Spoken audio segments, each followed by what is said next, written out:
AILT. AILT FM HD2 Houston. Insider access. Exclusive content. Sports Radio 610. The Texans play here. An Odyssey sports station. Check out the BetQL Network. Wagertainment for every fan. Get sports betting tips from the best in the game. Available on the Odyssey app and our sister station 650 The Bet. Sports Radio 610 presents Seth Payne and Sean Pendergast. We coming to H-time. Let's get the work in, man. Let's go. Great day, great day. Oh, give me some juice, baby. Oh, yeah. Let's do it. Hey, what's happening, everybody? Happy Thursday to all of you. Nice to be with you. Appreciate you getting up with us. We are with you till 10 a.m. this morning. He is Seth Payne, otherwise known as Pope Zaza. I am Sean Pendergast, that some of you affectionately and infuriatingly call me Pendy. I don't like that at all. Not even one little bit, but is what it is. It's better than tender ass. Tender ass is what I got called at times as a youth. Yeah, that was not fun. The worst thing for me was people, when I was real young, Sean, as it's spelled, the way I spell it, wasn't a super popular name. Not that it's super popular now, but it wasn't as mainstream here. Yeah. I got called Scene by way more teachers than you would think. And There's nobody dumber sometimes than a substitute teacher with the pronunciation of names. It was always, I'm guessing it was a substitute teacher who came in and is taking attendance and says, "Scene Pendergast." I don't remember. I don't remember. I just remember being a little kid and having people in positions of authority call me Scene and having it be very, very demoralizing. You don't spell your name differently than the normal Sean, S-E-A-N. I got called Seath at times, and it was always, I can remember, by substitute teachers. Yeah. And this might surprise you, Sean, but I was a little bit obstinate as a youth, and sometimes I would refuse to. I would refuse to say You don't say, here. Yeah, I would refuse to say here. Is there a Seath Pan in the crowd? Seath Pan. And I would just say mute until you put some respect on my name. Until you get it right. Right. There's nobody in this room. They're going Seath. And I wouldn't raise my hand either. There's nobody in this room named Seath. Kind of backfired when I realized, she's just going to mark me absent and then keep moving along. When I didn't graduate the third grade, it was kind of an issue. Yeah, so I turned into a little bit more. I would make them say it a few times, and then I would say, "It's Seth, lady. It's in the Bible, you know." That's it. That's true. How you feeling this morning, my friend? I feel good. I feel good. I feel ready for training camp. Yeah. I'm excited but also prepared for that first 2 weeks of camp where you're all excited, you're amped up, and then you realize, there's really nothing happening here until this is how it happens at every training camp. Yeah, let's go, football, baby, woo! And then the first preseason game comes, and you're like, I don't know any of these guys. Yeah. All right, woo, let's go. Okay. And then it we settle in. I would submit that this camp will be a little bit different than that just because of all the churn on the offensive line and seeing who's going to be, who's what are the mixing and matching, what are the combos, who's the first team they trot out there. Like you're 100% spot on about excitement level gets up, then you get out there and you go, okay, if you realize this is a grind and there's a whole lot of guys out here we don't know. We're talking about the starting offensive line for this team. We have no idea what it's going to look like. We have no idea what it's going to look like. And last year, I grew increasingly nervous about the offensive line as training camp wore on because, as we've said many times, Mario Edwards and all those guys looked like they were going to be all-pro. Foley Fatukasi was an amazing signing for this team. They may as well have been a group of Aaron Donalds on the interior of the defensive line. And I was nervous about it, but I always try to give the O-line a pass because it's really hard without full contact to show everything. And I did the same thing during OTAs this year because I know, Sarge, Big Sarge had said something about some concerns about the offensive line, and people were attacking him. And I said, look, man, it could go either way right now. I try not to read too much into non-padded practices when everything is new and it's a new scheme. Mm-hmm. But at the same time, if we get a couple weeks into camp and CJ can't get a playoff because you've got issues on the offensive line, I'm going to stop giving allowances for, hey, it's early or hey, it's a new scheme. I'm going to freak the hell out. Yeah, as you should. As you should. I mean, that was not fun last year watching CJ get hit as much as he did. So, I'm excited for it. It's good. It'll be great to have football back in our lives. We're 6 days away. July 23rd, a week from yesterday, is the first practice out there at the Methodist Training Center. So we're excited about that. I went ahead and put my money where my mouth is and I did an over-wager on the Astros 92.5 yesterday. Yeah. You and I talked about this. I think that's a good decision, Sean. I think it is, too. I think too. that losing 5 out of the last 6 games before the All-Star break was not a huge shot in the optimism arm. Mm-mm. My right arm is my optimism arm. You're right. But they're going to get some guys back from injury. Yeah. They just have to, Sean. There's better. Remember when I said at the beginning of the year there's no possible way they could be as injured this year as they were last year? Right now, I'm saying there's no possible way they don't get at least, let's say, a third of the guys who are on the IL back. Yeah. And I think that last stretch where you lose 5 out of 6 games, it very easily could have gone differently with 2 or 3 of those guys back from the IL. Yeah. So. I don't know if numbers-wise they have more, because they had a ton of injuries last year. I don't know if quantity-wise there's more, but the impact is higher with these injuries. The mere fact that Yordan Alvarez has been a complete null set this year, at least with Kyle Tucker, like the equivalent last year for the Yordan injury was Kyle Tucker fouling a ball off his leg and missing 3 months of baseball. When Kyle Tucker was healthy, which was the first 2 months of the year, as opposed to Yordan, who played for a month, Kyle Tucker was an MVP candidate when he got hurt. Yordan was a negative .6 WAR when he got hurt. Like, you haven't had Yordan all season long. And so, the teams made, in terms of just sheer games missed, it might be the same number of total games missed, but the fact that it's Yordan Alvarez injured, and he played injured when he was actually playing and wasn't good, and that Jeremy Pena goes on this ascension, like Pena is kind of a little bit more of the Kyle Tucker equivalent injury in that he was an MVP candidate. He gets hurt, breaking a bone on some freak injury. He got hit by a pitch. Kyle Tucker hit a ball off his leg. Pena's going to come back, we hope, knock on wood, sooner than Tucker eventually came back. But you're right. They're very mirror images. And the pitching staff is just, I think it's very similar. It's just sheer quantity, like just sheer numbers. This is probably worse this year because 3/5 of the rotation that you were planning on coming into the season wiped out by like the end of April. It was crazy. I think if we compared to last year, which feels so similar in so many ways, except the Astros have lifted themselves up more aggressively than they did last year. There's also the slow starts by various people. Paredes off to a slow start, but then now A-OK just fine. Yeah. Pena got off to a slow start. Yainer Diaz got off to an atrociously slow start, and he's still been very streaky. But on the sum total of it, since May 1st, Yainer's been, at the very least, an average guy at the plate.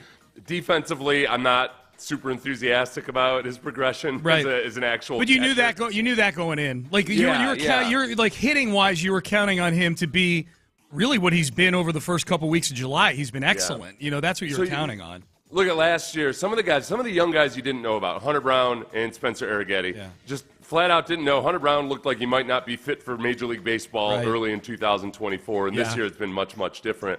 So the development or coming off of a slow start of either your rookies or veterans, it feels very similar this year as to how it felt last year. The injuries and the impact those guys can have when they come back, I'm probably more optimistic right now. I mean, some of the injuries, obviously Blanco, he ain't coming back. Last year, you had guys that just flat out weren't coming back. But if half of the pitchers who are on the IL right now and who are within a month or so come back, that's a huge, huge boost. Yeah, well, like Arrighetti's not a Tommy John, so I'm counting on him being what he eventually, after a couple rehab starts or whatever, being what we counted on him being.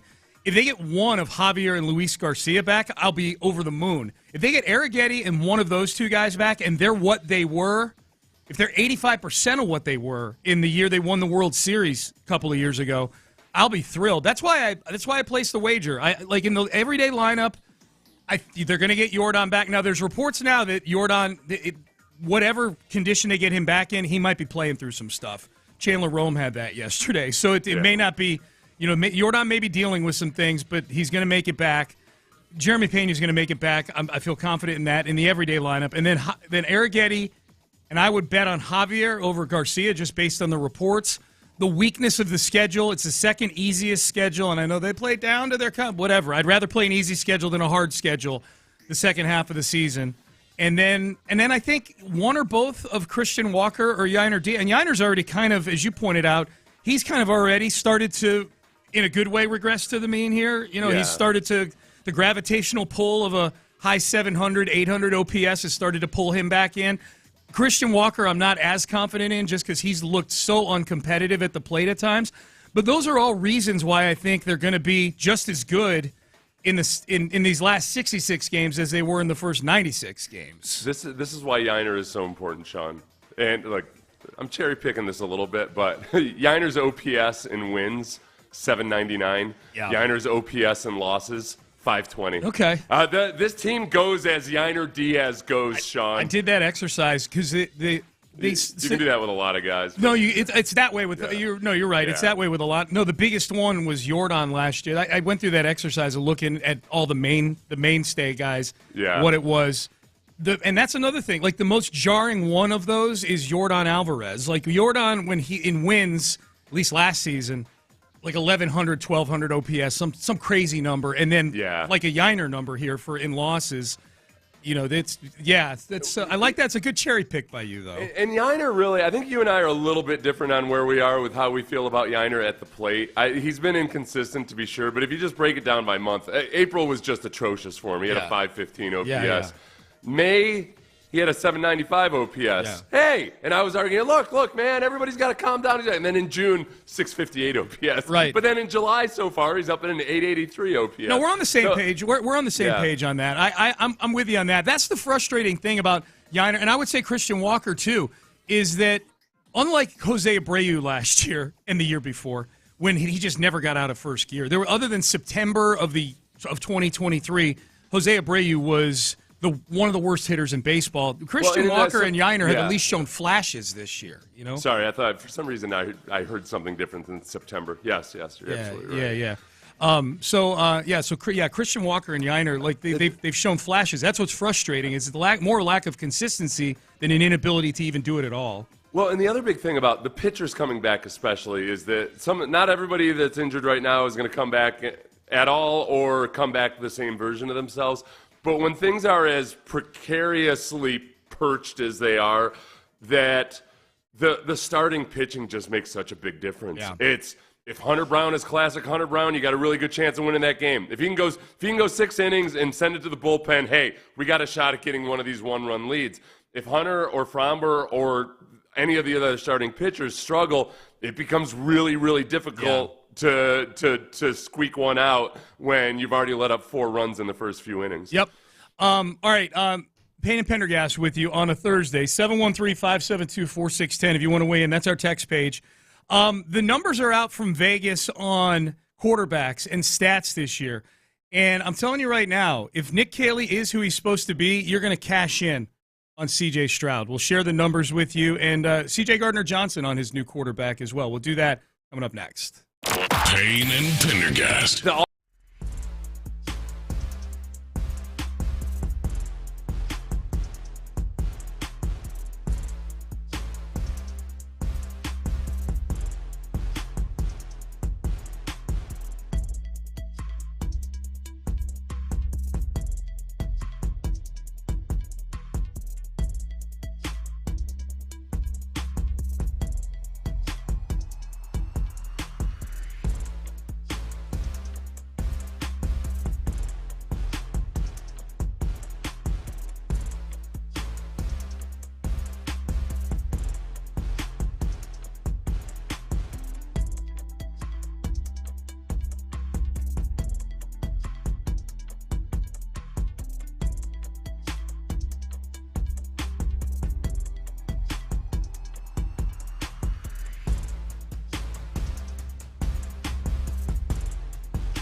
Karam Injury Lawyers Studios. Sports Radio 610 presents Payne and Pendergast. All right, Payne and Pendergast with you.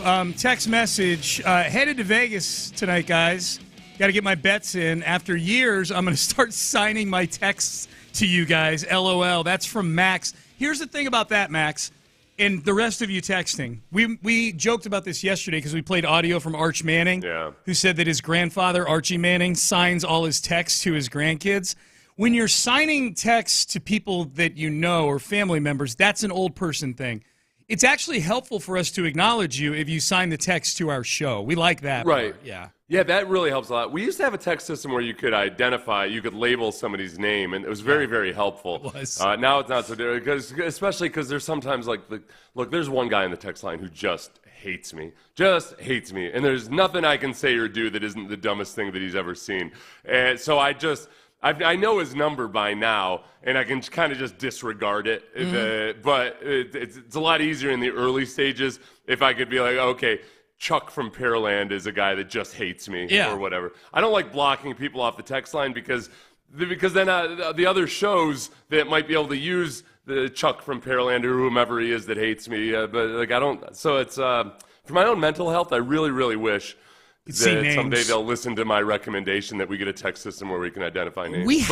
Until then, if you hate me, sign your name afterwards. Sign your name. If you love me, likewise. Yeah. Either way, it is very helpful on this system. Kidding aside, to sign your name on it. Here was C.J. Gardner-Johnson, new Texan safety. He was a guest on the Pivot podcast this week, and this was C.J. Gardner-Johnson talking about his new quarterback, C.J. Stroud. Competitor. A dog, and willing to lead. I played a lot of, Drew was one of those quarterbacks willing to lead us. And getting shipped to Philly was kind of a blessing. Because, being in New Orleans, the situation was hard, so we're looking for a leader. It's easy when you gravitate around there like Jalen, so when coming to another team, it's like you don't got to say much. You just sit back and just encourage them. It's the only thing you can do with those type of quarterbacks because you can't put too much on their plate. They already got they got a lot going on. So if I can just be that teammate bro, you him. That's pretty high praise, man. I mean, he's played with Drew Brees, Jalen Hurts, and Jared Goff. Those have been the quarterbacks on the teams he's played on. So he's putting CJ in that company right there from a leadership standpoint. What did he say? Getting what to Philly? Oh, I'm not sure. I thought he said, I guess he meant championship or something, but he said getting shipped to Philly. Reed Blankenship? I don't know if he was talking about him. Maybe getting shipped to Philly. Getting shipped to Philly. Yeah, okay, that's how I got you. It. Yeah. Okay, all right. Yeah. I have to listen to C.J. Gardner-Johnson clips a couple times sometimes. He's a good storyteller, but he's all over the place. Right. He's very choppy. Yeah. I can appreciate that. Yeah. So he sometimes he'll go somewhere, he'll pivot and veer off somewhere. So sometimes I'm not quite sure what the hell he's talking about. I think that part of it. His early impressions of the Texans have been cool because C.J. Gardner-Johnson, if you watch that entire interview, it's an hour long and it doesn't feel like an hour because it's very good.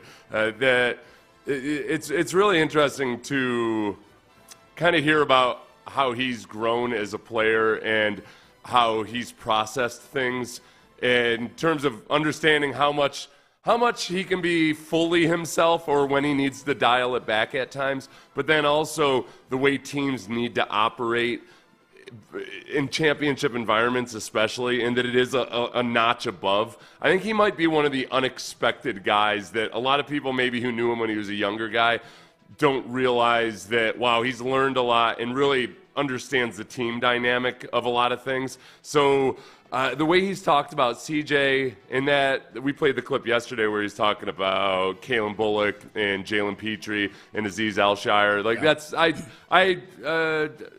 I take that at 100%. It's a valid opinion that he has of them from whatever his limited impression is right now. Yeah, I'd have to go back and look at the New Orleans teams he was on, but he's not been on bad teams. He was in New Orleans at the end of the Drew Brees era. He's in Philly for a year when they go to a Super Bowl. He's in Detroit for a year when they probably should have gone to a Super Bowl if Dan Campbell had made some different decisions and they had a real kicker in the NFC Championship game. And then he won a Super Bowl last year. And I'm not saying hey, C.J. Gardner-Johnson's the reason these teams, but he's seen what good looks like. There's a lot. He's banked a lot of I think there is something to bringing in these guys who have played on these championship level teams. Yeah. No, and he's seen different quarterbacks operate, and exactly they're all different. They all lead in different ways, but there's a certain cachet you hope your guy has. I think, and Clint, they played that promo of Clint talking about how the leadership has to come from CJ for about a week this past week. So I know most people have heard it, and I agree with Clint. And I think CJ is wired that way, but it is also. There's only so much you can do when you're a young quarterback that you have to grow into whatever the eventual version of yourself is. Yeah. And last year was a tough year to do it, where I think a lot of things were off kilter. So I just don't have any concerns about it. No. I don't think that like young Eli Manning. Eli Manning will talk about it himself. I've talked to people who worked with the Giants who helped Eli work on leadership. They brought in a company called Afterburner one year, which is specifically a lot of they kind of use military mission planning tactics to teach leadership. Yeah. And it was really big for Eli Manning because they put him in a position where he was leading meetings. He was the one, correcting things and everything. In football, they loved that. It's the worst, man, because they love to pretend they're in the military, and then they ask guys to be leaders and everything. But most teams do a horrible job of actually defining or teaching leadership. Yeah. So they're like, hey, be a leader. Yeah. And guys are just kind of 23-year-old guys are kind of left to be like, hey, I guess I'm going to be the movie version of a leader. Yeah. Or I'm going to be whatever my high school football coach was. So when they did it with Eli Manning, and they did it for the Giants in total, I talked to Coughlin about this too, that it's kind of a systemic approach to the way the military uses to teach officers how to be leaders. Mm-hmm. And one of the things you do is, give them opportunities to actually lead. Right. It's not about, hey, go be a leader, but I'm running the meetings, and I'm the one doing the film, and I'm doing all that. And I go, let the guy actually lead some things. Dude. Let Eli be a junior lieutenant for a while at the very least. Especially Eli. Like kicking him into the deep end of the leadership pool. Yeah. Feels like a disaster. Oh, no, that company, I don't think they're around anymore, but they'd worked with a few pro sports teams, and I loved it. I had a friend who worked with Afterburner, and I went and did their training and everything. It's cool. And I ended up applying it. Brandy and I kind of used it to change the way she watched film with her players. Mm-hmm. And it's a lot of cool stuff. I could do a whole podcast on it. Yeah.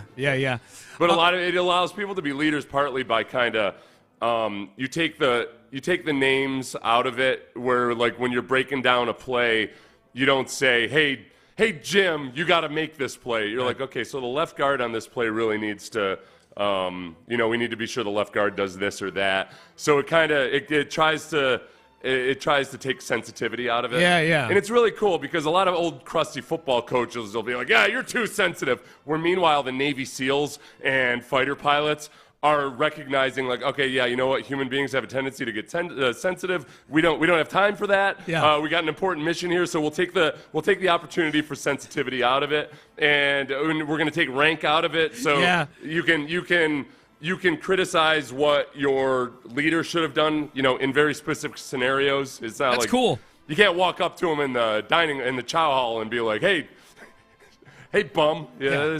So it's cool. Yeah, no, that's interesting. And that helped Eli be a better leader. Yep. Won 2 Super Bowls. So the numbers are out on C.J. Stroud and all the quarterbacks in the NFL. Vegas has put the numbers out. If you believe in Nick Caley as an offensive coordinator, I think you can cash in big on C.J. Stroud this year. His numbers on his prop bets for futures are very, very much reflective of the season he had last year than the season he had in his rookie year. The passing yards number is 3,800 and a half. So he was at 37.27 last year. And he was at 4,100 and change his rookie year, and that was missing 2 games with concussions, with a concussion. So that's number 1. Number 2, the touchdown passes, 21 and a half. He had 20 last year, 23 his rookie year. The big one for me is interceptions. If you believe in Nick Caley, I don't think C.J. Stroud's a double-digit interception guy. I think he's closer to the 5 interceptions his rookie year than the 12. The 12 that he threw last year, and it felt like more than 12 just because he was so careful with the football his rookie year. Yeah. But to me, it just comes down. It boils down to two simple things. One, He's got to be healthy, obviously. If you're going over on these numbers, he's got to stay healthy. That's number one. I feel confident he's a guy, CJ, that doesn't put himself in harm's way. Number two, if you feel like Nick Caley can get rookie CJ back, then I think the numbers are going to fall in line with that. I think with young quarterbacks, I always flash back to adjusting the V hold on your television. Remember adjusting the vertical hold? Yeah, flip and flip. You turn it to the right a little bit, Dude. and it doesn't. You turn it to the left, and I'm like, I'm not sure. You say turn a little bit more, and I'm like, I don't know. So you're trying to find the right V hold. Oh my God. On the UHF stations, it's very difficult. Yeah. Last year, it felt like they were on one of the UHF stations where CJ's trying to figure out his appetite for risk. And, okay, when can you push the envelope? When can you not? Maybe my rookie year, I was a little too conservative at times.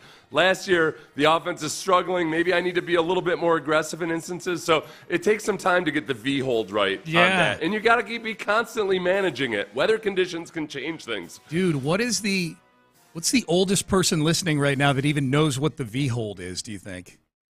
I'm guessing 45? Anybody under the age of 34 thinks no I'm clue. making some kind of dirty joke. Yeah, the V hold. Is he talking about the shocker? I gotta go to Urban Dictionary and see what this V hold is. Yeah, so kids, there used to be on the old cathode ray televisions, you had to kind of adjust whether I don't even know what it was. I know I did it for like 20 years of my life, but I don't know exactly what I was adjusting. Dude. It kept the lines from showing up. Yeah, you needed like some surgeon-like precision on certain TVs just to get it just right, so that the picture would stay on the screen. It was to watch Welcome Back Kotter, you basically had to turn into some kind of radio operator from the Korean War. Oh. You're just sitting in there, you're dialed in, you're trying to get the static out of it. Yeah. Should I take the over on all? Should I take over yards, over touchdown passes, under interceptions set? I think you should take the over. I was just kind of as a guidepost, because the Texans are going to probably really focus on running the football this year. No doubt. That's why I'm a little nervous on that one. So if you look at Justin Herbert, where last year they were very run heavy, a lot of times the offense almost seemed like it was managing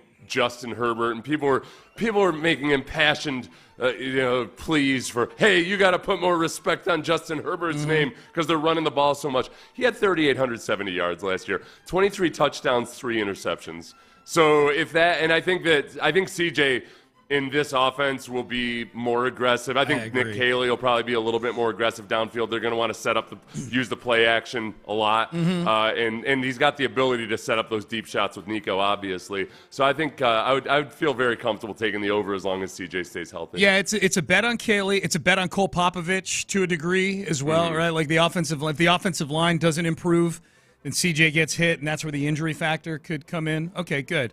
Now, Nico's number I saw yesterday, then this is if you're betting Nico Collins receiving yards, 1,150. If he's healthy, he's going to sail past that. You're basically betting on Nico Collins' health if you're betting on 1,150 receiving yards with Nico. I mean, for some context, when he got hurt last year in Week 5, he was on pace for almost like 2,000. He was on like a 1,900-yard pace when he got hurt last year. Slowed down, obviously, but he still got 1,000 yards. Even with a slower second half of the season, he still got over 1,000 yards while missing 5.5 games last year. Well, really almost 6, because they took him out of that Week 18 game as well once he went over 1,000 yards. So that's another one. A little more betting advice for you. Hey, the second-round logjam might be over. The Nick Caserio caused second-round logjam from guaranteeing Jaden Higgins. Yeah, for those of you who don't know, the Texans guaranteed Jaden Higgins' contract. The Browns guaranteed their number 1 pick in the second round. They guaranteed his contract. First time in history that they've been guaranteed, and then no second-round picks had signed after that. Until now. Alfred Collins, the second-round pick, I believe, of the 49ers. San Francisco reached a contract agreement with defensive tackle Alfred Collins on Wednesday night. He's the 43rd overall pick. So he's 9 picks after Jaden Higgins. They guaranteed, without, I'm doing the numbers in my head, Seth, he signs a 4-year, $10.3 million deal, $9 million guaranteed. So they guarantee about 80, it looks like high 80s, like 88% of it.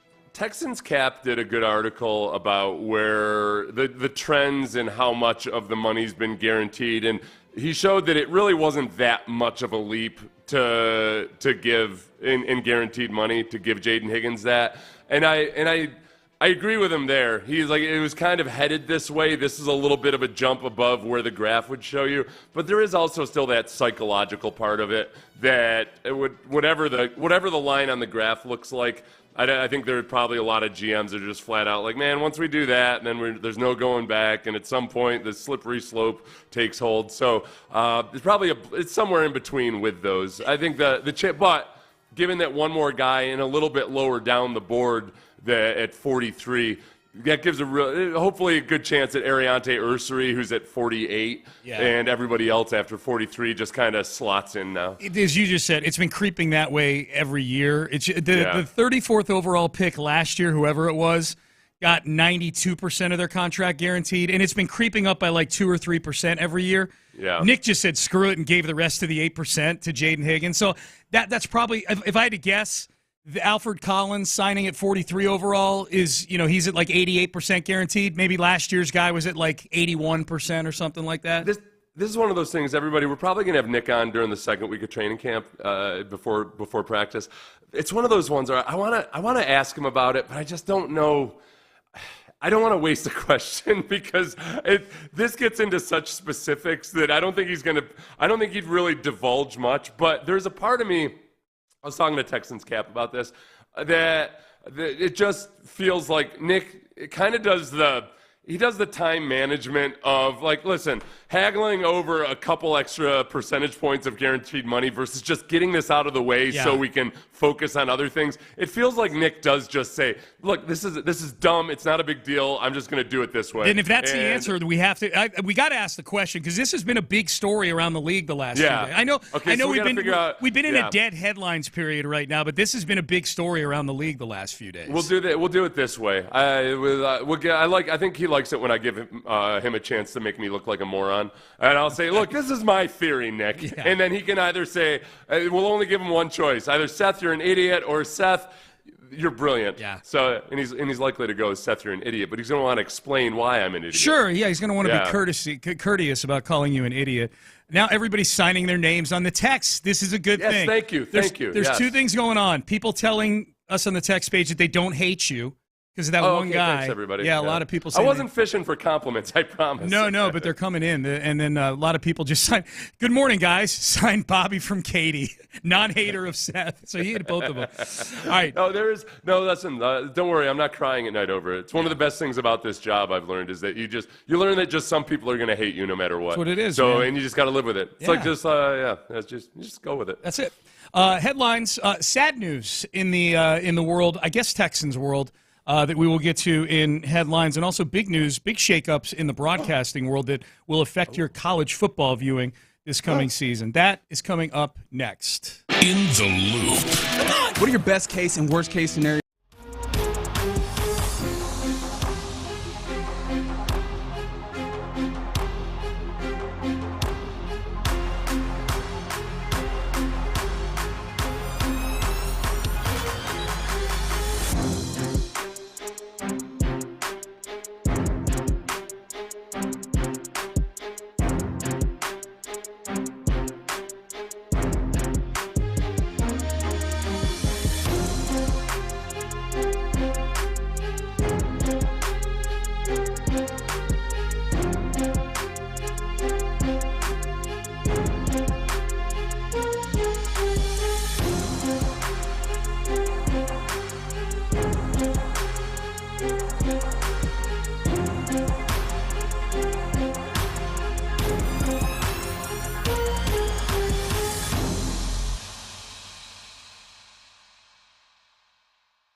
SportsRadio.com. Payne and Pendergast with today's headlines, presented by Men's Tea Clinic.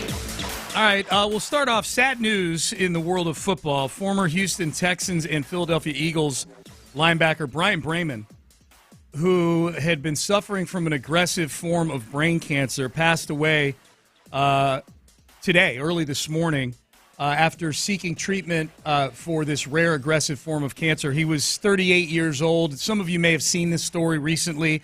There had been a GoFundMe set up for Brian Bremen to deal with some of the expenses in treating the cancer. He was diagnosed back in February, so yeah, very aggressive. They had raised $88,000 to help him. J.J. Watt, probably the most high-profile donation. He donated $10,000. A lot of other teammates chipping in. Emmanuel Acho went public. He was a teammate of his on the Eagles, trying to get money for him to treat it. Brian Bremen passes away, leaves behind two daughters, ages 11 and 8. He played from 2011 to 2017. Many of you remember him coming into the league with the Texans as a primo special teams player. His last game he played in, Seth, the Super Bowl victory over the Patriots back in the 2017 season. Yeah, and I think, a fan favorite probably in both Houston and Philadelphia is like so many iconic images of him just like flying down the field, bloody face, helmet off at times. Yeah.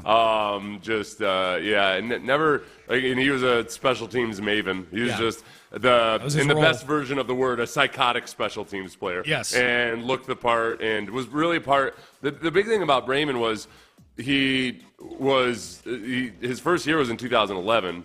So right when the Texans really poured it on defensively and in terms of special teams and that whole, you had a different feel about those teams than you had with previous versions of the Texans. That's the first really, really, really good Texans team in 2011. Yeah, he was there for it, Yeah. So that was, so that's sad. 38 years old, man. So yeah, Brian Bremen, if you hadn't seen that, he passed away early this morning.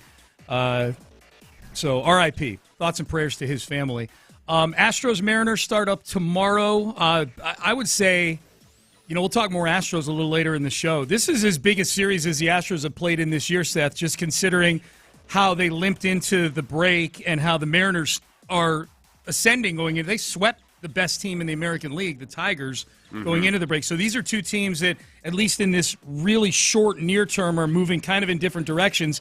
The Astros still have a big lead. Look, they could walk out of this series in Seattle over the weekend either with the Mariners right on their heels at 2 games or having buried the Mariners 8 games behind them. Like, this is a big swing series coming up here. And this is where I think the big one, obviously, you've got all the questions that we've had for a while now about some of the injuries, but the Hunter Brown and how much of it, him scuttling a little bit before the All-Star break, was hopefully just fatigue or maybe tipping his pitches a little bit? And do you see a rejuvenated and refreshed version of Hunter Brown? It's not like he had 2 months off or something. Right. It's an extra skip of a rotation, basically. Yeah. But that's my non. Of all the things that we haven't been talking about for weeks and weeks and weeks, that's the short-term concern. Yeah. Well, he's been so good. This is one of those things like, wow, this just popped up.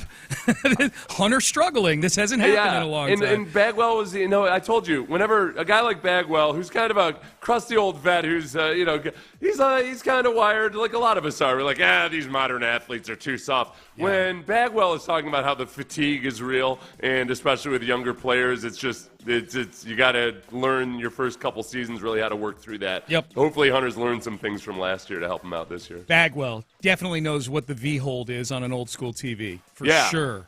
He might still have one. Bagwell. He probably does. He probably didn't want his kids to be spoiled by flat screen TV. That's right. So he's got a huge chunk of a block of plastic and cathode ray tube in his rec room. Yeah. Technology's not going to hold that picture in place. You're going to do it, all right?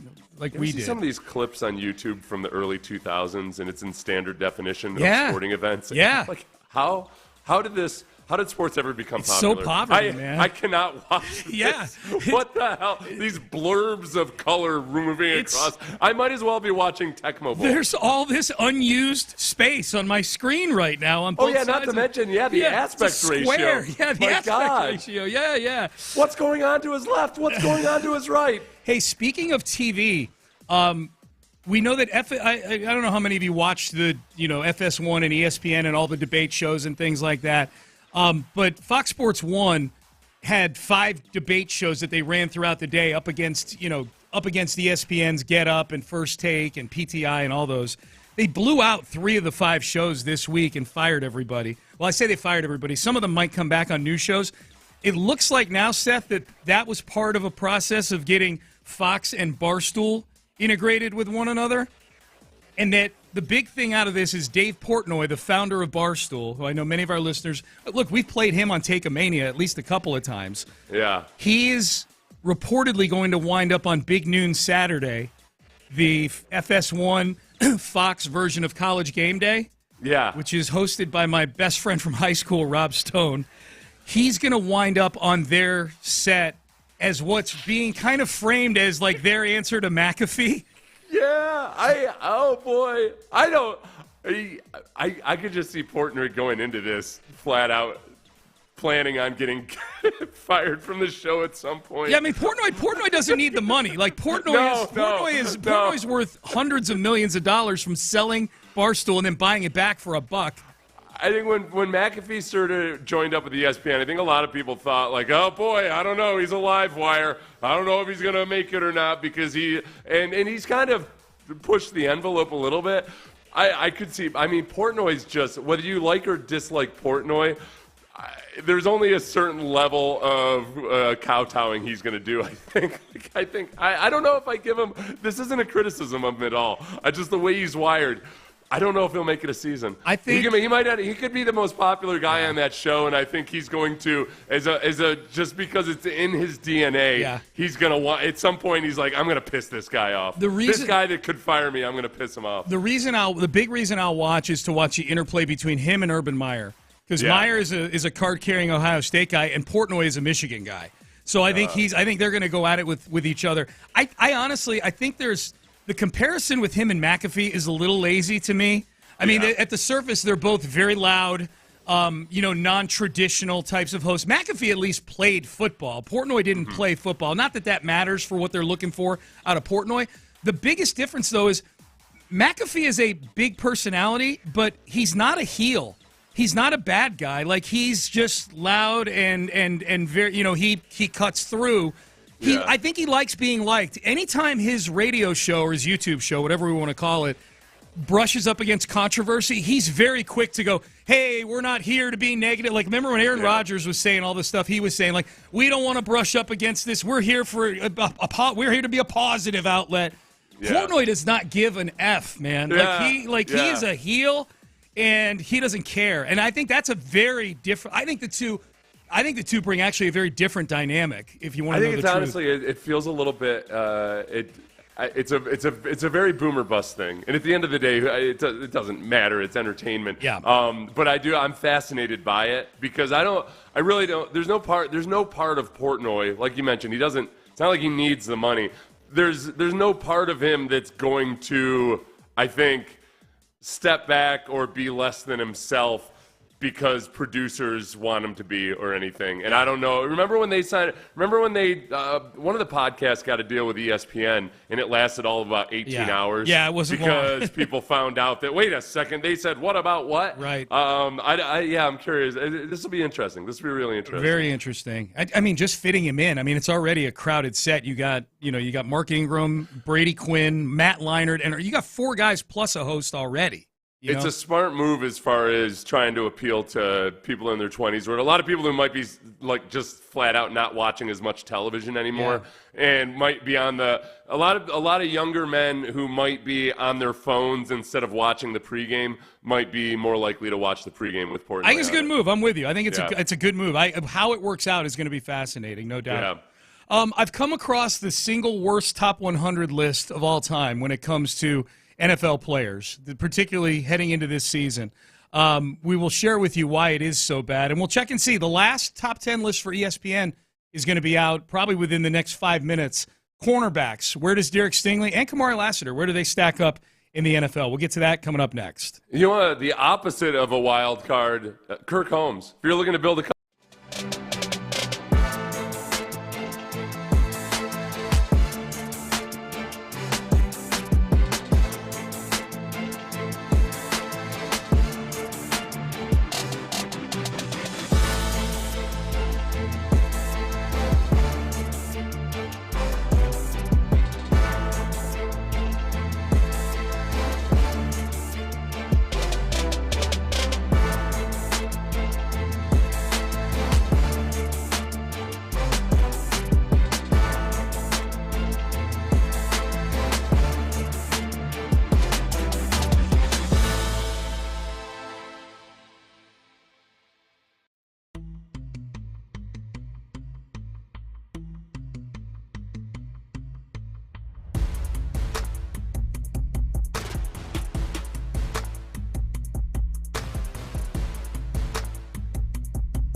KILT FM HD2 Houston. Insider access, exclusive content. Sports Radio 610. The Texans play here. An Odyssey sports station.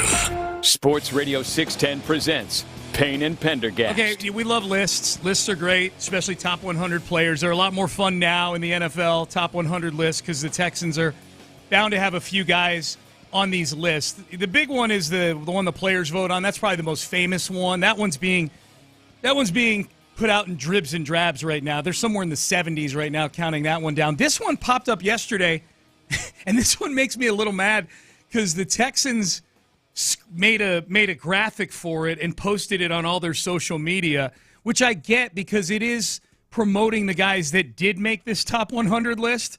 But when you see the graphic, you go, okay, it's PFSN's top 100, Pro Football Something Network. I opened up their page here. It's the.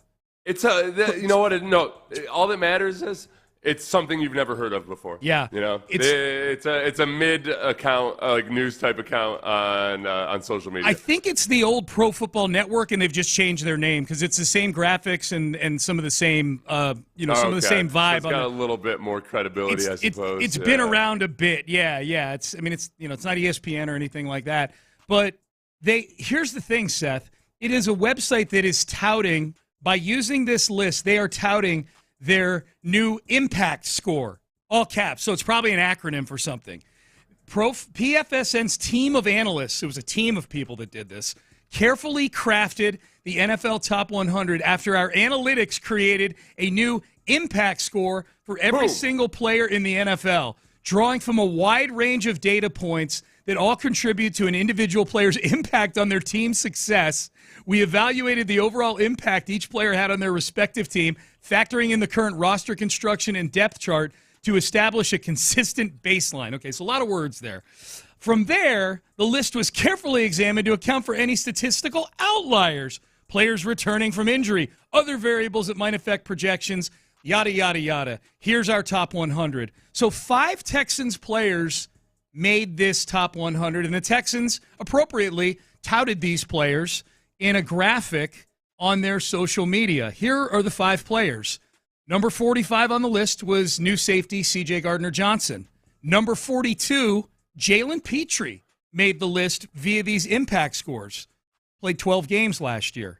And I hate this exercise because at the end it's going to make it sound like I'm downplaying guys that are already on the Texans. But when you hear the names that are on this and then fill in the blanks with who's not on it, this impact score is janky as hell. Number 39, Nico Collins. Okay, cool. I like that. That's actually higher than I would have thought Nico would have finished just based on missing a bunch of games. Number 41, is Danielle Hunter. Then number 39, Nico Collins. Derek Stingley Jr., number 10 on the list. That's pretty cool. And he had a big year last year. Who's missing, Seth, from this list right here who's missing from the Texans? From the list of the top 50? Oh, it's a top 100. Okay, I know. You were just going over guys that made the top 50. Well, I think these guys just don't happen to make the top 50. Well, let's see. Will Anderson. Yeah. Who else? Danielle Hunter. No, Danielle Hunter's on there. He's number 41. Oh, he is. Okay.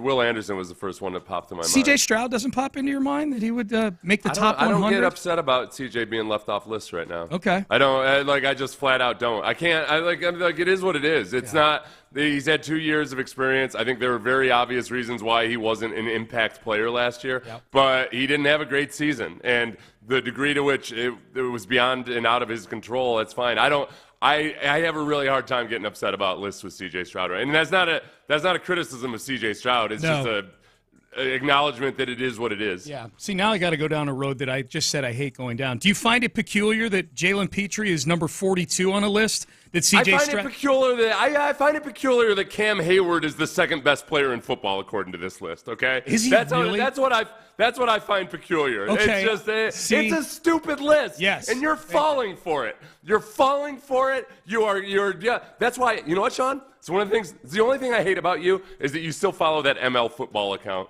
One of the clickbaitiest accounts in all of social media, which is nothing but clickbait all over the place. But I don't use it anymore because you got blocked by them. So I don't use. So I don't use it. But I know you follow it. I've seen you. No. I don't follow it. It shows up on my timeline, dude. Following things on Twitter is a it is a fool's endeavor now. Like you don't. Half the stuff I get, I don't follow. You know, it's like whatever. Look, whatever metric they use to come up with this, it is what it sounds like. It's kind of mathematically based. It's not their opinion or anything. So, if anything, you've got an issue with the metric more so than anything else. I love that you're mad at me for following something that I don't actually follow. Who am I supposed to be angry at, Sean? The math? I'm so angry at this formula. I'm so angry at this algorithm they use to decide who the best 100 honestly, players are. You know who I'm a little mad at? Okay, I'm glad we're going down this road. I'm a little mad at the Texans for promoting this. How's that? Like why? Is that okay? No, 100%. Yeah. It's that's really like, okay, guys, what are you doing here? It's not a list that fans are going to get excited about. Yes. Like, why are you? It feels odd. It's the same way when they left John Mechie off the Alabama players. Remember they did that graphic with the players from Alabama, and they left off John Mechie and somebody else. Seems pretty easy. Right. Like you could have just. I don't know. I feel like this is how they're testing out various interns. They're like, hey, we'll let you run the social media account. Yeah. And somebody found this janky list that doesn't actually feel good for Texans play. It'll drive engagement because people are going to be upset about people being left off. No, and I understand what you're saying about me and lists. I don't actually hate it. But again. Doing a show that's trying to capture the people. Again, it's people on Twitter, so I take it. You know, it's a small sliver. But there were a lot of people angry at this list yesterday, just because of the sheer lack of logic. Like, honestly, the thing is being called an impact score, right? And somehow C.J. Stroud is not on the list at all. Like, Laramie Tunsil's 97 on this list. Laramie Tunsil made this list, and C.J. Stroud and Will Anderson Jr. didn't make this list. End of subject, you know? And Cam Hayward, He's two? defensive lineman, is the second most impactful player in all of football. Yeah. It's heavily weighted toward defensive linemen. I think it seemed like, if I remember looking at it, like half of the top 10 are defensive linemen or defensive players. You got to kind of like that then, man, as a former defensive lineman. I like it if I'm Cam Hayward's agent. I'm going to be rolling in there to the Steelers. We're like, hey, you guys are wasting all this time with T.J. Watt's contract. Guess who's above T.J. Watt on this list? Cam freaking Hayward, you bums. If the impact score had come along back in the early 2000s, you might be sitting on an island in the Caribbean right now instead of sitting here making V-hold jokes with me on a Thursday morning. So I'm angry at this list, as are many Texan fans. All right, and I'm not criticizing Cam Hayward. I think Cam Hayward is underrated. He's an underrated player. Yes, but he's not the second most impactful player in all of football. Impact is not underrating him one tiny bit. All right, so Seth, what was your prediction again for where Derek Stingley Jr. would wind up in a list that these lists I actually like a little more because it's human opinion of people in the sport. Yeah, this is the last day of ESPN's top 10 players by position, as voted upon by 70 execs, coaches, and scouts. The cornerback position, reset for the audience what your prediction was for Stingley yesterday. I think over the last year and a half, Derek Stingley's been the best cornerback in football. I think when you ask anonymous executives and coaches and scouts, some of whom may not have really actually seen or watched all that much in the last 18 months of Derek Stingley because they didn't play the Texans or they're in the NFC or whatever it might be. I think that's going to knock him down a little bit, and it's understandable because some of the other guys have had a longer track record. I thought that it was going to go Pat Surtain, then Derek Stingley, and then probably Trent I think Sauce Gardner is kind of a polarizing guy. I'd say Sauce Gardner, then Trent McDuffie. Okay. But possibly a flip-flopping of those two. Okay. Well, I'll start right at the top. Patrick Surtain is number 1 on the list. Okay. You got that right. He is number 1. And by the way, I think yesterday I said that I thought Stingley would be third because you said second. I did say second? You said second. And there's a reason why I'm resetting this and saying you said second, because number 2 on the list is Derek Stingley Jr. Yeah, he's number 2. Now, here's what's interesting. The highest ranking he had was 2. So nobody of these 70 people, none of them said Derek Stingley Jr. is the best cornerback in football right now, which I'm guessing means because Denzel Ward is 3rd, the highest he got was 2. McDuffie is actually 4th, the highest he got is 3. Sauce Gardner is – so how about this, Seth? Sauce Gardner is 5th. The highest he got was 3. His lowest ranking was at least one person didn't have him in the top 10. Didn't have him in the top 10 corners. He's the highest paid corner as of 2 days ago, Sauce Gardner. So I find that interesting. So basically, all 70 of these guys said that Patrick Surtain is the best cornerback. He's unanimous the best cornerback in football according to these people right now. Honestly, I'm a little bit surprised that Denzel Ward was as high as he was. Me too. And partly just, I guess for the same reason, though, people ignored Derek Stingley's injuries there, so they've ignored Denzel Ward's injuries too. And Denzel Ward kind of flies under the radar because he's been in an abomination of a situation. Yeah, with Cleveland. He had concussion issues last year too. I don't know if that. I mean, I don't know how many games he ended up playing because you know why? I was not paying attention to the Browns. We had no reason to. We don't have their draft picks anymore. Yeah, that's right. There's no reason. I forgot how closely we were watching them because of the draft picks. The draft picks, yeah, we don't have their picks. Here's what they say about Stingley, the quotes about Stingley. Well, first, before I get to the quote, Stingley and Sauce Gardner went back-to-back early in the first round in 2022. While Gardner had the edge through the first 2 years, Stingley is winning the head-to-head battle after a banner third season. It talks about his contract, getting paid on his contract. The stats are crazy on Stingley. Stingley allowed 4.9 yards per target, the fewest among outside corners with at least 30 targets against them. He allowed 42 completions on 90 targets, and 18 of those incompletions were passes he knocked away. That's an astronomical number. And a lot of the ones, too, depending on how they grade it, usually just because you allow a reception doesn't mean that it was a bad play. Right. If it's something underneath, if it's 3rd and long and you allow something for 7 yards or what have you, and then you factor in also the fact that Derek Stingley last year was tracking the opponent's best receiver a lot of the time. Yeah. So it was the level of difficulty was a lot higher. So even with all those types of completions you're talking about, he still allowed less than 50% completions last year. Yeah. He allowed a passer rating of 56.9 last year. That's when I knew Daniel Jones was dumb as in the preseason because I know it's the preseason. I know that you don't game plan a lot going into it, but when the Giants played the Texans, he targeted Derek Stingley like 3 times, didn't he? Yeah. On plays where there were easy options elsewhere. Yeah. So it was either Brian Daboll just telling him like, nope, let's do it. Let's just go ahead and challenge and do it no matter what. Yeah. But that was also last year when he threw that ridiculous interception to Jalen Petrie out of their own end zone. Yeah, right? yeah. It's just preseason, but these are dumb decisions you're making. Yeah, you're trying to practice to be good. Yeah. I don't care who your offensive. I don't care about anything else going wrong with the Giants. Daniel Jones made some real. He was the classic example of book smart, football stupid. Yeah. Sometimes, man. The smarter you are in school, the worse it helps you on the football field. Yeah. Because there's a whole different scenario of going through a test in a controlled environment at Duke versus actually letting it fly on a football field. Yep. Here's what they're saying about Stingley.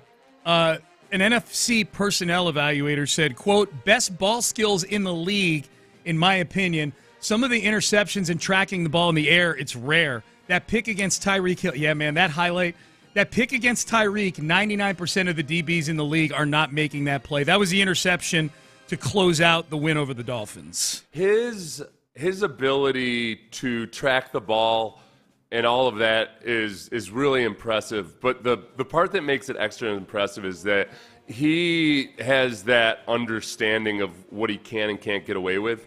Because on that second interception, you could make a case that if you didn't watch Derek Stingley a lot, you could make a case that Tyreek Hill was beating him on that play. But it really wasn't. He has such a good feel for when the ball is coming. I think he does a really good job of reading the receiver's body language to know where the ball's been thrown, when the ball is coming, everything else. So a lot of times where it looks like maybe a receiver's gaining a little ground on him, it's actually because he knows that it's time to look back for the ball. And as we know that Tua Tagovailoa throws a very catchable football. He does. So that's what we're told. And he caught 2 of those. Stingley's thing too, his body control is amazing as well. Like that Tyreek Hill play, that was a lot of it too, was his body control. I think I've told you this before. I know very little about surfing, right? Other than I lived on the beach for a long time, so I kind of just casually watch surfers, and you get a feel for, okay, that guy knows what he's doing, that guy doesn't know what he's doing. And I remember this one time I was watching from my bed. We were like on the 7th floor, so I had a good sight. I watched this one guy who like came out and like looked at the waves. He was on the boardwalk, like looking at the waves, talking to his buddy, and by the way he like grabbed his board and ran out to the beach, I'm like, oh, that guy's a pro. And like he's definitely a professional surfer. Before I ever saw him touch the water. Yep. And I ended up, one of my friends knew a lot about surfing, and I told him about this, and he's like, oh yeah, that was such and such. He's like, they're in town for some event, and he's like one of the top 10 surfers in the world. Yeah. That's how I feel about Derek Stingley. You don't even have to watch. You can watch right up until the quarterback throws the ball, and without knowing anything about football, you're like, that guy just, okay, there's something about that guy. Yeah. He just knows his business better than other people do. Dude, during the play, I think even just like, I don't know, like watching Stingley just run between drills at training camp, you're like, okay, that guy, he's a corner. He just looks like he's built different. So Stingley, here's the other quote about Stingley. An NFC assistant coach said this: he's physical, he's a lot thicker than he looks, movement skills explosive. He's always had this in his game. He just had a slow start to his career due to injury. And boy, there was a point, man, I remember it well, because it was Stingley's second year, was D'Amico's first year, and it was that Indian, and if you recall, it didn't get off to a great start. D'Amico's first year, they got out of the gate 0-2, and Stingley got hurt in that Colts game in week 2. And I remember a lot of people calling for Nick Casario's head after that. Kenyon Green already had a bad rookie year, and we didn't know what CJ or Will Anderson were going to be at that point. They were only 2 games into their career. So the only cracks, the only bites at the apple in the first round that Nick Casario had up until that point that we had any sort of body of work on was Kenyon Green being abysmal as a rookie, and Derek Stingley Jr. missing half of his rookie year, and then all of a sudden being hurt for a second time in 19 games. And thank God the plane got pulled out of the nosedive with Derek Stingley Jr. And I think that's where you look at Nico Collins and you just think, okay, man, if you can just put it together and figure out the injuries. And Nico's talked about the various ways he's changed his regimen over the last couple of years. That it's the only thing holding Nico Collins back at this point. Because Nico does a lot of things, as it is with Stingley, Nico does a lot of things that's just rare. The way that he moves as a big guy, the way he's able to sit down on his breaks, and all of these things, the nuances of his route running, it's just very rare to find guys that big that move the way he does. And he's just got to stay healthy. Yep. It's so simple and yet so elusive. Well, obviously. And the part where I feel bad for Nico is that he made a conscious effort after his second year to really dial in on what the health issues were for him. Like, he changed a lot about his routine to try to address that, and yet misses 3 games that year, pulls a hamstring this past season, and a full Nico. I need to see a full Nico Collins season this year to see what that looks like, see what those numbers look like at the end of the year. I worry with Nico that sometimes there's just that curse of the like freakishly athletic big man. Yeah. That sometimes you just worry that, okay, he's not freakishly athletic by, conventional metrics and everything for 40 time or anything like that. But for the way he moves as a big guy, that's where he's outside he's on the far end of the bell curve. And sometimes those guys' bodies it's almost like there's just too much power and mass and force in the movements that they just stay perennially injured. Yeah. Well, and he's not a guy he's not going to go early 2000s Colts receivers and slide down or run out of bounds. You know, all those things are compounded by the fact that he likes to deliver hits on people. But and I don't worry about that as much because most of his injuries have been soft tissue type stuff. Yeah. You know, like it's not true. that he's missing time with a separated shoulder or a sprained knee or anything. It's hamstrings and the like. Yep, that's true. I was actually wrong on this cornerback list about one thing, real quick. Oh, okay. Christian Gonzalez, I got to sauce 5th on the list. 6th on the list. 6th on the list is Christian Gonzalez. A former first-round pick for the Patriots. I think he was a rookie last year. Somebody voted for him as the best cornerback in football. Oh, really? Highest ranking, Christian Gonzalez won. Lowest ranking, unranked. A lot of these guys, boy, once you get past McDuffie at 4, and even he had a lowest ranking of 10, after that, all of these guys were either top 5 or unranked. Like, this is a position group. And the honorable and here's the second thing I wanted to hit. It's a long list of honorable mentions. It's a long list of guys who also received votes. There's 6 honorable mentions, and there's got to be at least 12 to 15 guys that also got votes. I was wrong. I thought after seeing Kalen Bullock get honorable mention at safety that for sure some of these guys would have voted for Kamari Lassiter as a top 10 cornerback. Of the 70 people, 0 voted for Kamari Lassiter at all as a top 10. And with Kamari, though, too, a lot of it was that you're right. Kalen Bullock made the list and had one really nice quote about him. Yeah. And he's caught a lot of people's eyes. I think with Lassiter, I think there are still a lot of people that understandably are kind of beholden to the 40 time and the draft status and everything else. Yeah. And because he got a lot better in the second half of the season, they want to see it. They want to see it over the course of a full season. Yeah, I can see that. It's a deep position, too, man. I mean, the honorable mentions are Marlon Humphrey, Trayvon Diggs, Byron Murphy, A.J. Terrell, L'Jarius Sneed. Those are the honorable mentions. Not to mention the also receiving votes. Cooper DeJean, Duron Bland, Lenore from San Francisco. There's a lot of good cornerbacks right now. The other thing about Lassiter, where he's kind of in a bind in terms of perception, is that, you have to look at him and say, wait a minute, he's playing opposite of one of the best cornerbacks in the league. That puts a lot of pressure on a guy. Teams are going to target a guy who's playing opposite of one of the best cornerbacks in the league, that's a vote in favor of him. But then I think a lot of people also might look at it and say, well, Derek Stingley's tracking the best guy out there. Yeah. So we want to see Kamari Lassiter in more situations, like more high-pressure situations versus the number one guy on the other team. Et cetera, et cetera. Yeah, that's I could see that. I'm just shocked he didn't get one vote. I feel bad that I said that I hated that about you, Sean. What's that? Hate is a strong word to use. I said that it's the only thing I hate about you, that you still follow some of the ML accounts. Football? Yeah, okay. I don't actually hate. You've been carrying that around with you for the last 10 minutes. Yeah, I mean, I don't have like a website up about it or anything. Yeah. Okay. Yeah. That's okay, Seth. I knew what you meant. Even though I'm saying it jokingly, like hate's a strong word. It is a strong word, but trust me, there's plenty that I hate about myself from time to time. So no offensive lineman got votes in this exercise. The exercise is over now. The book is closed. We'll go back through the tabulations at some point later in the show. Zero post-workout drink. 0 offensive linemen got a vote. If we're going to base votes on tough talk, though, here was Jake Andrews. Texans, as of right now, they're starting center, right? He was with the ones throughout OTAs and minicamp. Here was Jake Andrews on with Mark Vandermeer and John Harris on Texans All Access talking about the vibe on this offensive line. The ball is going to be run. I tell you that much. We're going to run the football. Kaylee's doing a good job with putting all that stuff together. We're going to protect CJ or whoever's back there. Try to make it us 5 up front. We're going to try to make it our life's work to not have anybody in his lap or touching him at all.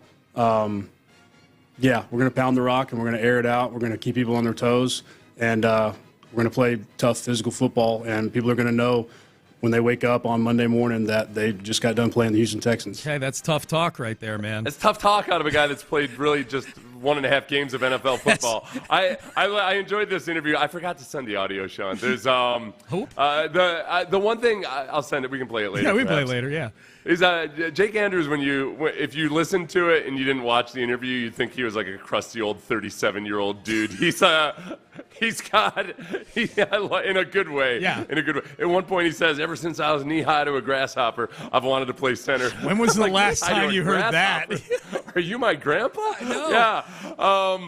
So, all right. Like when D'Amico said it at the press conference or at the pep rally a couple years ago, he said, "Yeah, when the other team wakes up, we want them to know that they played the Houston Texans."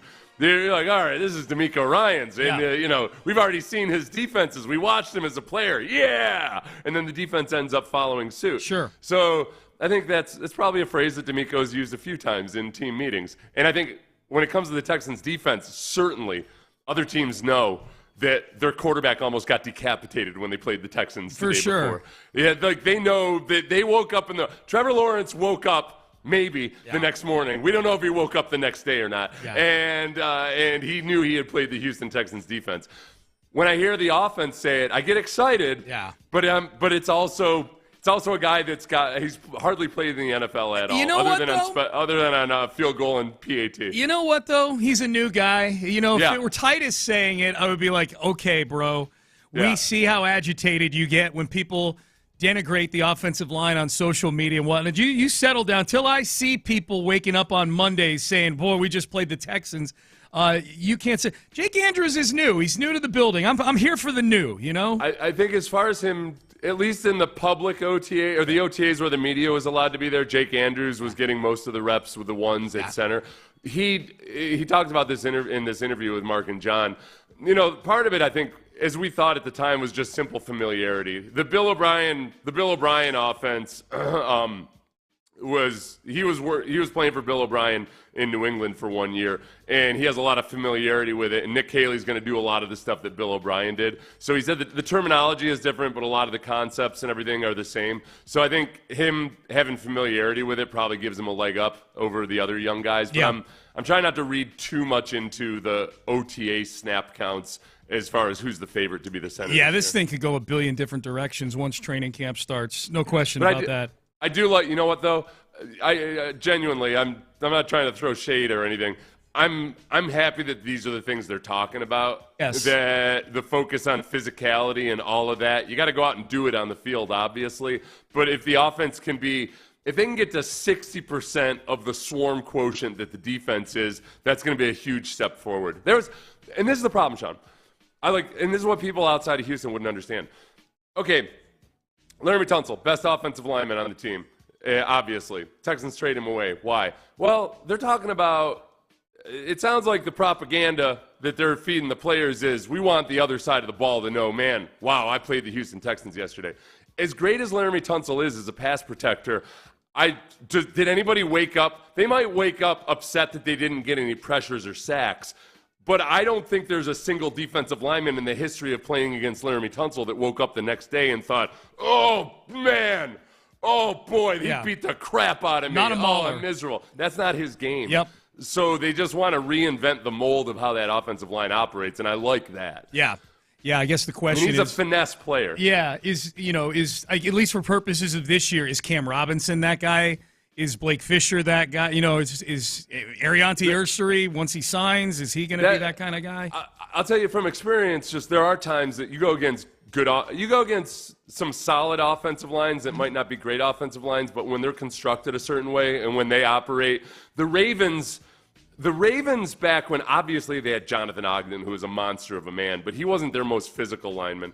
So when the Ravens really started getting good, they had some really good and solid interior offensive linemen, but they were full-grown men. Yeah. And you woke up the next day and you're like, man, I don't know, that was a battle. Mm-hmm. That was a battle. Mm-hmm. And it didn't have anything to do with the necessarily one individual. It was just the five guys and the way that they operated. It was a really physical battle. So even if they don't end up being a really a top 10 offensive line or something like that, you can still have an element of physicality and intimidation to you. Yep.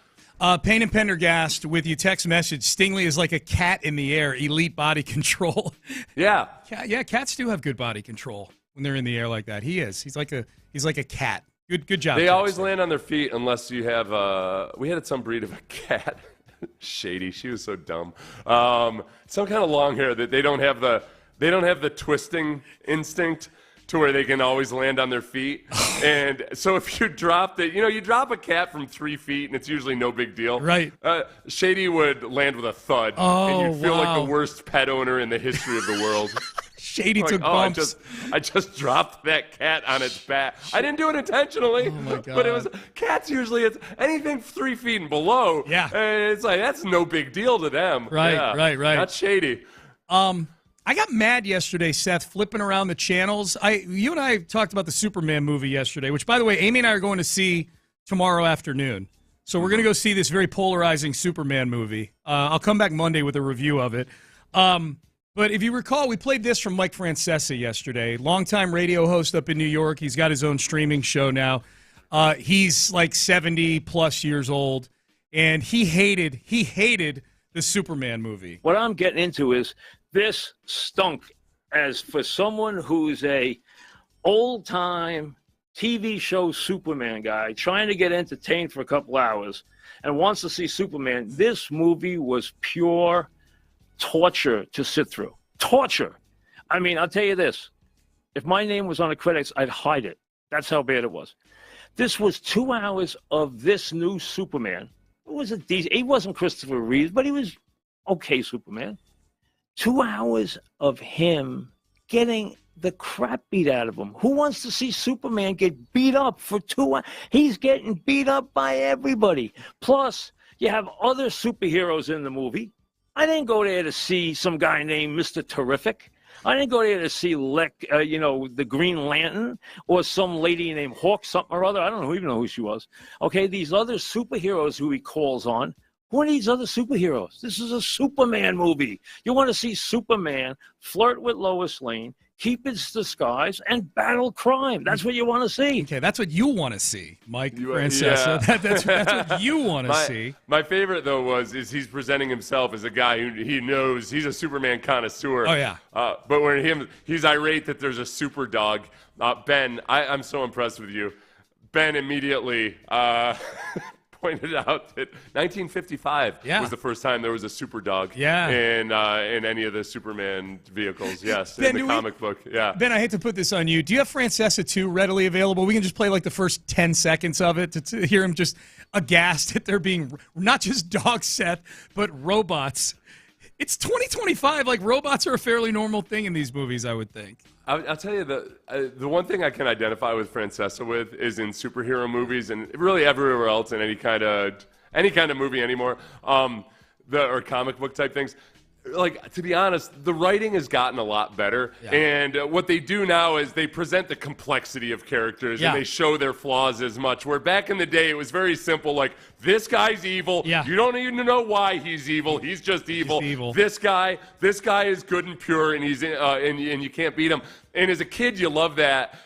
There's a part of me that yearns for, like, I don't want to know the villain's backstory. Yeah. Can I, like, I don't want to hear his sob story about why he was, what his childhood was Daddy like. issues. Can I just be simple and like, the good guy is the good guy, the bad guy's the bad guy. Seth, not an origin story fan. Didn't see Joker. I'm guessing. I'm not. I get it.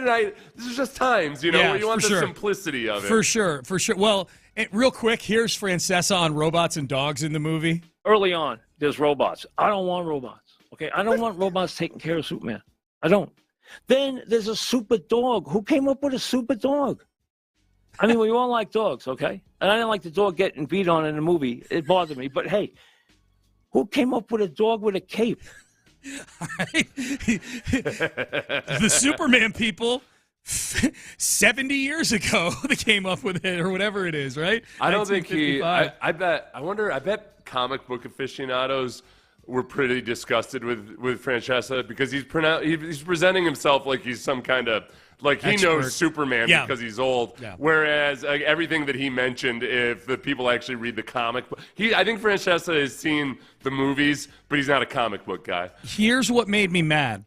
Yesterday, I'm flipping around the channels yesterday afternoon, and middle of the day, I'm just flipping around to see what's on. And Superman 2 is on True TV. So I stop on Superman 2. I like Superman 2 better than Superman 1 because of General Zod. The Zod and his two cohorts, the hot-looking chick and then the big dude that doesn't talk. I like that trio of villains. So I stop on that, and I stop on the part where Superman is flying up to the Fortress of Solitude, holding Lois Lane with him up there. Yeah. Because he's now fallen in love with Lois Lane, but in order to be able to marry her and procreate with her, he has to go up to the Fortress of Solitude to talk to his parents' Force ghosts or whatever they are and forfeit all of his superhero powers. They warned him. His mom warned him. She said, you're going to be a normal man now. You're going to bleed like a normal man. You're going to feel pain like a normal man. And he said, that's fine, Mom. I love her. Yeah. You gave a... I haven't seen Superman 2025 yet. I don't know. Francesa hates the guy, whatever. Some people like it, some people hate it. I don't want robots. There is zero chance.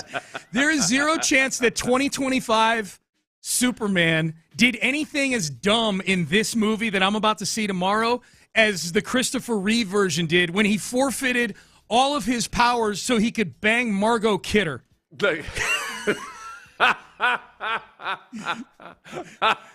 Wasn't Superman 2 the one where he flew opposite of the rotation? That was one. To turn back time. That was one. I thought that was kind of dumb. Yeah, it was dumb. Yeah, it was dumb.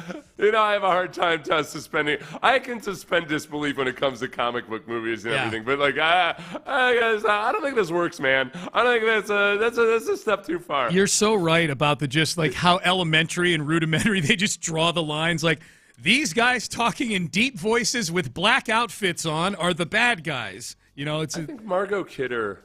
I don't know. Was she was 80s hot though, but was she? She was okay. Some of my shade I throw at him valuing Margot Kidder to that. Margot Kidder played Lois Lane in the movie Kids.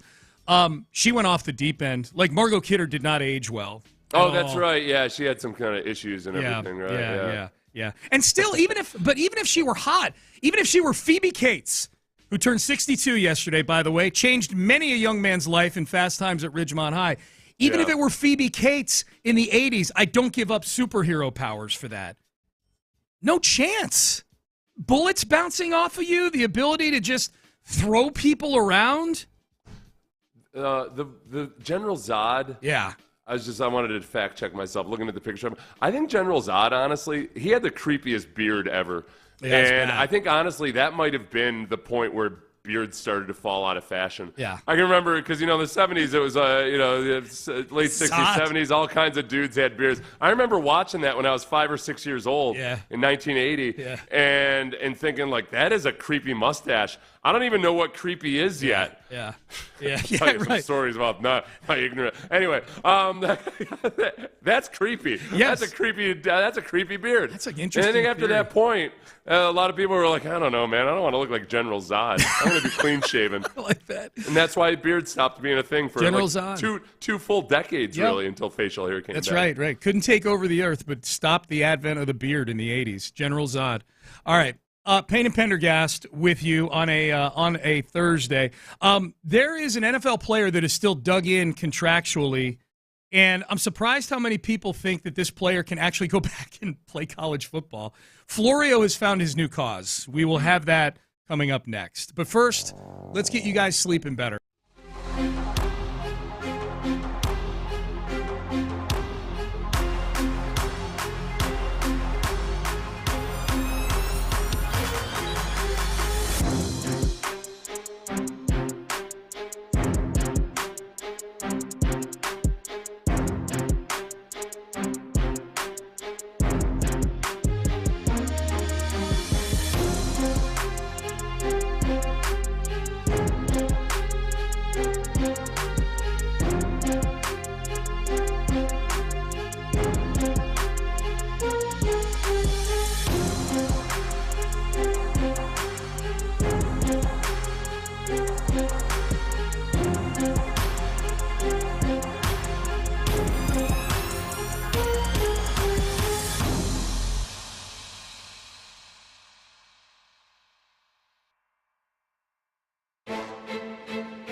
Karam Injury Lawyers Studios. Sports Radio 610 presents Payne and Pendergast. All right, good to be with you on a Thursday. The EPSYs were last night, top of the hour. I pulled some of the jokes from Shane Gillis's monologue.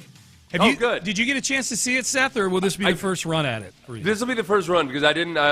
You sent the audio and everything, but I'm like, okay, these are jokes. I want to hear them fresh. Yeah. I want to. Yeah. Good. Yeah. I'll let you be joyless, and I get to actually enjoy this segment. It's actually, well, Amy and I were out to eat last night, and it bled into going past 7. I'm like, make sure you record the EPSYs. I want to see the monologue. I'll just say this. He made it as uncomfortable at times as you predicted it might be. Oh, good. Yeah, good. Yeah. So I just pulled the Were ones. the jokes directed at people in the audience? Yeah, some of them. Yeah, some of them. Did the people in the audience? Was there anybody that was really uncomfortable with it? Sometimes, yeah, a little bit. Yeah. I'll go back and watch it this afternoon. Yeah, watch the whole thing. I pulled the ones that were getting the most buzz on social media because that's the easiest place to go get the audio. So we'll do that at the top of the hour. This Shamar Stewart story is really interesting, and the local aspect to this. Shamar Stewart, first-round pick out of Texas A&M. He's a defensive lineman, and he is the one first-round pick who has yet to sign his contract. You know, training camp begins for a lot of these teams in the next couple of days. Well, rookies are reporting to some teams already as we speak, and Shamar Stewart has not signed yet with Cincinnati and has been very vocal about why. He's not been silent about this. Cincinnati is trying to do something that they've never done with any of their previous first-round picks, and that is add language in where they can draw back some of the guaranteed money in this deal if things don't work out between Shamar Stewart and the Bengals for whatever reason. And I don't think this is things that other teams are doing. It's just the Bengals, and we've seen this for decades with the Bengals, is they try to cut corners and reduce risk and reduce cost and exposure and things like that. They're the closest thing in the NFL, Seth, to a mom and pop shop. You know, they're a family-owned team with no other business other than football, and they act like it sometimes. Shamar Stewart is not signed yet. He's been very vocal about thinking that he's right in this, and he is currently working out in College Station. When that was reported earlier this week, it was actually reported and construed by some people, actually smart people, that he's working out in College Station, like practicing with the team, and that he might play for the Aggies this coming season and then put himself back in the draft next year. Yeah, that's a big leap for a lot of reasons. For one, it's very common for guys to go back and work out with their college team, especially in the first couple of years after you're done. Yeah. It's nice. You're comfortable with it. You got coaches that know you and all of that. For sure. Well, and to be clear, on the heels of that report where everybody's construing it as he's out there doing stuff with the team, the team's not even there right now. He's just using the facilities. There's guys working out, but you're not allowed to do football activities or anything. Right. It's not like he's learning the new defense or what have you. Yeah. So, that's dumb. That's dumb. The second part of it's dumb is that as of now, you're not allowed to go back to college football. But there is, and a credit/blame Florio for introducing this during the Shedeur Sanders conversation. Florio thinks that that legally, if challenged, that might not stand up. That the NCAA should allow players to come back even if they've entered the draft. So but it's certainly not a slam dunk. Oh yeah, he can just choose and go back to college. There would be a court case and every other thing else involved. Yeah, there would. Now, if he just plays it out and just sits out the year, then he will go back in the draft next year. And the Bengals are not allowed to draft him if he goes back in the draft next year. So he will go to another team. It's an interesting story because I wonder, how does the NFL look at a guy like that who sat out, who will have had to sit out football for a year? He's probably already got some money in the bank through NIL, so he's not desperate, I would imagine, to have to go play to keep the lights on in his apartment or anything like that. He would be delaying getting a second contract by a year. You know what? You know what's interesting is now because of NIL. Let's say he decides to test it, that he's, okay, I'm going to try to do this. I'm going to sue to try to go back to college football. He would get some of his assistants from his school, I'm sure, in that endeavor. They'd love to have him back. Or maybe not. Well, I don't know what his school would do because it's the NCAA itself that's saying that, so however it ends up working out, because guys have made substantial money in NIL, there are probably more guys who have, as long as they've been careful with their money and put some of it away for a rainy day at least, that would feel comfortable saying, all right, look, I know I'm gonna take a hit this year, but I'm gonna challenge it. Yeah. I'm gonna see what happens. And if it works out, then I get the NIL money this year. But if it doesn't work out, then I'm not going to starve in this year while I'm waiting to go re-enter the draft. If you were a personnel guy, if you were Nick Caserio, you're GM of an NFL team, and you've got to pick, and Shamar Stewart is back in the draft next year. He's back in the pool of players. So however you graded him coming into 2025, you probably have a similar grade on his body of work and same grade on his body of work. That is what it is. Would you view the year off as a positive, a negative, or a non-factor? Okay, so there's two things. One is the actual year off and whether it's good or bad. He wouldn't have improved at football necessarily, but he'd be fresh physically, all that. Yep. He'd be 1 year older. I wouldn't think too much about it one way or the other there. It's kind of like when Nico Collins, and we saw this with a lot of the guys in the COVID year. Nico Collins took the COVID year off, and a lot of other guys did too. And, maybe Nico Collins would have been a first-rounder if he'd actually played, but he would have also gotten better. So if you had Shamar Stewart graded however you had him graded at the time, I don't think that necessarily changes. You're going to go off his last year. The other side of it is, okay, is this guy a pain in the butt, or do I disagree with the way he handled it? And that's going to come down to the individual GM. Yeah. I think for sure anybody that drafts him is probably going to want to have a really good conversation with his agent beforehand. Sure. They want to be sure that that they almost have, a deal in principle agreed to before the fact. Definitely. But the Bengals are a team that's known for making things more difficult than they need to be. When Florio wrote an article about this yesterday and lays out the path that Shamar Stewart could take to potentially sue and go back to college for a year if he wanted to play. And it could be at A&M or anywhere because of the transfer portal. He could go play at any number of schools and get paid via NIL and make some money. Maybe, who knows, maybe make almost as much as he would have been making on his rookie deal, depending on how badly a team or a school wants him to play. I would guess that there are probably some NFL owners and some people in the NFL that really want to encourage the Bengals to just squash whatever this silly, petty thing they want is in the contract. Because I think the last thing the NFL wants is for the door to be open for, especially the bad teams, for the door to be open for guys to say, oh, okay, I got drafted by I got drafted by the Bears. Whatever, to think of any bad team over the last couple of years. To have the avenue available to go back to college and get paid to go back to college, the NFL does not want that. The draft is a huge, huge marketing thing for them. It's a big money generator for them. The last thing they want is for that night of the first round of the draft to have this cloud hanging over it where these guys are getting picked by teams and they might not want to go to that team. I'm not saying that players shouldn't have that right. The way you go about gaining employment in the NFL is 180 degrees different than the way you go about getting employment in the real world. Getting drafted to a city you may not want to go to, and you have to go there or sit out a year.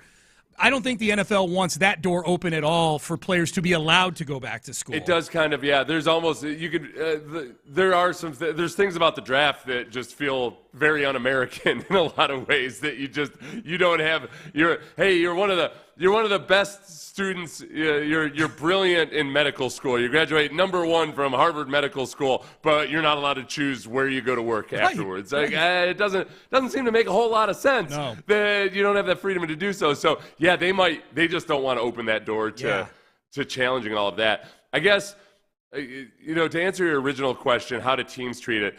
I don't think it's anything like a Curt Flood type situation where Curt Flood basically got blackballed from baseball for challenging free agency and all that, or the lack of free agency. Yeah. So that part of it I don't think is a concern. I think that there might be some discussions with the Browns up in Cincinnati, Mike Brown, about just hey, listen, man, we don't want to open this Pandora's box. Text something like, hey, Brownie, come on, man, let's squash this thing. We don't need to open the door. Texter's asking a question that I have about this whole thing, but we're up against it. I'll bring that up when we come out of the next segment. Also, I've got a handful of the Shane Gillis jokes from the EPSYs last night from the monologue. I like the monologue. Some of the people in the audience didn't seem too pro about the monologue. I think the way Gillis handles some of this stuff, though, is genius. We'll have that coming up in the next segment as well. Stay there. Texans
HD2 Houston. Insider access, exclusive content. Sports Radio 610. The Texans play here. An Odyssey sports station. Sports Radio 610 presents Payne and Pendergast. All right, Payne and Pendergast, real quick before we get to the EPSY jokes last night from Shane Gillis. We had somebody ask a question on here that I actually had in the rundown. We just didn't have time to get to it. We were talking about the Shamar Stewart situation where he's still holding out from the Bengals because they're in a standoff over a clause in Shamar Stewart's contract, and neither side is budging right now. There is a chance that Shamar Stewart, he's already said he'll do it. He'll sit out the year and put himself back in the draft next year. We'll see. But I thought about this yesterday, Seth, too. We know that Nick Caserio and a lot of GMs are always looking at little things and ways on the margin that they can get good players, in a way where they're, the less you have to give up, the better a player you can get, the better you can make your team. Text message, could a team like the Texans try and lowball Cincy and trade for him? Offer a second, offer a third, a fourth.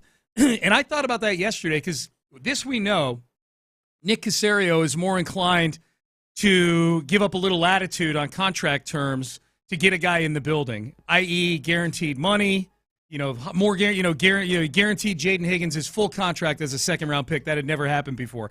I would guess something like what Stewart and the Bengals are haggling over, something that the Bengals are the only team digging in on, that the Texans would happily acquiesce and say, no, your contract's fully guaranteed. Don't worry about it. Yeah. So should a phone call be made right now by Nick Caserio to the Bengals front office to say, hey, we'll take this little problem off your hands.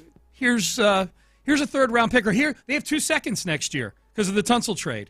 We'll give you the worst of our, we'll give you the worst of our 2 second-round I wonder, we don't know that a phone call like that hasn't happened. Right. So would I be pleased if I found out that a phone call like that happened? I say yes. I would be. Oh, hell yeah. I'd be very, very. And now it's in a position that the Texans aren't necessarily desperate for right now. So how much are you going to trade to give up for him? But it's it seems like that's right up Caserio's alley. Yeah. Third-round pick. Right up his alley. Third-round pick to get first-round value? And it's just the only thing they standing wouldn't. A third-round pick is two, though. I don't think the Bengals would give him up for a first round, for a third-rounder. I don't think. I think the Bengals are dug. If you're the Bengals, you almost have to be dug in at least through week 10 with this thing. That's the deadline for getting something done. Yeah, I think that they might. Luno in that conversation with Chandler Rome and Tyler. I'm sorry, I'm blanking on his name. Stafford. Yeah, Tyler Stafford. Yeah. Sorry, Tyler. Tyler's an awesome dude. He listens to our show. The way Luno talked about it, it's like, he said how things usually start. It's with a casual conversation. Yeah. No GM's going to call up with guns ablaze and be like, I got to have Shamar Stewart. What do you want for him? I'll give you anything. And definitely not Nick. So Nick, I'm like, hey, what's going on with Shamar Stewart? Oh, that's interesting. You ever think about maybe trading him out? I don't know. I'm just spitballing here, baby. And I would be happy. That doesn't sound like Nick either. No. Hey, baby. Yeah. It is a fair question. It's a really interesting situation. All right, EPSYs last night. Shane Gillis, comedian, was the host, did the monologue. And I felt good about this, Seth, because a few of the people he was joking about definitely caught some in his monologue. Here was, got the Belichick joke in, man. Here was Shane Gillis on Bill Belichick and his very, very, very young girlfriend. Pitcher, hitter, and bookie. A bookie is what Bill Belichick reads to his girlfriend before bedtime.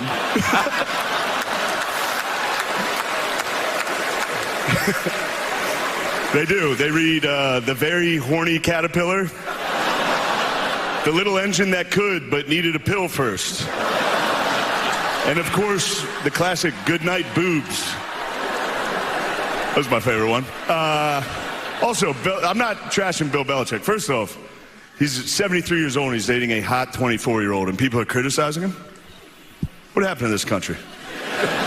We used to be a great country. He won 6 Super Bowls. Yeah, he's dating a hot 24-year-old. Maybe if you guys won 6 Super Bowls, you wouldn't be sitting next to a fat, ugly dog wife.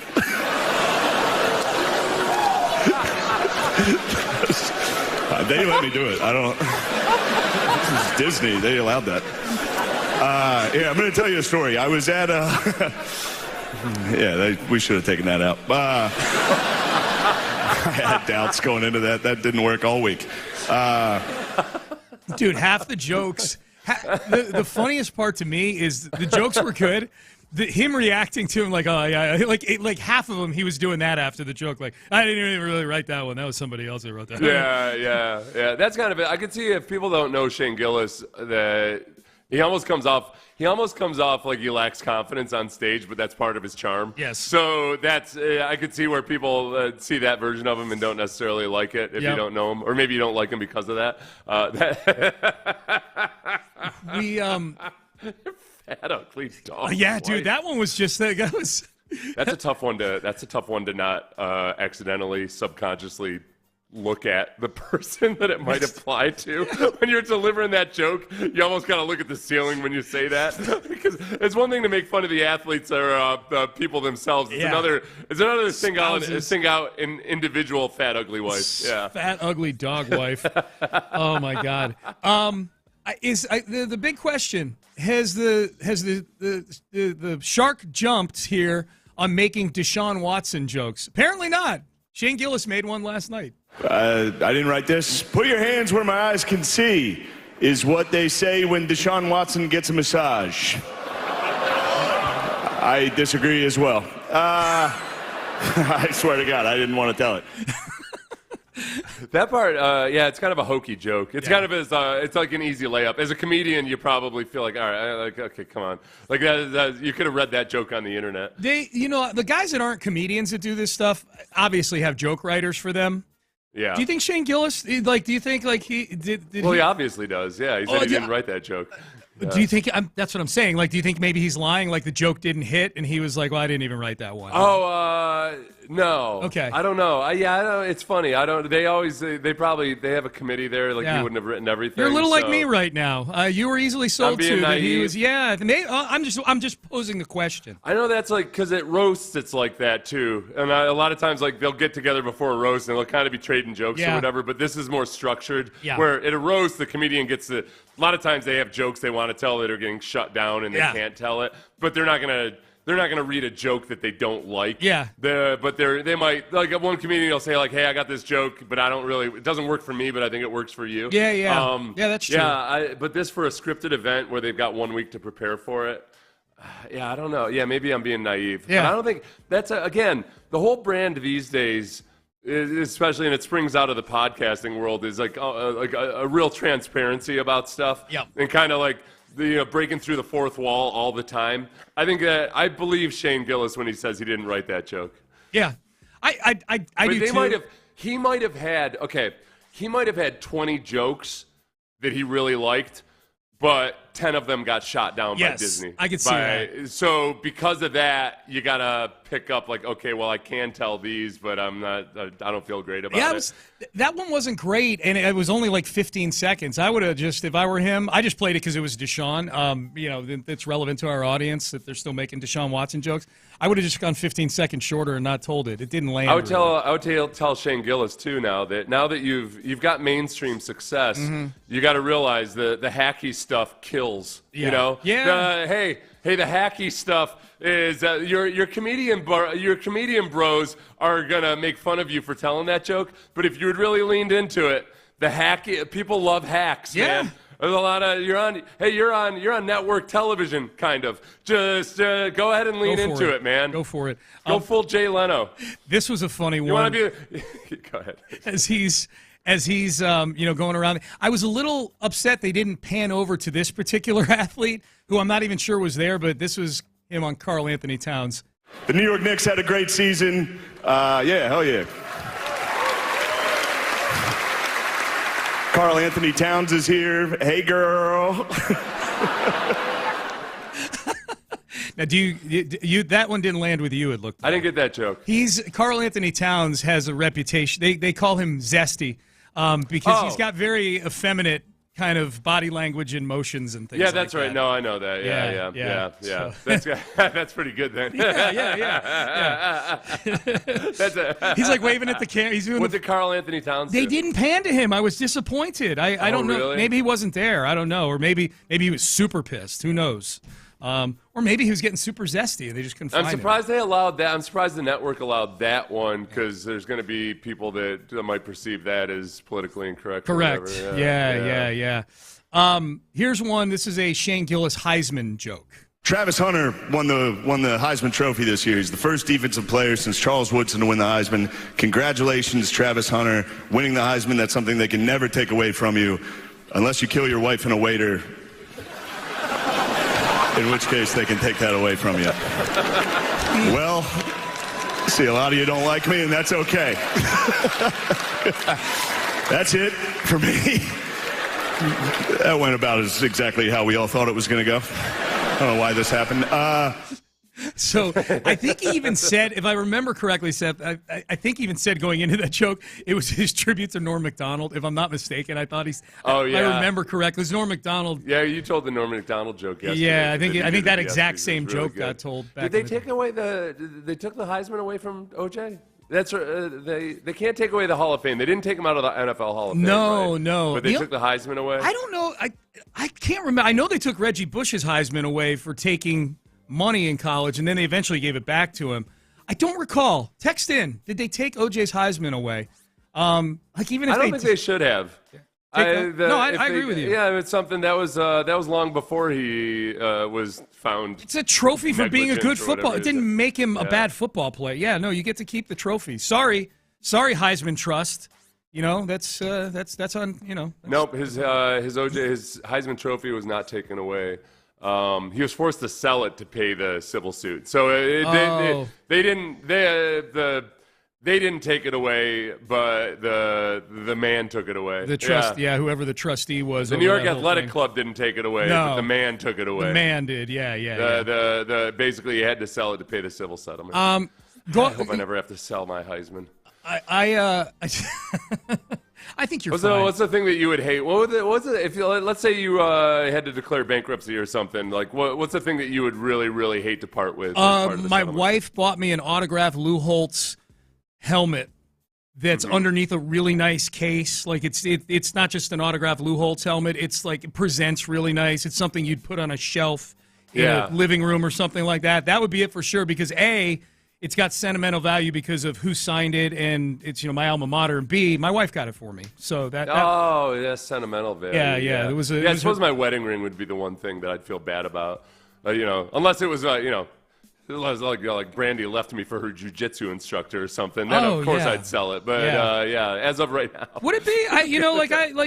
You're still married or whatever. It's But that's the only material possession I have that I don't really. It's not like I try to.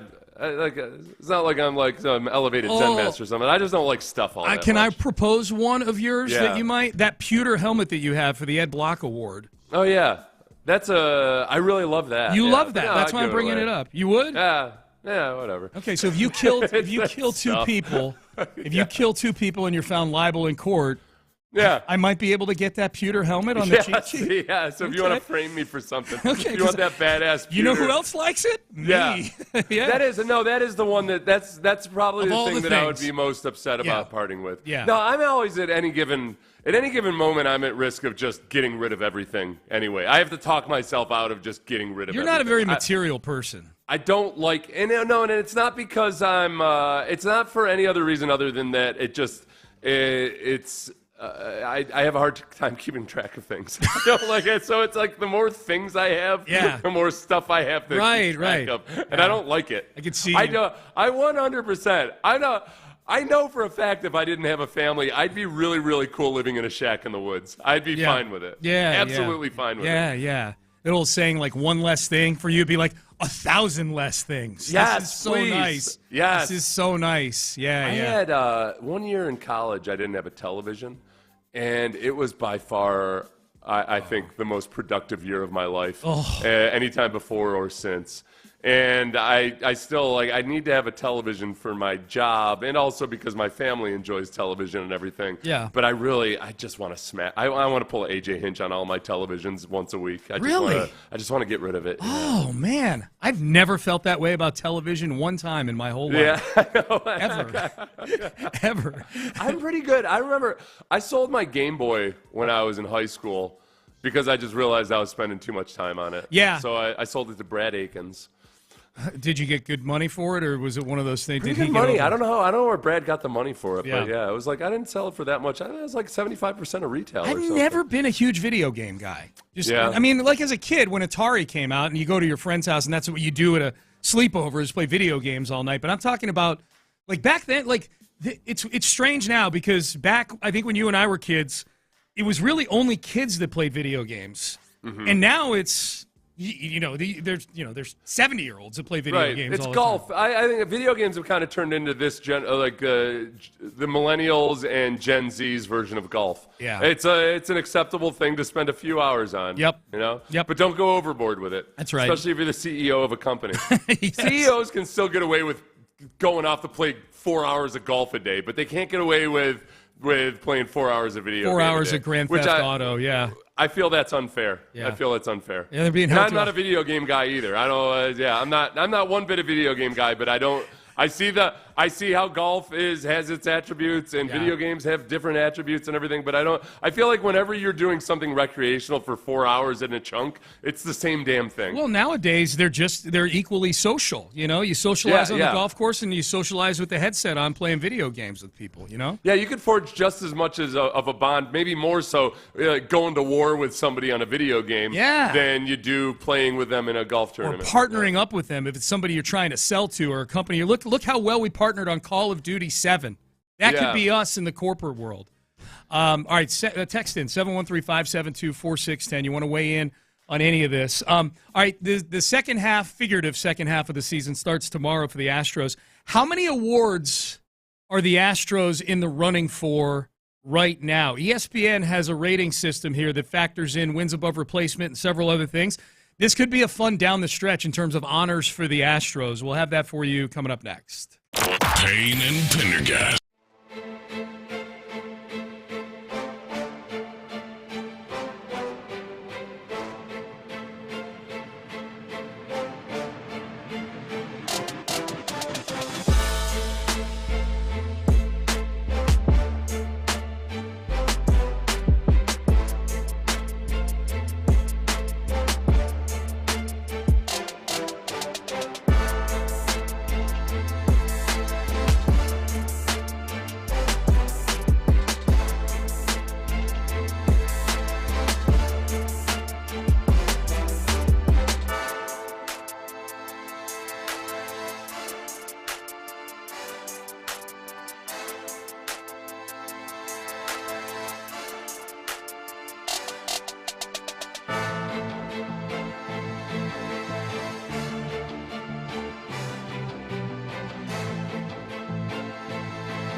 Pendergast is driven by West Point Lincoln of Sugar Land on the Southwest Freeway. Exit Kirkwood and take the first U-turn at West Airport under the giant American flag.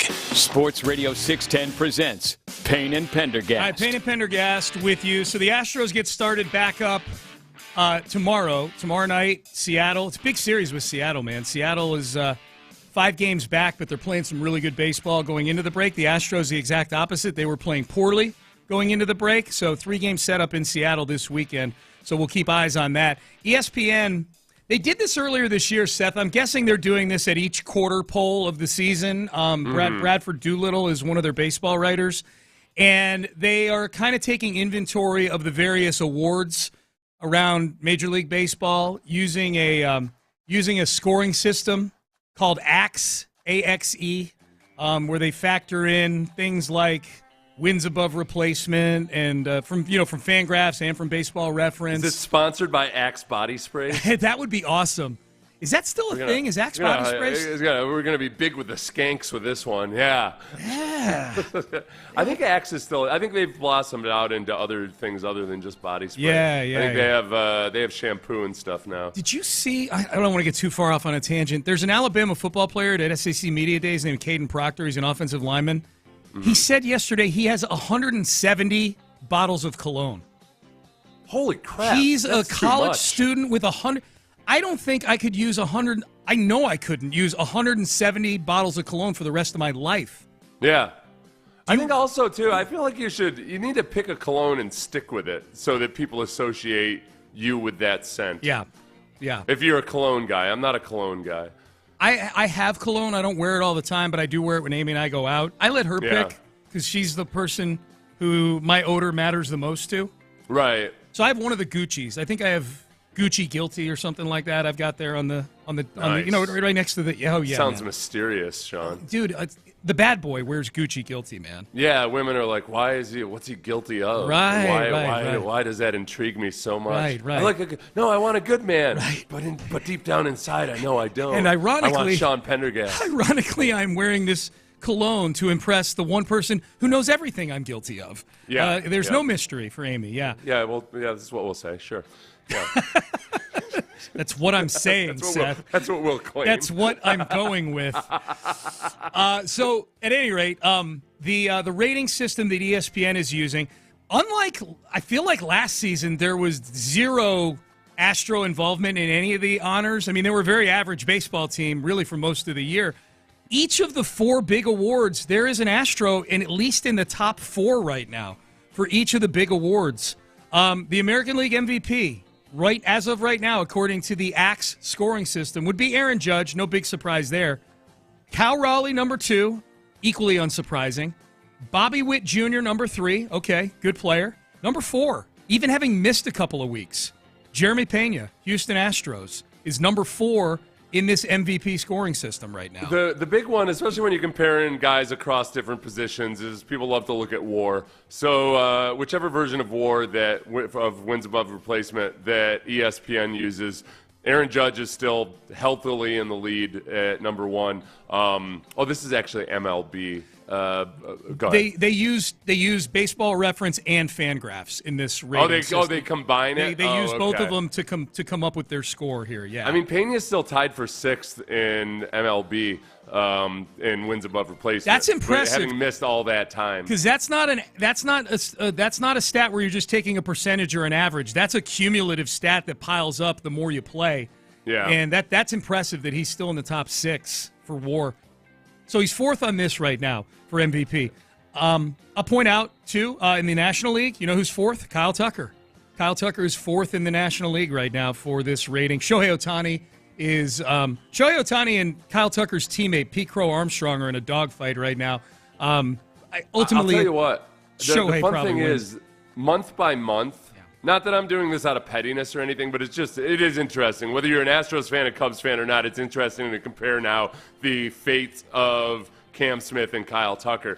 And, Kyle Tucker, I mean, he started off this season on an absolute tear. He's still playing very, very well, but he's come down back to more of the normal version of Kyle Tucker, which is a very, very good baseball player. Yeah, very but good. Cam Smith keeps month by month creeping up to being about, last month and in July, he's a lot closer to Kyle Tucker than obviously he was earlier in the season. His name will come up later in this segment. I will tell you that in a very glowing way. American League, okay. Does this surprise you? 2 Astros in the top 5 right now for Cy Young. Framber Valdez is ahead of Hunter Brown. Not by much, just by a point. But Framber Valdez is tied with Joe Ryan of the Twins. Tarek Skubal is the leader. Garrett Crochet of the Red Sox is number 2. Framber and Joe Ryan of Minnesota tied at 3, 1 point ahead of Hunter Brown, who's sitting at 5 right now. I'm a little bit surprised just because Hunter Brown in every other list, every other power ranking, all-star voting, everything else, Hunter Brown just gets a lot more attention and love than Framber Valdez. He didn't make the all-star team, right, Framber right. Valdez. It's crazy. And like that part of it, you can it's just packed with good pitchers in the AL this year. But it's the first time I think maybe I've seen on any list people putting Framber above Hunter this year. Hunter has just gotten more admiration and stuff like this than Framber has. Well, and I think and this probably, though, if there's recency bias, reflects maybe what the trust level is in each of these guys right now in the eyes of Astro fans. Framber's been better over the recent part here than Hunter Brown has been. Hunter Brown and Framber Valdez both in the top 5 for American League Cy Young. Did you have something you want to say? You look like you're I about just to say didn't something. see how what were they using to? What are they using to create this list? The stat is AX. It's an AX rating that they use. I'll read exactly what this is. It's assessments made by the betting markets, the award watch, right? Okay, AX, go ahead. I'll read. AX is a rating system developed to combine the results from the leading publicly available value metrics to create a consensus evaluation of each player. That includes B-WAR, F-WAR, win probability added, and championship probability added. The ratings for each system are combined using standard scores and weighted to best fit the current standard. I don't have the formula in front of me, Seth, but those are the metrics. That's where I just got confused, though, because they also mentioned the voters in one of the paragraphs in the intro. So I just didn't know where the human element came into. I don't know that there is one, but yeah. So that's at any rate. So American League Rookie of the Year, Cam Smith is a big mover in this thing. He's up to 3rd.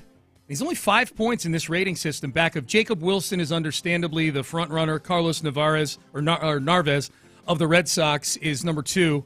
And then Cam Smith is number 3. And they actually write about Cam Smith here. He's the biggest mover of all these guys, Seth, in the last quarter of the season. And that feels like it matches the eye test, right? Like Cam Smith, since the middle of May, has been on a tear. They say this: Smith has mashed his way into prominence, but he's proven to be a well-rounded young hitter despite just 32 games of minor league experience. Alas, his surprising .277 batting average is driven by a very high, a .378 batting average for balls in play, which means he's gotten a little bit of luck along the way. Like, those numbers should be a little more even. However, Smith has just 7 homers, and if his game power starts to match his raw power, he can easily replace any loss in batting average with a gain in slugging. So that all matches up. That's where he parallels Kyle Tucker a little bit in just that, we saw Kyle early on. Remember Kyle Tucker was not nearly as good in his rookie year as Cam Smith has been, but he also, even after he started to get good, the power just didn't show up. He was hitting stuff to the warning track with alarming consistency earlier in his career, and then the power showed up. But just as it is with everything else with Cam Smith, he just seems to be on a warp speed pace. It's crazy. On climbing up through this. And it is that article that I think Chandler did about Cam Smith a couple weeks ago was Ken Rosenthal. It was Ken Rosenthal, that's right. It was on The Athletic, but it was Ken Rosenthal with all these different coaches just kind of gushing about his work ethic. Bagwell talked about it on the broadcast this weekend too, but just how quick he is to learn things. And you teach him something, and immediately he's putting it to work in the batting cage and having success with it. And that's a stark difference from the way that, say, A.J. Hinch felt about Kyle Tucker early in his career. Yes. They were not a fan of the way Kyle Tucker operated, and that he lacked a sense of urgency compared to other Astros.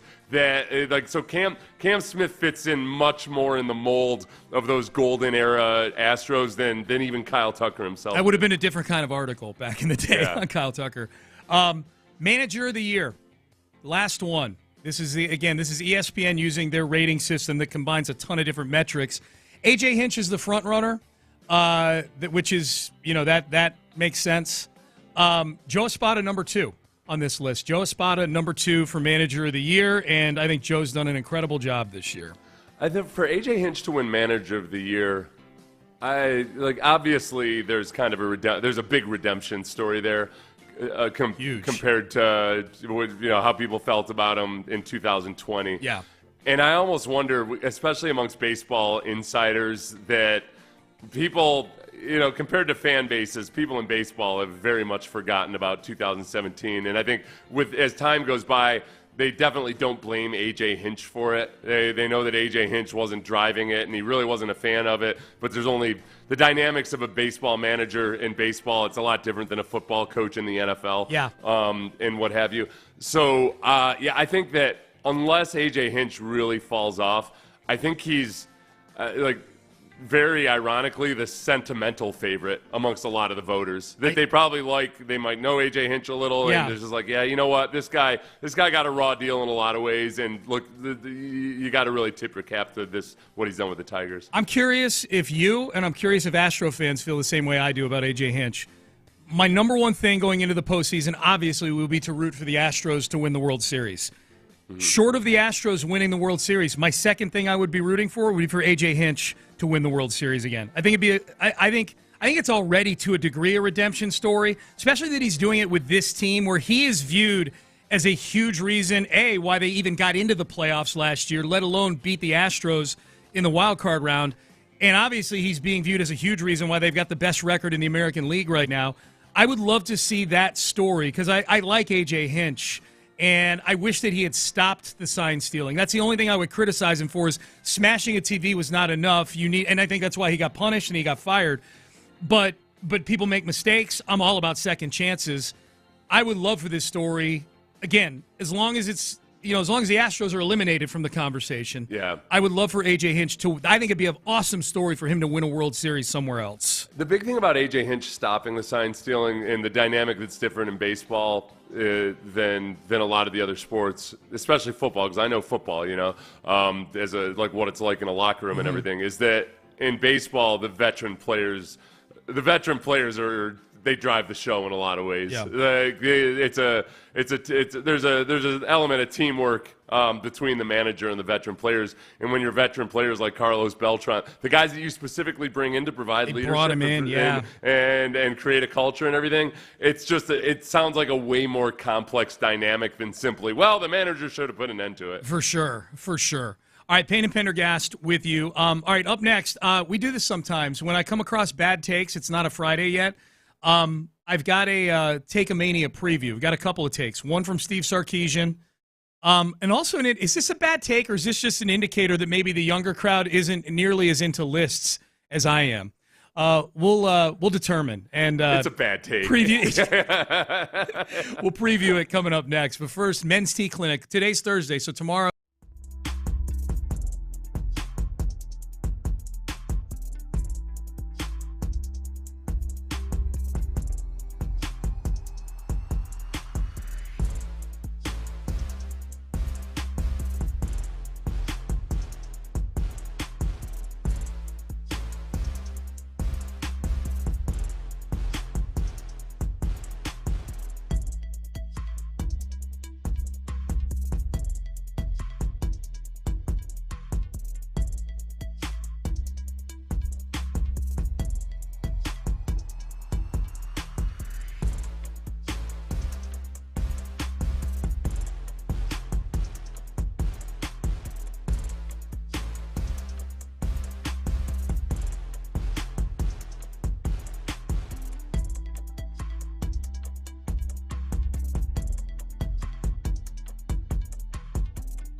Life. Live from the Mokaram Injury Lawyers Studios, Sports Radio 610 presents Payne and Pendergast. All right, we do Take a Mania at 9 o'clock every Friday. We take the bad takes from the week, and we have a reigning defending champion, and we put the bad takes from the week up against them. And oftentimes, lately, a lot. The title has changed hands many times of late. There's been a lot of bad takes out there, if we're being honest. And I forget who the reigning defending champ is, but at any rate, it's hard to keep track. Last week was it was a tough one. There were a lot of candidates. Yeah, title changed hands twice last week. Oh, it's I believe the reigning champ is Kevin Keatsman from Kansas City talking about Mahomes being fat. Oh, that's right. I think that's the reigning and not defending. working out and all of that. Yeah, that's the reigning defending champ. So I like playing some of them before Friday just to, because it's fun to listen to idiocy sometimes. This was Steve Sarkisian at SEC Media Days talking about the culture of the University of Texas program in the NIL era. We only have so much money to go around, and so we've got to do a great job evaluating. We've got to do a great job of rewarding those players that are doing it at a high level within our program so that they don't go anywhere else. But we've also got to continue to develop our players as they grow and make sure that our players aren't doing this for the idea of money. And I think sometimes, quite frankly, I think it hurts us a little bit in recruiting in the fact that when kids come on our campus, one of the first things we do, we don't talk about NIL. We don't talk about NIL or revenue sharing or publicity rights until the very end. And that may hurt us on some kids, but if a kid is coming to Texas for that reason, we don't want them anyway.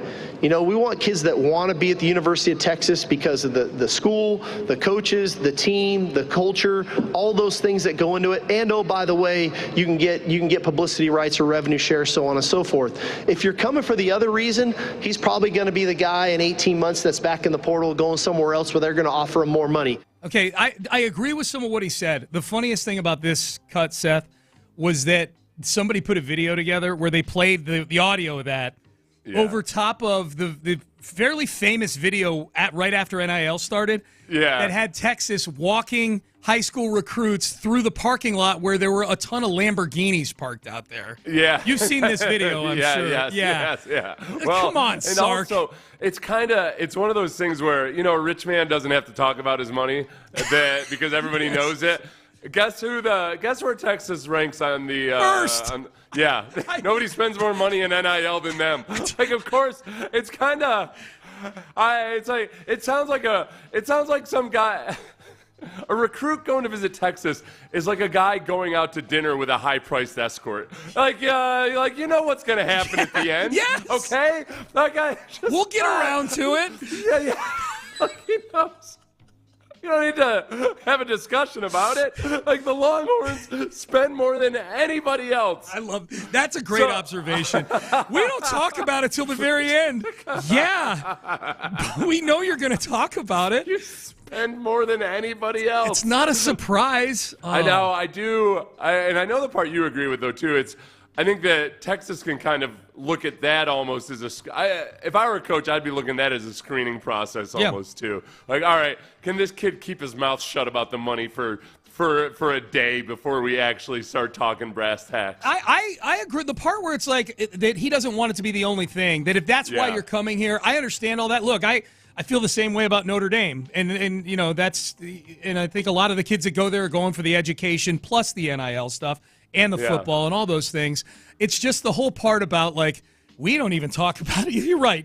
We don't talk about it till the end, making it sound like it's this secondary topic when we've got footage of high school recruits walking past a dozen Lamborghinis into the building. Like, you can do things without saying it, you know? Like, so. Right, and it's an easy position to be in when you're known as the team that spends most liberally. Yeah. That list, by the way, for anybody who's interested, this is based on 3 is kind of like the online expert. Goes Longhorns, then Texas Tech, then Ohio State, then Oregon, Texas A&M and Miami are tied at 5th. Michigan and USC are tied at 7th. Okay. Tennessee is 9th, and then Auburn. Okay.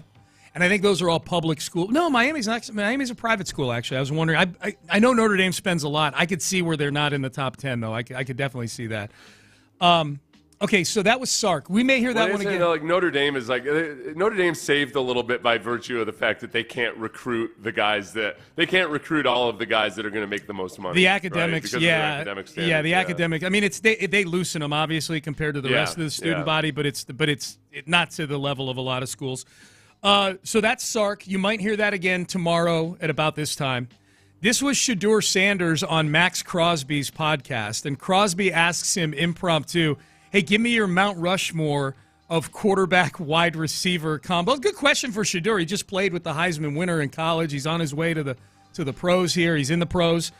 Who is your Mount Rushmore of quarterback-wide receiver combos? Mount Rushmore of quarterback and wide receiver duos all time. So Tom and Gronk, of course, but he's a tight end. I like that. So Aaron Rodgers and Devontae Adams. Chris Olave and Derek Carr. That's a curveball. I was not expecting that. But I like it. Whoever going to be the quarterback for DK Metcalf and George Pickens, whoever that is. I love it. I like it. You know why? Shedeur didn't play the game. Peyton Manning and I share the same rule. You don't answer questions about lists, power rankings, anything else like that. Here's the most. And that's so what he did is he completely disrespected the question. I don't know, man. Greatest of all time, Sean. Whoever the quarterback is for the Steelers this year, if it's Aaron Rodgers, if it's somebody else after Aaron Rodgers gets injured, that's going to be one of the all-time greatest quarterback, wide receiver combos. He answered a Mount Rushmore question with a whoever wins that job. Yeah. Okay. That's not. And yet to me, that is not the most damning thing. It's not. This is why the Olave Derek Carr thing is so. Yeah. Then play it one. It's a shortcut. Play it one more time. Mount Rushmore of quarterback and wide receiver duos all time. So Tom and Gronk, of course, but he's a tight end. I like that. So Aaron Rodgers and Devontae Adams, Chris Olave and Derek Carr. Stop. That's a curve. Stop. That's a curveball, right? He answered it with pace. That it's a note that he has in his that he's already thought about this. Of course, Chris Olave and Derek Carr. He just needed to stammer for 5 or 6 seconds, Honestly, and I would have given him the benefit of the doubt. He answered it like he walks around telling people this is the Mount Rushmore. Anything I've ever criticized Shedeur Sanders for, I throw it all out. I love this kid, man. I love this kid. I love this kid. I love this kid. Mount Rushmore questions are the dumbest questions alive. The dumbest sports topic, everything. Dude. And he completely peed all over it. And poor Max Crosby, who, if it were like Max Crosby's buddies and they were just on a Zoom call together, he would have destroyed him. But Crosby's like, well, that's a curveball. So, and a potential combo. I know he did the combo of DK Metcalf and George Pickens there at the end, but let's call that one receiver. So there's 8 possible names in a Mount Rushmore of QB wide receiver combos, and he got to Chris Olave and Derek Carr before he got to Joe Montana and Jerry Rice. Dude, we could be here all Manning day. And Marvin Harris. Dude, they're not even Chris Olave. Troy Aikman didn't make the cut. Chris Olave and Derek Carr weren't even in the top 16 last season. And he reeled them right off. I love it. Put them all time. I do too. The best, it only would have been better if he had done something like, if he had gone like immediately after Chris Olave and Derek Carr, where you're like, what the hell are you talking about? If then he went to a deep, legitimate cut like Sonny Jurgensen and Charlie Taylor. Oh yeah. That would have been amazing. Kenny Stabler and Fred Biletnikoff. Whoa, that's the dumbest. I love that answer, man. I approve of that answer. Okay, because he took the. God, I hate Mount Rushmore questions. I don't. I'm not a big fan of him either. That was just the way he didn't even hesitate. Went from Aaron Rodgers and Devontae Adams. Like Aaron Rodgers and Devontae Adams is debatable. Like very debatable. Okay. That list that he made, which included one non-wide receiver, and I'm okay with that. I'm okay with that too. Yeah. What list, that Mount Rushmore that he created? What would the actual category be?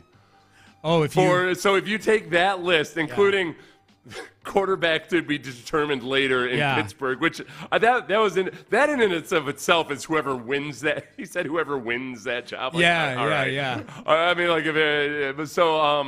what is the actual category? I would say our listeners are going to be better at this in the moment than we will. The other funny thing is and I'm going to answer your question. Aaron Rodgers winds up, and I didn't even dawn on me this. He's in there twice. Right. Well, if he wins the job. If he wins the job. I would say the category might be quarterbacks who were like somewhat polarizing. You know, like Tom Brady, people love him or hate him just based on how much he wins.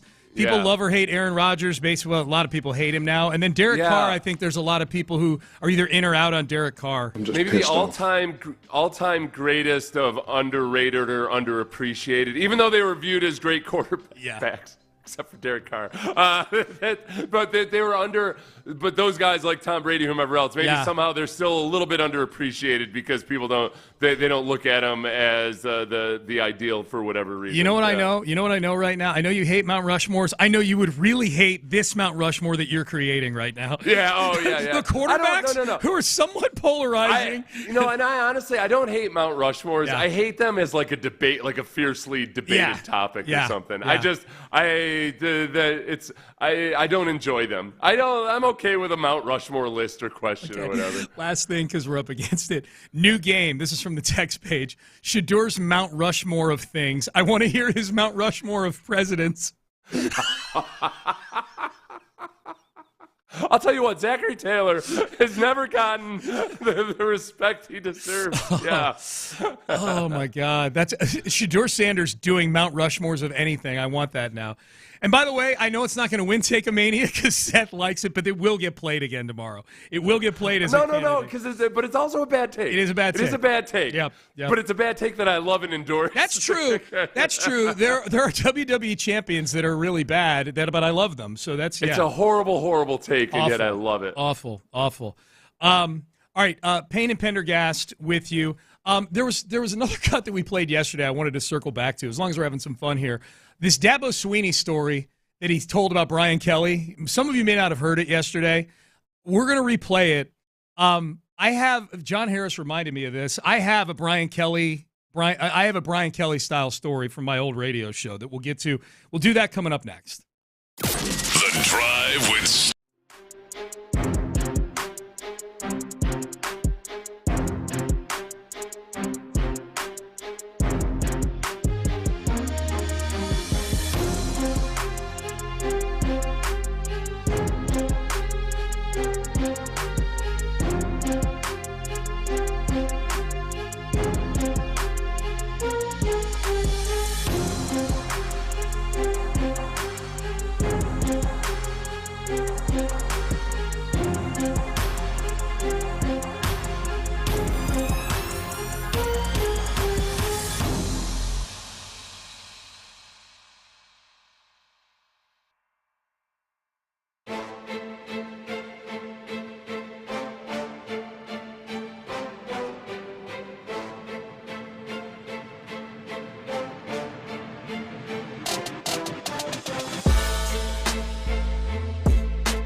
KILT. KILT FM HD2 Houston. Insider access. Exclusive content. Sports Radio 610. The Texans play here. An Odyssey sports station.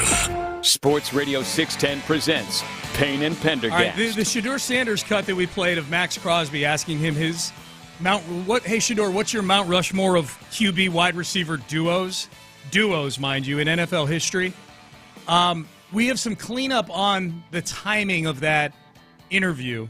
Let's play the cut again first for those who missed it. This is a Take-A-Mania candidate for tomorrow at 9 o'clock. Mount Rushmore of quarterback and wide receiver duos all time. So Tom and Gronk, of course, but he's a tight end. I like that. So Aaron Rodgers and Devontae Adams, Chris Olave and Derek Carr. That's a curveball. I was not expecting that, but I like it. Whoever going to be the quarterback for DK Metcalf and George Pickens, whoever that is. Okay. I love it. Okay, so we had a few people point out, hey, Pickens and Metcalf aren't even on the same team anymore. Right, which gives them a pass on the whoever's going to be the quarterback part, because obviously they were on the same team for a little while. For a little bit. And then Pickens goes off to Dallas, but at that point, Aaron Rodgers hadn't signed yet. He hadn't signed. This interview took place on April the 22nd. Yeah. So this is before Shedeur had even been drafted. It was a week of the draft the interview took place. So he gets a pass. He gets a pass on Pickens and Metcalf being on the same team. They were when he did that interview. Yeah. He gets a pass on whoever wins the job in Pittsburgh. Factually, but it's a horrible take. That somehow it's a horrendous take when at that point it could have been Mason Crosby or so. Mason Rudolph was the number one on the depth chart. Yeah, at that point. Apologies to Mason Crosby. Yeah, at that point he was number one on the depth chart. It does not give him a pass for Chris Olave and Derek Carr being on his list, and it does not give him a pass for having a 3-person answer to a question about duos. Yeah. No, and this is why I approve of it wholeheartedly. He got after he got, and even honestly, like once he got past Gronk and Brady, he really just Rodgers and Devontae Adams is a defensible one. Yeah. But still not nearly up into if you go to Joe Montana and Jerry Rice or Peyton Manning and Marvin Harrison or what have you. Yeah. Or any but remember, number of... like it's hard to squeeze in though. Like, where are you going to put Peyton and Montana when you also got to get Derek Carr in there? Right. It's a tough hard. endeavor. It's hard. It's true. That's Mount Rushmores are difficult. Yeah, I can't believe Max Crosby hit him with that very unfair question in that podcast, in that very loose podcast. I do like in that whatever it was, symposium or whatever that they did with Peyton Manning and Eli Manning out there with Caleb Williams and C.J. Stroud and Bryce Young. Yeah. C.J. kind of alluded to some advice that Peyton had given him. It sounds like that he said something like, no lists or no power rankings.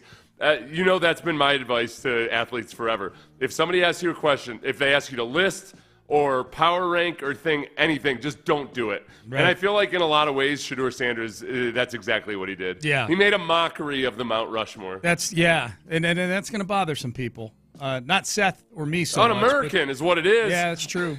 You defile one of our national monuments. Big monuments. When you should be gracing it with the names of actually great quarterbacks and wide receivers. That's Dang right. it. Yeah. Shedeur. That's why you fell to the 5th round of the draft. Besmirching national treasures like Mount Rushmore. Jeez. He didn't honor Max Crosby's question. Yep. That was what. Yeah, I actually wouldn't be all that surprised if that did show up or something. An anonymous talent evaluator was not a fan of the way Shedeur Sanders answered a Mount Rushmore. It's a better than 50-50 chance. Honestly, it feels like there's a better than 50-50 chance that it wound up on at least one scout's rundown of Shedeur Sanders. Yeah, like, what's up with this guy? At least one. He doesn't respect the game or something. There's all types out there. Are you more impressed that he pulled Chris Olave or Derek Carr out of the hat on that one? Impressed? Olave, the duo. Olave's been in the league for 3 years. Yeah. 2 years, right? Because he was injured. And he's had I don't know if he's had over 1,100 yards receiving in any of those years. Major concussion issues, I know that. It's not like Derek Carr and Chris Olave have even had one singular awesome, crazy season or anything. I don't know that they've had an awesome, crazy play. What's your most vivid Derek Carr, Chris Olave memory. You're like, what? I don't know. Fascinating to me. I'm so fascinated by this answer. Yeah. Everything makes sense now, and I'm a huge fan of Shedeur Sanders. I don't know how his brain works or what he was thinking in that moment, but the confidence with which he did it, that's a rare trait right there. That's Sean. the bravado. Yes, that's the bravado. All right, so we played this yesterday, but you might not have gotten a chance to hear it. And I'm curious if this has ever happened to anybody before, where you see one name, you think it's somebody, but it's some other person of the same name. This was Dabo Swinney, Clemson head coach, talking about a trip he made to the beach with his family, and he was told, going to this particular beach town, that Brian Kelly's wife runs a gift shop in this town. Now, Brian Kelly, LSU I don't think head we have coach. to lay. We can just, okay. Brian Kelly, the football coach. Kelly, the football coach. Well, that's what Dabo Swinney thought.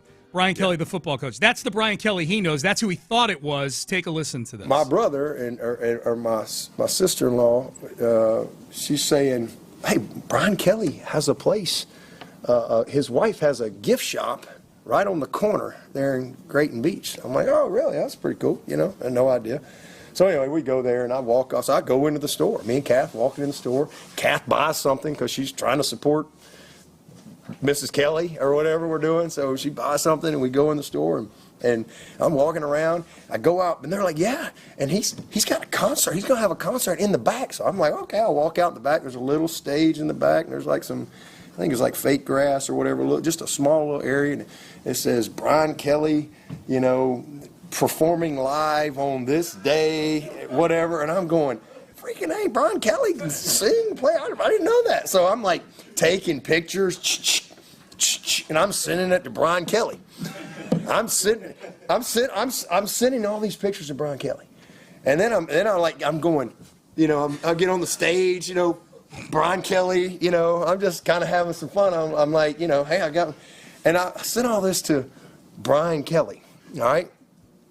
Well, then the guy that was with my brother, he's walking over because Cass said something about, I don't know what she said. I just can't believe it, Brian Kelly. This is really cool. And she's, like, we know we played them or something in the opener or whatever to the guy. And he's like, what? And as it turns out, there's another Brian Kelly. And he's like, what's the band? Anybody know? It's something Florida Georgia Line or something. I think it's called Florida Georgia Line or Georgia Florida Line Band. Florida Georgia Line Band, and he's like a lead singer or something. And I've even heard their songs, but I don't know all these people's names. But I have no clue. So now Kath goes, babe, it's Brian Kelly's a singer with Florida Georgia Line. And I went, what? I've been fired all these pictures off to Brian Kelly. I'm glad Dabo told this story because Dabo, you and I interviewed him a few years ago. I think it was like during COVID, or shortly thereafter when the Bear Bryant Award. We were partnered as a station with the Bear Bryant Award, and that was back when Dabo. You know what it was? It was right around the time Deshaun. It was in 2021 because he made a comment to you and I about Deshaun. Like what suggestions would you have for the Texans? And it was before all the lawsuits came out. But after Deshaun had demanded a trade, and so he made a comment about that. And in the last couple of years, Dabo has slid down my list of people I like a little bit just because of how indignant he's been about NIL and the transfer portal, and he's insistent on not taking any like he is somebody who is clearly like railing against the changes in the world going on around him right now. And he sounds a little out of touch. I like that he told that story. He's back on my good list, Seth. When we did that story, he was on his. It was via Zoom, or when he did that interview with us, he was via Zoom, and we were trying to figure out because when a guy's got a name like Dabo, you don't know for sure. Like, okay, how do you get a name like Dabo? And underneath him was a different name than Dabo on the Zoom call that we were on with him. And it turns out he didn't know how to set up a Zoom. So he was on his son's Zoom account. I love that. And that's on brand. I'm just thinking about him going through that gift shop. And I'm on the Brian Kelly merch website, the singer. Okay. And I'm just wondering if Dabo saw this T-shirt that says "Getting Bass, Hauling Ass." And it's got a picture of a pickup truck spinning out. I wonder if he thought that was an official Brian Kelly, the football coach T-shirt. We know getting bass and hauling ass. Brian Kelly is not afraid to be phony, to suck up. Thank you. Yeah. Thank you. I just like to go out and getting bass and hauling ass. That's how I spend my weekend. Two things I like to do: getting bass and hauling ass. I need Captain Mickey to say that on the outdoor show at some point. What was your equivalent? Oh, so back when John Harris and I, he was my first John Harris Texan sideline reporter. We were each other's first radio co-hosts. This was our second week as a duo. This is our second week on the air. This is back in 2007. And when we first started, we wanted to do a segment every Friday where we interviewed we wouldn't tell them this when we booked them, but sort of like B and C list actors and bring them on and talk. The first week we had Corey Haim on, R.I.P. Corey Haim of Lost Boys and the Two Corys and some of those things. He was massively coked up for this interview. And at the end of the interview told us, this isn't the story, but at the end of the interview told John Harris and I that we were the best interviewers he's ever talked to. And we said, well, that's funny because we've been doing this for 5 days. So thank you very much. Yeah, you were riding high. That was a good start by you, yeah. The next week, and it was David Nuno who booked this, actually. David Nuno, who's with Texags now, was on Channel 13 for a while, and he was a coworker of ours. He did the midday show, but he also helped us book guests and things like that. He chipped in. And the next week, he booked Willie Ames. You remember who Willie Ames is? Willie Ames, 8 is Enough, Charles in Charge, Bible. He was Bible Man. He was Tommy on 8 is Enough. He was Charles's sidekick, right? Yeah, Buddy Charles Lembeck. in Charge. He was the dopey best sidekick friend or whatever. Yeah. Yeah. So Nuno books Willie Ames. I'm like, well, this is perfect. This is exactly what we're looking for this segment. Books him on like a Tuesday. Thursday, Nuno comes walking into this office that me and John Harris and Lance Zierlein all shared together. Actually, Lance wasn't even there yet. It was me and John Harris, and Nuno walks in like somebody just, like somebody killed his dog. And he goes, guys, I got really bad news. We said, what is it? He said, I booked the wrong Willie Ames. I'm like, well, hang on a second. There's more than one Willie Ames? He said, yeah. Well, Willie Ames, the more famous one, spells his last name A-A-M-E-S. Nuno booked a Willie Ames whose last name was spelled A-M-E-S, and he was and maybe still is a banjo player in San Diego. Oh, wow. A banjo player in San Diego, Nuno books. A notable banjo player at least? Are there any notable banjo players? Yeah, Steve Martin, I think that's about it. Yeah. No. Listen, I'm sorry, bluegrass people. Like, that's the only banjo player Plays local gigs out in San Diego, probably in the gas lamp district there or whatever. So Nuno's like leaving there. He's like, well, I guess I'll just go cancel. And I'm like, whoa. No. We are going to interview this Willie Ames as if he were the actual Willie Ames that we booked and just see where it goes, Yeah. So Willie Ames, we confirm with the banjo pick, Willie Ames. He comes on the air, and he calls in on the hotline, comes on the air. The control room, the room Ben's sitting in here, had at least 7 or 8 people in there, all betting on how long he would stay on with us. Yeah. Because we acted like he was the Willie Ames. Did you ask some actual like 8 is enough questions. Willie Ames stuff. Yeah. Yes. This guy hung on for that interview, Seth. For like 7 minutes. He's like, well, no, that's not really. I'm not that Willie Ames, and we were just ignoring his answers. And you just acted like you weren't hearing him. Right to the next question. Yeah. And this guy, he figured it out after about 6 minutes. He figures out like he is the victim of a prank here. He started screaming out his MySpace page and telling the audience how fraudulent me and John Harris were. He's like, these guys don't know. These guys are wrong. I'm not that Willie Ames. My MySpace.com/Willie Ames with one A. Like, he's screaming it out while John and I, like John Harris is going, was it really tempting, to maybe get with some of your sisters on that show on 8 is Enough in the same house? Yeah. I'll tell you what, I feel bad for Willie Ames. Why? I'm gonna buy one. I'm gonna buy one of his albums. Is he still out there? His MySpace is still on. I just went to his Facebook page. Oh, my God. And the first link, he's got his list of links. He's got a MySpace. I told you. I'm on his MySpace, the one that he promoted on your show right now as we speak. I hope this doesn't put me on some kind of watch list now that I'm a 50-year-old man on MySpace. But, there's other. He hasn't kept up with his MySpace. Yeah. But he does have a Facebook. Yeah, that was Willie Ames. Yeah, man, it was fun. I still have I'll send you the audio of it. I've still got the audio of that interview. I'll send it to you. I forwarded it to people. It's almost 20 years ago now. This is in August of 2007. Did you ever get to talk to the real Willie Ames? We never Double A did. Ames? We never were able to secure him. No. He's interesting. He kept working past. Really, I mean, there was an 8 is Enough reunion because he was on 8 is Enough as a child. But really, he kept working up until 2020, as far as I can tell on Wikipedia. But his last 5 things he did were Hallmark TV movies. Yeah. So I'm guessing he was playing either a silver fox or just a dad of some sort on a Hallmark TV. A lot of Hallmark TVs is families are on the 30-year marriage about to break up or something, but then they figure it out at the end. I'm going to go divorced dad on a Hallmark movie, who's trying to redeem himself in the eyes of his children. That's what I'm going to go Which one of these would you watch? Yeah. Harvest Moon, Dater's Handbook. Okay, so far Every Christmas has a story. A little Brock Osweiler action right there. Confession. I kind of like the Hallmark Christmas movies. I like that one. Okay. 2019's getting me a little intrigued. Love on the Menu. Oh. So clearly he plays a chef or a waiter or something like that. Yes, he does. Who falls in love with somebody. And then Picture Perfect Mysteries. Exit Stage Death. Not that one. That sounds sad. I don't need that in my life. I think you have to watch Every Christmas Has a Story because it was 2016 as well.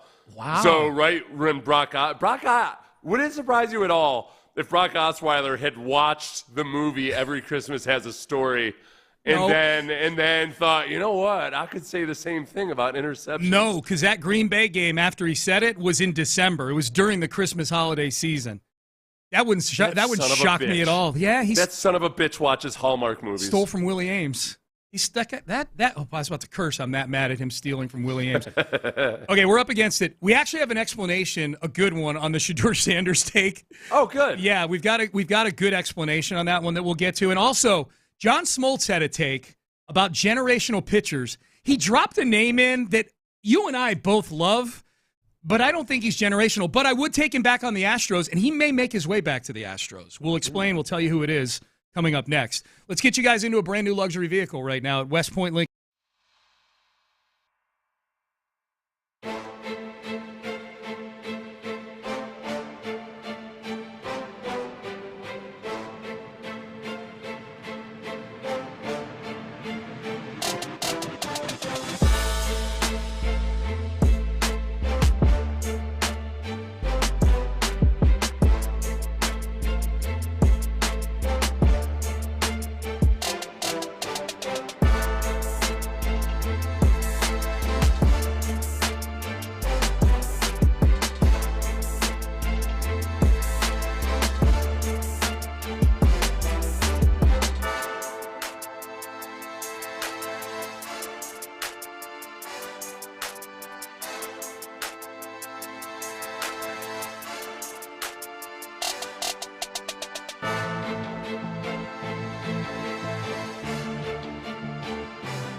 and Pendergast is driven by West Point Lincoln of Sugar Land on the Southwest Freeway. Exit Kirkwood and take the first U-turn at West Airport under the giant American flag. Sports Radio 610 presents Payne and Pendergast. All right, a couple quick follow-ups here. One, most importantly, we had a few people point this out, Seth, that Shedeur Sanders audio that we played earlier of him giving his Mount Rushmore of QB wide receiver duos.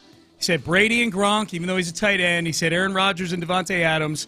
The last two, where he said Olave and Derek Carr, the Saints, and whoever wins the job in Pittsburgh with DK Metcalf and George Pickens. Again, this interview was done with Max Crosby before the draft. A few people have pointed out, and this makes sense, the Saints and the Steelers were two teams that at that time were believed to be pursuing, possibly drafting Shedeur Sanders. Him including them. Yeah. And by the way, he would have been whoever wins the job in Pittsburgh. Had he been drafted by Pittsburgh, would have been him. Would have been. So that holds up to me that he was. He's doing. It was a good move by him. The only thing, I like his intent if that is indeed what he was trying to do. Yeah. And yet at the same time, I feel like. It's one of those things where you try to do something nice for somebody, but that nice thing that you're doing for them is going to hold them up to mockery. Yeah. That like him putting okay, if he gets drafted and Derek Carr hadn't retired yet, I don't think, at that point. Yeah. It could be an awkward situation. So I'm going to go in and I'm just going to be sure that I show my deference to the senior guy in the building. Yep. But that it ends up actually making more of a mockery of both Chris Olave and Derek Carr. And Derek Carr. But I like where his intentions were. I like him more now, like you. You liked him more now after playing that cut just because of the complete disregard for an actual real Mount Rushmore of the QB duos. I like it because he did it probably knowing full well that jerks like me and you would repurpose it 2 months later as if he just said it yesterday. Well, and as I pointed out, I think he was making a mockery of the question, which I appreciated. Yeah. If he had to sit down, look, if he sat down and his dad told him to write a 500-word essay on the best quarterback wide receiver combos, that's not the answer you would have given. Yeah. I think he just basically made a mockery of the stupid Mount Rushmore question, which I like. Yep. This was John Smoltz did an interview at the All-Star break this week, somewhere surrounding the All-Star game. He sat down, and he had this take on generational pitchers. We know that pitchers, by and large, we know this, they're not being used, starting pitchers, the same way they were 10, 15, 20, 30 years ago. It's 5 and 6 innings. It's a 100-pitch limit for a lot of guys. The days of the workhorse, what Smoltz says, generational pitchers, he says they're going to be gone in 3 years. Take a listen to the names he invokes in this clip, though. Mark my words. I'll give it 3 years. When the generational 3-year pitchers, the great guys that we know are going to call it career here in the next 3 years, you're never going to see them again. The Verlanders, the Kershaws, Adam Wainwright just retired. You're never going to see Charlie Morton. You're never going to see Zach Wheeler. Like, that to me should be the narrative that organizations are going, man, we got to find a way to reverse this narrative, because that commodity is getting shorter and shorter and shorter, and we're going to have to replace it more and more. Okay, so Seth, my question to you. What's Charlie Morton is on the Mount Rushmore of all-time pitchers. What's worse? Why do you hate Charlie Morton so much? What's worse, the actual take or mixing Charlie Morton in with Verlander and Kershaw and Wheeler? Okay, I think as far as the take goes, the way I heard it was almost, I would think, like guys drafted 3 years from now, there's very little chance that those guys are going to go through 15 years of pitching 7 innings every night and all of that. So it's like you're not going to have that same legendary status, perhaps. Yeah. There is like more and more it's going to be a committee approach. But I don't know where did Charlie Morton come into the equation? I don't know. I mean, he's obviously got great respect for Charlie Morton, and I do too. I feel like so he must have misspoke somehow. Yeah. And this is exactly like what I just talked about. Sometimes even if he intentionally said Charlie Morton, it's kind of a disservice to Charlie Morton, because now people are laughing at Charlie Morton when Charlie Morton should not be laughed at. Right. I love Charlie Morton. I do too. Yeah. But he's not. I'm sorry, Charlie Morton. We can go. I'll go to your guitar concert and everything, but you're not in my list of all-time great generational pitchers. We've had to do this a couple times today, or at least I did earlier, when that ratchet top 100 list from Pro Football Network came out, and C.J. Stroud and Will Anderson weren't in it, and yet Jalen Petrie was the 42nd best player in football. I love Jalen Petrie. He's one of my favorite guys on the Texans. I don't want to be forced into a conversation where I'm having to talk about how, well, if Petrie's 42, then Will Anderson Jr. should for sure at least be because you're downgrading Petrie. Similarly, in this case, the fact that the mere mention of Charlie Morton alongside Justin Verlander and Clayton Kershaw, Zach Wheeler, there was one other name in there that he mentioned where I'm like, okay. And it got a lot of reaction to Charlie Morton. Now, I will say this. I was reading an article during one of our breaks that Ken Rosenthal wrote for The Athletic, Seth, of like what he's hearing right now around the trade deadline. Charlie Morton was awful to start the season this year. He had like a Hunter Brown beginning to like Hunter Brown start to last season. That's what Charlie Morton was doing. ERA of like 10. Charlie Morton's got an ERA of barely over 3 in his last 5 starts. And he's on a 1-year deal. He's a true rental. He's an older pitcher. That would be awesome. Bringing Charlie Morton back here? And he's pitching well. It wouldn't just be a nostalgia play. Oh, you know? That'd be the best. Yes. You're here for it.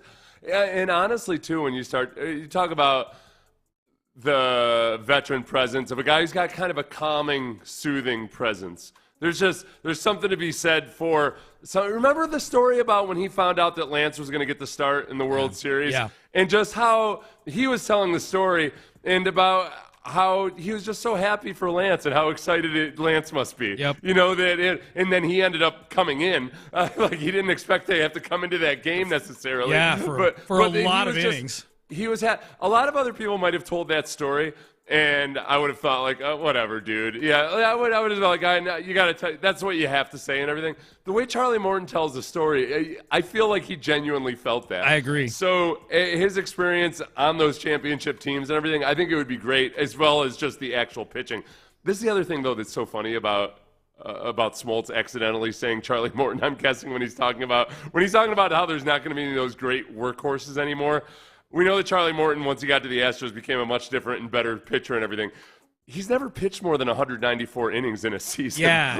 When you go back to like the workhorses of guys pitching 250 innings in a season and whatever, Charlie's never been that guy. Yeah. Even in his good years, if you take his best year and extend it out over 10 years, he's not like those all-time great workhorse pitchers. It was a strange mention, for sure. I think he misspoke. He was probably he was saying something else. Yeah. Well, I disagree with the overall take. Like all these things, like this pitcher and that pitcher, and yet Paul Skeens exists. You know, like right. But what's Paul? So the way I took it was that guys that when he says that those guys aren't going to exist anymore, I kind of think, okay, well, there's some of those guys that do exist are in the league right now. Yeah. If you talk about guys who are drafted 3 years from now and how are they used moving forward, the timeline is probably a little aggressive. Yeah. But I could say maybe 10 or 15 years out that the norm might be, 5 innings. I don't know. We don't want him sending more than 5 innings. We've got so much data that shows that over time he's going to be more valuable if we cap him off at 5 innings. Yeah. My big takeaway is I really want Charlie Morton back on the Houston Astros. After reading Ken Rosenthal's piece here, he had like several paragraphs about Charlie Morton getting moved. I'm like, move him here. My guess is the Astros, though, Seth, are going to really, really focus in on Arrighetti and Javier and Garcia potentially being those additions so they don't have to give up. And plus the fact that you've got, I don't know how much you can count on these guys, but Brandon Walter and Colton Gordon have been viable for you. Like, can they stem the tide? It would just be fun to have Charlie Morton back on the team in the postseason. Yeah, that's where I think the pitching, it almost might become a classic case of, okay, who's available? Does it work? That we're not going to be desperate to go out and find a starting pitcher, but if the right reliever or the right guy who's a starter has a certain skill set, that might work, that they're totally open to it. A left-handed, I'll be surprised if they don't get a left-handed bat of some sort. I would too. He's talked about that. Dana's talked about that. every time he's been Yeah, asked. he's not even hiding that. No. He's just like, yeah, look at the lineup. Yep. Nobody has as few lefties as we do. We got to mix this up a little bit. I had a buddy remind me, we talked about that Willie Ames interview that John Harris and I did we called him the fake Willie Ames back in 2007. Misbooking. We booked the wrong Willie Ames for an interview. Willie Ames, kids, was this actor. Somebody reminded me that right after that, Seth, during the break, we had the screen that told us all the phone calls that were coming in. We get a call. One of the calls up there says Vito from The Sopranos. And I'm like, okay, now we're going to get people calling in as the fake this and the fake that. It turns out that the Joe Ganascoli, who played Vito from The Sopranos, was driving, or he was in town for a cigar show. He was driving, or whoever was driving him around town for his appearances, had it on 1560 The Game. And he heard the bit, and he called in because he wanted to tell me and John how funny it was. Oh, really? Yeah. And he and I got his cell phone number. He and I have remained like friends since then. We've stayed in touch. No kidding. Yeah. I interviewed him in person at the Super Bowl when we were there in New York City back in 2014. That's right. I remember that. Yeah. Does he do a bunch of those Sopranos podcasts and everything? He doesn't. You know what? You know what he does now? He was a chef before he got into acting. Yeah. So he's lost a ton of weight. Like, he looks really good. He was so heavy on that show. He goes around and does dinners at people's houses. He cooks, they'll have 8 friends come over. And not only does he cook the meal, but then he sits down and tells Sopranos stories with them. Oh, really? And he lives in New Jersey. So you got all these very wealthy New York people that invite him over to do that. Oh, that's really cool. Yeah. You know what? It's kind of related. A story, I'd never heard this story before, but Steve Buscemi. So you talk about guys being an everyman kind of. So Steve Buscemi was a fireman in New York City as he was like taking acting classes and just kind of nobody. You look at Steve Buscemi, nobody expects him to be an actor. Right. Probably receiving very little encouragement in it, but decided he wanted to give a hand at acting. So he was a fireman in New York City and ends up getting some acting jobs, goes into acting, has an incredible career. I guess after 9/11, he just, without any fanfare or anything, just showed up at his old fire station and just started working. Wow. In the efforts and everything. Wow. It just anonymously, other than obviously the guys in the firehouse probably knew him and everything. Yeah. But it was and people only knew about it because there was, I think somebody had taken a picture, didn't know it was Buscemi, just took a picture of a firefighter kind of slumped over, fatigued or whatever. It was Steve Buscemi. Has he ever talked about that? Because that's really interesting. I don't know. I to didn't dig into it at all. It's almost one of those things that I don't want to, just in case it's actually not true, I don't want to find out that it's not true. Well, no, but I got to imagine, he's sitting there, he's like, boy, there's all these people pitching in trying to help, and I'm actually qualified to go do this. Yeah. That's... all those first responders that died and just... Yeah. So he knows, and I believe his fire station was one of the ones that got hit. Down there. So he knows that they need people. That's a great story. That's a great story. All right, final segment coming up. We'll find out what the guys got going on In the Loop. Also, we're going to hear from a brand new Texan here. Do we like the moxie and the bravado of what could end up being one of the leaders on this new offensive line? We will have that for you coming up next. I like your moxie if you call Trajan Wealth today.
from the Mokaram Injury Lawyers Studios, Sports Radio 610 presents Payne and Pendergast. I love our listeners, and I love the ones you can tell are listening on the Odyssey app. They're rewinding. I like when they jump in and say, hey, just so you know, I'm bringing this up because I'm listening to the 6 o'clock hour right now.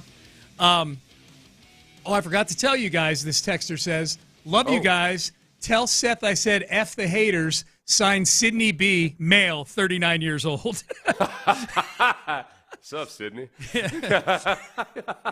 Well, we encourage people. We That's right in my demo. 39-year-old males, as you would say.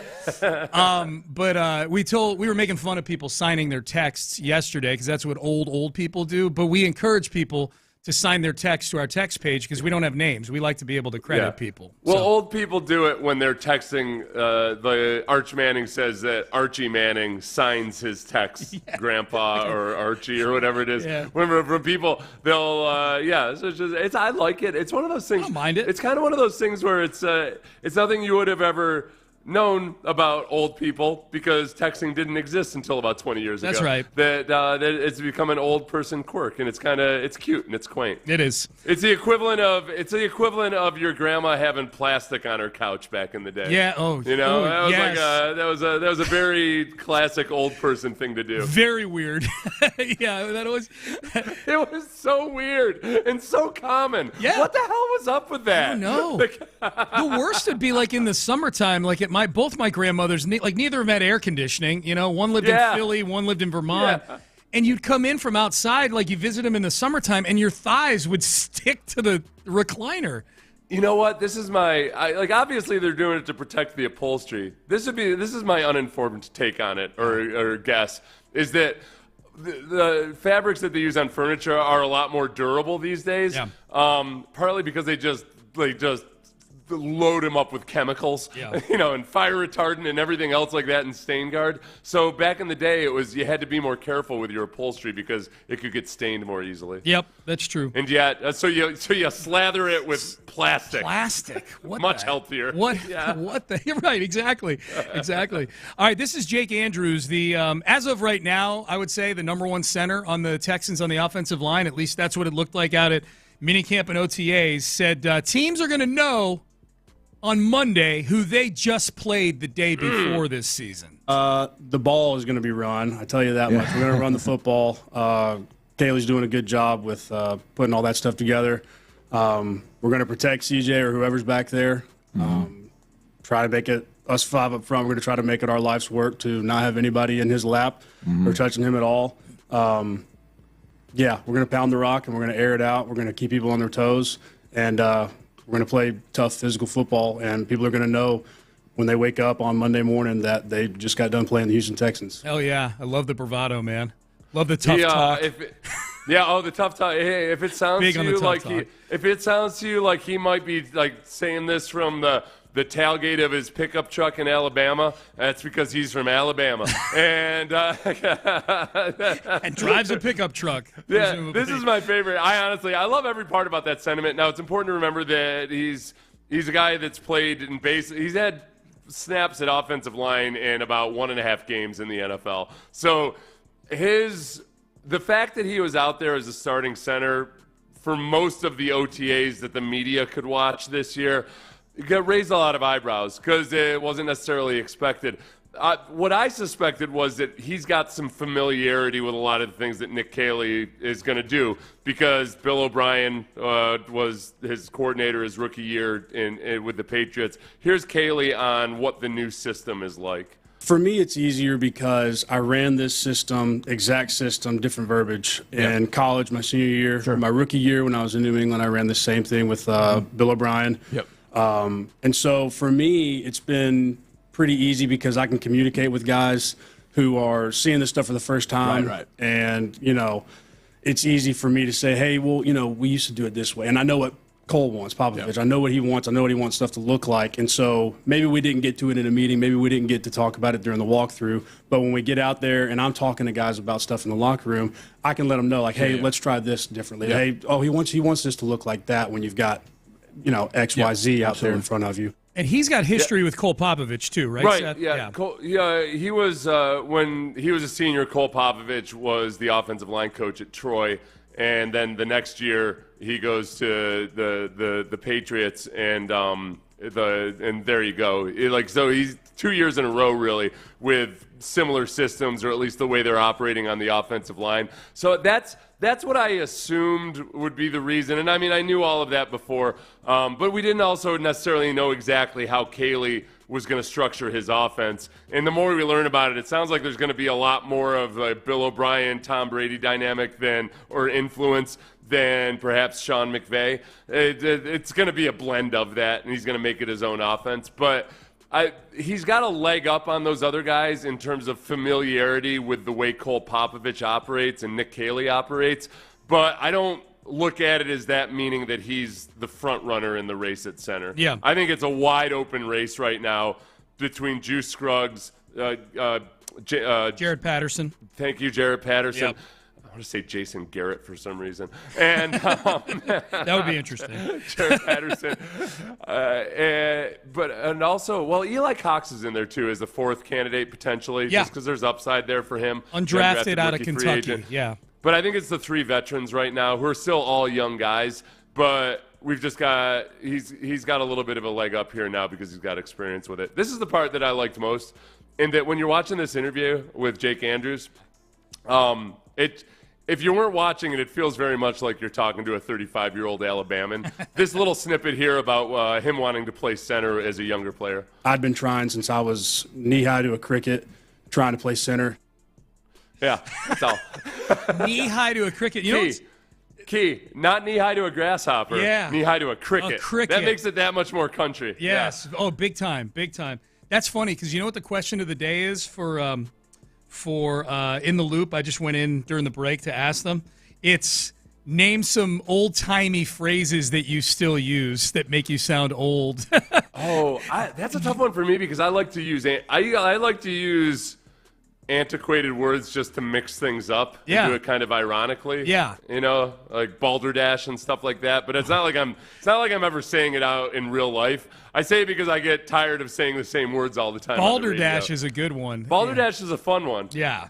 I would say stuff from the 80s as these guys come in. Yeah. I've wondered, young folks, tell me if this is, I say dude a lot still. And I feel like dude kind of entered as that's just a normal word now. In the 80s, it was kind of a surfer thing that became slang. But now I feel like I say dude too much. Yeah. But I think that is still, I think young people still say dude, don't they? I think so, but weigh in, young people. Reggie's the youngest one in this room right now. Brah has kind of become the new, when you say dude, like dude. Yeah. I think that's become brah. Brah, bro, brah. Well, yeah, some version of bro. Yeah, I could see that. I'm not. Reggie will weigh in on what's that. What's happening, fellas? I feel like even bro is aged out a little bit. I feel like the young folks, they have different, I guess, pronouns or what have. I don't know if that's the right word or the right part of speech, but they'll do like chat, right? Which is very online, very streamer based. Where even if they're talking to no one in particular, they'll be like a Chad. Yeah, chat. Oh, okay. Yeah. Gotcha. Like as if they were talking to like a Twitch chat that they are, streaming Chad. to. Oh, chat. okay. Yeah. So, but isn't a Chad a thing too? A Chad's a certain type of dude, is it not? Buddy, you're asking the wrong person because I don't know if how that. I've heard that too. What about call me buddy? Yeah. Which I only recently learned you have to be careful about saying. You call him a bitch. That's true. Didn't realize that. My bad, dog. I found that out the hard way. I called somebody buddy, and it was like, whoa, wait. Yeah. What about oos? Appearing for the Polynesian crowd out there. Yeah. Oos. Yeah, I see that. I see that one's popped up. Oos. A good answer on the text line here from the 832 said, "Dude has been replaced by bruh," and bruh is absolutely. It's not bro. We got into bruh. Bruh. Yeah. Not bruh. Bruh or brah, but more bruh. Yeah. I say dude all the time. I text dude all the time. Yeah, I do too. Dude. Yeah. What about? I think we're making our point here. Yeah. I never liked chill. I despise take a chill pill. Take a chill pill used to annoy me because that was something that very quickly got adopted by teachers and suburban housewives. But I do still think I feel like has chill become? It's kind of common. It's not slang anymore. It's how you use it, I think. Yeah. And So, but that's I guess that might be an older one that I still say every now and then. But yeah. Someone says here on the text page, I say, "Dude, really?" So they use it. They use it very specifically when they're aghast at something. So old timey phrases, right? What is the exact question of the day? Okay, so yesterday I said something was cattywampus. and you didn't use it ironically. No, I said that's all cattywampus. That was your actual description. That's all cattywampus, and I got a lot of grief for it. Okay, and so it just got me thinking. I use that word. You guys have heard me on the air. I say cat all the time, referring to a guy. You know, that cat, like a cool cat. Oh, that cat. Yeah. I say that all the time. Yes, you do. And the other one I said the other day, and Reggie looked at me like I had two heads. I said that's how I normally look at you. This is true. Rigmarole. I use that all sometimes. that I also use that. It wasn't that you said, it was the way, it's that you went rigmarole. It felt like you just stopped. Yeah, there's an LE at the end, but a lot of people just say rigmarole. I don't necessarily agree with the contention that everybody just says rigmarole. Cattywampus is a great word. Okay, cattywampus. What was the one that Kelvin Sampson used when I asked him that question that pissed him off so much? Bugaboo. Is it Bugaboo? Bugaboo. Thank you. Yeah, it's Bugaboo. I always get. I can never remember if it's Bugaboo or Hullabaloo. It is Hullabaloo. I wonder if Hullabaloo is a whole different thing. It is? Okay, yeah. Yeah, that you were feels like speaking Bugaboo that day. Sorry, all you olds use those words. I'm here in the modern age, man. All right, you and Kelvin Sampson know what those. I didn't know what cattywampus meant when you told me the question of the day. Yeah, it's all crooked. It's all messed up. I had no idea. I'd heard it before, but I didn't know what it meant. Cattywampus. Yeah. By the way, Crosstalk sponsored by D&M Auto Leasing. Those are words that are timeless right there. That's so funny, Seth. I'm just thinking of my sister when she was like in junior high. She used to say, "Oh, jisms." Like she was saying like G instead of saying Jesus I don't know if that in one's a bad way. She was saying like Jeezums or Jeezum, and I was like, Kara, you can't. It sounds a little too close. Close enough for Ben to she's dump like, you. "Oh, you're just a pervert, Seth. Nobody thinks that. Nobody thinks you're just a pervert." And I'm like, "Well, but that's beside I'm the a point. teenage boy. We're all perverts. So if you say that, that's what they're gonna make fun of you for." Okay? Yeah, exactly. All right, so I a couple of these. I've been known to use the word whippersnapper, somewhat ironically sometimes, but sometimes. Goodness gracious, is that an older one? That'll work. Yeah, that's not used a lot. Goodness gracious, it feels old. You know what you say that I hate that you don't say anymore because I told you. This. Meltzer did it too. From your lips to God's ears. I don't say that. No. Oh yeah. No. I stopped saying it. I stopped saying it when you say you. This has been years since I've said it to you. You said how much you hated it one time, and I'm like, I'm not going to say it anymore. I don't want to agitate Seth. I hate that phrase so much. I do say it outside the show, but I don't say it on the show anymore. And God help you if you ever say "methinks." Anybody who says "methinks" is the biggest douchebag who ever lived. Yeah. All of you, you're tied for one. Methinks I have a. It's usually some pseudo-intellectual want to sound like you. Shut up with methinks. You guys will know what kind of day Seth and I are having if I start doing methinks. It's from your lips to God's ears. You know what's one that I use actually, and I don't know if this is mollywomp. Oh, mollywop. Mollywop. Yeah, mollywop. Mollywop. I say boat raced. Boat race is okay. You think it's all right? I think it's boat all race right. is fun. It's all right. Yeah. There's a couple others I jotted down that I just think are funny. People that call jeans dungarees. Yeah. Laugh. Is that what they're speaking of? Jeans specifically? I thought it was like a particular Lee dungarees can't bust them. Can I tell you a quick story? Please. He's so excited right now. Gary thinks you can. Yes. Gary Walker came from the Oilers to the Jaguars. Tom Coughlin was our coach, and he was a guy who said dungarees when he meant jeans. So he's putting up the list. And you remember Tom Coughlin had a very specific dress code about how you're allowed to dress at the team hotel. Yeah. This includes if you're going down to the ice machine at 8 p.m. or whatever, you have to be dressed a certain way. And one of the rules when you went to the team meetings and everything, no dungarees. So I wouldn't even known what that was. I'd be like, cool, I ain't never owned a dungaree in my life. Yeah, so Gary Walker's looking at this list of what you can and can't do, and all right, I just shows up to the team meeting wearing dungarees because he didn't know what the hell dungarees were. And Tom Coughlin makes a big show of it. I told you were in the meeting. Did you not see the no dungarees? And Gary's like, I don't know what the hell a dungaree is. Did he say that? Did he say it out loud? Not out loud. No. That would have been funny. He's like, so it was on a road trip too. So he's like, I gotta go out to the mall and find some non-dungarees. Oh, no way. He had to go get new pants? Oh, my God. Yeah, because it was like a night game the next day, so we had meetings in the morning. Oh, that's hilarious. That's hilarious. Yes. People are loving this. Doohickey. Doohickey's a good one. Lollygag just came in on the text page. Someone says I call my coworker Sport because he's young and he calls me Unk. Unk has become actually one that gets used a lot now. Yeah. That's Shannon Sharp's I used to think it was a dig, and now I understand that it's a sign of respect. Yeah, in some cases, like I feel like, oh damn it, it is one of those that tone is required. Tone and circumstance is required to parse out meaning. There. If you're being an annoying older guy, then it's Unk sarcastically. Yeah, thanks, Unk. Right? Yeah. Okay. Well, now I'm processing every time I've been called Unk and by whom in the last month or so.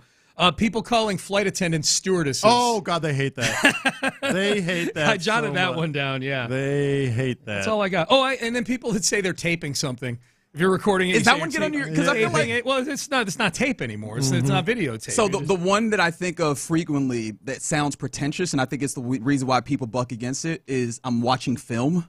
Oh yeah, right. Yeah. Like especially if you're not watching particularly film, it's just like, hey man, that's a cut up, man. Come on, film is reel to reel. Yes, reel to reel. The only thing about that is, John will appreciate this. Because of film. One of the definitions of film is a motion picture or a movie. So yeah, the origin is that there was actual film, but it is in the dictionary that a movie is film. So if you're watching a video, dictionary. That is watching I film. try and call movies whenever I'm aware of it films because that's what the Academy does. I enjoy pretense. Yeah, the Academy. I go to the cinema and I watch films. This film. Yeah. Now there's ones coming in on it. Reginald is a cultured type. Yeah, from your lips to God's ears, I tells you. Dude, this is crazy. There's ones coming in now that I actually use, and I'm like, oh, kerfuffle. I actually use that. I used willy-nilly. I think I've used that. willy-nilly. Willy-nilly. When someone's doing something just randomly, it's a little like your cattywampus a little bit. Yeah. No, but it's you guys all get a pass because it is when you speak for 4 hours on the radio, it gets boring if you use the same words all the time. Yeah. So we borrow from every generation. That's true. Yeah. That's true. I don't want this to be some skibbity-ass radio program. Skibbity-ass. Skibbity-ass is in the category. That's good. Gobbledygook. Gobbledygook. No, Skibbity is a new one. Yes. Oh, it is? Yeah. I love that you guys were just like, that one, been saying that one for ages. No, Skibbity is brand new. Is it? I don't know what it means either. Yeah. I don't think it has a meaning, actually. So it's like stupid, but it can be like stupid in a good way or stupid in a bad way. All right. Seth has been hitting the pavement, man. Basically means everything. Pounding the pavement. Yeah. All right. We are done. Seth, antibodies to you. I'll see you for a nice Friday show tomorrow, my friend. Antibodies to you skibbity. I can't say that word. You've already been dumped once. Jeezums. I said jeezums. No, that time you did. You're right. You're clean on that one. Yeah. Crosstalk, sponsored by DNM. That is true. Yep, it is. Yep. All right, we are done. We're out of time. You're listening to KILT AM, KLT FM HD2, Houston, an Odyssey Sports Station. Yikes. Whatchamacallit, Cahoots. They're all coming. I don't want to steal from you. So I don't want to cannibalize in the loop. They'll all come in again.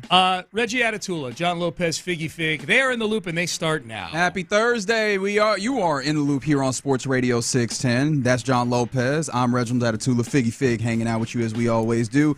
And always you involved with the program as you already are getting involved on the text line. 713-572-4610. That's the number to text.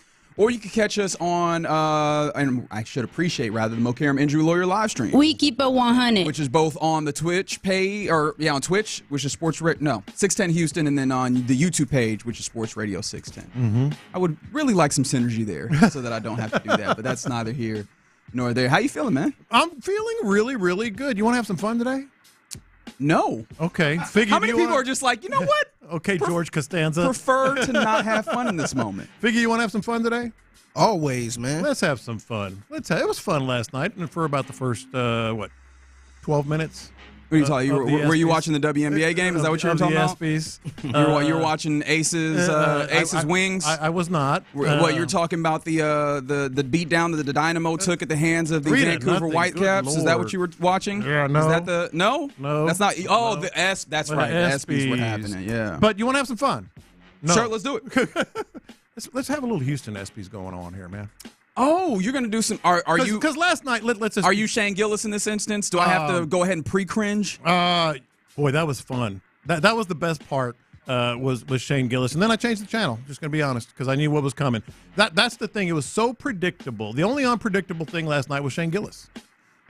Everything else was very. Who won the best athlete? Best athlete of the year. Athlete of the year. Who was it? Well, there's I think there's the men's and women's categories of those. I believe who was it? Simone was best athlete, and then men's was Shai Gilgeous-Alexander, because I remember him in that big old suit. But it was so predictable. Best golfer. Gee, I wonder if it's going to be Scotty Scheffler. Best women's WNBA player. Oh wow, I wonder if it's going to be Caitlin Clark. Best baseball player. Shohei. Best team, Eagles. It was just so predictable. So I wanted to be a little more unpredictable and do a Houston ESPYs. Okay, you're going to put together a Houston ESPYs. I put together a Houston ESPYs. 713-572-4610 for your complaints. Play of the year is going to be fun. That's why I asked you if you wanted to have some fun, because I think it's going to be. I like what we're doing here. What was play of the year? Well, we'll get there. We'll get there. I'm going to ask you guys. You're giving us categories right now. Right. Best coach. Very good. Best coach 2024 in the city of Houston. I like this. Yeah. Who'd you say? We already got it. We have the portions of the academy giving their. I have two votes finalists. Ime Udoka and Kelvin Sampson. Okay, all right. I like what we're doing here. Who do you like? Oh, are we picking them up now? We're picking them. All right, so best coach 2024, Ime, or I guess we could throw D'Amico in there, but it got to be Sampson, right? I think Kelvin is probably. I mean, they reach a point that they haven't reached since what was it? 80s. Mm-hmm. When it comes down to it, that you had a phenomenal game that was won on the clipboard, right? When you talk about the end of the Purdue game, it feels like it's Kelvin Sampson. With all due respect to Ime, taking a team whose aspirations were let's make the playoffs and taking them to the number 2 seed in the West and making them so big of a profile that a player like Kevin Durant's like, I want to be there. I think that is huge. However, it's hard to ignore Kelvin Sampson raising Houston already. Like, they had been seemingly finding a glass ceiling in the Final Four. They got all the way to the final, and really they should have found a way to win in that final, or rather the national championship game. Look, I actually am going to 713-572-4610, 713-572-4610. These are the categories. Best coach. I'm actually going to say Ime. More with less. And I'm not saying they're chumps. They were awful, but he got the most out of this team. Considering what the standard was, you mentioned it. The standard was make the playoffs. Don't have to do the play-in game. We talked about it, but I don't mind Kelvin Sampson considering what he did, and looking forward to see what our listeners come up with. Best baseball player. The finalists are Jordan, Jose Altuve, Kyle Tucker, and Alex Bregman. Ooh. All right, one more time for me. Jordan, Altuve, Tucker, and Bregman. Biggie? Ooh. I know. This is a tough one. Because this is 2024. You're looking at the 2024 year, not what's happening this year. Yeah, 2024. This is the Houston ESPYs. I feel like this goes I was going to say Kyle Tucker, but he was hurt. Yeah, he was hurt. But he was damn good. He was. My first thought was Bregman. Yeah. Mm-hmm. But I'm like, am I not giving Jose Altuve his due here? I guess the safe answer will probably be Jose Altuve. Right. If this is the Houston ESPYs, maybe we just go with the easy answer here and just go or whoever's there. Right. Jose. Well, there is a level of award show to that as well. Just whoever is actually here. Yeah. Alex Bregman here. He's hosting it. Yeah, so let's give it to Jose Altuve. Actually going to show up to pick up the award. So I think that's where we go. Tommy on the YouTube page says Bregman as well is his thought. I'm going to say Jordan. I think we're being biased because he hadn't been available this year, but in 2024. Batted .308. It was an all-star. Had how many home runs did he have? 35 home runs. Okay. I'm going to say Jordan. Okay. Yeah. Okay. No, you're right. You're right. Yeah. That is absolutely what's happening Honestly, right now. I couldn't remember what type of year he had Because last he's year. been out so much this year. I couldn't even remember, yeah. All right, here we go. Next category, best football player. The finalists are Nico, Joe Mixon, Daniil Hunter, and Will Anderson Jr. Ooh. Isn't this better than the EPSYs last night? And see, I got all type of different mindsets. I'm thinking like, let's talk through it. Yeah. I'm trying to think what is the most flashiest pick? And I'm like, you know what? Maybe Will Anderson Jr. That might be a good pick, but I'm thinking like, man, Joe Mixon did have a really good year. Yeah. Spoiler, I'm going Joe Mixon. Joe Mixon was, especially with circumstance. The funny thing is my immediate thought was Nico Collins is probably the dude that I look at as closest to the top of his position of those guys. We're talking about 2024. I mean, you're talking about the missed time in there as well. Hey, how about not having the All-Pro on here? Yeah, who's that? Derek Stingley? Yep. Like, how about not having him on here? What's happening with the academy there? Yeah, stats matter. Yeah, I'll go with Joe Mixon as well. Like I'm rewatching this season right now, and I just keep seeing the ways in which this dude is a monster. And this is also considering that he's already been a bell cow dude for a long time in this league with another team. He comes here and he's able to do it again with seemingly less. Yeah, Joe Mixon continues to boggle the mind. Yeah. All right. So here's the one that you're gonna have to think about: best basketball player, and the finalists are Şengün, Amen, L.J. Cryer, and J'Wan Roberts. So again, you go Amen, Şengün, L.J. or J'Wan Roberts. I think this is tough because I think I'm going to go with one of the Rockets. Like I loved what the young men did for U of H, but I think that those guys showed a level up that was really incredible. What's tough is I keep thinking about Şengün being like the primary offensive guy, especially when you got to that postseason, that postseason series versus the Warriors. But it's hard to not look at the way that Amen has just delivered on, or like showed the glimpses or the proofs of concept on the promise that was when you drafted him. I mean, you're talking about a all defensive player and a guy that people are looking at as, I'm putting my money on most improved player for this upcoming season with him. Yeah. I feel like I go Amen Thompson. That's kind of was my thought with Ime, in the coaching category. Figgy? I'm actually going with Şengün. Okay. I think he was an all-star this year. Yeah. I think he was pretty consistent this year and showed up in the playoffs. Yeah. So I'm going to go Şengün. I mean, I'm going to go Şengün too. I think you guys have a really good answer there. Yeah. Maybe I'm projecting too much here for the 25 season. All right. And as I always said, this is always a fun one. Most memorable play. Okay. Most memorable play for the Houston EPSYs in 2024. Let's go with this one first. Playing for a spot in the Elite Eight. Uzan gets it in, gets it back, and he puts it in! What a play! Well, you might think, okay, well, that's going to be it. Hold that thought. Oh, man. Hold that thought. I felt as soon as I started going, I felt that's a strong number one, man. I felt the narcotics hit my bloodstream hearing that one go. So, I mean, all right, that leader in the clubhouse, clearly. This, in terms of just play, it's also how you define it. The best play. Yards, which will put another incentive in for him. Oliver fumbled the football. It's picked up by Barnett, who's having a day. He's rumbling inside the 10, pulling guys inside the 5, into the end zone. Touchdown, Texans. How easy was it for you to pick a defensive touchdown? Well, that's true, but because there was a number of defensive touchdowns by this defense. But that dude was carrying guys. He was carrying guys 5-6 yards into the end zone. He put a little juke on. I mean, like in terms of just best play. Yeah, and it was against the Titans. And it was in the Oilers uniform. In their Oilers That is a great point. That is a great point. Those are two strong ones. I'm not so sure the third one isn't just as strong. That hits Altuve's foot. They're going to say fair ball. Brendan Miller's going to say that ball didn't hit Altuve, and that's going to be the final out of the inning. They're going to say that's a fair ball, and it did not hit Altuve in the end of the inning. Altuve showing where it hit his foot. He took off his sock. Oh, man, that's amazing. You went with Jose Altuve showing feet. Of all the best play, that was a memorable play. Yeah, most memorable play. Most memorable he play. Went Jose Altuve showing and then feet. he's pointing at his He foot. was indeed pointing at his foot. That is, yes. That of all the things, like when I start hearing baseball sounds, I'm like, all right, where are we going here? Jose Altuve. Okay, all right. They're going to say it's not off his foot. Oh, well, there they are. They did. All right.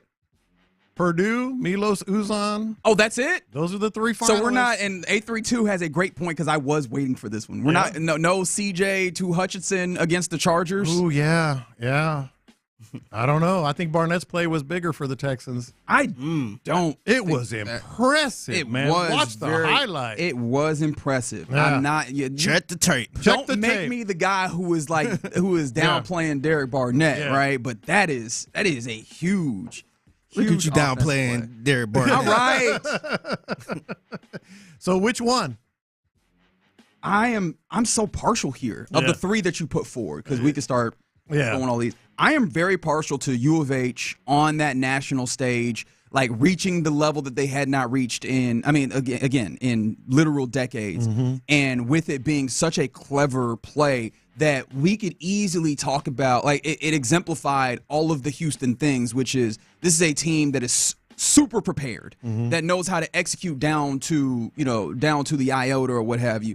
And it's Kelvin Sampson leading the charge. Like, it is his team. He is the totem, and rightfully so, because he knows what it takes to get to those levels. And that felt like a culmination of all of those things in that moment. Mm-hmm. I love that play against Purdue. Yeah, I got to go with Uzan, man. No question. Mm-hmm. This play, it seemed like it was so tense in that moment, too. Oh, yeah. And then it looked like such a simple play where it's just like throw the ball in and stand right here, get the ball, just put it in the bucket. Like, that play was I hate that they didn't win it all, man. Because if they won it all, that would have been the play. Yep. Even if they did hit a final buzzer to win it all, I felt like we still would have went back to that play right there because it was just book smart, savvy type. Yeah. My thing, I was really leaning Derek Barnett because obviously I was watching these plays as I'm coming up with this list. Derek Barnett's play was just freaking outstanding. I mean, just freak. It's a scoop as a defensive end and then juke and then run people over. But ultimately, I am going to go with you guys on this one just because the execution of it. Every team works on that play.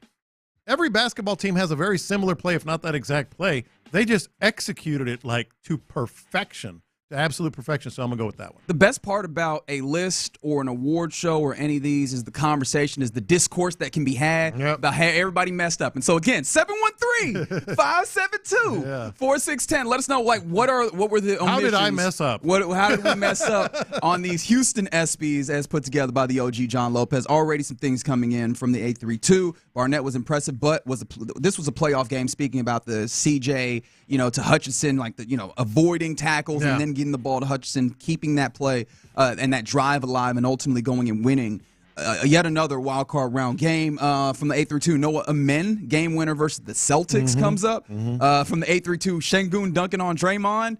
I mean, that was very fun in and of itself. Keep those coming in, 713-572-4610. And I just wanted to let you know, in case you didn't see it, a lot of people were also in the same place that I was when it was like, oh, so no Stingley for best football player is the dude who made All-Pro. Hey, sorry, man. Yeah.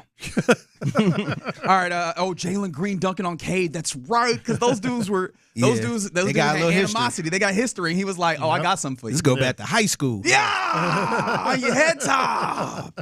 Yeah, man. Fun times in this. I mean, still, I say it a lot. I know we all say it a lot. It sounds cliche, but what a time to be a Houston sports fan, man. Like, there's so many fun things happening. Appreciate you bringing us the Houston Emmys here, Lopez, in the loop on Sports Radio 610. Coming up next, just getting going on a Thursday, but coming up next, Jake Andrews sat down with Mark Vandermeer and John Harris, and the center had some interesting things to say, including like one of the best looks I think that we've gotten into what this Nick Caley offense looks like. Let's talk about it next. Area 45 with Bijani and Creighton.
SportsRadio.org to donate or volunteer. Every donation brings hope. Every hand makes a difference. That's SALArmyEDS.org. Peggy, let's hit him big time. Houston, let's get in the loop. You better get ready because we're going to show up and show out. With John Lopez and Reggie Atatula. Always live, always local. Clogging the toilet like at somebody else's house and you can't find a Dumb and Dumber? Not awkward at all. When you Dumb and Dumber it? Not awkward at all. Yes, it is too. You're in the loop on Houston sports leader, Sports Radio 610. I gotta fight the urge to repeat my case every time that I hear that. But you are in the loop right here on Sports Radio 610. That's John Lopez. I'm Reginald Atatula. Figgy Fig. Always hanging out with you. And you on a Thursday here. I mean, super excited for football. Football! It is. Next week. Less than a week away. How about that? Mere days. When y'all gonna be out there? Wednesday? Wednesday. In that heat, baby, in that heat. Yep. Y'all better not be crying about it either. Oh, I'm gonna be crying like crazy. Yeah. I won't. I'm gonna be whining and crying the whole time. It's hot. But it is my favorite time of the year. Can we go inside? Broadcast. It is my favorite time of the year. The heat or the football? The training camp. Oh, okay. I was like, I'm trying to see which part. Training camp is awesome. It really is. It really is. I am excited. It's really good when the fans are out there too, man. Oh yeah. You can just hear that crowd. Mm-hmm. I'm very excited to get out there and see it up close and personal, and see this team, and particularly this offensive line that's been the thing that we've been clamoring for since, I mean, how long? It's been months. And we're like, we cannot wait to see what this team has in store on the offensive line. And so anytime we get little nuggets that give us some insight into how they're moving, it's always good to get. And Jake Andrews provides a little bit of that. Now we got a little bit of the release of Jake Andrews' sit down with John Harris and Mark Vandermeer, always doing a great job interviewing the fellas on the team. And this was an interesting one, was it not?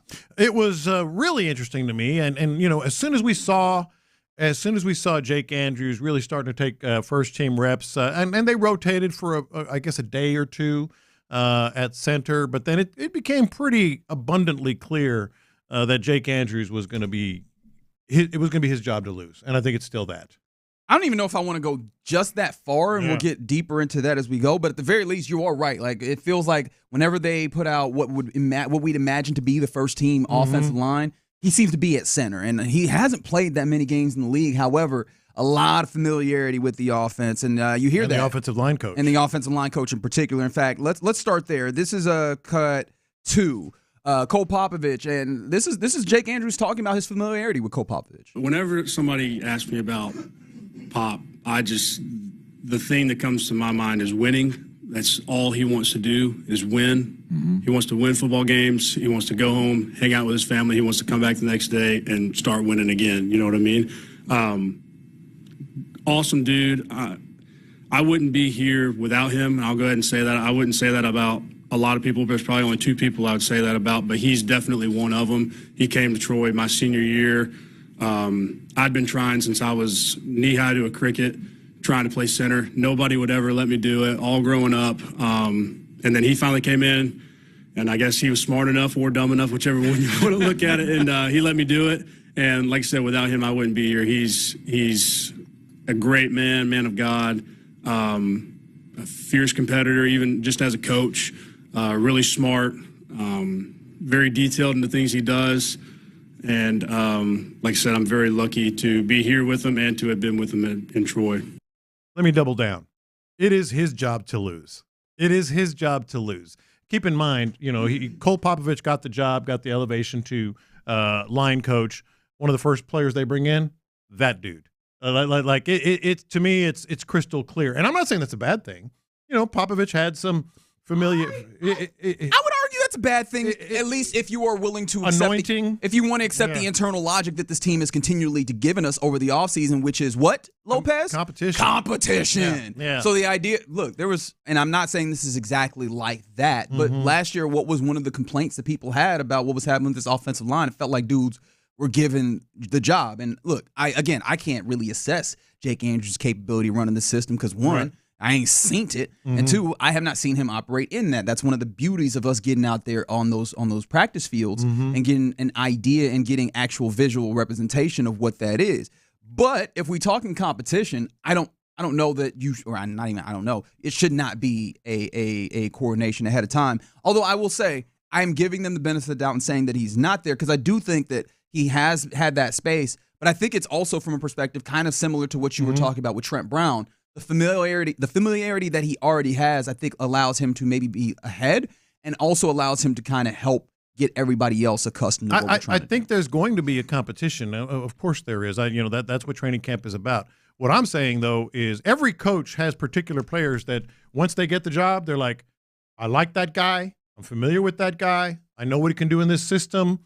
And let's just be honest. The reality is he has an advantage, that player. Oh, yeah. I'm not saying he doesn't have an advantage. The coach brings him in. He's familiar, all those things I just said. I feel like Jake Andrews is going to be, again, it's his job to lose. See, I think advantage and his job to lose are not the same thing in my mind. Yeah. And so that's where I will quibble with it. But I get it. I get where you're coming from. I understand how someone can logically get to that place looking at the way that this is situated. And in that same vein, Jake Andrews was asked, what does it feel like to help foster the familiarity for this offensive line room? Yeah, for me, it's easier because I ran this system, exact system, different verbiage in college, my senior year. Sure. My rookie year when I was in New England, I ran the same thing with Bill O'Brien. Yep. And so for me, it's been pretty easy because I can communicate with guys who are seeing this stuff for the first time. Right. And, it's easy for me to say, hey, well, we used to do it this way. And I know what Cole wants, Popovich. Yep. I know what he wants. I know what he wants stuff to look like. And so maybe we didn't get to it in a meeting. Maybe we didn't get to talk about it during the walkthrough. But when we get out there and I'm talking to guys about stuff in the locker room, I can let them know, like, hey, let's try this differently. Yeah. Hey, he wants this to look like that when you've got, X, Y, Z out there in front of you. Yeah. And so I don't know what you got out of that, but my big takeaway was, I think that's something that they're going to have across the line of scrimmage. You mentioned Trent Brown. For that same reason, he can help people along.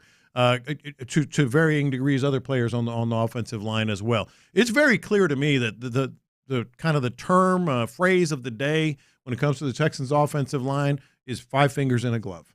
Agreed. 5 fingers in a glove. Everybody knowing what exactly they need to do, how they like to do it, how Cole Popovich and Nick Caley like to do it. And so, again, maybe it's an advantage, but in his case, I think it's more than that. I think he's going to be relied on a lot. But one of the things that I do find interesting about this whole dynamic of obviously Jake Andrews coming in with some understanding, in what he's saying there, he's like, I can be basically like I can help, be the guy that keeps everybody on task, that helps them, fall in line with what Cole absolutely wants, a kind of coach on the field of sorts to help continue to pass on that message. But also, I think that could be interpreted as the standard is the standard, right? That kind of sentiment. And that's been a mentality that is very clear to see on this team, especially on the defense, where D'Amico really is hands-on. It feels like the offensive line has been a room that has not necessarily had enough of that mentality of the standard is the standard, right? It feels like one of the things that made people the most mad last season is getting after games, seeing videos, hearing cuts from guys in the locker room seeming to maybe pass on responsibility and, hey, this is the reason why, maybe excuses. And obviously, I think we can understand and we can acknowledge that there were things that were going on that were outside of the purview of the guys themselves.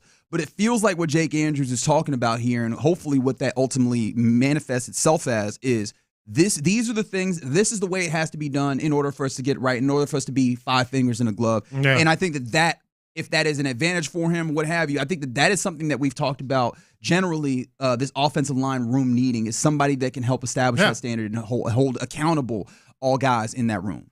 Yeah, totally agree. I think, and whether that, like Trent Brown, it also might be this, like guys like Trent Brown might have been brought in specifically with that in mind, just because of where he is in his career. And Jake Andrews might have been brought in with that in mind, and the fact that he thinks he can be an anchor. The varying degrees of what their input's going to be. And let's go ahead and I'll hold on to this one, but because you know what? Let's go ahead and run it, because I did tease it. I did say that, hey man, he's giving us a little bit of insight on the offense, and I think that a lot of people enjoyed what it sounded like. Jake Andrews, what do you got to say about this offense? The ball is going to be run. I tell you that much. We're going to run the football. Kaylee's doing a good job with putting all that stuff together. We're going to protect CJ or whoever's back there. Try to make it us 5 up front, we're going to try to make it our life's work to not have anybody in his lap or touching him at all. We're going to pound the rock and we're going to air it out. We're going to keep people on their toes, and we're going to play tough physical football, and people are going to know when they wake up on Monday morning that they just got done playing the Houston Texans. Nasty. All right. Everybody has a plan until they get punched in the mouth. And I'm not saying they're going to stink. This is, again, 5 fingers in a glove. Everybody, the cumulative is going to be better than any individual, all that. And that's what we're all hoping for. They're facing some really good pass rushers. They're facing some really good defensive fronts this year. And, it better work.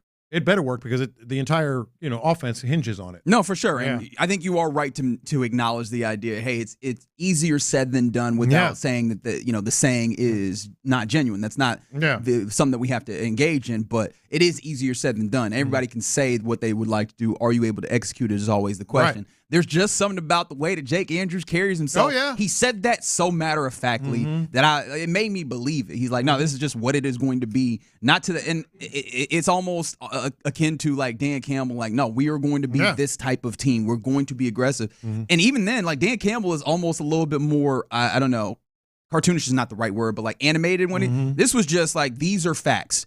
When dudes get done with us, when they come back around to this facility on Monday, Tuesday, they will know that they played the Texans physically. And I do love just that this is going to be the baseline mentality. The standard is the standard coming to the offensive line. I agree. If Jake Andrews is to be believed, and I want to believe him in this one. I do too. I do as well. All right, you're in the loop right here on Sports Radio 610. Appreciate you rocking with us on this Thursday. Coming up next, let's get into our question of the day. What's an old or weird word or phrase that you like to use? And especially bonus points if you give us one in sports, like someone in sports or one that relates to sports that you like to use. 713-572-4610. Let's talk about it next. All right, let's talk about having some real fun, man.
sponsored job. Terms and conditions apply. Live from the Mokaram Injury Lawyers Studios, Sports Radio 610 presents In the Loop with John Lopez and Reggie Atatula. All right, you're in the loop here on Sports Radio 610. Let's say Sports Radio of the day, which not the brand, not the. We are the Sports Radio of the day, though. Sports Radio the last 30 years too. He's a sports leader. Sports Radio 610. Talk nice to us. All right, question of the day: what's an old or weird word or phrase that you like to use? And of course, we go to the resident word expert, Figgy. No, I'm playing. This is a J-Lo thing. Yeah. Of course this happened to J-Lo. Of course it did. I was chatting about something yesterday, and I said, well, that's all cattywampus. And they looked at me strange. First of all, you're throwing too many big words at me. Okay, now, because I don't understand them, I'm going to take them as disrespect. I was just watching, I was just watching a scene. Do you guys do that? Just where scenes? Oh, yeah. You're just like, I want to see that again, pop it on YouTube quick. Yeah. Somebody mentioned Clint Eastwood the other day, and I'm like, I got to watch this scene from this one. Yeah, I did the same thing. But cattywampus it's just a fun word to say. It's an old word. And it's kind of a weird word, but it means like everything's all askew. Everything's all turned around, crooked, whatever. And then the other day I used rigmarole on these airwaves. That was like weeks ago. Yeah, it was said the other a few weeks ago. Do y'all? All right, so go ahead. Do you get up in arms about that in particular? Like, are you a couple versus few? Does that annoy you? A couple is two. Yes, that annoys me. Agree. A couple is two. Agree. But old or weird words you use because of that, and also, what we tend to use. And I know this is kind of an old guy thing, or is it? Like when I'm referring to someone, you've heard me say it a million times on these airways. I say that cat. That cat did this, or this cat did that. I just like calling guys or whatever cats. That's just an old phrase. It's just for you. Like that is. Do y'all use that? No. I don't call folks cats. Like it's very. I mean, I will say I might use it very, very sparingly once in a blue moon, which I guess is a little bit another one. A phrase in and of itself. But yeah, man, that's not the one that I'll go to. I think the one that immediately jumped to mind for me here, and it's something that Seth said that is kind of true, which is when you talk for work, you want to spice it up every once in a while, whether it's for you or whether it's for the audience. And there's an additional reason for why I use it that I'll talk about. But I like. When you're talking about your behind, you're talking about your backside, I like saying keister. That's an old one. That's a good one. It is old, and but you do use that. It's funny to me. And also, like, hey, man, we got FCC regulations, and yes, you will not get in trouble for saying ass. Shout out to Bijani. Shout out to Creighton of Area 45. I'm like, you know what? Why toe the line when I can go all the way over here to this thing that is kind of just as funny to me? Yeah. Like the word it's fun to say. That's kind of one of my points. It is fun to say. Yeah. So I'm just like, I'm just going to say keister. It's safe. I know that nobody's going to get mad at me for saying the word keister, but you know what I'm talking about. I think I like keister. How about you, Figgy? Yeah, so a couple of the ones I like to say is skedaddle. Oh, so for sure. And I only got that from this. So it was this animated puppet, like a YouTube little series. And I think the puppet was based out of Philly. He was like a hood dude on the block and all that stuff. And he had like a little raggedy gun.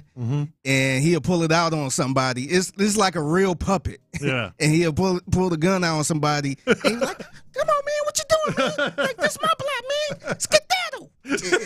He told the dude to skedaddle. And so I've been using this since. And the other one, I really like this one, but hoodwink. Hoodwink. I like when people say hoodwink, especially Stephen A. Smith when he had that legendary rant. Come on, do your Stephen A. I got to hear it. I ain't about to do it. I'm about to let him do it. We have been hoodwinked, bamboozled, led astray, run amok, and flat out deceived. I love that. He used so like much. 3 in there. Run amok, bamboozled. We have been hoodwinked, bamboozled, led astray, run amok, and flat out deceived. Which I feel like you should appreciate as a writer, right? 100%. Like we emphasize by going back to the well, don't we? Yeah. Do people not even remember that Stephen A. Smith spent about 15 years of his career as a writer? No. He does not make it easy for people to recall that. No, I don't remember that. I met Stephen A. when he wrote for the Inquirer. In the Inquirer, and I was working here. That's when I first met Stephen A. One that you use that kind of warms my heart whenever you use it, and it's an old word that's fun to say, is shenanigans. Shenanigans is funny because that don't even feel old to me. That feels very, very widespread, I guess. Yeah. But shenanigans, I love the ones. I like talking about serious things with silly words. I feel like those are the places where it's really fun, right? It's talking about you're doing shenanigans, talking about kerfuffles or brouhahas, things of that nature. Somebody mentioned from the 979 rabble rouser. Oh, that's so good. He's a real rabble rouser. Yeah, yeah. Another one. I think Reggie used this more, but hearken. I like the word harken. When people say harken back, harken back. I be wondering, like, why do y'all just use the word harken? It makes you feel good when you say it. That's what it is. These words make you feel good when you say them. Like, that's just fun to say. Or malarkey. One that I've cut the malarkey. Yeah, that's a bunch of malarkey. I think I've used this on the air with you. I definitely have used it on the air. Gobsmacked. Gobsmacked is that's a powerful word to me. It's like I was just gobsmacked. That's right. You can add that emphasis. You can add that gravity. Are there any like kind of old school, for lack of a better term, phrases, words that you like, particularly when it comes to sports? Because this one comes in from 281.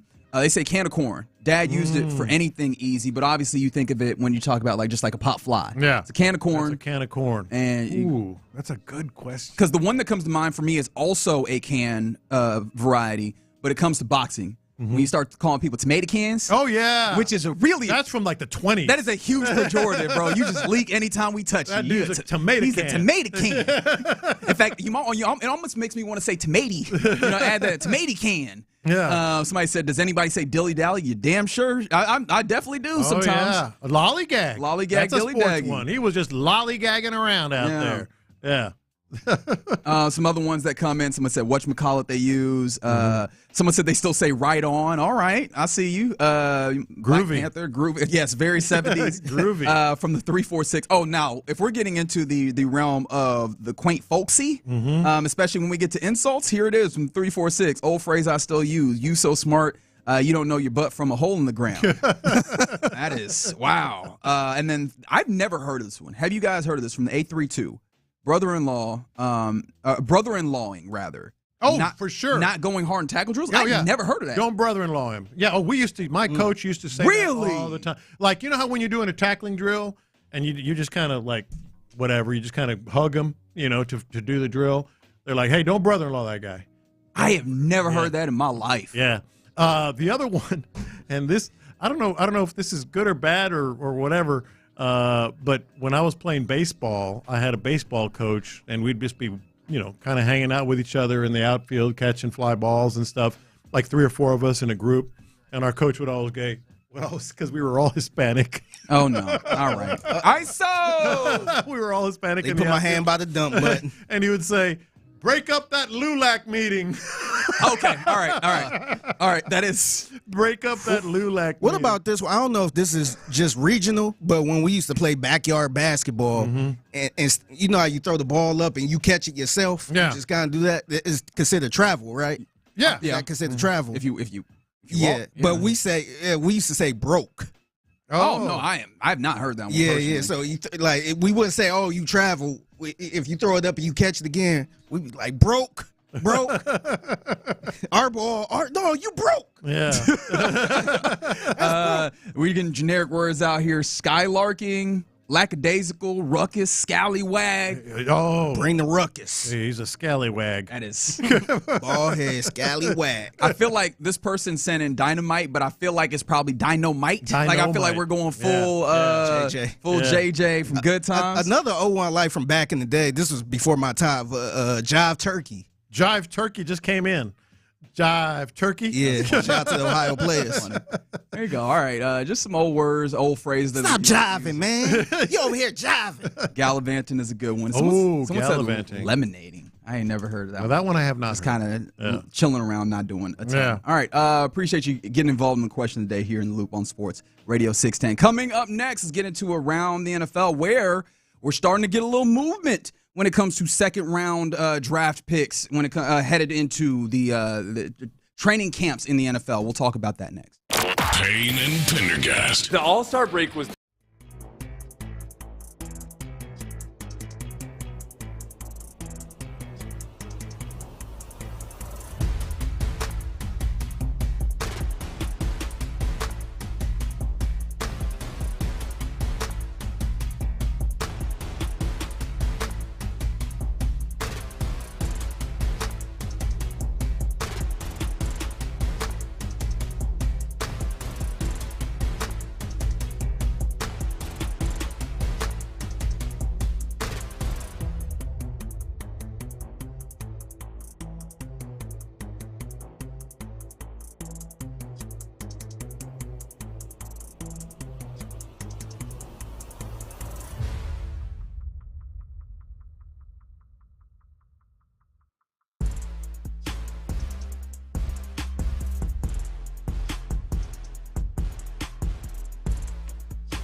get it done.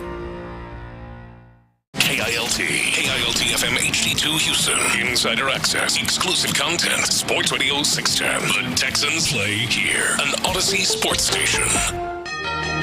Let's go around the NFL in the loop style. Why are you smiling? Because I love football. Here's John Lopez and Reggie Adatula. I'm going to tell you all about how much fun you're going to have this season. On Houston sports leader, Sports Radio 610. All right, you are in the loop right here on Sports Radio 610. Let's go around the NFL now, and some things are moving and shaking right at this moment. It's funny, you think of this week in some spaces as a week where not a lot is happening, right? There's not a lot of active sports going on. Obviously now you have some more summer sports going, MLS, WNBA. Right. I don't know if that you could consider those like in big in the larger sphere of things. Although shout out to those sports, All-Star break, you get the EPSYs, but things are happening news-wise, and something that just popped up as well. Dallas County judge just sentenced wide receiver for the Chiefs, Rashee Rice, to 5-year probation and 30 days of jail time that can be served during those 5 years, stemming from his role in the multi-car crash that happened in Dallas last offseason, when he and a friend of his were in some rented cars flying up and down a highway in the middle of daylight. If you're going to be doing like this drag racing type stuff on the highway, you'd imagine you do it at night. No, he did it in the middle of the day. Thankfully, no one was hurt, but he will get 5 years of probation and 30 days of jail time. I don't know exactly how to be served. Yeah, but now that judge has ruled that, Schefter at least is thinking that the NFL can expedite its disciplinary process. What kind of discipline are you expecting from Rashee Rice from this? Ooh, that's a good question. Because the legal system is not going to keep him from being able to play football. Right. This was something that was hanging over the Chiefs, especially because Rashee Rice is the one wide receiver on their team that feels like he can be foundational and help them do something major. Everybody else feels like they're attached to what he can do and maybe what Andy Reid can scheme up. Yeah. He feels like he's somebody that can unlock some things. However, how long could they possibly maybe be missing him? Especially now the NFL, or rather the legal system that's is not going to keep him out. That's where I'm going. The legal system has already ruled, and he did it. Or at least they reached an agreement to where he filed some sort of agreement or whatever. He's going to do the 5 years of probation, 30 days in jail. So they have to do something. Yeah, and I imagine if they wanted to, I'd wonder what the suspension looks like. Yeah. Though. Is it like a game or two? Man, that's a tough thing. Is also we can't do the thing where we go, is this congruent with this other crime, quote unquote, and the way that the NFL, suspends off of that, because as we know, there's not often good, good ratios from one to another. I could see 3 games. You could see something that high, huh? I could see 3 games. That was very reckless. I say convicted, whatever you want to call it. The determination in the legal system has already been made. He's going to be on probation. He's going to go do jail time. You cannot ignore that if you're the NFL. I was going to say 4. Yeah. Yeah, I was going to say I think 3 4. games. Yeah, 3 or 4. Yeah, maybe they might set the number a little high and knock it down to 4. Yeah. Maybe I just think the NFL's soft now. Like I feel like the NFL. You don't think nothing? I think he get a game. They pick their spots, though. Sometimes they come across hard, and sometimes they're That's the tough thing about the NFL. You have no idea what the criteria is. How they come up with it. Yeah. Some other things that are happening around the NFL, as I said, a developing story kind of day. We've been watching this space where there is seemingly a pseudo, or maybe it's just a real labor battle happening in front of us in the National Football League as it regards to guaranteed money for second-round players. And the first second-rounder to be signed out of this 2025 draft was our very own Jaden Higgins out of Iowa State, who profiles to be a major factor in your offense this year for the Texans. He gets his 4 years fully guaranteed. Then very quickly after, Carson Schwetzinger, the linebacker out of UCLA that was drafted to Cleveland, he gets his guarantees, and everybody else has just been sitting for months on end, waiting to see what is going to happen with their contracts. We now have 2 other second rounders that join them as having their contract signed. So it is the 43rd pick. I believe this happened late last night. At least we got the reporting on it. Alfred Collins, who is out of the University of Texas. Will be playing for the San Francisco 49ers. He gets a 4-year, $10.3 million deal. Obviously, that is scheduled when it comes to the scale. $9 million of it guaranteed. So not fully guaranteed, about mid. Dang near. But yeah, dang near when it comes to like 10 picks into the second round. Yeah. And so we also get Shamar Turner, who was the 62nd pick, way further down to Chicago, who now has a deal signed per Ian Rappaport. I have not seen the numbers on that, but it's in my interpretation, this particular dispute that seems like it's happening between the players and the owners was how much further can we push the precedent of guaranteed money is here, right? Yeah. And at least what we had was 34, which is Jaden Higgins. It's not going to be as far as 43 with Alfred Collins. I think that is clear. But then it's also a gradation, right? How much percentage of your contract is guaranteed? I imagine that Shamar Turner will give us another data point, but it seems like those guys in that 34 to 40 range now have an opportunity to get more guaranteed money and push out further and further more guys that know that their contract will be largely, if not fully guaranteed, off the jump. That's the big point here. I think it's a win for second-round players and agents because being able to get that, what is it, close to 90% of that contract? To be just under. If you want me to get an exact number, I can't get that for you. I think I saw 88, but I didn't want to be exact necessarily because I wasn't sure. But damn near 90% of it guaranteed, and that's for the, 43rd? 87, yes. 87. But the 43rd overall pick, which would be the 11th pick in the second round, if my math is correct. So that's a win for agents and players and getting more guaranteed money. Yeah. What is interesting though is this is a little bit of agents holding the line. It seems like, and obviously it'd be players. Oh, holding for sure the line, it is. Which I typically don't think is always very easy for the NFL to do, is get a lot of guys to hold the line on some whatever kind of endeavor they're trying to engage in. But particularly, I think also rookies coming in are not the place where I think of battles being won in labor disputes. And maybe I'm making too much of this, but that's the way I'm perceiving this. Because rookies coming in usually either don't have a lot of leverage, or maybe they don't have the safety in theory that a player that is played for a while and stockpile some money would. Although I imagine that some of that is like the advent of more money coming into college Bingo, sports. That's exactly where I was going to go. I think this is a sign, another sign. Some of the signs that we've been seeing, like, hey, when this NFL PA and NFL agreement, the collective bargaining agreement came into play, there wasn't nearly as much money coming in, whether it's digitally or, just name the source, because there's so much more money coming in to the NFL that I think the NFLPA is kind of holding the line, as you put it, because they know, hey, man, they're making so much more money now.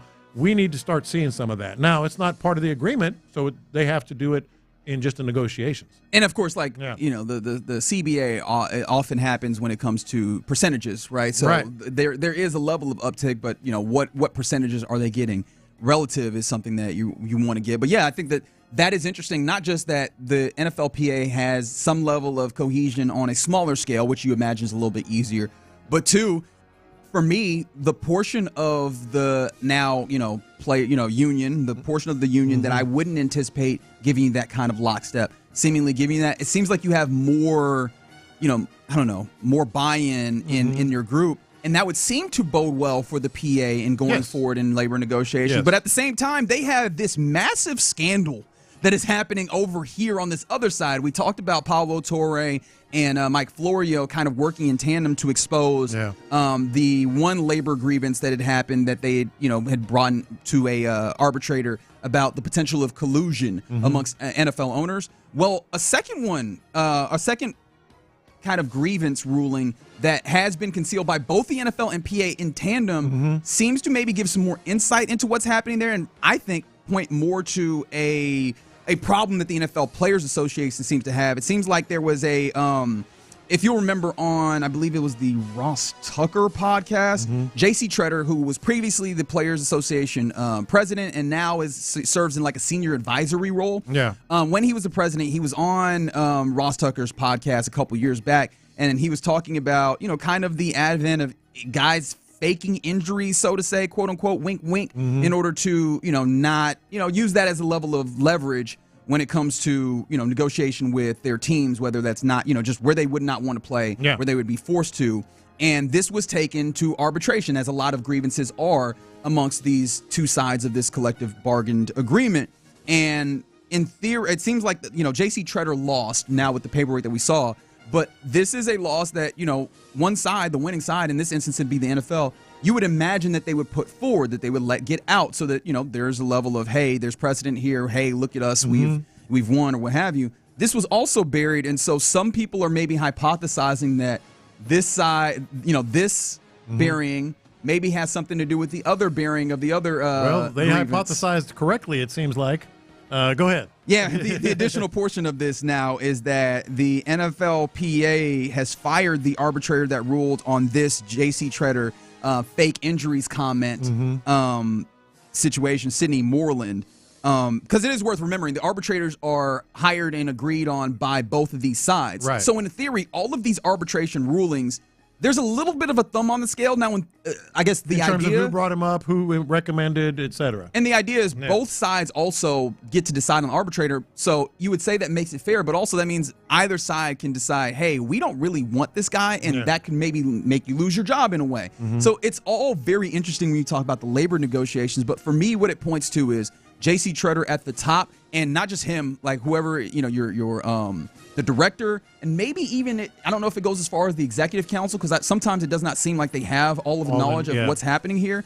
But these agreements to work with the NFL to suppress information does not seem to benefit the players at all at large, whether you talk about suppressing it in favor of the NFL or suppressing it in favor of the NFLPA. Not getting information to your union base seems to be bad, and I don't think that's good for a union that already has struggles fighting against the team owners that they're up against. And to me, that's the story. It's as simple as common sense. If they've basically hidden some significant information from the public and from some relevant people in the NFL twice now, what else are they hiding? It's common sense. Correct. Yeah. What else are they keeping from people? And that's where it gets dicey in terms of collusion and really just transparency with the NFL and NFL fans. Yeah, and it's crazy because you could say it in terms of collusion, but this actually now goes just beyond the collusion itself. If you are in an organization and the people that you trust at the top to have your best interest at heart, you're finding out that they're holding information back from you. How do you then continue to trust them to have, to continue to have your best interest at heart and continue to get you the things that you need?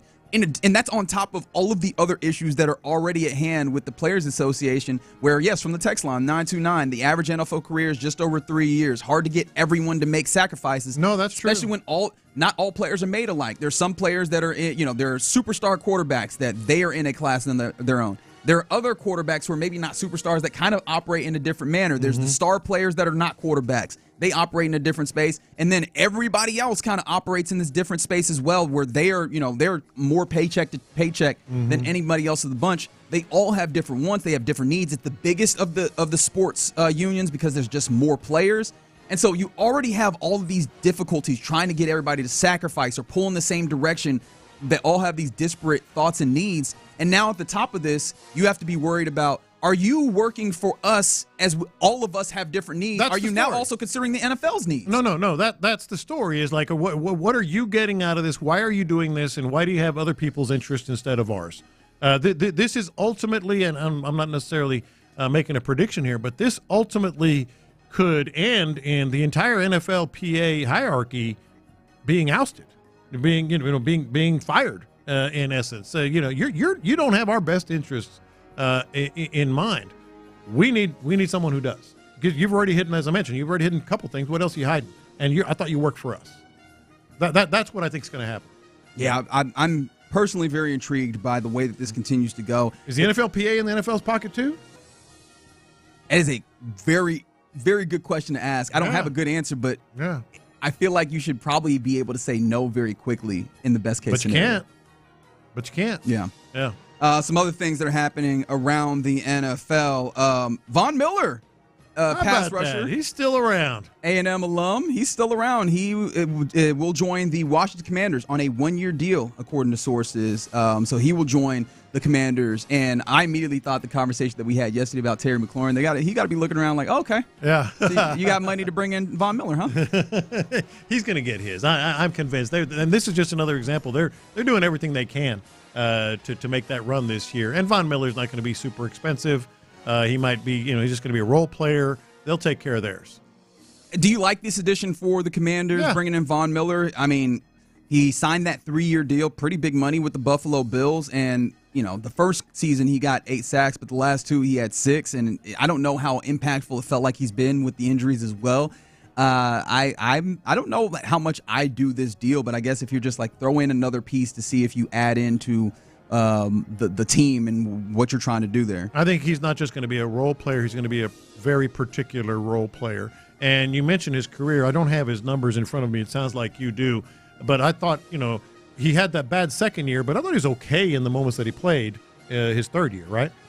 I guess that's one way to look at it, and it depends on what he's ultimately getting paid. Obviously, the framework of value judgment always matters in that way.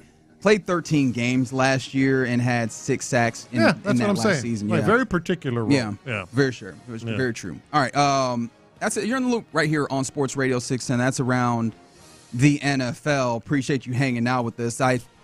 We did talk about the second rounders. I mentioned that there's a couple getting signed. We're still waiting on Ariante Ursary. That is a countdown that I think begins to pique my interest, and I think should begin to pique all of our interests on. Does he get a deal done now over the weekend and get himself ready to show up at NRG Park to practice with the team? Because he's a part of that group, that offensive line, where we really, really want to see all that quote-unquote competition show up. All right, coming up next here in the Loop on Sports Radio 610. We were talking yesterday about Paul Skeens, and someone texted in a very interesting question that I want to put to you, Lopez, and our listenership. In order to get Paul Skeens, would you be willing to trade Yordan Alvarez? 713-572-4610. Let's have the conversation next. In the Loop. What are your best case and worst case?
SportsRadio.org. Live from the Mokaram Injury Lawyers Studios, Sports Radio 610 presents In the Loop with John Lopez and Reggie Atatula. All right, you're in the loop here on Sports Radio 610, and you guys already getting involved on the text line, 713-572-4610. Would you trade Jordan in order to acquire Paul Skeens? That was the question that I threw out there, and maybe it wasn't as difficult of a question as I originally thought, because, as I said, already getting involved and on multiple platforms, you guys are like, yes! Paul Skeens, obviously the phenomenal pitcher that's going in Pittsburgh, and, I mean, sub-2 ERA, looks like he's trying to do that for the second straight season, which I think he'd be the first one to do it, have 2 sub-2 ERAs in a couple of seasons before he turned 23 ever. Like, that's what we're talking about from that type of player. But this was a question that was asked of us yesterday on the text line, and I found it really interesting because underneath it feels like a kind of doneness with Yordan Alvarez, yet another season in which he's hurt and not available to you, even though he's supposed to be one of the rocks in your lineup.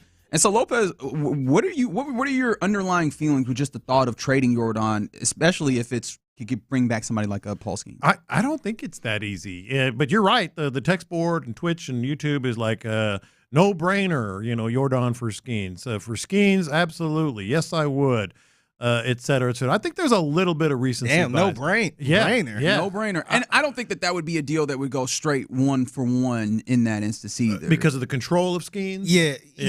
Yeah, because you got way more control on Skeens. Not way more, actually. For a cheaper price? Possibly a cheaper price. The thing about it is that he has a pre-arbitration year next year. Or no, I think this year is his pre-arbitration year. Let me pull it up once more in front of me. But then he has arbitration years. And in theory, you go, arbitration years are going to be easier. However, he has demonstrated himself to be such a good pitcher that when you go to that arbitrator, I imagine Paul Skeens going there with a big number. And I imagine as a team, you probably need to go in there with a decently big number if you plan on winning or trying to win that arbitration. So, he's he has control, but I think those arbitration years, the number is still going to be pretty big on him. I think I'll side a little more with Figgy on that. That's still more control. Yes, the numbers is bigger, but it's not the monstrous multi-year, multi-$100 million contract. But that's neither here nor there. It's just relatively adjacent to this. I don't think I think there's some recency bias, Yordan recency bias here. Oh, the guy's always injured. And, look, he has been injured a lot.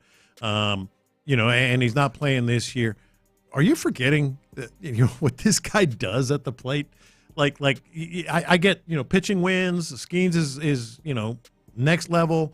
Yordan is next level.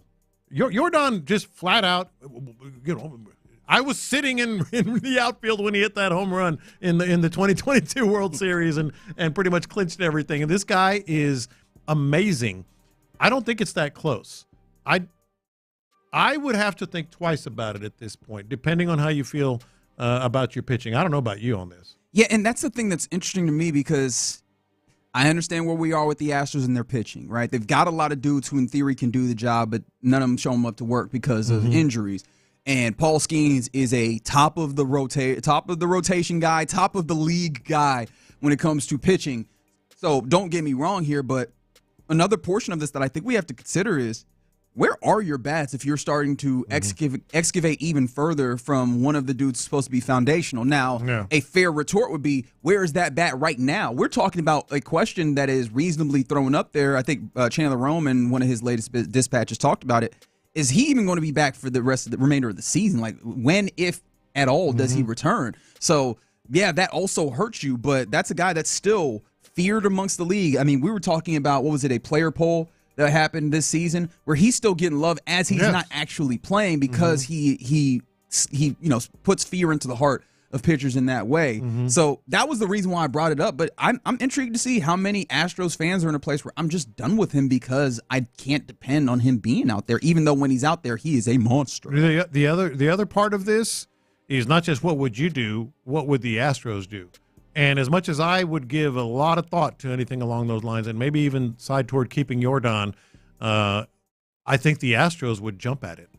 The Astros would jump at that control, even if the arbitration number is pretty big. Because keep in mind, we don't know what Fromber's going to be doing. That's a good point. We don't know if they're not gonna probably want to pay Fromber. So if you could trade Jordan, reset, and you have Hunter Brown and Skeens, I mean, the Astros would jump at it. Okay. I don't know if I would, but I think the Astros would jump at it. Yeah, I think that's fair. Do you at all factor in this question that comes in?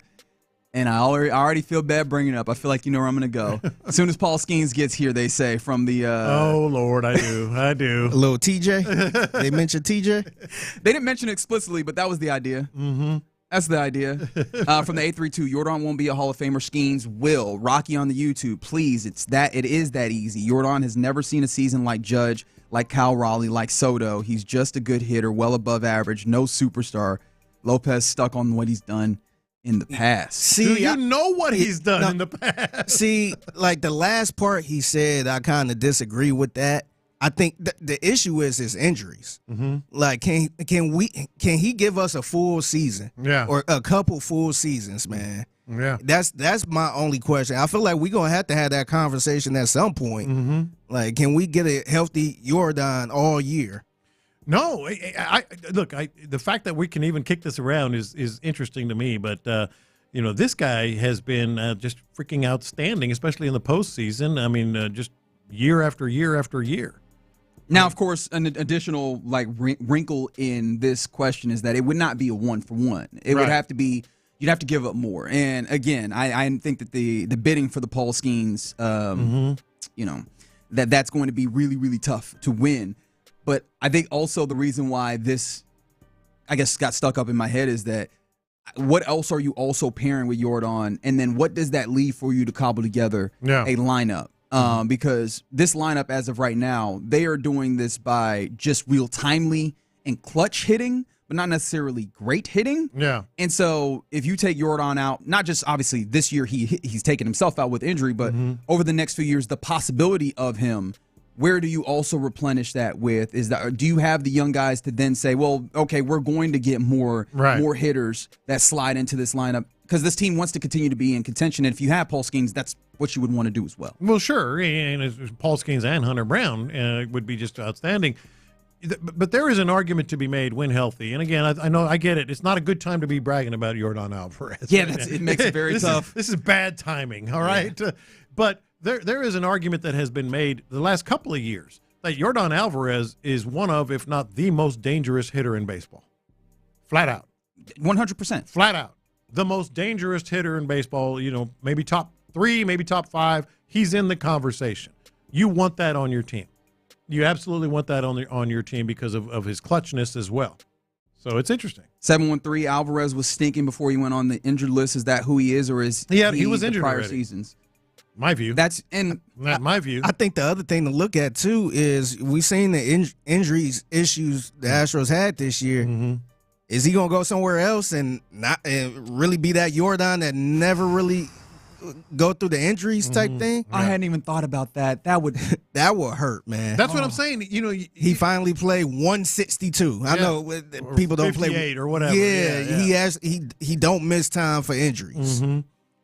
Again, the argument has been made he's the most dangerous hitter in baseball, and you just want to automatically think it's a no-brainer? I don't. Yeah, no, that's something like Yeah. I will probably. I wouldn't be surprised if I decided to do the deal if that was me, but I would have to really think about this.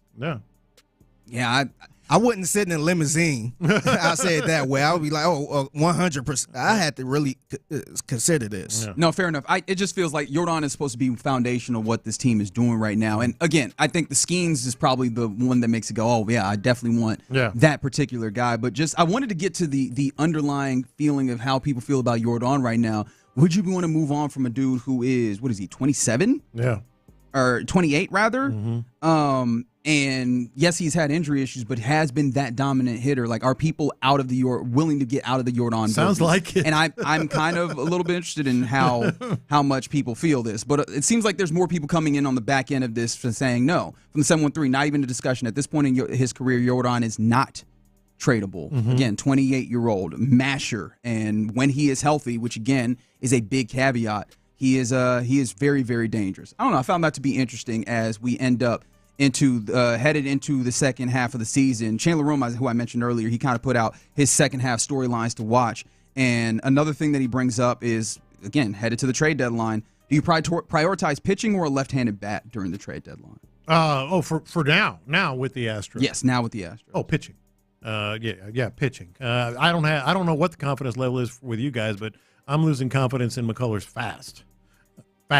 And then beyond that, we've talked that they've had their moments, but they've also had some bad moments. Yeah, because right now, is it fair to say they have two? Two. That's more than fair. Yeah, okay. two that you have confidence in, Hunter Brown and then Framber Valdez. That ain't enough. No. It definitely isn't enough. But again, I can't stop myself from looking at Spencer Arrighetti, who freak hand injury. Bless your heart. I know. Oh, you think he's coming back this year? How about Luis Garcia? I mean, bless your heart. Hey, don't forget about Christian Javier. How about Javier? I'm not certain, but I gotta be able to get one out of those, right? JP France? That one I'm not so certain. All right, he's back. He's back. But in all honesty, if I'm being honest, I actually, famous last words, I've been burned so many times.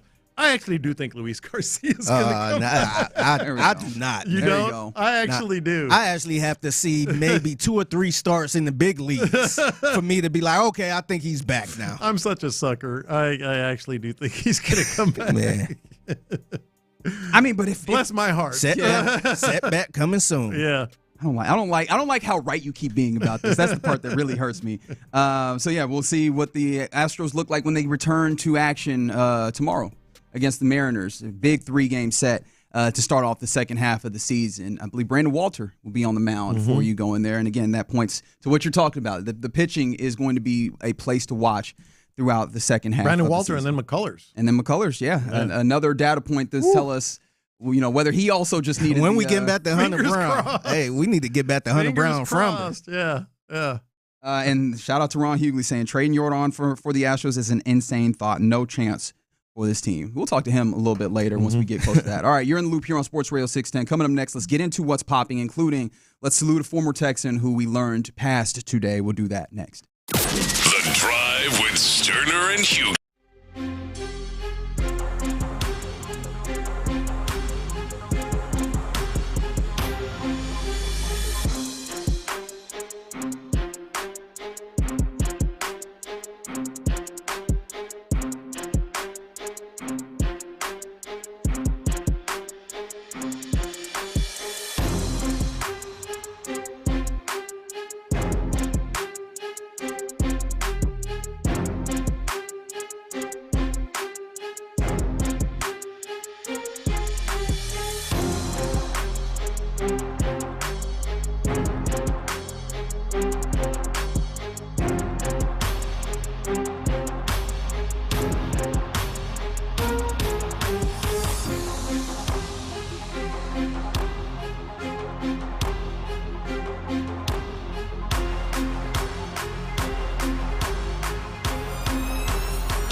Yo 610 style. In the Loop presents What's Poppin'. All right, let's get into What's Poppin' here in the Loop on Sports Radio 610, and it's a tone shift that is really uncomfortable, unfortunate. But unfortunately, today we found out that Brian Brahman has passed away after dealing with a pretty aggressive form of cancer. I think we saw it kind of in the news. Brain cancer. Last week or so, or actually a little bit longer. About JJ was tweeting about it. Yeah, reaching out and kind of soliciting some help to kind of pay for the treatments that were necessary. JJ, some other teammates really stepped up in trying to, help him in this. But unfortunately, in a way that it seems to happen all the time, cancer. It sucks. Like I wanted to say the thing that we all say about cancer, but I forgot FCC regulations here. So rest in peace to Brian Brahman, former Texan, former Eagle. Brian Brahman was one of the if you're been a Texans fan since their inception, or especially during his career, Brahman was one of the greatest athletes that this organization has seen. I know that sounds a lot because he was a special teamer, went on to the Eagles. And won a Super Bowl there, largely as a special teamer. Remember, he made that tackle without a helmet on? Yes. Against the Titans. Yeah. And didn't give a flip. It was a real tackle, Oh, that's too. what I'm saying. It wasn't just like a push out of bounds. No, he stuck his head in there. He tackled him like he had a helmet on. And, he's truly like, you don't put him as like, Texans legend or whatever. Incredible athlete. I got to know him a little bit. We might talk about him a little bit more later. But just an absolutely incredible athlete who had a story now. He bounced around from JUCO to, I think, Idaho is where he wound up, and then ended up at West Texas A&M. Correct. Worked as a bouncer, while he was trying to make a living in college. And then I want to say it was a friend or an old friend of Gary Kubiak's who said, "Hey, take a look at this guy." And Kubiak, did, or whomever did, and ultimately signed him as an undrafted free agent, and he made quite a career out of it. Yeah, from the 281, rest in peace, Psycho B. I mean, yeah, these are the kind of dudes that on every good team that you have are just not necessarily the guys that you think of, as you mentioned, at the very top of the depth chart, but dudes that are fan favorites and dudes that are team favorites. They make this thing go.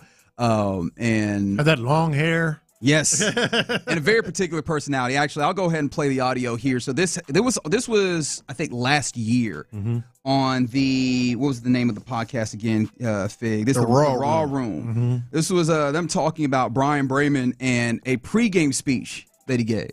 Brian Brahman, he was with me at the Eagles, dog. You have like these tiers of like a pregame speech. You got the dudes that know the right thing to say. Right. Then you got the one dude that's like crazy.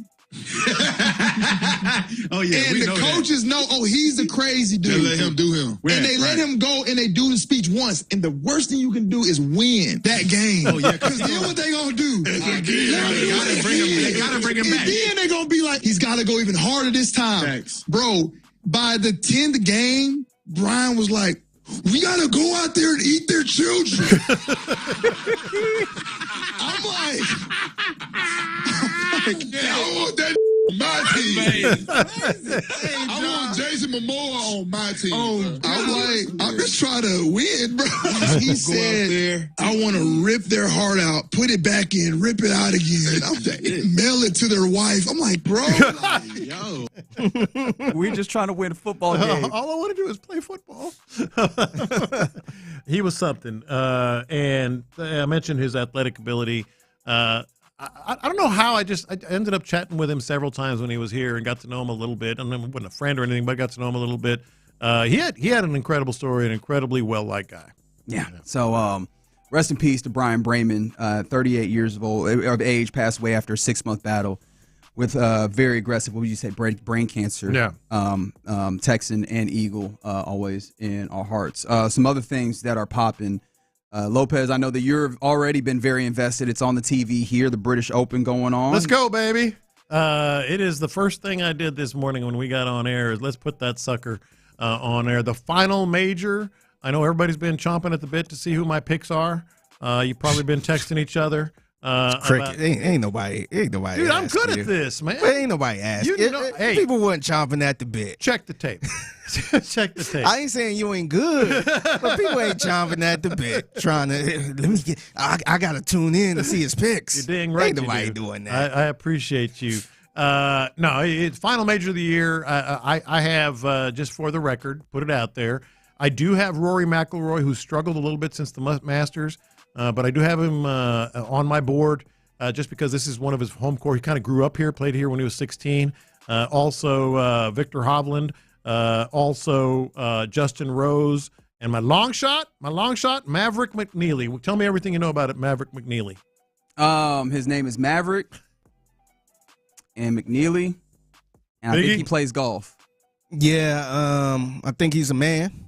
I think. Good answer. It's 2025, so I'm not sure, but yeah, I think he plays golf. Yeah, he does. And yeah, man, a cool dude. So who's your pick in the British Open? Yes, that's my pick. Somebody gonna win that. That's true. Who do you got? I'm going to pick Scotty Scheffler because he is currently high up on. I don't know. Yeah. I'm going to pick the Eagles. What's happening with the other Cam Smith? What's he doing? I don't know. I haven't looked. He fell off the face of the earth. You love you some British Open, Open Cup. I didn't have him on my team this year. I had those guys that I just mentioned on my team. Maybe that brother fell off the face of the earth, man. He's not the one and only Cam Smith. Yeah, Cameron Smith. Yeah. Watch him win this sucker. I don't think so. Some other things that are popping right now. With you saw this, I think. Adam Silver has talked about the NBA and saying they're going to take a harder look at expansion. In the coming months. He's talked. It's kind of been a conversation that's happening over years. Are you pro expansion in the NBA here? I actually am not pro expansion, but it's going to happen. They are going to expand because they want Seattle and Las Vegas. Yeah, I want Seattle and Las Vegas. Yeah, I was going to say Las Vegas definitely going to get one. And Seattle's going to get one. Yeah, for sure. They should have never left, to be honest. Yeah, I mean, I don't necessarily want it, but I know it's coming. Yeah, it feels like they've had when you talk about Seattle in particular and Vegas as well. They already have the infrastructure. They're there just waiting for the opportunity to expand into that space. And it does feel like the league has an abundance of talent, especially at the very top, that if you add a couple more teams, you don't think that it would like thin out teams too much to where you don't have talent on them? Because that's always one of the big questions I think about with expansion is, are you then taking your talent and spreading it too thin to lower the quality of what you're doing? I don't think that would be what you're doing. Take one of the sorry teams and move them away. Which team is that? Like Charlotte.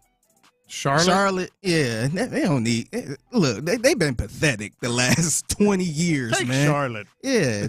Move them back – move them to Seattle. Yeah. They're going to expand, though. Especially once Adam Silver puts it out there, we're going to take a much harder look.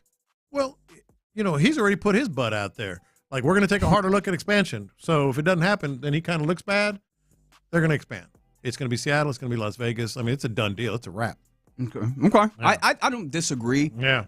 Now, that would get them to 32. I don't think that they should go much further than that, though. I agree with that, too. Don't get too wild with it. Some other things that are popping. Will you indulge me with getting into this space where somebody said no more Texas teams? John McClain will have to cheer for them. Hey, leave the general out of this. Put one in Austin.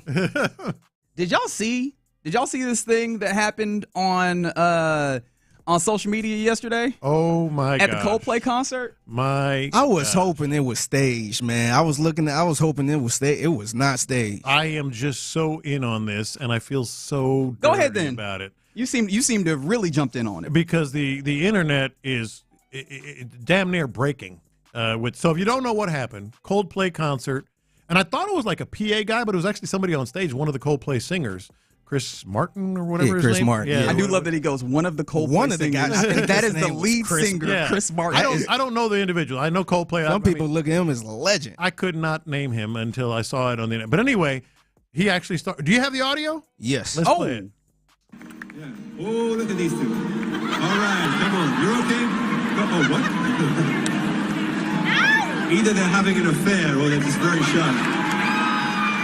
They weren't shy. They're having an affair. So they was kind of cuddled up a little bit. He was his behind hands were her. under her, And they showed them on the jumbo on the big screen. They were cuddling. And they immediately let each other go. That dude he just dove down to the ground. And hid. He wanted the earth to swallow him. He thought there were shots. Like that's what it looked like. It looked like if you hear gunshots, you hit the ground. That's how he hit the ground. Yeah. And then girl covered her face, turned away from the camera. He probably wish it was gunshots. There was another woman to the side with just like a big old grin, like, "Oh my goodness, I can't believe this. What's happening All here?" right, so I got the details on this. Very good. Thank you. I can appreciate this. I am digging in, and there's a couple of updates, by the way. Lopez with the mess. Real quick. I do feel dirty about this, feel bad about this, because a little bit, because this is the kind of thing that if they weren't just like they shouldn't be having an affair. By the way, he's married, she's married. By the way, that was going to be my question. Are they married? They are both married. Okay, not to each other. Wait for the update because there's an interesting update coming up. But he is the CEO of a company called Astronomer. He just hired her a month ago as head of HR. Head of HR is irony. Is there a funnier position to have involved with this than the head of HR? Yes. And by the way, the woman you just referenced next to her, who's kind of like laughing nervously, also works at the company, so she knew what was going on. Clearly, they were hugging out together. She was sitting right next to him. Also works at the company. These two people are having an affair, and one of the coworkers there with the head of HR having the affair. Excellent. I mean, good Lord. All right. So you ready for some updates? Oh, there's more. Very good. But wait, there's more. So the thing I feel bad about is as much as they shouldn't have been doing this, obviously,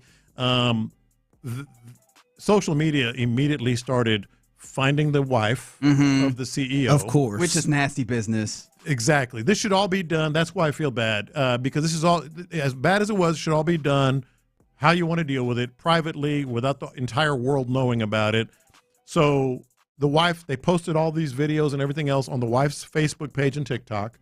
And the wife now has removed her last name, her married last name, from her Facebook and the name of her husband from Facebook.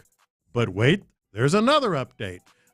So Coldplay now has tweeted this morning, starting with our next show, we're introducing camera-free audience sections. I find it amazing that they were like, "Oh, this could be bad for business." Yeah, no. They were like, "We didn't realize that our fan base included a good amount of cheating." Yes. And these were two just anonymous people having an affair. Happens all the time. Again, you ultimately probably would have been found out, and they should have probably, dealt with it in the, however they do privately. But now they are splattered across the world. Yeah. Across the world. That's the unfortunate part. They shouldn't have been having an affair, first of all.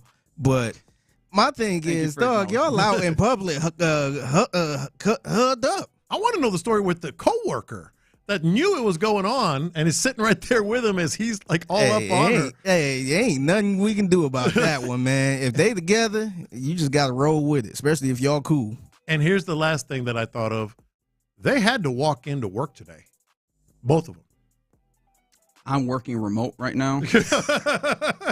Please respect my my wishes. They walked into work today, man. Presumably. That's tough. Yeah. That is tough for them. Shout out to the EPSYs that happened last night. What were your thoughts on Shane Gillis running point on that thing? Oh, I enjoyed it. I thought he was the only thing that was unpredictable in the entire show. And unpredictable is not inherently good. What did you think about? Like, did you find it to be good for what they were trying to do here? I found it to be entertainment. I don't know if Disney appreciated it, which I feel like they should have seen coming, because everything that they did felt on brand for Shane Gillis, including did you see the fake tush push trailer? And I was like, oh, this is just sophomore butt jokes. And I mean, that seems like that's on par for what you would expect. Yeah. But I did wonder if there were some jokes in that room. What were your three favorites? I came up with my three favorites. Oh, you actually have favorites? Yes. All right, what'd you have? A bookie is what Bill Belichick reads to his girlfriend at bedtime. That one got a pretty good response in the room. That one got a pretty good response, it seemed like. The Shedeur Sanders bit, where he says, everybody says it's nepotism that he's going to have his number retired, but it's really because he went 13-12 and almost won the Alamo Bowl. Which didn't get a lot of love, because I think, but it's like, I loved it. I thought that one. Probably a lot of Shadur fans in there. Yeah, and then the tribute to Norm Macdonald at the very end. That one's a winner. Yeah. That one's 100% a winner. Yeah. Who, again, especially the tribute makes sense because Norm Macdonald, similar, I imagine, executes it at a higher level with all due respect to Shane Gillis when it comes to sensibility. And he also hosted the EPSYs in that way as well. With that joke. Yes, he did. Yeah. Yes, he did. All right, there you go. That's what's popping here in the Loop on Sports Radio 610. Coming up next, I've been rewatching the 2024 Texans season, and I reached what felt like the low point for me of the season. It was Week 9 versus the New York Jets. Let's revisit that next. Area 45 with Bijani.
for details. KILT FM HD2 Houston. Insider access, exclusive content. Sports Radio 610. The Texans play here. An Odyssey sports station.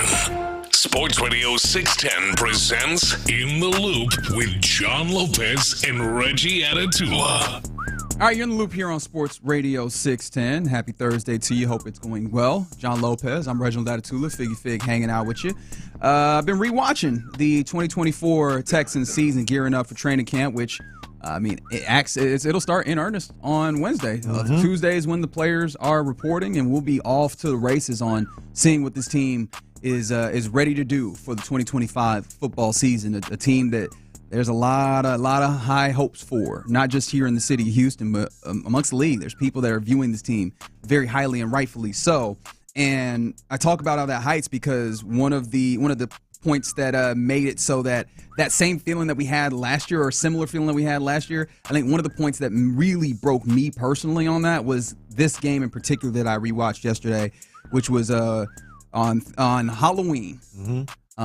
Versus the New York Jets there at the Meadowlands. And I wanted to ask you in particular what you remembered for this game before we get into what I wrote down and what I saw. Well, very much what you just said, kind of slapping your forehead just in general with everything that was transpiring, but also Garrett Wilson, terrific catch to seal it. But I'm interested how you go through the game itself and what transpired and what we can maybe use to kind of look toward 2025. Yeah, and I will begin by reminding you that this was a team, the New York Jets came in 2-6 into this game, just 3 weeks after firing their head coach, Robert Saleh. And remember, C.J. Stroud, and we'll talk more about it as we go, gets sacked 8 times in this game, and that's not the amount of times that he was pressured or the times that he escaped or what have you. And this was a defensive line that had, the Jets, mind you, Jets defensive line, that had suffered after losing Robert Saleh. Obviously a really good defensive mind. Jeff Ulbrich, who was the defensive coordinator, was now an interim head coach and calling the defense. And at this point, you then see this defense, almost like the Jets defense, almost take this as an opportunity to get going. And that was very disheartening. Very disheartening in watching this game. But I'll start with this. I was surprised on one of the early plays, maybe the first pass play. Cade Stover is used on a slant. And he's got a cornerback covering him. And you would think this is a place to have a level of advantage. He was not able to kind of, what I like to say, box out, like not use his size to prevent that cornerback from getting to the football. And he couldn't bring that in. And I felt like that's the inherent advantage of a big tight end in that space.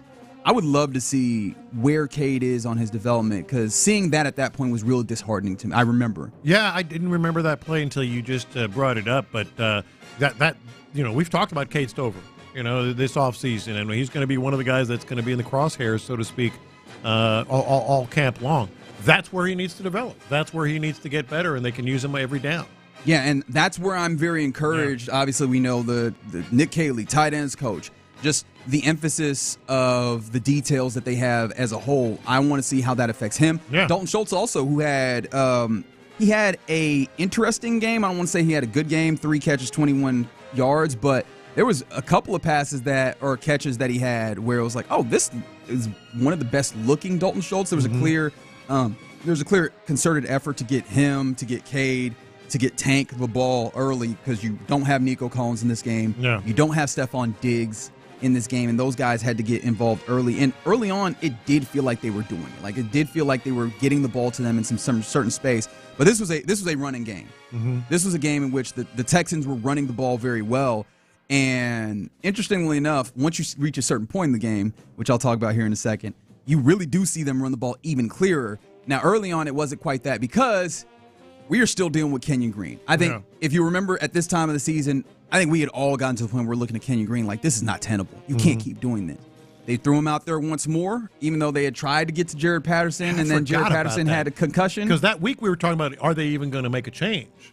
And they didn't. No, they didn't. Yeah. But they had tried to make a change the game before. Jared Patterson comes in for one drive and one drive alone because he gets a concussion in that drive, comes back out. And remember, I mentioned Gerard Johnson got in his face on the sideline, according to the sideline report, and before he went back out there. So, like, you could tell that they wanted him. Like, this, it can't be this. But they still ride with him in this Jets game. And that proves to be a big issue, because he is getting whooped up and down the field on this one. And C.J. Stroud is dealing with major, major pressure.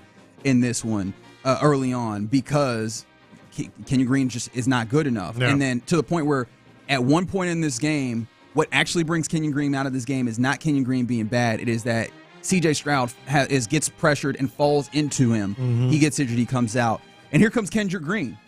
And when Kendrick Green comes in this game, I'm impressed with the effort. He's all effort. Yeah. The actual capabilities that he has, yeah, up and down, right? Because early on, just him as the new guy in, you see an instant differentiation in there is some time to throw the football, and more importantly, they start clearing up lanes. And Joe Mixon has already been very good in this. Like this stretch of the season, Joe Mixon was a monster. Yeah. So he's already creating space, great cuts, incredible cuts where there's not lanes, and they started open up lanes. He was gashing the New York Jets. Yeah, but you did say something that I vaguely remember, and tell me if I'm wrong here. Early on, you said they started opening up lanes, but early on, it wasn't just Kendrick Green in the passing game. It was the entire rush run blocking. Like it was mostly just Joe Mixon doing Joe Mixon because no one else was really having success running the ball. Just him. Yeah. Correct? Yeah. Well, that's not quite true. I'll talk about it as from the whole point of the game because there is a. And I felt like this was a little bit of an omen of how the night was going to be. There was Mixon 3 straight really good runs, and then they went to a Dare handoff, his only of the night, which was really weak. And then Kenyon lost immediately up the middle that had CJ stripped. Okay. If you remember, there was like a strip sack in the middle where he's just like, there's pressure up the middle, and I can't move, and then strip sack. And I was like, this feels like an omen. But on top of that, then later in the game, J.J. Taylor comes in and runs.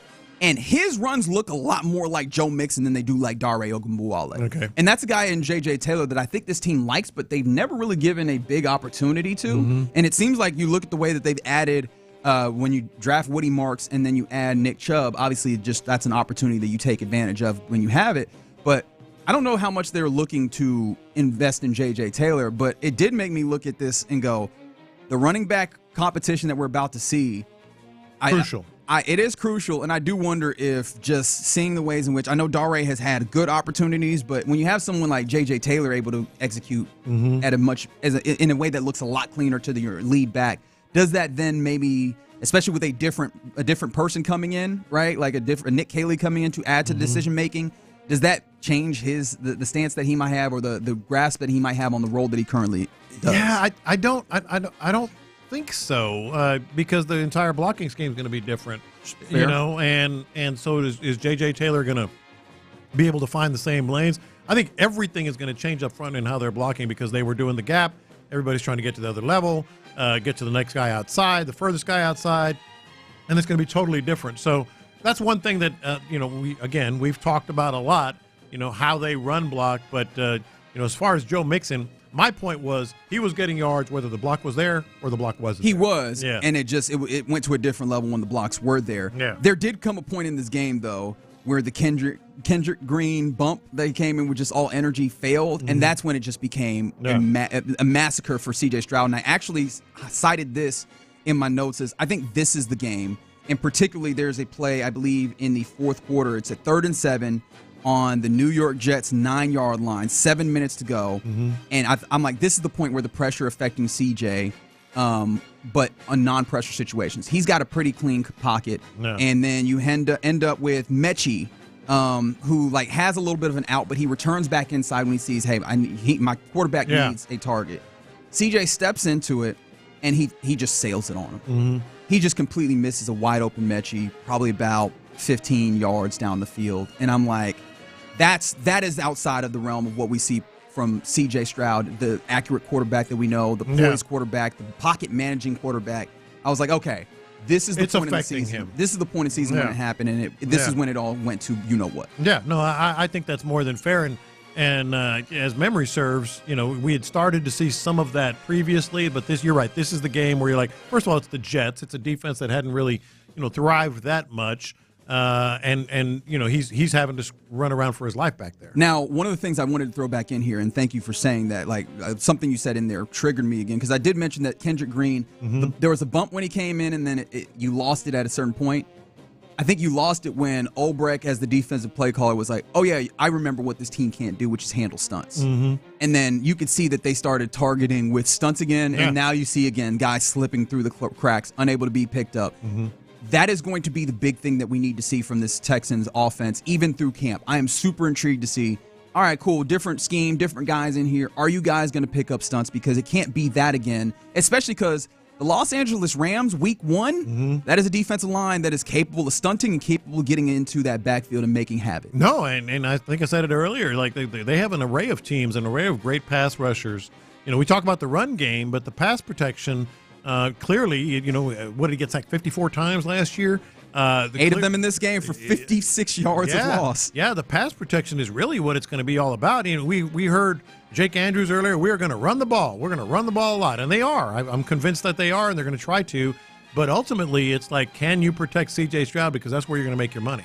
And then one more thing that I want to throw out here, and this is not a shout-out, but I will throw some shout-outs here in a second. There was a play late in the game. There was a target where Dalton Schultz, you're trying to get down the field, and he is coming across the field. This is, I think, a little bit of scramble drill. CJ's on the right side. Dalton's coming across to the right side. Throw, and he catches the football. He brings it in, but he only gets 1 foot down. And I'm like, this is where a super highly well-regarded tight end should be able to tap that toe on the sideline, going to the sideline, especially knowing how bad you need it. You're down in this situation. You're trying to go and score to take the lead, or no, that one is when you're already down. I think 20-13, or 21-13, which was ultimately the final. I'm like, you need to get across the field. You need to get your foot down.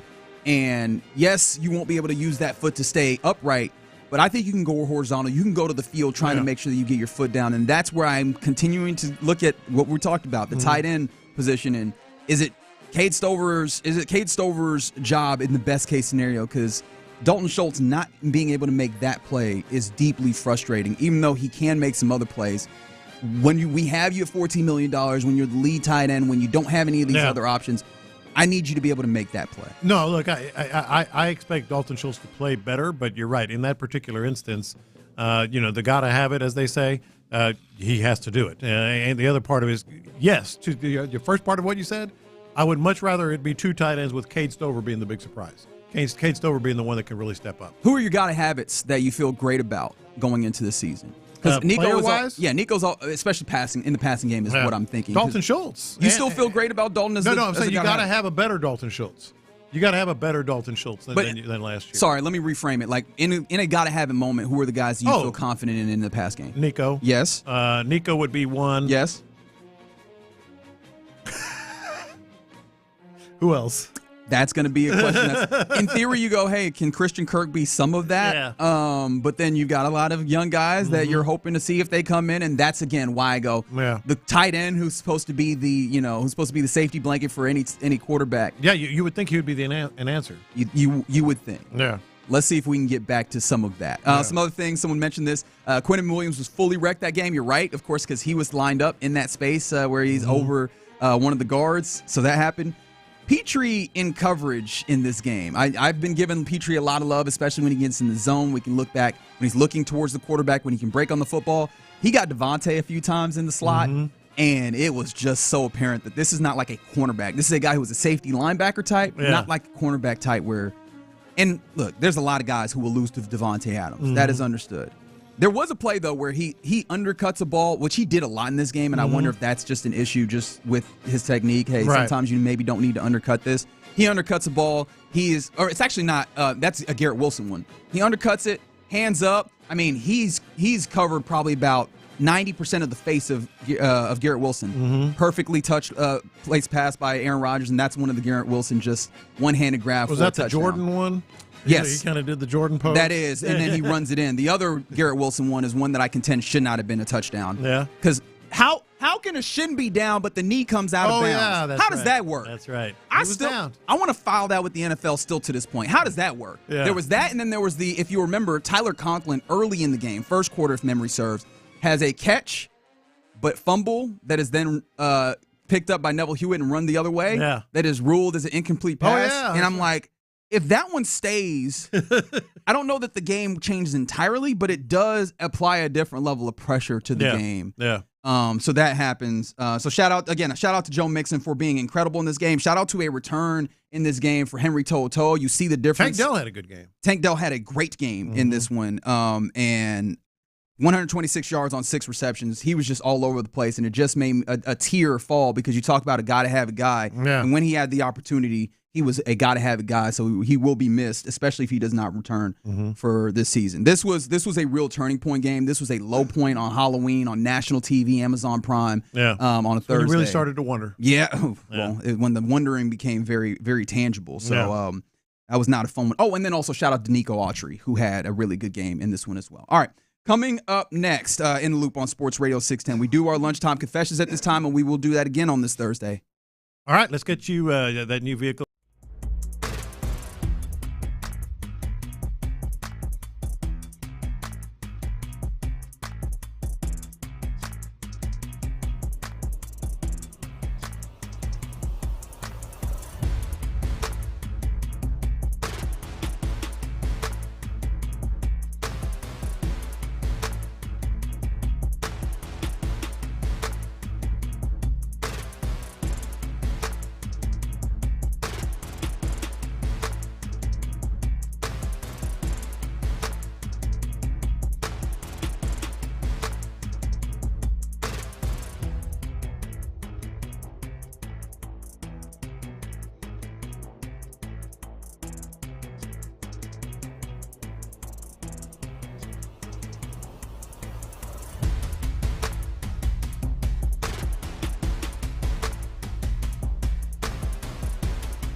EPSYs.org to donate or volunteer. Every donation brings hope. Every hand makes a difference. That's SALArmyEDS.org.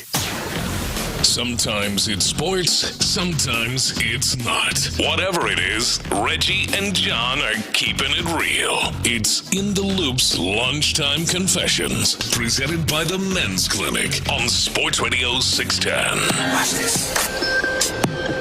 These are my confessions. All right, I don't quite know which one to go with. I guess I'll go with, you want the sports one or the non-sports one first? Give me sports. You know sports? Yep, stick to sports. All right, well, I'm not, but I will to start with here. The NFL, we talk about it all the time. They do everything so well. You always think that, the hog is going to get to slaughtered, but the pig always eats. I mean, they just do everything so well. Except this, it's so frustrating to me. They do their top 100 list, and they used to do, I think, even up to 20 at a time. At least 10, or I think it was 20, to be honest. They are releasing their NFL top 100 players, one player a day, all the way through September 7th.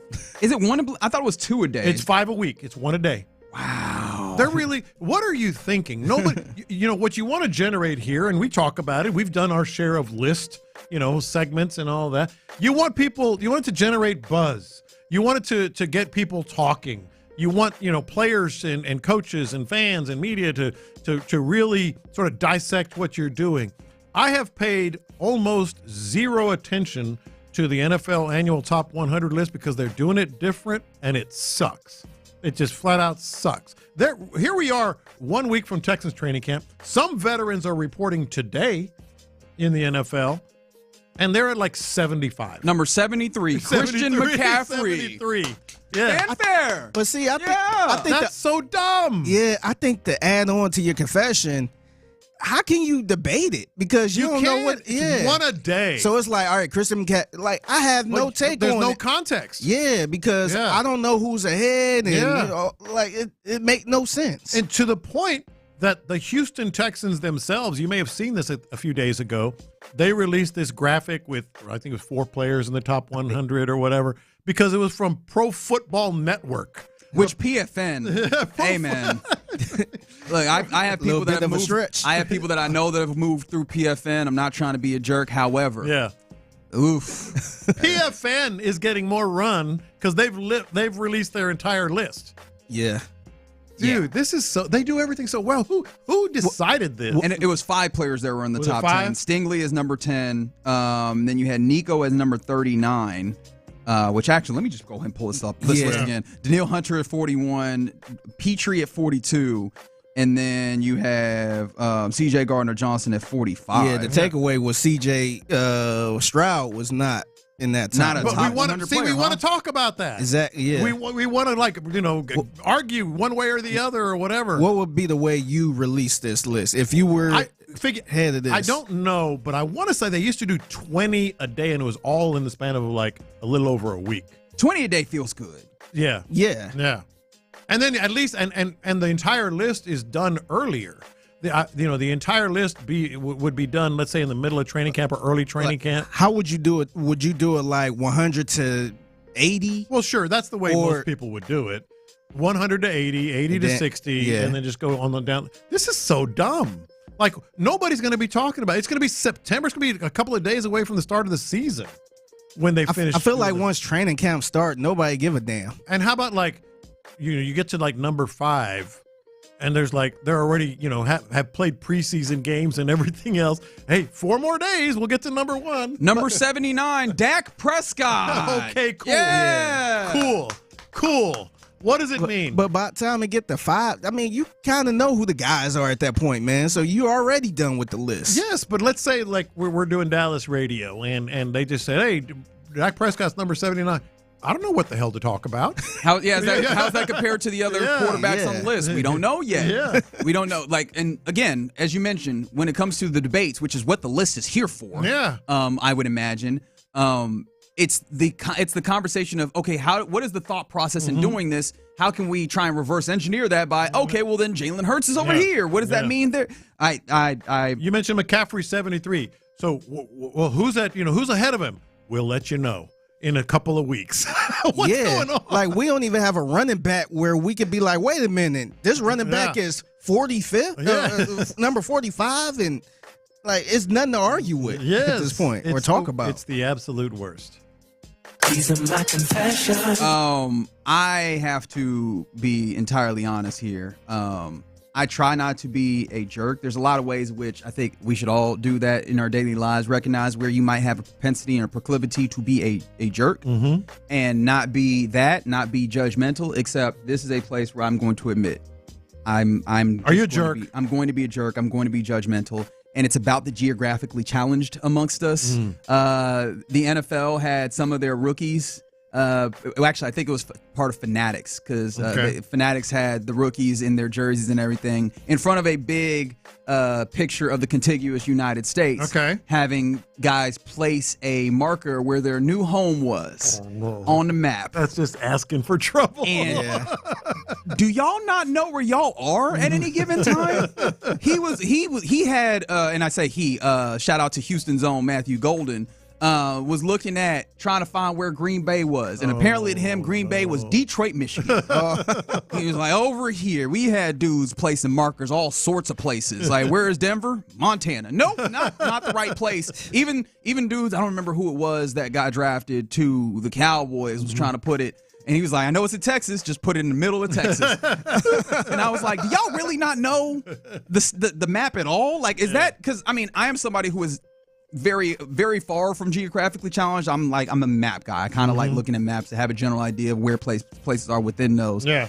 And so I know not everybody is a dork like that. No. I get it. But you got to have a basic. But that's one of the first things I learned as a kid. Like, I had to learn all 50 states and their capitals. All that was one of the first things I had to learn. Yeah.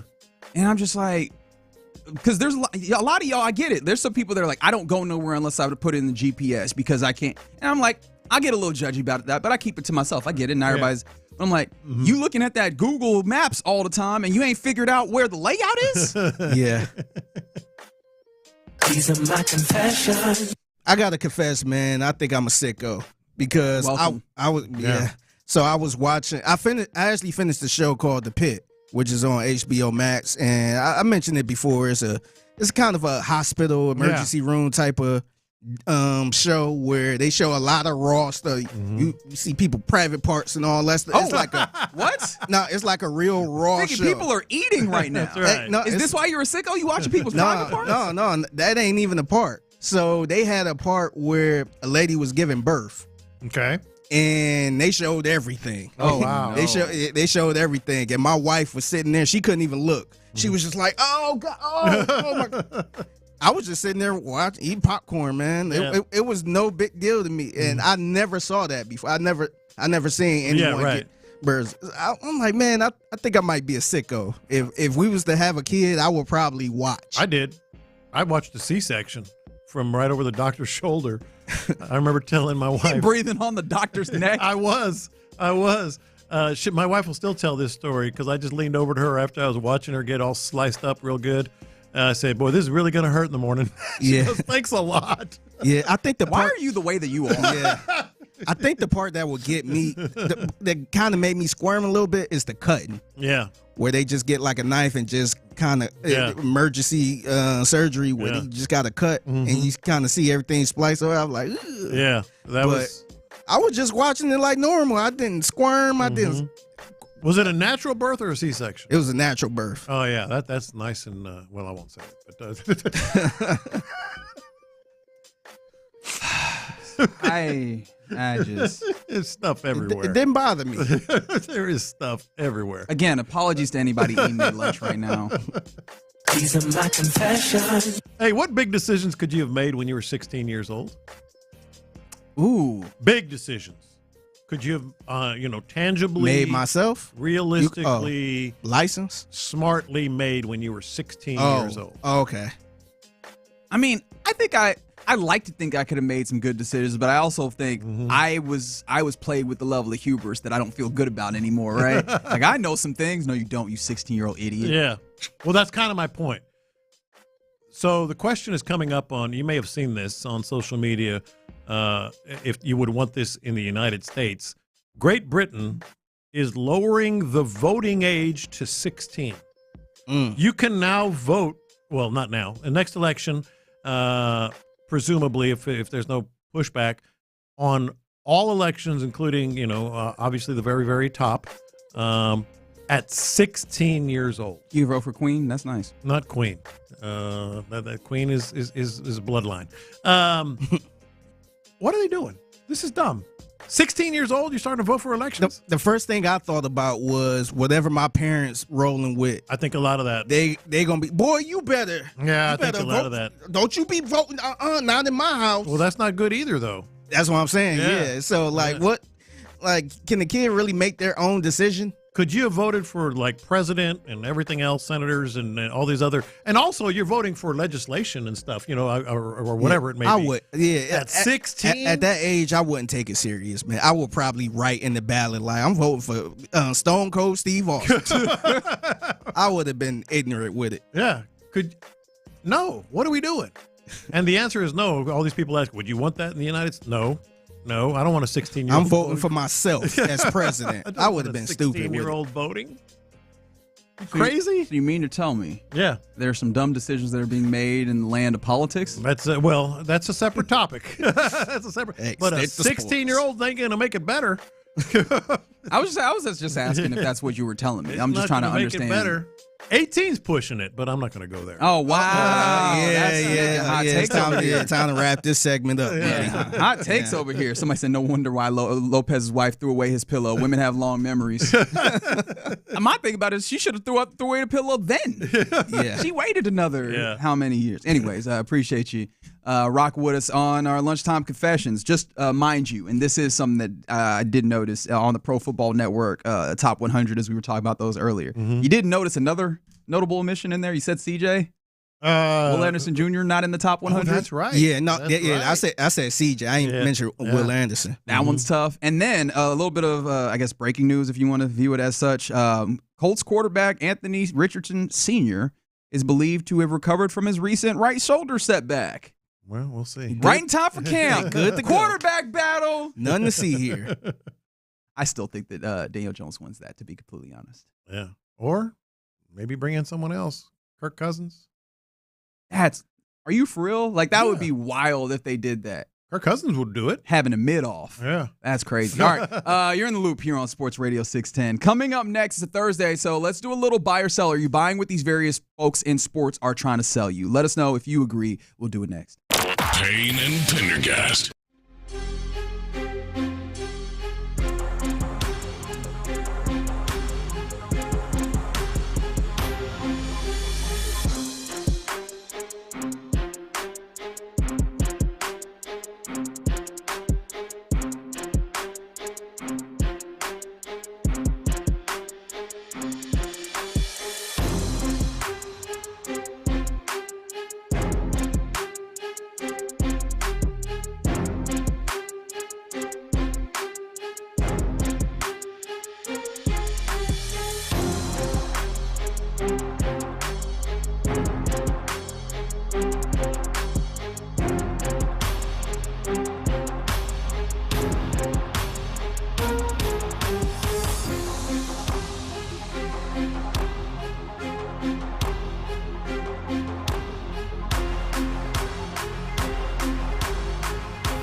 888-575-6812. Tax Relief Advocates. Real solutions for real people. Live from the Mokaram Injury Lawyers Studios, Sports Radio 610 presents In the Loop with John Lopez and Reggie Atatula. For the second time today, as we're about to come back from break, I hear Lopez audibly make noises about what's happening at the British Open. So would you like to give an update? Rory, man, just stuck one after hitting one into the big rough, the thick rough. My guy, he's on my list. He's at the top of my list. He's one of them. And where is he? He's tied for 6th at this point? He's tied for 2nd. Or tied for 2nd, right? Yeah. Well, no. However you want to put it. No, he's tied for 6th because there's he's 5. One shot behind the leader. There's 5 guys who are tied for the lead. That's how that works, Lopez. Tied for 2nd or tied for 6th, however you want to look at it. First round of the British Open happening as we speak. All right, let's get into a little buy or sell, as we often do on a Thursday. Are you buying what these various folks in sports are selling you? 713-572-4610. And we begin with... You buying my Rory pick? I don't know how I'm supposed to know. No. We'll start with this.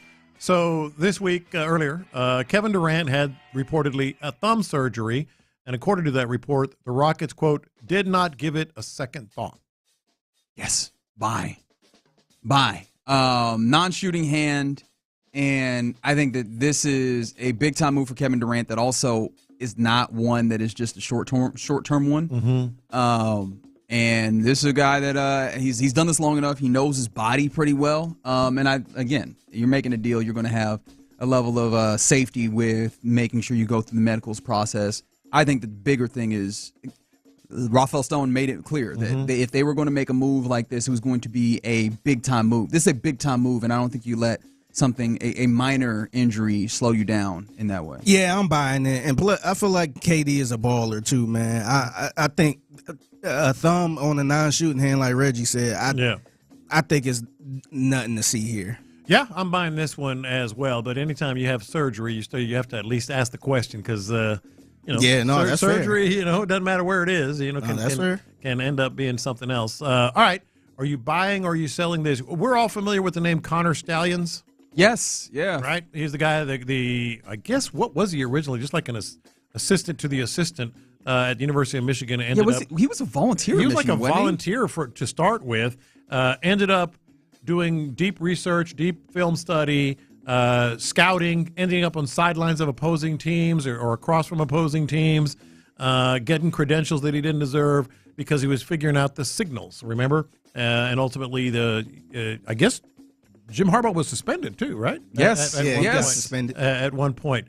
So he said this week it was really they acted like he was dying. Yeah. Remember when he was out here putting up the 4s? Oh yeah, got to put the 4s up for Jim, and as if he died. He was at home watching the game, and the guy that was filling in for crying and all that stuff. Get your sorry ass out of here. Well, man. Connor Stallions has spoken, and he said, it was really not that big a deal. This is what he said: there were 7 games in my time at Michigan where I knew almost every signal the whole game.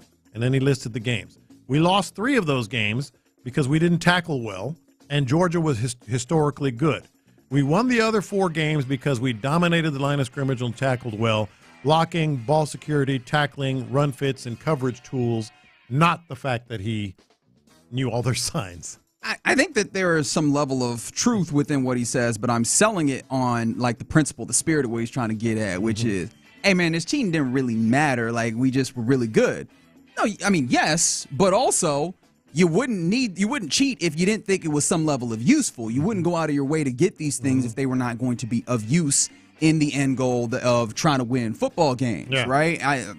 And I hate to bring it back here, and you can hate me if you need to. I'm going to say the same thing. Right? Like, this is the thing with the Astros that people hold up. Like, yes, the Astros were a phenomenal baseball team, and I think you have a right to be, have a gripe with the people that are like, no, they're just cheaters. No, they were a damn and remain really a damn good baseball team. But the cheating was there. You have to own that. Connor Stallions, you have to own that part, dog. Yeah. You just do. You can't wipe that away with, well, we were good. You were, but also you cheated. Yeah, I agree with Reggie, man. They clearly had an advantage. That's the thing. Yeah. Like, you could have. Yeah, I think what he was saying could be true. He had dominated the line of scrimmage and all that stuff. That could be true, but you had an advantage. Yeah. So that plays some type of part into the success too. I am selling it as well, and I was going to do the same thing you did, Reggie. If it Sorry, Astros fans, love you. If it didn't, same thing here. If it didn't help you, why'd you do it? You still got to hit the ball. If you didn't think it helped you, why'd you do it? Etc. All right, and you do have to hit the ball. Yeah. Don't get me wrong. And those dudes can hit. Matt, they can hit the hell out of the ball. That caused a lot of arguments on this station. Oh my gosh! I know. Oh my gosh! All right. Speaking of the Astros, are you buying or selling this? Joe Espada spoke about one Yordan Alvarez. You know what's coming. Sell. You don't even know what he said. This is what he said. The doctor could potentially clear him to start swinging the bat. As long as Yordan feels good, we're going to try to expedite his return. Absolutely no pain in his hand. I answered the question already. I don't even know what to do anymore. Yeah, sell.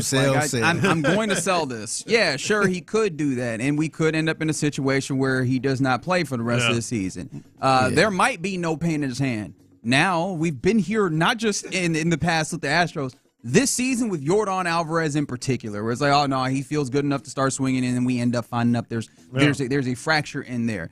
And it's not really fair to him because what can you do but work off of the situation that's in front of you? Except the situation that's in front of you has constantly been just quicksand and all sorts of booby traps. And so I get it. You are in the place as the manager where you have to go through this particular ruse. I feel like I've gotten to a point where maybe I've wised up enough to not have to go through it too. I'm selling. I am selling too. I just appreciated Figgy. As soon as I said Joe Espada, he goes, sell. He knew what was coming. So I bet Joe Espada, though, I bet he got it. This is the Slim Charles school of thought, which is if it's a lie, then we fight on that lie, but we got to fight because for him, he's like, please give me that bat, man. Yeah. Please. Unless he said he was out for the season, then I would buy that. I don't think he'll lie about something like that. Yeah. All right, so Giannis has had an eventful offseason. But Bucks president Peter Fagan said this: we are at a good place. We feel great about him. I buy that. You do? I think that they would feel great about him because we were in a place where the speculation was that Giannis might ask out. And I think the reporting was that he would be interested in hearing what the situation would be, which is as far as Giannis has gotten to, I'm out of here. Remember, the time that they got Drew Holiday, before that, he was like, I am waiting to see what the Bucks do in order to strengthen this team before I make any type of decisions. That is as far as Giannis typically goes to saying, hey, do something or I'm out of here. So we were in what felt like a similar situation. They added Miles Turner. They added a guard that, of course, escapes me right now. But it seems like they're doing some of the things that at least placate, for lack of a better word, Giannis. And that's goal number one. Are they going to be able to compete in a high level? Maybe, maybe not. But if your superstar in Milwaukee, of all places, that has not been able to just come by them if you did not draft him and develop him, they got to keep that guy at home. I'm going to sell it because it's hard to feel like you're in a great place to me. I feel like, especially with all the little side conversations Giannis been having, and I think I'm gonna stay here and all of that type of stuff. Yeah, I feel like you can't feel you in a great place. Not a great. You could be in the okay place. Yeah. But as far as great, nothing to see here, it's hard to buy that. I'm going to sell it too, Figgy, and the only reason is there's just too much smoke, and the fact that he's coming out and, and maybe it's legitimate, he really feels that way, but oh, no, we're fine. Isn't that what the guy at the Coldplay concert said? Yeah. You just wanted to bring that up because that had no relevance. We're fine. All right, you buying or selling this? We mentioned Nick Saban yesterday as it pertained to, I think Lane Kiffin said he thought this, and then it was Kirby Smart said he didn't think this. Well, Greg McElroy said a person in the know told him that Nick Saban is getting back into coaching. I'm going to sell this. And look, I'm not saying Greg McElroy is not hearing those things. I just the doneness that Nick Saban seems to have with what this current situation is, as it continues to get more and more hairy, the ground underneath the entirety of the sport continues to shift. Yeah. I don't know that is a place where he can find the joy of what he likes to do.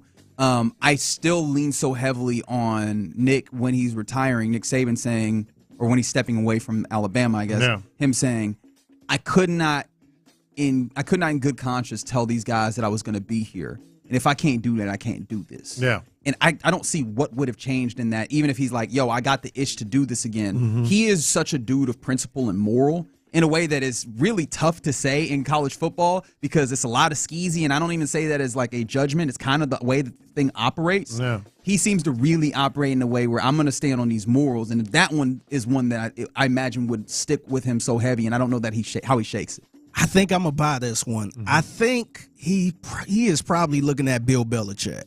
I think he's going to see how that play out a little bit. If Bill Belichick get that program kind of humming a little bit, yeah, I think he would consider getting the. Maybe he'll go to Duke. Have Carolina Duke. Oh, that would be fun. We'd be sitting here watching Carolina versus Duke football edition. But I think he probably. Why don't you like Manny Diaz? You trying to get Manny Diaz out of here? Does anybody like Manny Diaz? Fair question. Does anybody like him? I think he's keeping an eye on Bill Belichick to see how that work out. If it don't work out good, then I think he probably stay where he at. But if it works out pretty good, where he at. Yeah, I can see him jumping somewhere else. I'm going to put it this way, and I'm going to be a little bit of wishy-washy here. Fair enough. I am going to back up second what Figgy just said, but when Greg McElroy said, I know, I don't know if anybody knows. So I'm going to sell that part of it. All right, you buying or selling this? And this one just kind of made me chuckle. Trevor Lawrence was asked at, I guess they're reporting or whatever, about his situation. He says, I feel like I'm just getting into my prime. Just made me laugh. Now you're getting into your prime. I'll buy that. Like that's a reasonable thing to feel, especially if you're a quarterback looking at the quarterbacks that have been really good in this league of late that have played really strong. He's 25 years old. Right, like you forget that, huh? I think he can easily get to a place where he's like, okay, this is where I'm starting to hit my stride. And then you pair that with, this is probably the best coach, offense coordinator situation that he has had. He probably looking at these schemes that they throwing out there like, huh? Yeah. That's how these supposed to work, huh? Yeah. Okay. I like this. So I can understand the confidence, but of course, this is where hope springs eternal for everybody right now. Before we get to training camp, before we get to the preseason, before we get to the season. I'm going to kind of buy it, too, because I kind of look around at the other quarterbacks that's kind of going right now, the Baker Mayfields. We'll see on Sam Darnold, but he was going last season. Geno Smith was going the last couple years, I want to say. It wouldn't surprise me if he kind of kick a gear up a little bit. So I think I'm going to kind of buy this one. I'm going to buy it, too. I think, you mentioned his age, and I hadn't thought of it until I looked it up, and especially with the offense. But I'll buy that one, too. All right, one more here for you guys. Scotty Scheffler, number 1 ranked player in the world, tied for 2nd or 6th, depending on how you look at it right now in the British Open. No, it does not depend how you look at it. If you want to look at it right or wrong, it depends. Scotty Scheffler said, winning is cool, but it is not a fulfilling life. Dude, this is such a buy.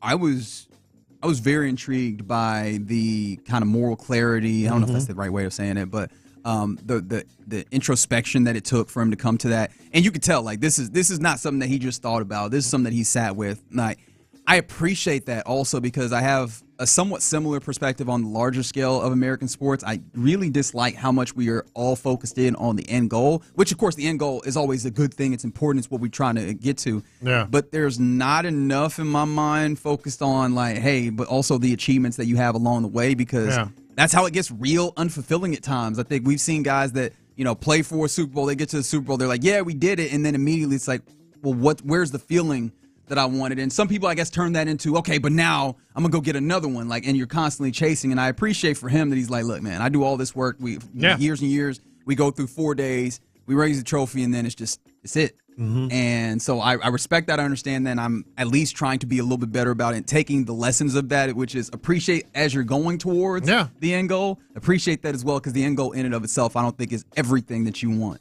Yeah, I kind of buying this. You know how many wins he got? Do we have a lot of wins right now?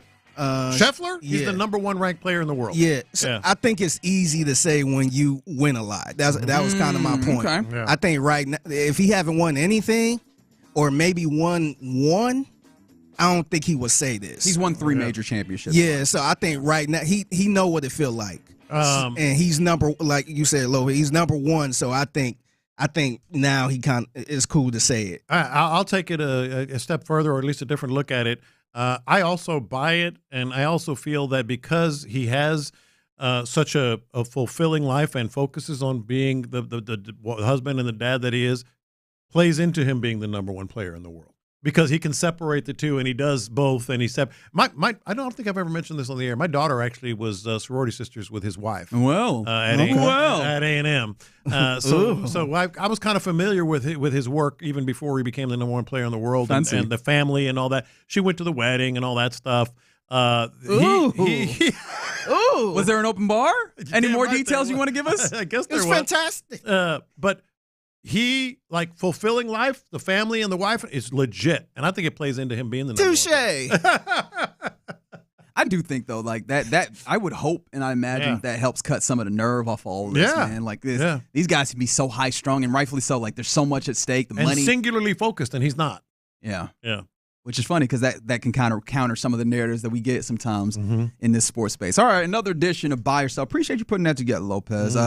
Here in the Loop on Sports Radio 610. Coming up next, we were talking earlier about the news of a Houston Texan that's gone on to glory, Brian Brahman. Let's do a little bit of a special remembrance because, Lopez, you have a decent amount of stories that you want to relay. Let's do all that next.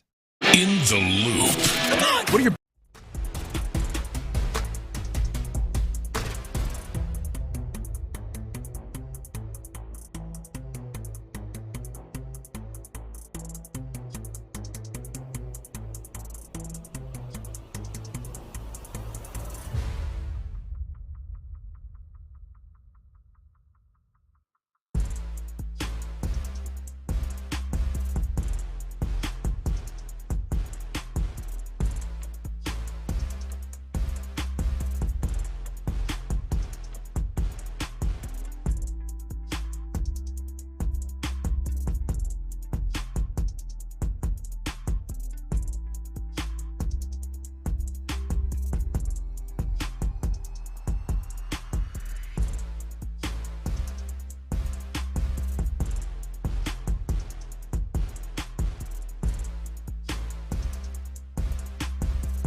play here, an Odyssey sports station. Sports Radio 610 presents In the Loop with John Lopez and Reggie Atatula. Yeah, you're in the loop here on Sports Radio 610. Happy Thursday to you. Hope that you're doing well as we are mere days away from training camp getting started here in the great city of Houston. I'm like, I feel it in my body. I feel it in my bones. Like, a proximity to football does something for us as sports fans. Obviously, I think you know about me. I'm a sports sicko. I love a lot of sports. I legitimately thought to myself yesterday, and again, I know what the reaction is going to be, but I'm just waiting for it. I thought to myself, I could use a 4th TV right now. Oh, yeah, 4th TV? Because I had the EPSYs on, even though I don't like them, but I'm like, yeah, put them on. Yeah. I had the Jets game on from last year, Week 9, on Halloween, because I was rewatching that. I had between WNBA and the Dynamo game on, and I was like, I could use a 4th one to have dedicated to one of these games, and I was like, okay, hold on, sick. Hold on, sick. You wanted a 4th TV dedicated to either the Dynamo or the WNBA. Correct. Like I said, sick the 3rd behavior. TV is the flipper. Sick behavior. Well, that's what it was. Yeah. And it should be the flipper. That's what I was doing. Yeah. But I in that moment, I could have stood to have just one more. One more. You need to get out. But like the point being, ultimately, I like all these sports, but there's something different about when football come around. So we are almost there, excited to get there. Yeah. And of course, your Houston sports leader, home of the Houston Texans, we will be out there in our NRG Park, giving you the sights and sounds and getting interviews with all the important people. That brother want to have all 4 TVs on too, like sound and all that stuff, man. What about when rugby gets on? Hey, man, when Sabercats come back into the season, like, I'm excited to get out there even more. They were a fun team this year. This was very Apropos fun. of nothing, I know it's not something a lot of people pay attention to. Maybe don't even know that there is a Sabercats. That were fun this year. They went to the championship this year. Fun. Hey, ask Clint, man. Yeah. Me and Clint, his homeboys went out there. It was a good time. Yeah. It was a good time. Anyways, that's not Now, what sport is this? Rugby. That was rugby. I'm messing with that. I'm Was messing with y'all. But yes, football coming. Football. The big point of that whole soliloquy, football coming. And we got to give Reggie a little thumbnail sketch, a little prep for work for being out there. Yeah, I was telling him about that. I think a couple segments ago in the break, I was telling him like, yeah, this is how it usually goes, so you got to be ready. Yeah. Excited. That first segment is always fun, man, because that's when the action is happening. Yep. We'll talk about it. And I'll be back here going crazy like, hey, y'all, come on. Y'all are on the air. Great. Hey, John, you have a live read right here. Wow, you're really pulling back the curtain. All right. From the fun to the very sad, we lose a Texan, a fan favorite. Is that fair to say? Oh, absolutely. In Brian Brayman, who passes away at the age of 38 due to a very advanced or a very aggressive type of cancer, bleep cancer, as always. I think we all agree with that sentiment. But we wanted to do a little bit of a salute to the man. 6-month battle, a lot of support from Eagles and Texans players, including, of course, JJ Watt. You know him, being the human being that he is, was going to reach out, say kind things, donate, and then ultimately he a fantastic 8-word message at the when he found out about this 5 hours ago. Rest in peace, brother. Gone far too soon. And Lopez, I wanted to turn this to you because you've been in this market for a long time. Obviously, you had an opportunity to cover him when he was with the Texans. Just, is there a way that you wanted to salute the man? Well, I think the best way to do it is, you mentioned fan favorite, and there are also players that just sort of resonate with so many people because their story is so inspiring. And obviously, leaving us at 38 is horrible, but especially when you realize what he overcame.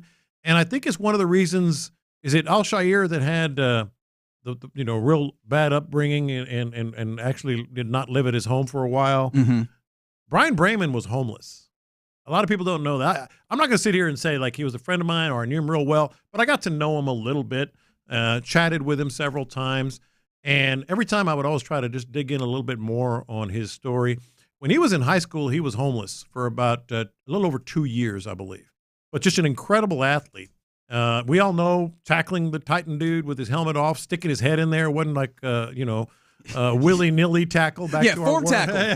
It was put your face mask. It was a put real your face tackle. mask in his numbers. What do I do if there's no face mask, Coach? Well, just put your face. It in wasn't there. a push out of bounds to get the credit for the tackle. No, he stuck his head in there, and so obviously very, very poor family, homeless, and then ended up bouncing around JUCO. Went to Idaho, ended up at West Texas A&M, did some odd jobs. Was a bouncer at a club for some spending money or whatever. But the thing that always intrigued me about him, beside that kind of inspiring story and getting to the NFL, as an undrafted guy, basically on a tip from a friend of Gary Kubiak's, I believe, that said, you got to look at this kid out of West Texas A&M. Looked at him, signed him, ended up winning a Super Bowl for the Eagles.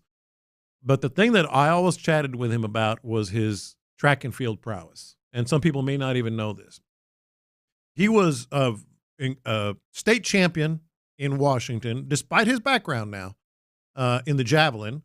Went to state in the 100 and 200 meter dash. High jumped 7 feet. Hey, yo. And long jumped just under 25 feet. Okay, wait. Press pause. Long jump, under 20, high just jump, under 25, 100, 200 javelin. Are you setting up like was he a septathlete or did he like these are all individual events? These were individual events. So he was just running 100 against everybody running the 100, and then the 200 against everybody running the 200. That is, and he won state. He went to state or went to state. In those one state in the javelin. Got you. High jump 7 feet once he got to JUCO. And could long jump, I think it was 24 something, whatever. He was just under 25 feet.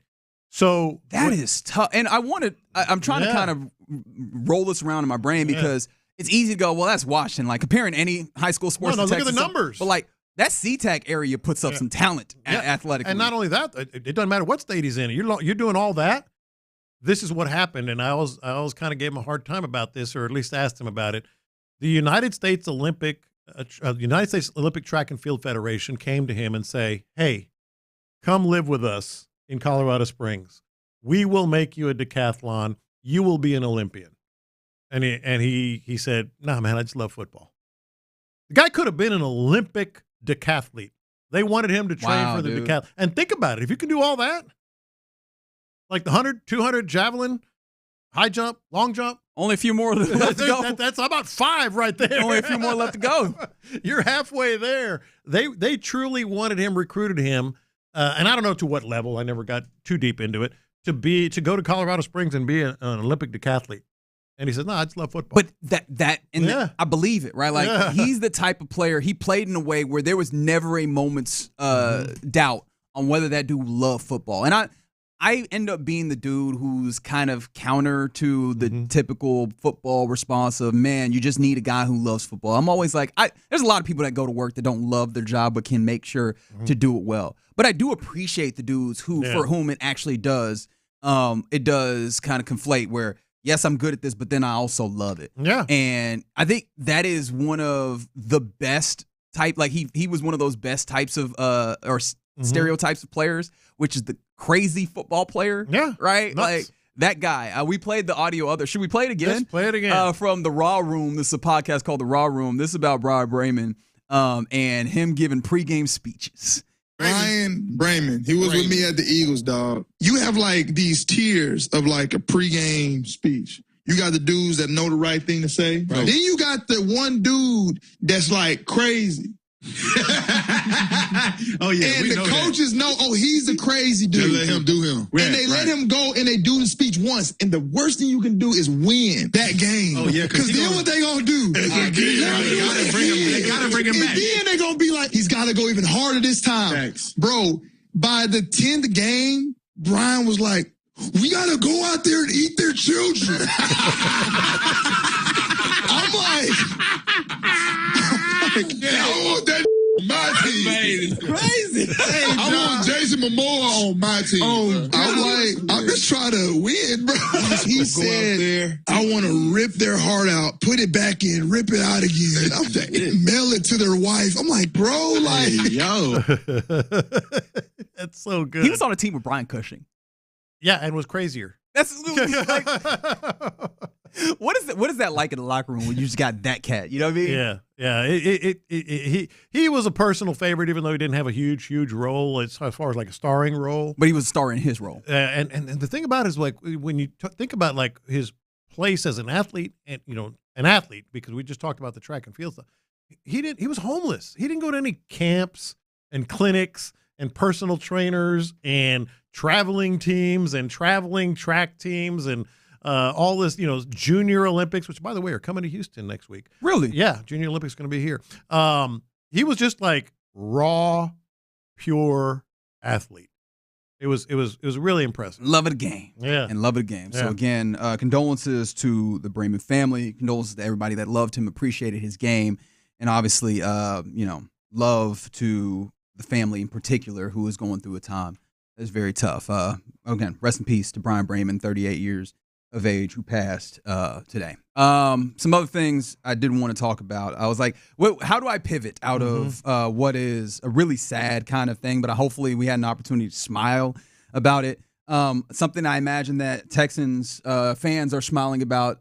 Jeremy Fowler's been putting out his top 10 list of the best of various different positions in the NFL, and we got cornerbacks today. And of course, it always sets up for kind of a little bit of a cringe and wait and see moment when you have a guy who very clearly should be there and should be high. When it comes to a list and you go, did they do the right thing? The answer is yes. Derek Stingley Jr., number 2 on the list of cornerbacks. Are you okay with that? Are you good with that? Or are you just like, no, he needs to be number 1. Y'all my guy. No. Number 2 seems more than fair, right? Who was number 1? Let me pull it back up because I believe it was Surtain. I believe it was Surtain. Yeah, that's fair. Yeah. He should be number 2. Surtain should be. I would have been mad if it was like Sauce. If it was Sauce, I'm like, come on now. You're right. I would have been a little upset. No, with that. I'm fine with So it. Surtain 1, Stingley 2, who, mind you, lowest ranking was 4 for him, which was the same as Pat Surtain. So like they were both in that same space of 1 through 4 on various people's rankings. I just imagine more people ranked Surtain 1, and then Denzel Ward is 3rd. Trent McDuffie is 4th. Sauce Gardner. Oh wow! Yeah. So there you go. go. Highest paid. Yeah, man. You can be the highest paid, but around these parts, people know what's the real. It's not even just the we have gotten past, and we very much knew that we had gotten past the idea of handcuffing them together. Where it's like, oh, Stingley and Sauce. No. Stingley is the dude. We've put that to bed. Sauce is good in his own right, but he is not on the same plateau. That's the best player on the team, Derek Stingley. Correct? Yeah. Not the most important, not the highest magnitude, but the best dude is Derek Stingley. And I don't know if I mentioned this when I was doing the rewatch of the Jets game. One of the small parts of joy, because there was little small pockets of joy, is there's kind of a 2 or 3 play span where you have Derek Stingley matched up on Devontae Adams, where Devontae Adams gets him on a go route, he beats him, and thankfully for the Texans, Aaron Rodgers airmails it just a little far. Is not able to get him on the step and a half that he has on Sting. And then the next play, here comes a slant. Sting just perfect pass breakup, perfect textbook stuff. That's the type of stuff that I look forward to, and that's what you have when you have an all-pro, best in the league type guy. Yeah, and well-deserved. I mean, number 2 is about where he should be. Yeah. All right, can't wait for number 1. All right, you're in the loop here on Sports Radio 610. Coming up next, the time where we hand things over to Figgy Fig for the mixtape. What you got for us? Yeah, so my good friend Ken Carmen put out speaking of lists, he put out a top 25 returning NFL coaches list. Okay. And I'm really want to get your opinion on where he got DeMeco Ryans. It might surprise you a little bit. Plus, it's a real Annabelle doll out here. And it might have did it kill somebody? The streets is talking. I got a story about this. All right, let's put our ears to the streets and Figgy's mixtape next. The Drive with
action brings hope. Every hand makes a difference. That's SALArmyEDS.org. This is a microscopic masterclass!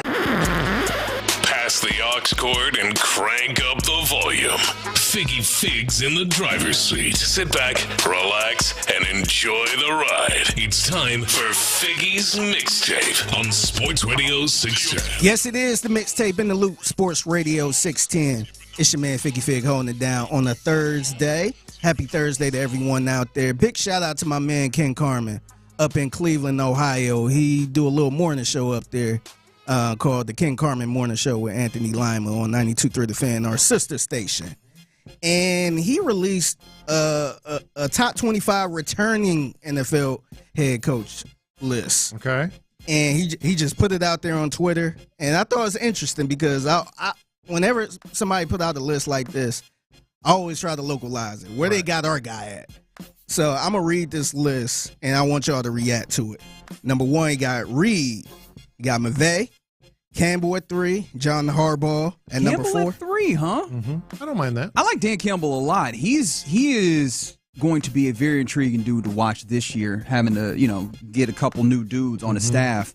A couple dudes that went and were really well regarded, have gone, and they're now coaching their own staffs. If he get to the same place he got to last year, which I think it was kind of a disappointing way to end, but if he got to that same place again this year, do you feel like he go up the list? Yeah. I love his get down. I think he's such a great people guy. Like he's such a great players coach while also still commanding and demanding a level of execution from them guys. It's just, it'll be very intriguing. It's going to be a big year for him because people always point to Ben Johnson. Yeah. So this would be a year where he can show people, hey, this is kind of me too.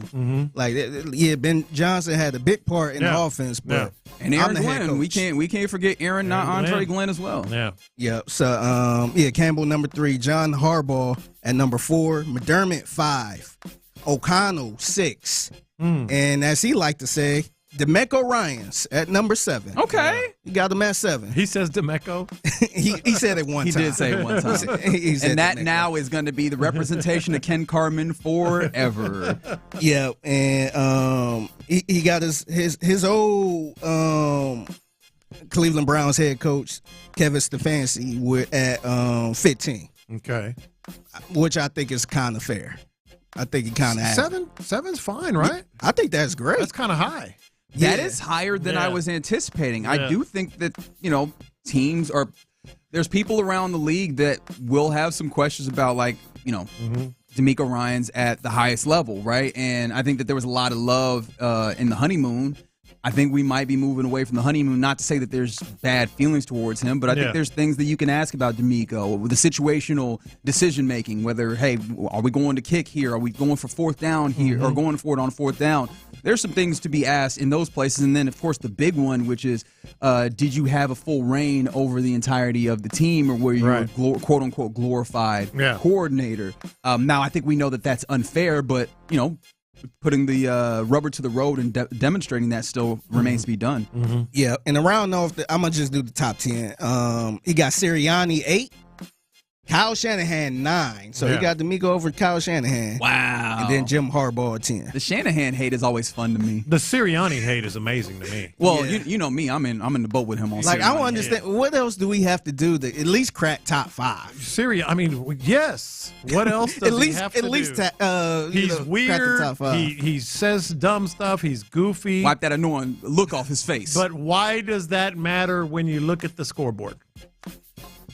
You know me, my stance on it is just I have always had questions how much he actually runs this thing. But again, everybody at every turn has said no, he has a great grand impact on this. And so I have to begrudgingly, again, it's probably right. So I'm not trying to make it seem like it's wrong. I have to give him his props. I do. Yeah. So out of all the lists we've been, I got some love. Yeah, I like this list the best because of the obvious reason. That's right. All right, it's the Mixtape in the Loop, Sports Radio 610. I don't know if y'all been hearing this story or keeping up with the story, but it's a real Annabelle doll who been kind of making the headlines because a man who was doing a tour with the real doll, with the real Annabelle doll, ended up dead in this hotel. What? He ended up explain the Annabelle doll phenomenon to me. It is from a horror film, right? Mm-hmm. Yeah. It's based on, I want to say, I really didn't dig into it. I don't really care for stuff like this, but they saying this is based off of a true story as far as the doll and all that stuff. And apparently this guy have it, and they were doing a national tour with it. So Annabelle, as I welcome you to a segment that I like to call Reading. Annabelle is a Raggedy Ann doll. I'm sure you're familiar with those. Dating back to your middle age. A Raggedy Ann doll that is claimed to be haunted, according to paranormal investigators Ed and Lorraine Warren. The doll frightened its owners, so they moved it to their now closed museum in Connecticut during the 70s. Okay. Academics and science writers have dismissed their claims as myth and folklore. A character based on Warren's story is one of the antagonists that appear in The Conjuring. Oh, okay. Yeah. Okay, I'm familiar with that. So the guy who handles it died. Yes. Yeah. And here's the story from NBC News. Okay. Tragedy at a stop on the nationwide tour of the supposedly possessed Annabelle doll. One of the doll's handlers found dead in his hotel room at the age of 54. Dan Rivera, a lead investigator for the New England Society for Psychic Research, or NESPR, had been exhibiting the Annabelle doll around the country. His colleagues now mourning his death, writing, NESPR is devastated by his passing and is still coming to terms with this profound loss. The cause of death not yet revealed by investigators. The county coroner telling NBC that his death was nothing suspicious. The tragic death reigniting concern and fascination with the paranormal, as organizers say the tour, already steeped in superstition, will continue on in Rivera's honor. Boy, those people that buy into this stuff. Yeah, I stay away from this type of stuff. And I like horror movies. Yeah. But when it comes to stuff like this that's based on the true story, I'm out. You know what I don't get? Because I'm not somebody who leans too heavily into the superstitions, right? But what I don't get is, if you are, and I imagine that you would have to be to start this tour to begin with, why would you continue? Yeah. Right? Yeah. Like, if you seem to believe these things and now you got another notch in your evidence that there is some paranormal activity going, why do you continue to tempt fate? And I guess that is why we have all of these horror movies, is because people continue to tempt fate. When the first sign of if distress tells you that you should no longer continue. But why would you? If you're like, hey, this is a possessed doll, now that somebody's dead because of the possessed doll, why do you keep the possessed doll around now? Yeah, just imagine the guy that's coming after him. Yeah, you got to handle this. Yeah, hey, you got to take over, Bucky. And also, I mean, if we're being honest here, for all we know, what was his name, Dan or something like that? Dan was, had 5 arteries blocked and had a heart attack, and it was going to happen whether he was handling a doll or not, or just whatever the occurrence was. How would you feel if I guess the news came back that he just died of a natural cause? Like no real cause determined? Yeah. Well, that might change things a little bit. So it got to be like a heart attack or something like this, some type of health issue. Yeah, it could be a simple coincidence. Yeah. It could. Good luck to you, dog. Keep that doll away from me and my family. So would you be the next handler? No. Would you? There's a number for there's always a number. Like, I mean, if I'm getting my salary here that I do for like doing radio for carrying a doll around, let's do it. Yeah. All right, I'm gonna keep on with this thing right here. So it's the Mixtape Interlude, Sports Radio 610. So speaking of horrifying things, I don't know if y'all saw this thread or I think it was on Reddit. I can't remember, but teachers and students are sharing the most horrific place they bumped into each other. Oh. Have you seen this? I haven't seen it, but it's a lot of crazy answers with this. So somebody said, I was teaching preschool and also working at a topless bar. Oh, no. Saw the father at last call and saw him again at the school's early drop-off at 6 a.m. Stripper teacher sees dad is basically what happened. Good for dad, though. Good for dad. Dad was like, I was out late, but I'm still going to make sure to be in my kid's life and drop him off at school. Well, that's not the horrific part, though. That's less than 10 hours apart. Like, I just saw you. Yeah. You probably still got the alcohol on your breath and everything. I'm just glad that this wasn't one of those dads that got her fired. My son's preschool teacher works at a strip bar. Oh, yeah. No, I'm just glad he was cool. Is that mutually assured destruction? Is that what happened there? It's like, he probably you gotta admit that you was at the booty club, huh? He probably gave a little wink. Like, I won't say if you don't say.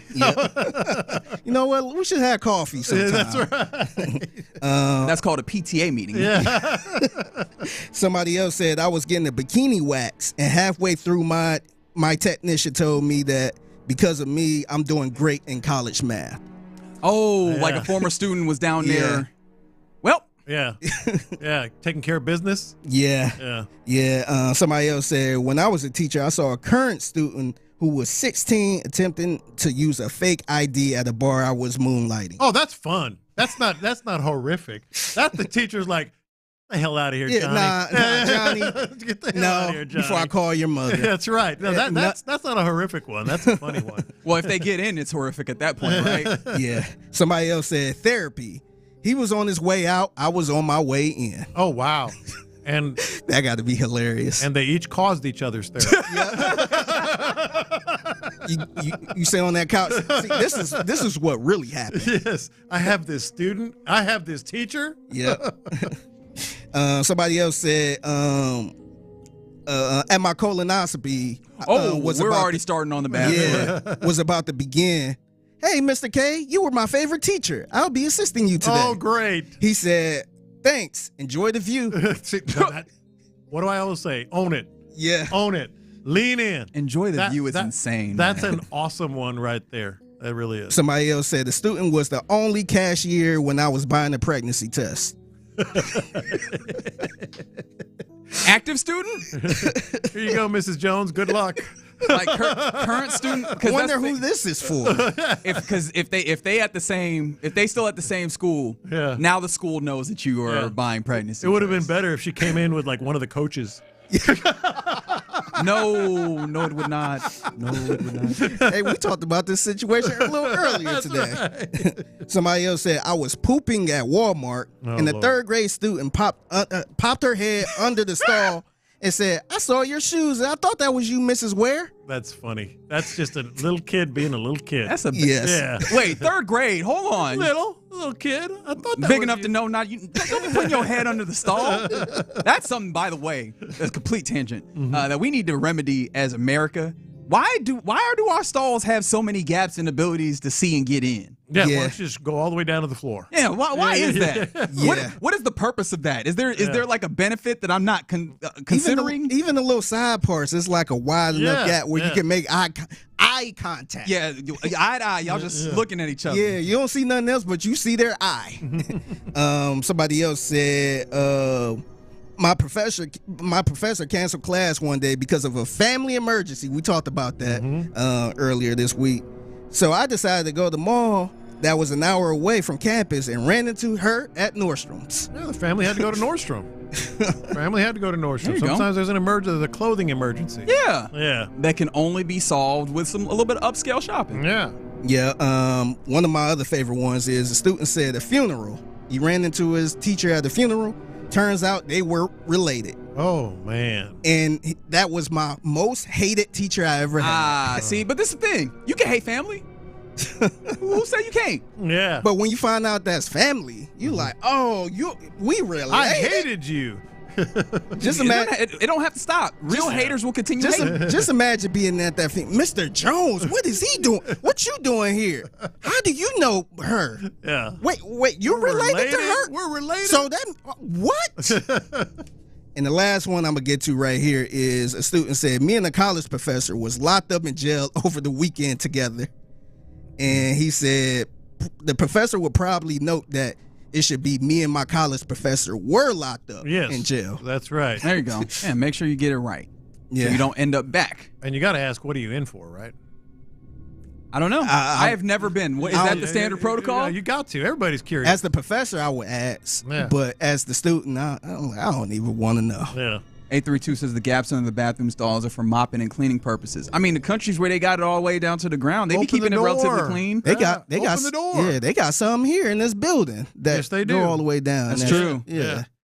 Somebody said they don't go to the floor because it's easier to clean. I mean, again, shout out to Buc-ee's gets it right. You That's know? right. So, I don't know. I feel like it's a money thing. There's so much in this world that would be better if we just acted like buddies. Yeah, it's a money thing. That's what it is. If they had the money, they would probably do it. I like that somebody is like campaigning for office in the text line. We need to make pooping at school safe again. I can never use the stalls in high school. That used to be awkward when I worked at a high school, and they only had like one bathroom for us, for the teachers and all that stuff. Yeah. So once in a while, I go in the student bathroom, which was closer. Yeah. And then see a bunch of dudes cussing and all this other stuff. And this is grown-ass man who works here. And then they all get quiet. Yeah. Like,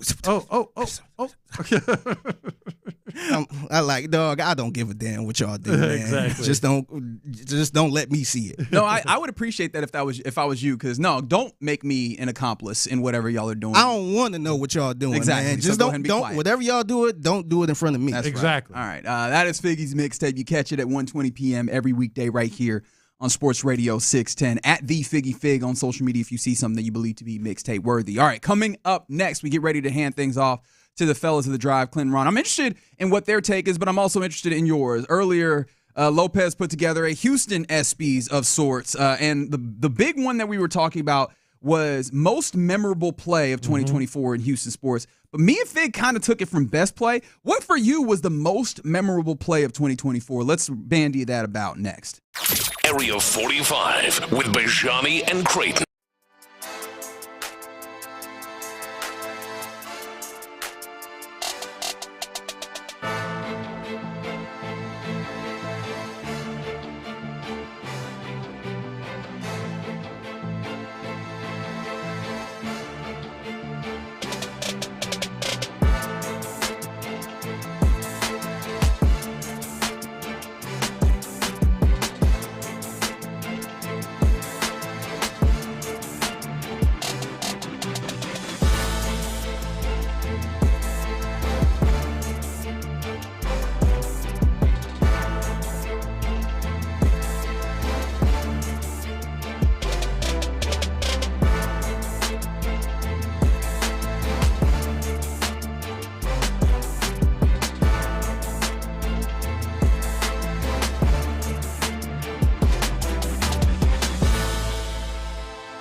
July 11th. DQ, happy tastes good. Only at participating locations. Thank you, Figgy. Live from the Mokaram Injury Lawyers Studios, Sports Radio 610 presents In the Loop with John Lopez and Reggie Atatula. Yeah, you're in the loop right here on Sports Radio 610. You heard the big voice, man. John Lopez, I'm Reginald Atatula. Figgy Fig hanging out with you on a Thursday. Hope that you've had a good one to this point. Getting ready to hand things off to the fellas of the drive here in a little bit. Before we get there, though, did you enjoy the EPSYs yesterday? That was on. And I enjoyed the monologue. Okay, very good, very good. I had it on. There was a few things. I enjoyed some of the speeches. I enjoyed Lona Mar, who was talking at one point. And then you had like Big O, Oscar Robertson, getting the Arthur Ashe Award. That was really awesome. I missed that. You did? And I'm a big fan of the Well, that's the beauty of the current era of internet and information. You can go watch that in full. I'm sure that you'll be able to get a good feel on it. But you were less interested in the EPSYs as a whole, but you wanted to bring it local, and I thought we had a lot of fun with this earlier. Yeah. The Houston EPSYs, if you will. Yeah, and we talked about how predictable it was with best golfer, Scotty Scheffler, best WNBA player, Caitlin Clark, blah, blah, blah, blah, blah. So we went through our list. Best coach, I think we landed on Kelvin Sampson. Yeah, I think I went with Kelvin. I think some people agreed ahead of Ime when it comes to Houston coaches. All due respect to D'Amico and Espada. Best baseball player, I think it was split, but ultimately Jordan 2-1. Did you change your vote back to Jordan? I think so. I mean, let us know what you think if you go Jordan over the likes of Altuve or Tucker or Bregman. Best football player, we landed on Mixon but left Derek Stingley off the left Derek Stingley off the list. I was like, yo, hey, Derek Stingley should probably be here, the All-Pro. Best basketball player was Şengün. I think 2-1. Yeah, you guys went with Şengün. Yeah. I was very enamored with Amen Thompson, especially because he had one of the most memorable plays, which we'll talk about here in a second. But here's where it gets fun, because we get to actually relive this a little bit. The most memorable, not best, most memorable plays of the 20, and keep in mind, it goes back to 2024. And and I wanted to highlight this just to push it even further. Again, let us know what yours were. What are the most memorable? Because I took it from best play, and it doesn't necessarily have to be that. Sometimes a memorable moment is one that is negative or one that is silly, and that shows up on your list as well. Yeah, and sometimes it is also the best. And the first candidate was this one. Playing for a spot in the Elite Eight. Uzan gets it in, gets it back, and he puts it in! What a play! The play drawn up at the end of Houston, Purdue to get them one step further in the NCAA tournament. That was a huge, huge victory, a huge moment, and a triumph for, I think, Kelvin Sampson himself getting the University of Houston back to the national championship game. Just executing it, man. Just the way they executed it was just incredible. But that's not all. We said memorable. To me, this was like a really, really strong candidate and maybe could have been up there. Yards, which will put another incentive in for him. Oliver fumbled the football. It's picked up by Barnett, who's having a day. He's rumbling inside the 10, pulling guys inside the 5, into the end zone. Touchdown, Texans. The thing about that one, it was a great run by the big fella. Like, just carrying it. I think he really was hit, before the 6-yard line, but carried guys in from the 6-yard line, put a little move on. Pretty memorable play there by Derek Barnett against the Titans in their Oilers uniforms. Yeah, that's always a good one to stick it to him in that space. Do you feel like this was the most memorable of the plays for the Texans all season long? It was for me. You? Yeah, really? Yeah, that was a very memorable play in terms of like kind of the wow factor. Very similar to Uzan. Just like, you're just like glued to it and you can't believe that you're watching this thing. Some of the ones that I think of, and it's probably not, both of them are deep shots on offense. One of them is the deep shot to Nico Collins, where he ultimately ends up with the hamstring injury that takes him out, and then for all the bad reasons, the Tank Dell deep memorable shot that was a touchdown where he gets tangled up with Jared Wayne, and then that one takes him out for the rest of the season, and obviously a good amount of this one, maybe the whole of this one coming up. Yeah, no, that was memorable. Like you said, not in a good way, but it probably should have been on the list at some point. And all of it, because it's not just it's the play. It is the way in which the stadium is quiet, and we're all just sitting here waiting for this to resolve itself. As guys remain on the field for a good amount of time. There's obviously the conversations about CJ showing emotions in a huge way in that space. Like all of that was big, especially because that was kind of a punctuation of sorts. I don't know if that's the right thing to say. Yeah. After a number of injuries to big players. Yeah. Like I mentioned, Collins, you had Joe Mixon's injury was a little bit different, but then you have Diggs. You have a lot of guys who have gotten injured throughout this. And then here's Tank Dell, a guy who a number of injuries for the team, but then a number of injuries for him as well. All of that made it very memorable. Yeah, and then sometimes the most memorable play is also very, very funny. That hits Altuve's foot. They're going to say fair ball. Brennan Miller's going to say that ball didn't hit Altuve, and that's going to be the final out of the inning. They're going to say that's a fair ball, and it did not hit Altuve in the end of the inning. Altuve showing where it hit his foot. And now he's ejected. Oh, man, that's amazing.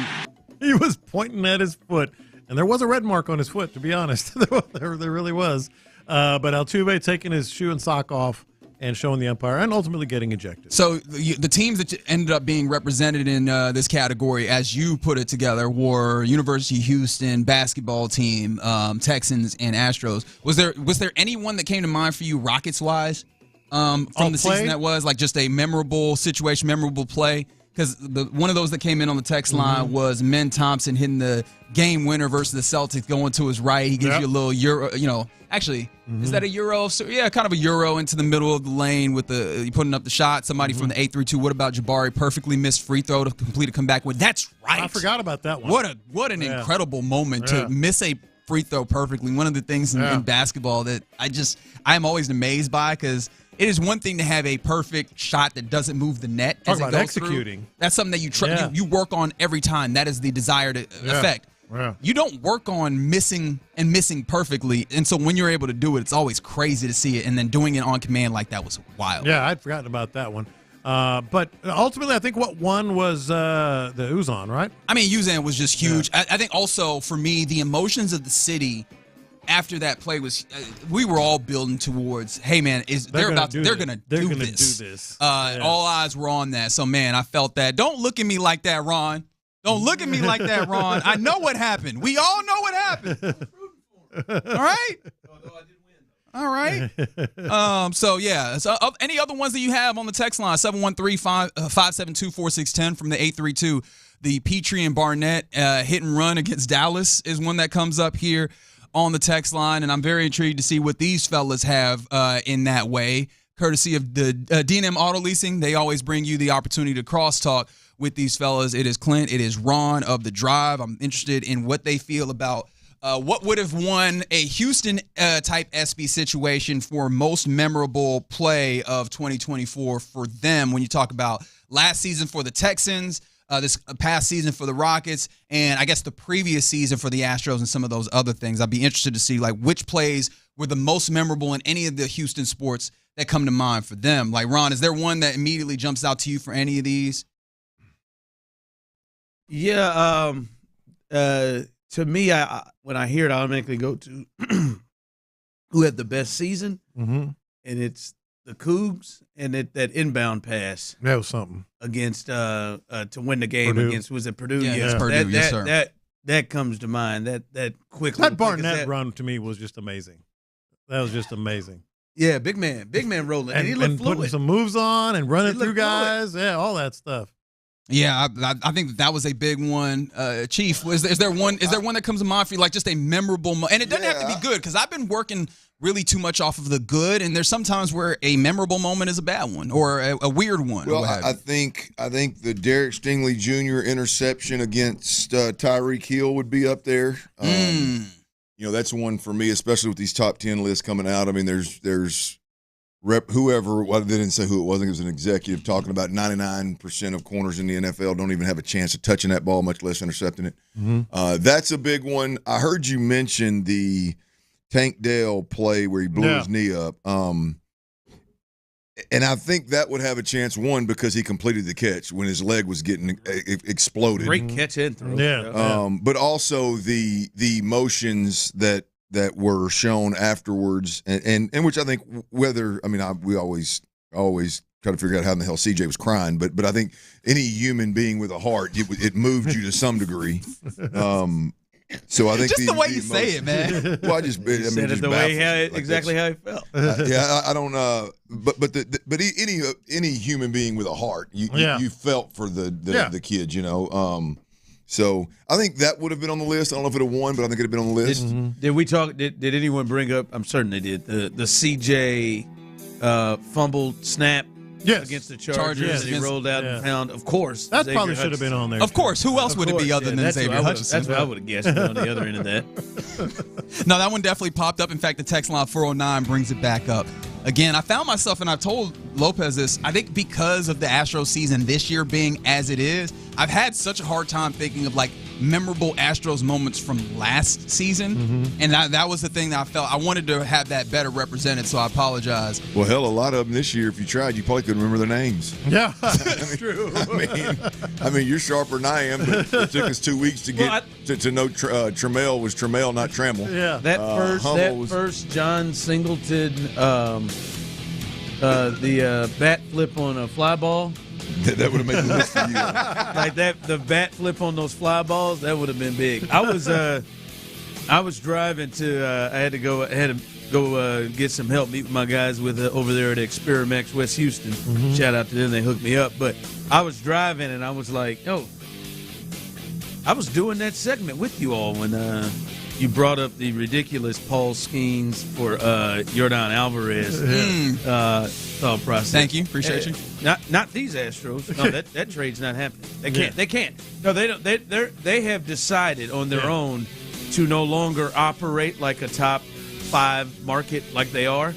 They have decided that they want to be more closer to the Guardians and the Royals, how they operate. So you can't trade somebody on a team-friendly deal that Yordan gave you for a guy that you would have to give up big prospects. Yeah, but you'd have control, man. Yeah, but you would have to give up big prospects, and you know you're not going to pay Paul because you have established. Well, I think that's part of the equation. But you have him for 4 years. It'd be the same length or similar length as what the remainder of the Yordan contract would be. But you would have to give up your best prospects. Sure. And and when you want to be the Guardians, you don't give up your best prospects for somebody you know you're not going to pay down the line. Yeah. Right? So no, they're in the business of doing that anymore. But on the other hand, unless they want to act like they was on the other hand, they're not going to pay Fromber, so bring in a guy you have more control over. That's better. No, I mean, that part, as long as you are but because you're not going to pay others in free agency, you can't wipe out your farm system and your farm, to do that. Because Paul, like you think, maybe if you trade Paul Skeens for Yordan, you don't have to give up a lot. Yeah. No, you do. That is the most valuable pitcher or player in the trade market right now that would get a whole lot. You ain't just giving up a guy who's hurt half the time and no prospect. But see, the segment worked. ITL in the crosshairs. Baby. Yes, sir. No, it's good. ITL in the crosshairs. I'm ready to be in the crosshairs. No, these Astros don't get to. Ron, I'm driving in, listening to the loop, and I hear Reggie from deep down in his heart. They having a conversation about Saban returning to coaching. Yeah.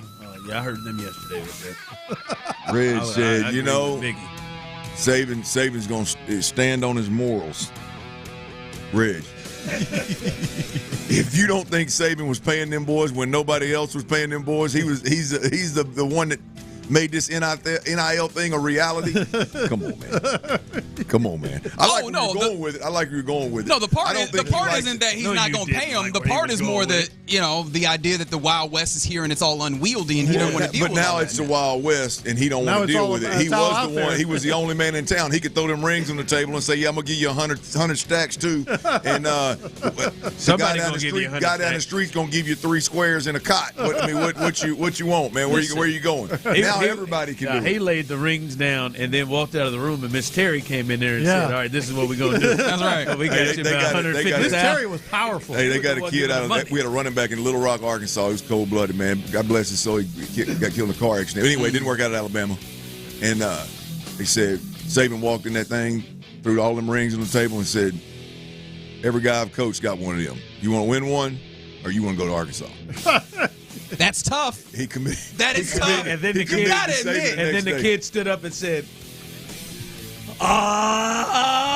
Pig, sue it. I bet he didn't. I bet he didn't. Somehow about a week after Saban, he was driving around in a new Dodge Charger. Somehow, some way. The people of Tuscaloosa are real, just great people, aren't they? They're just real generous, people, good they people. love their team. Yeah, man. I appreciate it. Fair enough. He laid the groundwork. All, NIL, all these marketing agents, all they're doing is using Saban's blueprint. Touche. And damn Kroenke should have stepped up. That's and the Walton family and all that. Jerry Jones put something down. Come on now. Y'all ain't cheap around there. All right. Always fun to hang out with you fellas, and it's always good to have D&M Auto Leasing give me the opportunity to hand things over to you. We're done for the day. We'll catch you tomorrow. You're listening to KILT AM, KILT FM, HD2 Houston, and Odyssey Sports Station. But right now, The Drive is live. That's right. The Drive is live. We appreciate you jumping in with us on this Thursday, YouTube and Twitch. We see you out there. Shout out to Magic, Cam, Rob, Brandon. We see you out there. Badass. We see you on YouTube and Twitch as well. We appreciate you joining in with us as we are here till 6 o'clock, fellas. Today is the last day. Last day as baseball has its praise be. Its break will be over tomorrow. Full slate of baseball. The Astros get back on the diamond for what is now a much bigger series than it felt like coming out of that Dodgers series after they swept the champs, the LA Dodgers.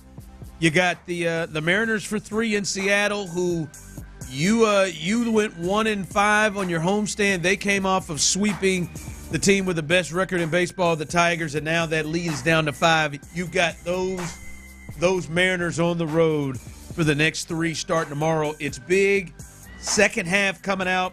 5-game lead, Clint. You're in a good spot. Second best record, I believe, in the American League. Maybe the Blue Jays have tied it. They've gotten hot lately. But you're right where you want to be. What are you feeling like in the second half? 713-572-4610, YouTube and Twitch. You can jump on that too. What are you feeling like in the second half? Well, look, I feel really good about where the Astros are right now and what they've got coming back. And I mean, we keep talking about the cavalry's coming, and that's a phrase that's probably thrown around way too loosely in sports, but the reality of it is the Astros, with the Astros, damn it, the cavalry's coming. You're talking about possibly a couple of starters. You're talking about your leadoff hitter, your 3 to 4 hole hitter. You're talking about some serious help coming down the stretch here, and you've already got that 5-game lead in the division. The question is when, right? So with the Astros, for me, is who comes back, who actually makes it back, and when they get back, which players help the most? And that is a legit question, right? Most of us sit around and go, let's just get X player back and be full and be the best best team we can be. And the reality is man, you got some big time guns that are out, and there's a conversation to be had about all of them look like they're coming back. Spencer Arrighetti looks like he's coming back. Yordan Alvarez looks like he's coming back. At least we keep hearing these pain-free reports from the organization and for what they're worth. Jeremy Pena is a huge piece. You can argue the most important one out of all of them, given what we've seen this year and the success the team had with him in the leadoff spot. I wonder if we find out by today if he'll be back. If Pena will be back? If he'll be back tomorrow. There was talk of that, the potential of that. Yeah, not to mention your center fielder who's hitting 300 and is I don't know what's going on at the plate, but has been a real surprise this year at the plate, big time. So you got some big guns coming back, Ron, and to me the deal is who's going to help the most when they enter back into the lineup? When they hopefully get back into the lineup. Yeah, all things considered. The 3 big ones. And I think that also means for the rotation too. Oh yeah. Right, those guys over there, especially Spencer Arrighetti, who I know you're miffed about, and maybe even the other ones like Garcia and JP Francis. Spencer's going to take an immense amount of pressure off of Lance McCullers as well as Hunter Brown and Framber Valdez. You hope that he will allow them to, not that their approach would ever change, but they would at least have a margin for error there where they could afford to go out there and not have a shutdown ball game and not go 7 innings and and not carry the complete load. You would hope that would be the case.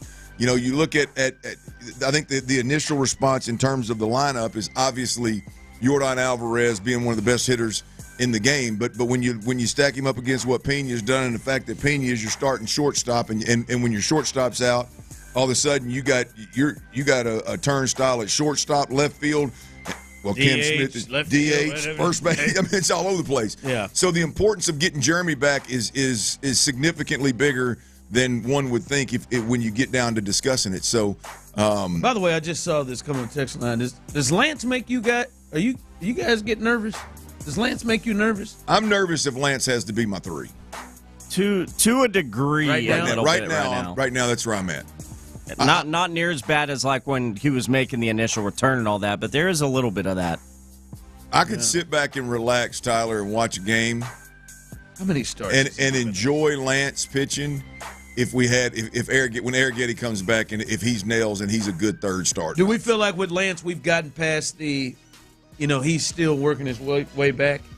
Because, I mean, he did miss 3 years of baseball. I'm trying to see how many starts Lance had. I don't think we should be. Hell, he missed another 2 weeks, didn't he? I forgot. Exactly. I mean, what's he got? I forgot about that foot injury that I hope he's actually recovered. Is he up to 8 yet? Let me see. Let me find. Yeah, but between like you laid out, Ron, the 2, 3, whatever, however many years this guy missed from pitching, and then he comes back, and we saw what happened. Then he goes through this new injury and misses a few weeks. Yeah, I don't think we should be anywhere near thinking that. There's got to be a plethora of things he's still working on, picking at, changing with what he's doing up there on the field. He's got 10 starts, 41 in 2/3 innings, ERA at 6.48. Now he's got 2 real bad ones. Yep. I think he had another one that wasn't great either, but. No, yeah, I mean, 10 starts with 2+ years. Maybe I don't know. Look, I'm in no way, shape, or form quitting on the man. I would feel a lot more comfortable about my Astros if Spencer Arrighetti was a solid third starter, or there was just another starter in the rotation that you're like, yeah, that guy gives us a good third option in a playoff series. Like and last then year Lance was is just icing on the cake. Like last year was Kikuchi as the third starter. Yeah. And, I mean, right now you'd have to go with Gusto, right? I mean, is Gusto all right? I ain't heard his name in a minute. I guess maybe did I unplug or is Gusto? We'll see. I bet Lance throws the third game. I bet it's Framber, Hunter, and Lance the first 3 games in Seattle. I'd feel not real confident, but I'd feel a lot better about Lance if he was the 4th guy, not the 3rd. And the 3rd guy you're going to have to depend on in a playoff series. Yeah. I don't know if I'm ready to depend on at least the way he's pitched right now. At least the way he's pitching right now. That's right.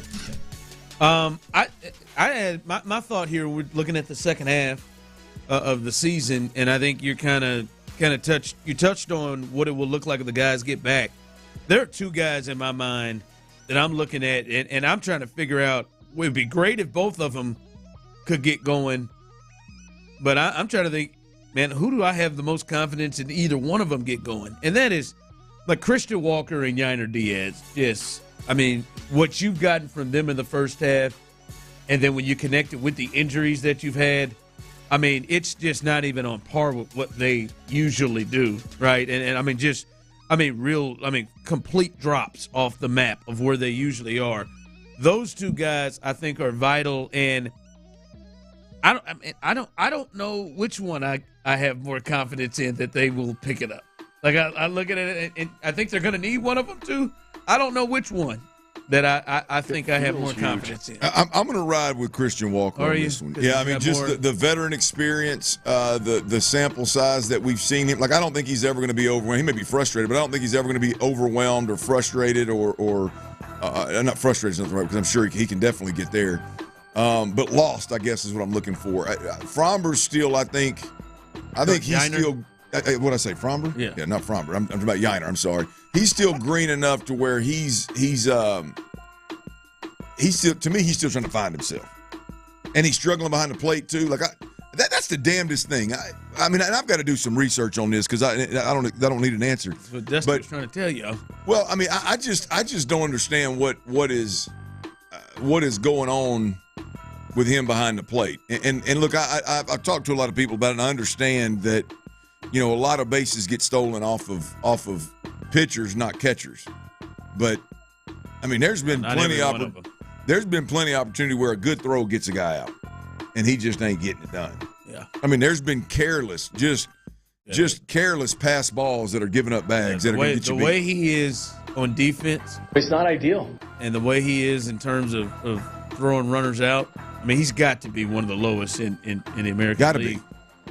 His bat's got to come with more than it is. Agreed. I mean, Clint, last year his slash lines 299, 325 on base, 441 slug. This year 246, 280 on base, coming down from 325, 408 slugging. Not to get off this certain Astros topic, but I do have the starting arms for the Astros coming up. Oh, they do. That is announced? Yes, Brian McTaggart a little bit ago. You know him. Name been covering the Astros for years and years. McTaggart tweeted out Astros rotation in this Seattle series will be Friday, Brandon Walter, the left-handed pitcher. Saturday will be Lance McCullers Jr., and Sunday will be Framber. So Hunter's not pitching? It does not appear so. Brandon Walter, LMJ, Framber. Well, Ginger Nation, man, let him get a run out of the gate here at this important series. It is odd, Ron, but maybe they're saying, hey, kid, you're pitching your ass off like we've never seen. Get a little more rest, and let's just go get this thing the second half. As you're reading, I feel like this person had a climax texting this in. Ron, you should check the lineup for Seattle. You're wrong right now. Oh. It says Teresa, but I believe they weren't talking about my mother. But it says, I think they meant there will be no Hunter for this series. I'm thoroughly confused. Yeah, it's a little odd, but that's not a little odd. I'm not gonna look too much into it right now. I mean, I don't want to. I mean, how? No, I'm with you. How big would you say this series is? I mean, I'm not saying it's end all be all, but I mean I think it's as important a series as you're going to have in the regular season. I mean, you went 1-5 coming into the All-Star break. This is a team that's chasing you. They could flip this thing and it could be a two-game lead versus a 5-game lead if you mess around and wet the bed. And so, yeah, I would say that in a sense of moving forward and giving yourself a little bit of grace and having the luxury of being able to have a rough run, I would say that this series is usually important. There is an argument that this is going to be the biggest series you have left, unless this series goes left and it happens to get bigger. Yeah. And Hunter Brown, who's been not arguably by the numbers, your best pitcher this year, and he hasn't pitched since Sunday. And now he's going to get even. Like maybe it is. Is there a field? Maybe they're setting up the rotation for a certain,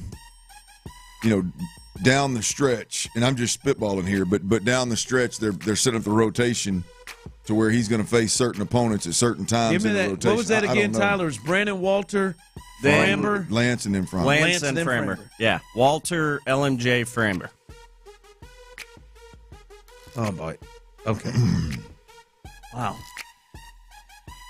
How many times? Here's the other thing. How many times has? Why?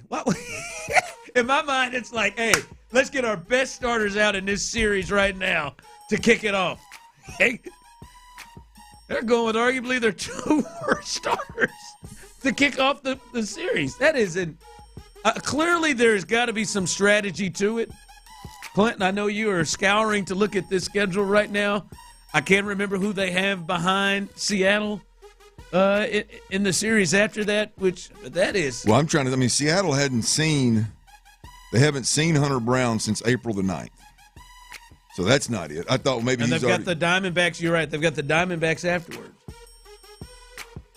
Interesting. Okay. I would assume there is no injury thing to this with Hunter Brown. I don't know. Maybe there's they want to rest him up or give him some break with the arm. I don't know.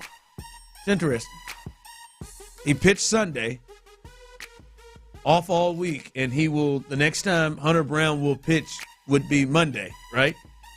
The next game after the 3-game series. Give him a full week. Okay. All right. Okay. That's all. Giving him and Framber as much rest as they can, maybe? on the backside of this. It's the only thing I can figure because he's still a young kid. He's going to reach an amount of innings pitched this year that he probably never has reached. So that's the only thing I'm hoping and thinking here is rest a little more. Can we find it in another space of the schedule? I just that's my thing.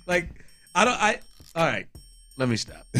No, I think there's plenty of Astros fans riding with what you're thinking and laying out. I don't think you're wrong. I'll just say it on. I don't know. It's something to watch without a doubt. It's a weird strategy. It reminds me of something Clint would say often last year about the staff. It's a bold strategy, Cotton. Some of the decisions. I mean, every time, man. This feels like Dana and Joe and everybody sit in this room and start having those conversations like I'm trying to do the best I can. Smartest guy in the room conversations. It's just what this feels like. All right, coming up, Andrews. Andrews spoke. Talking about who the hell's Andrews? Maybe the starting center for this team next year. Did he potentially have Clint that old football horny feeling with some comments he made? We'll discuss that coming up next. You're going to have to wait and see that, but I tell you what gets me good and worked up is Academy Sports and Outdoors. When I don the doors of any location, I'm a little worked up, get a little blood flow. There's no doubt about it, man. End of summer savings are rocking and rolling right now. Look, up to 50% off swimwear, sandals, and flip-flops. And guess what? We got plenty of swimwear, sandals.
You can help. Visit salarmyeds.org to donate or volunteer. Every donation brings hope. Every hand makes a difference. That's salarmyeds.org. Live from the Mokaram Injury Lawyers Studios, Sports Radio 610 presents The Drive with Stoerner and Hughley.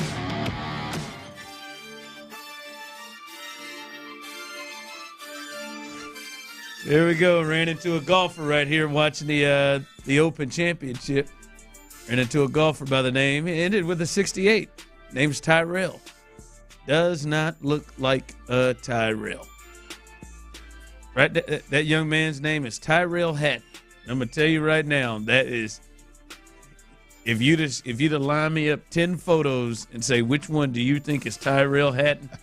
He would have been the last one that I selected. So this is a white fella. I mean, wow. And I don't know where he's from. I mean, I know who he is. I've watched enough to know who he is. I don't know where he's from, but he looks like he's Irish. Oh, okay. So this is a guy that requires sunscreen. There's a full beard. Yeah, there's some fair skin, full beard. I like it. Solid beard. Always got his beard lined up. I looked at her. I said, wow, okay. That's what the whites used to do. We're making Tyrells that look like that now. I'm telling you, hey, it's like me, man. I was watching the Mets and the Royals this weekend. Rolled up in this fella right here. His name was Tyrone Taylor. Tyrone Taylor. Is that what you'd have picked out of Tyrone Taylor? He looks like he's got a little Latino white mix to him right there. Does he? I looked up there and they announced him to the batter's box, and I said, "Whoa!" Looked up. I said, "That's Tyrone Taylor."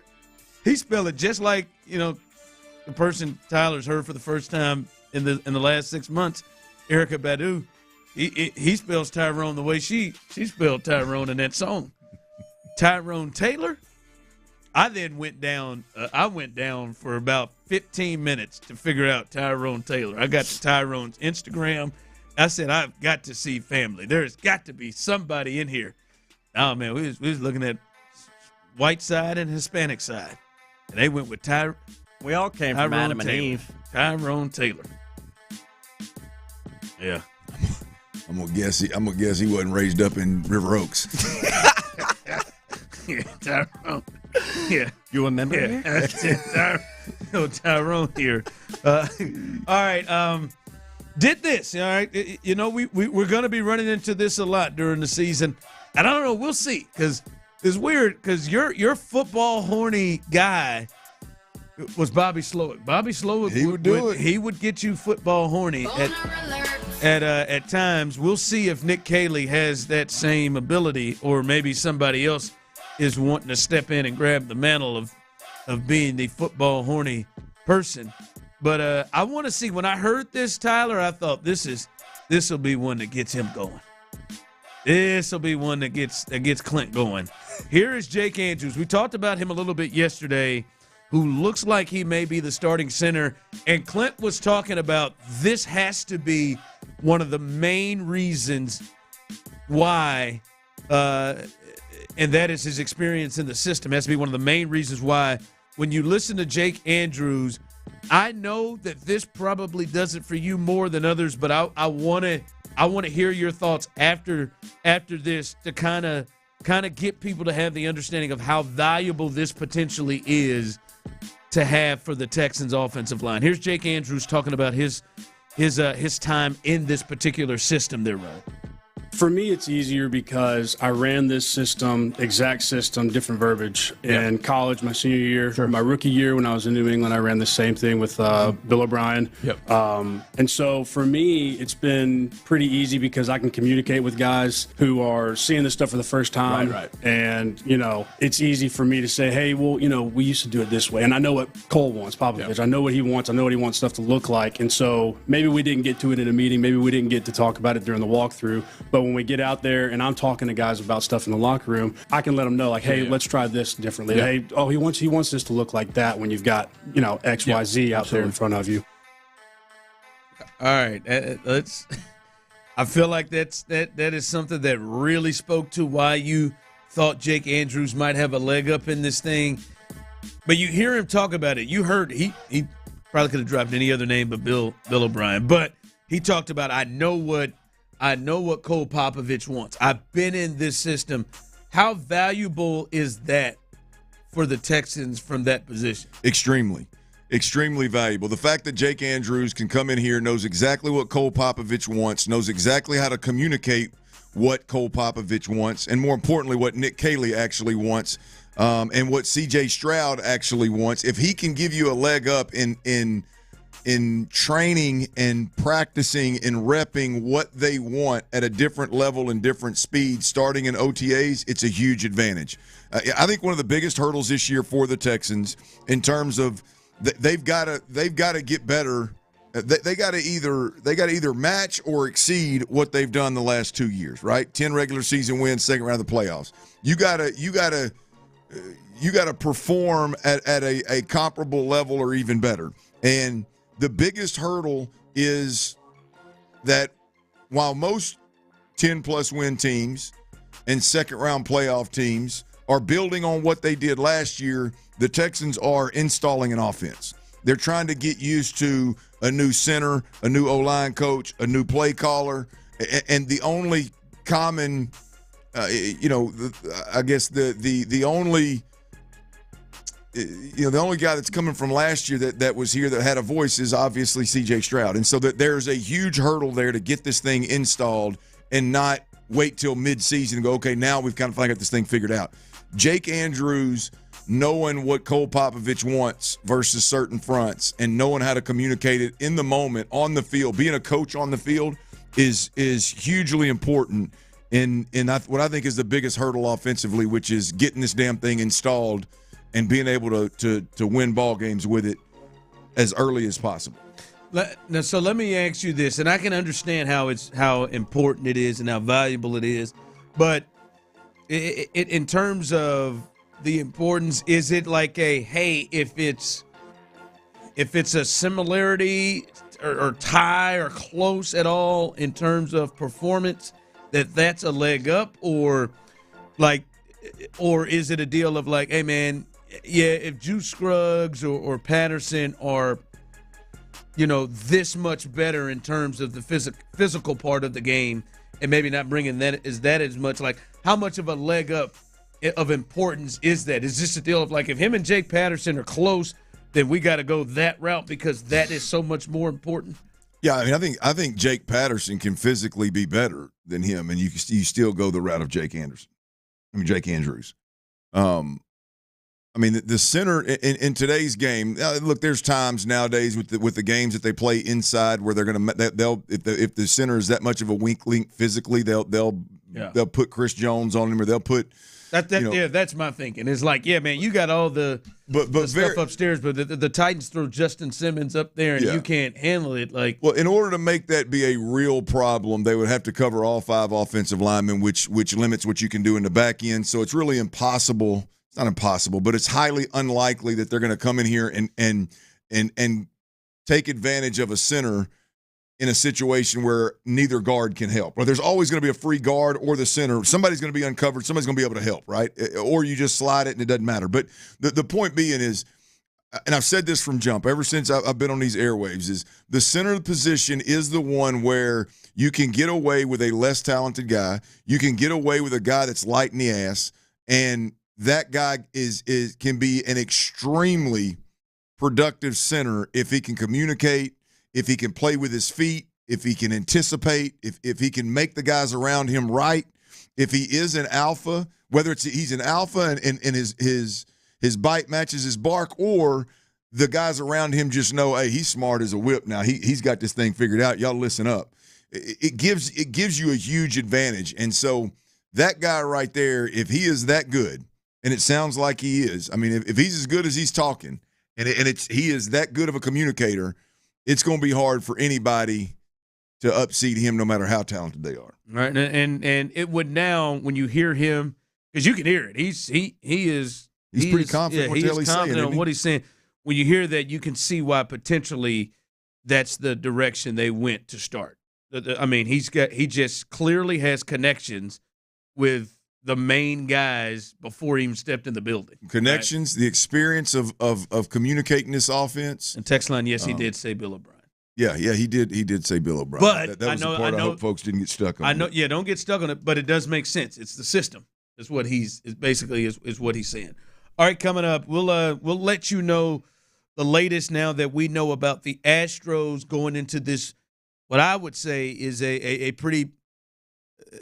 A big series coming out of the break against the second-place Mariners. We'll give you what we know the latest as that's been dropped, the rotation. We'll do that coming up next. But before we get there, guys, let me tell you about Clayton Homes Sign and Save Sales event is going on right now. Now, I want you to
INVEST to 64,000. Text in the next 10 minutes, and registrants will also receive a free copy of our Funding for Deals guide. Text INVEST to 64,000 for 2 complimentary tickets. Text INVEST to 64,000. Live from the Mokaram Injury Lawyers Studios, Sports Radio 610 presents The Drive with Stoerner and Hughley.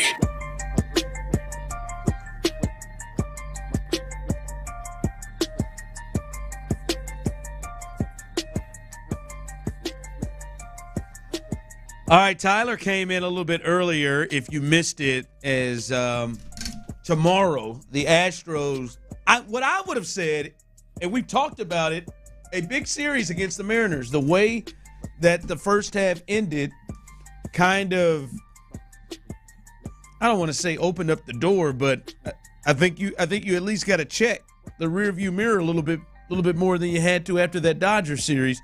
You go 1-6 on the homestand against the Guardians and the Rangers to close out the first half. They sweep the Tigers.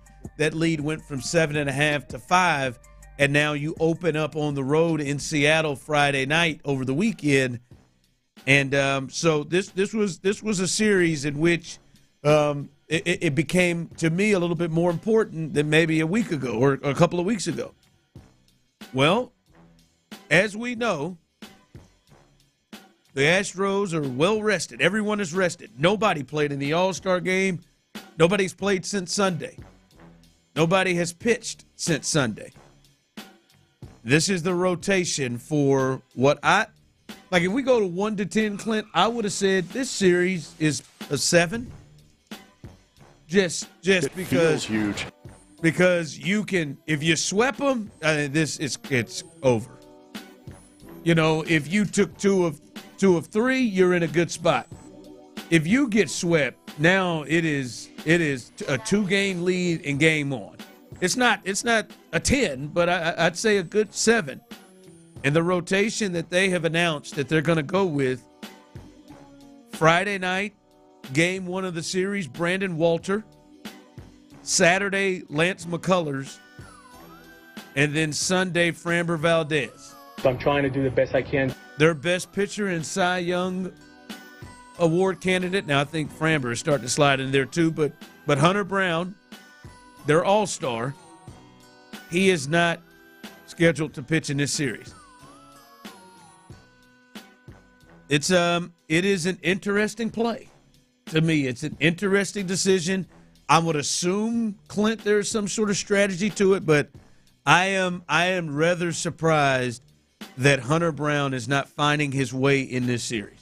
I am surprised as well. I think I would go above a 7. I think as it pertains to regular season series, you know, it's up to you whether there's going to be a more important series. I mean, there's no doubt you could pee down your leg, and there could be some series down the stretch here that means, you know, you win the division and you get in, or hell, you don't get in. Like there is no doubt about it. You can put yourself, the Astros can put themselves in a position where there is a more important series.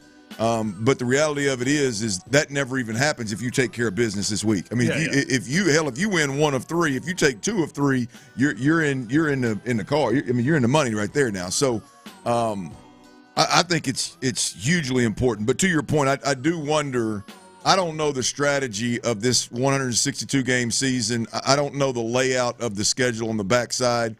And I'm just too damn lazy to do the math of what they're trying to get to. Well, yeah. Where does that put Hunter Brown moving forward in matchups with the Yankees or the Red Sox, or they got several games with the Orioles down the stretch? I don't know what matters and why you would want that. So it is surprising. I mean, doesn't mean a whole lot to me, but it is surprising to not see one of your big guns rolling out there in that first series. Your biggest gun. It is.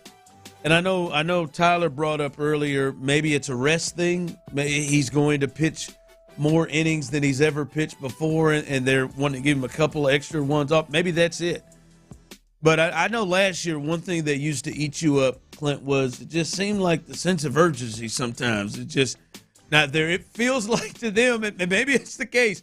It's certainly to me by their rotation in this series, they don't view this Mariners series as much as we do. Because I bet you the Mariners going to run out the best they have in these three.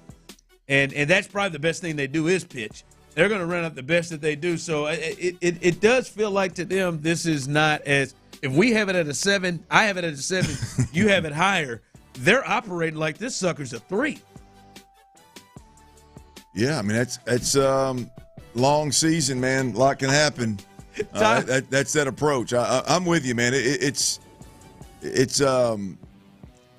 baffling to me how it's one thing for all of us. Yeah, it's baffling. I mean, for even the fans to view it as, hey, man, it's a long season. That's one thing. But when you're in it, yeah. I mean, boy, a 5-game lead in the division in a crappy division to a 2-game lead. By the way, you mess around and drop that, you on the Texas Rangers could potentially be within 5 or 6 games of you as well. Well, then also if you lose this series, now you've lost what, 4 series? Well, you'd be one. You lose the series, you're going to be 2-7. If you get swept, you're going to be 1-8. Yeah. Last 9 games. Tyler, we were not an argument. We were going back and forth yesterday coming in of who would you set the tone and start the series with? We were. Yeah. I said, would you go Framber or Hunter? You said, I think I'd go Hunter. I said, I think I'd go Framber. We sure as hell did talk about that. And they said, no, we're going Brandon Walter. Hunter's not going to be in the series at all. I got to believe the Mariners are looking at this like they said we're going Brandon Walter. Yeah. To set the tone. The Mariners got to be looking at this like, hey man, we can get this first one and get off to a hot start, and we can really make this division interesting right out of the gate. That's got to be how they're. They got to be saying, man, we're going to throw our best guys. We got to get Brandon Walter and Lance McCullers. Hey Tyler, have they announced their 3 starters yet or no? I'll have to look. Cheryl. See if Cheryl will let us Wake know. Cheryl's ass up. She's back here sleeping. Cheryl, tell her them days of working from home all damn week, them are over, man. When you get up here, wake up. I think Cheryl's a bit of a freak, to be honest with you. But that's just me. Having a hard time paying attention. She must be. Yeah, they had put theirs out there, but it sure says Brandon Walter. What I'm seeing. By the way, I would like to just say this homeowner adult stuff is just really for the birds sometimes. It's like to say, in the last week, I have had to replace all the dampers on my AC. I had to repair the dishwasher because the heat portion of the dishwasher just stopped working. So I opened up the dishwasher and it was just dead wet. Then I had a leak in the boys' shower. Only God knows how long they have been struggling to turn off the shower, is what was told to me. Can't get it on, can't get it turned off. How long has that been a problem? It's been harder to turn it off here for a little bit. We had a 2-day drip. Then the kids my oldest son just destroyed his iPad. Had to get two new iPads. Shout out to my guys. 2-day drip. Yeah, shout out to my guys, David and Tristan down there, Experimex West Houston. They hooked me up, and not just hooked me up. It was a hookup that you can go and get there too. But they got me right with a couple of iPads. But I'm just over it, man. I am just. This stacks up on you. It's just over. Well, for the birds, man. It comes in waves, man. If it hit you hard. It'll be all right. Backside, man. Just get through it. Backside will be beautiful. And you know, I'm trying to deal with these floors. Got doors coming in. I mean, this is just. I mean. You got to be kidding. I mean, you're the one who decided to bite off all these projects, man. No, I did not decide to bite off the dampers with the doors, AC. Well, yeah, but I knew I had that. But the dampers and the dishwasher and the shower leak, those could have waited. Well, look, if you weren't so damn cheap and you just opened a checkbook up, you could just make the decision and run with it. Yeah, but you're trying to save $1 everywhere you go. I'm not trying to save $1. It wears on you, doesn't it? Listen, no, I feel like this house is 10 years old, and all of a sudden it's falling apart on you. It all just came to a head. Every appliance. He's had dishwasher issues. He's had washer and dryer issues. He's had AC issues. Tell me, someone texted in and said, Ron, you're talking about zone dampers on your air conditioning. You can buy say about $500 a piece. Yeah, I know. What if I told you? He knows exactly how much it costs. Exactly how much the jokers cost. By the way, that is his gripe right now is that he wishes he could just buy them for cost and then install them himself. Not to piss him. I'm telling you, if I could run into Will Smith, and I'm talking about good Will Smith, not the not this Will Smith, the Will Smith that was the genie in in Aladdin. If I could run into to a genie, that'd be one of my 3 wishes. Just make me handy. The speed in which they fixed that shower leak that I sat for an hour and a half trying to just get turned off. Right. Just trying to get. They shut your water off, right? Shut it off. 15 minutes. All right, we're good.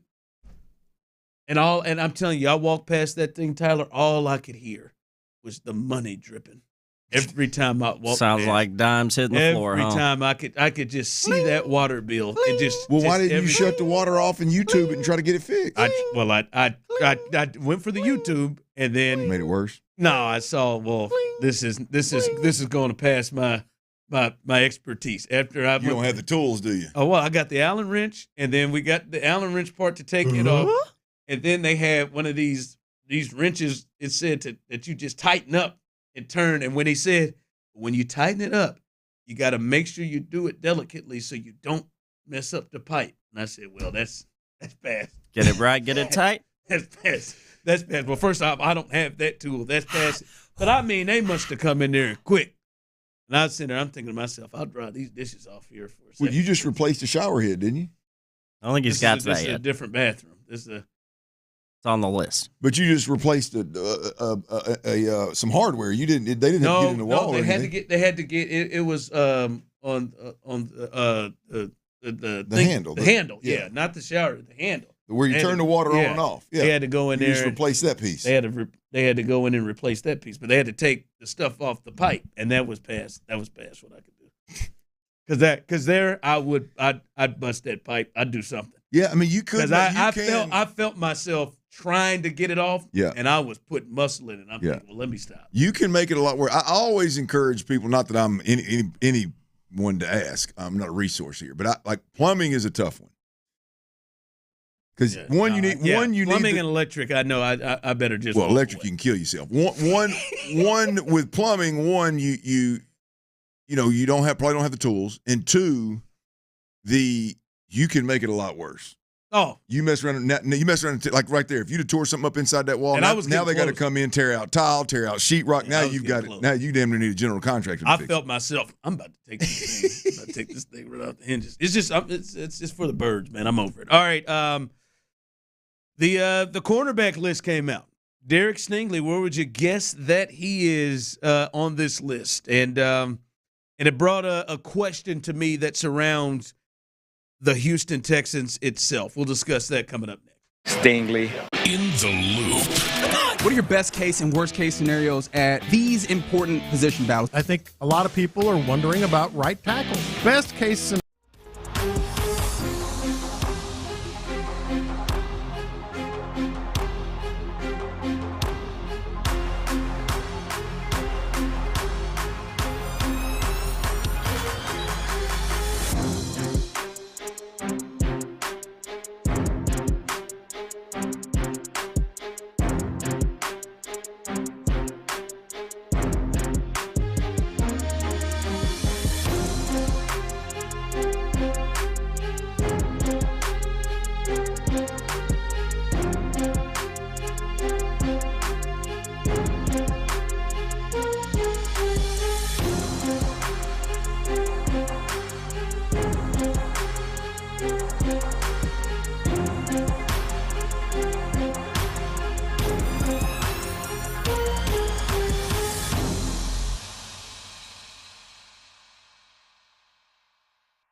HD2 Houston. Insider access, exclusive content. Sports Radio 610. The Texans play here. An Odyssey sports station.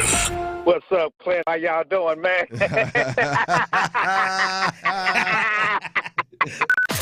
Sports Radio 610 presents The Drive with Stoerner and Hughley.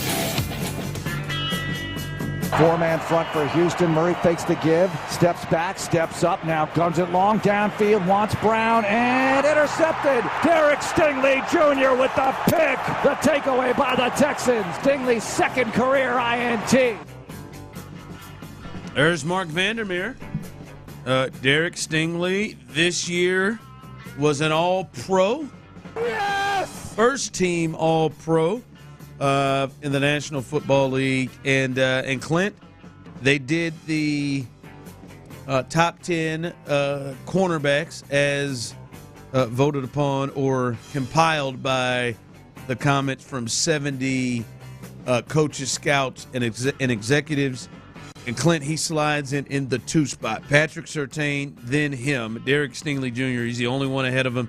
Denzel Ward, Trent McDuffie, Sauce Gardner, who was taken, who somebody is connected with him, taken in the draft right after him. Christian Gonzalez, J.C. Horn, I see you, J.C. Jalen Johnson, Quinyon Mitchell of the Eagles, and then Devin Witherspoon of the Seahawks. But he's in the 2 spot. Your reaction to him at that spot and the cornerback rankings? Look, I think it's big time respect that's earned. And well deserved. I knew he would be top 4. But I didn't know exactly where he would land. I mean, I don't think he's had the year where it's just like the arrival year of statistically just kind of jumped on the scene. It's been more of a slow climb for him, and he fought the injuries early. But it's good to see that he's getting the respect that he deserves. And I think what has set him apart, Ron, is again, it's not been the stats, so to speak, the leading the league in interceptions or anything like that, but it's been consistent, not good, but consistent, great play. And the other part of it is the interception against Tyreek Hill. And there's been pass breakups that we see that the rest of the world doesn't see because we watch every damn snap. But the pick against Tyreek Hill, one, you're guarding Tyreek Hill at a critical moment of the game. He usually wins those, not the corner, right? But not only do you win, you go up and make an interception that, again, not my words, by one of the executives that that helped with these rankings. Their words were 99% of corners in the NFL don't even touch that ball, much less catch it, kind of deal. That is that's how he's made this list. That's how he's made top 5. That's why he's ranked ahead of a couple of the other top tier corners in this league. And I think it's much respect and well deserved. Yep, those were your first team All Pros, him and Patrick Surtain, and I'm telling you that draft class of his, that 3 of them are in the top 5. Wow, Sauce and who's Sauce, Trent McDuffie was in the 20s, and then obviously Derek Stingley Jr. Hell of a year. You talk about, again, the interception against Tyreek Hill sticks out. And then I think it's just his ball skills in general. Like, I mean, he has receiver ball skills. No question. I don't believe he should be catching balls on the offense, and a lot of folks think so highly of it. They should put him on offense. And I mean, unless they get into a really bad spot this year, I don't think he's that guy. But his ball skills are absolutely elite for cornerbacks. There's no doubt about it. And the play against Tyreek Hill is one that just I think showcased that ridiculous ability to play the ball. And then, statistically, there is one that sticks out. He allowed 56.9% passer rating to opposing quarterbacks, which is the best among corners league-wide, that was targeted more than 50 times. And so, or 30 times maybe. I can't remember what that target limit was. But nonetheless, consistently great football with a handful of plays that showcase elite ability and elite playmaking ability, ball skills. It's again, he's right where he deserves to be. Yeah, he is in that 2 spot. The other part that was kind of interesting about this is they do the top 10, and then they also do the honorable mentions and players that are receiving votes, right, at each position. As we know, CJ, he was an honorable mention, and there was like CJ Gardner-Johnson was receiving votes or an honorable mention. Jalen Petrie received votes. On this one, they ran through the entire list, and I was really surprised. Not surprised that Kamari Lassiter wasn't in the top 10, but I was surprised that he didn't make it and didn't get any votes whatsoever. He was an honorable mention, nor was he voted as someone who'd even get votes from anybody there. I was a bit surprised there. I thought his name would at some point make the list. Yeah, look, I don't think in any way, shape, or form he deserves to be in a top 10 list. But to your point, it's more about just did he get any votes whatsoever. I'm a little surprised by that, and here's why. I mean, because I think this is fair.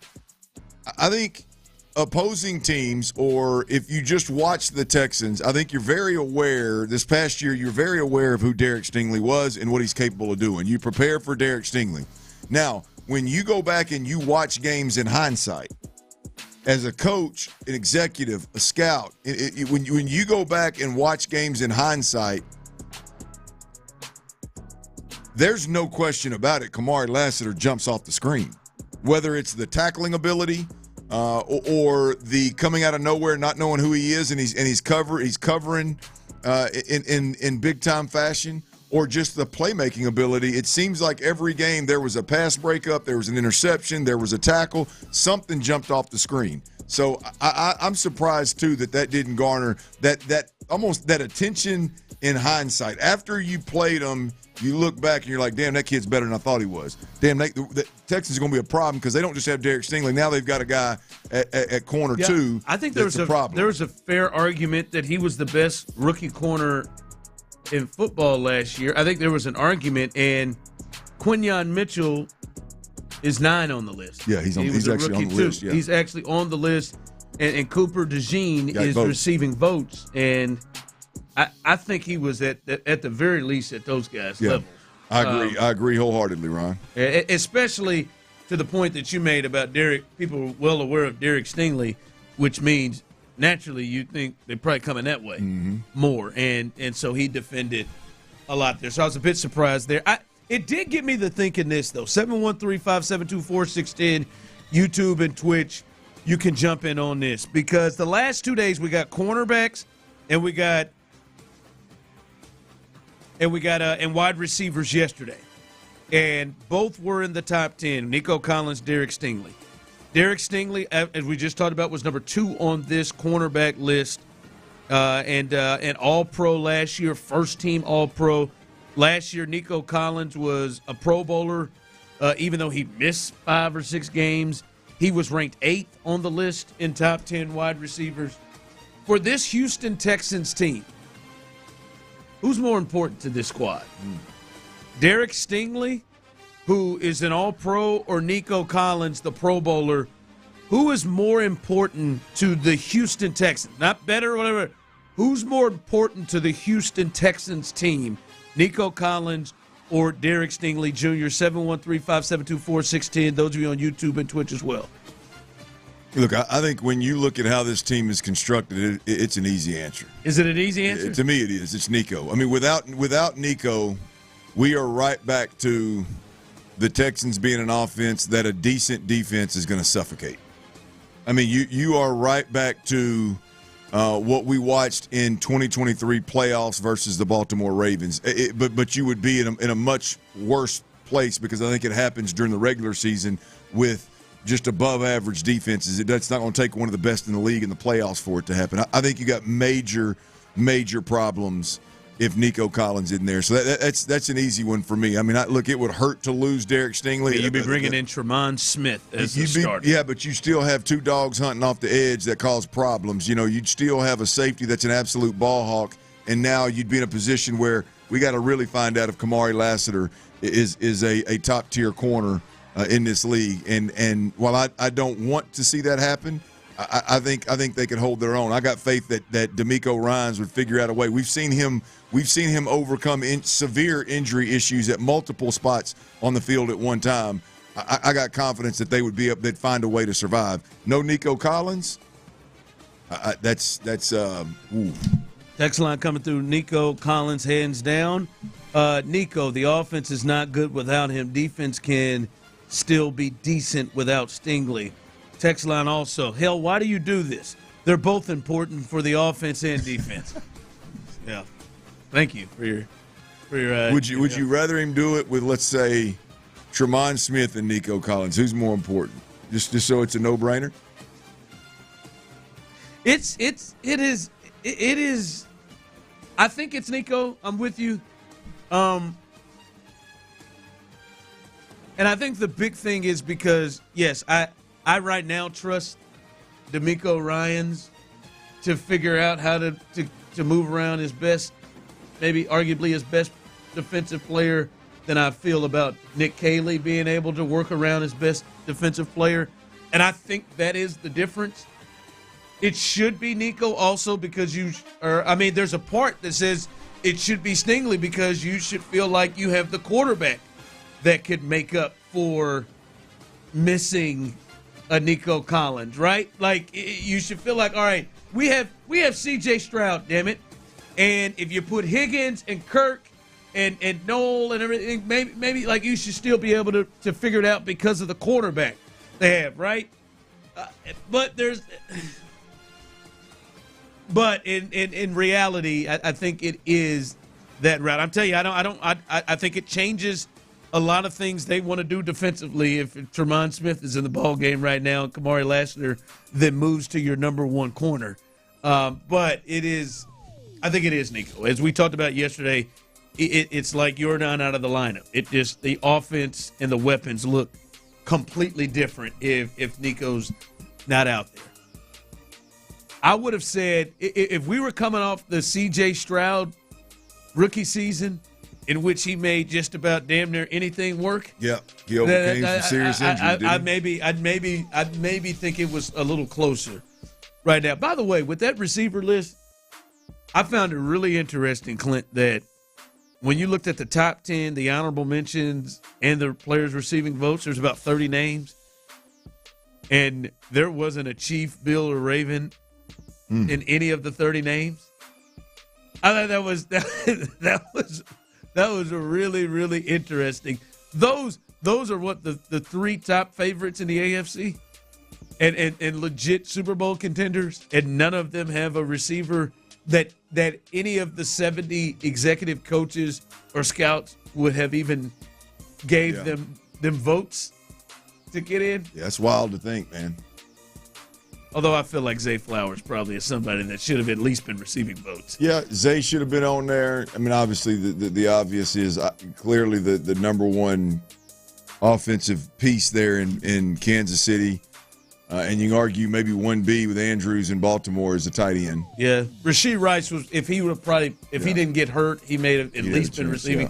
Yeah. He got hurt leading the league in receiving yards. From the text line, Clint, I have more faith in Jaden Higgins picking up the slack of losing Nico than any of the backup DBs picking up the slack losing Stingley. What Ocho said. He said, So you got Jaden Higgins picking up the slack for Nico over Kamari Lassiter picking up the slack for Stingley. I hope that's right. I mean, I hope that's right. I'll be honest with you. I got more confidence out of the gate that Noel impacts games before Higgins does.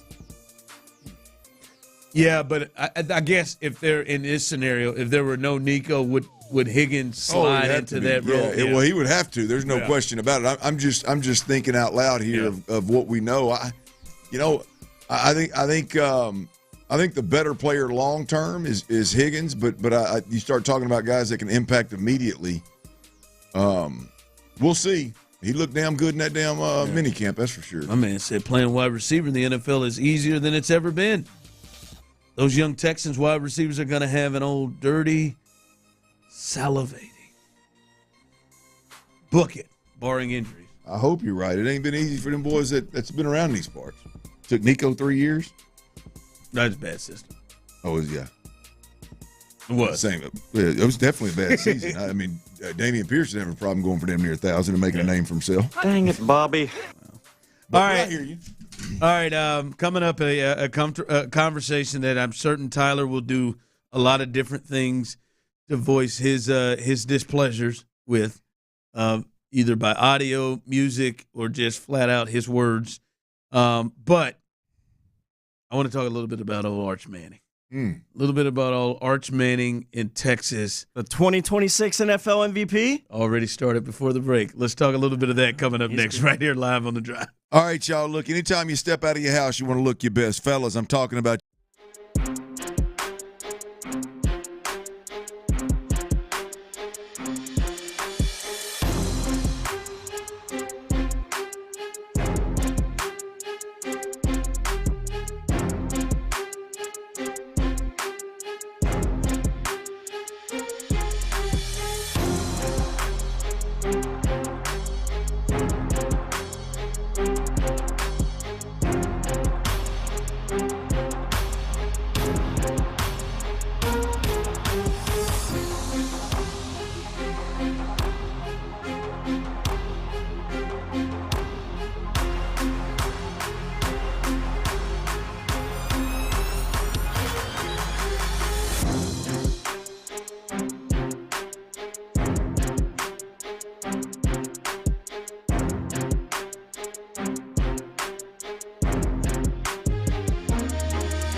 But they can't do it alone. You can help. Visit salarmyeds.org to donate or volunteer. Every donation brings hope. Every hand makes a difference. That's salarmyeds.org. Longhorn Nation, we're back!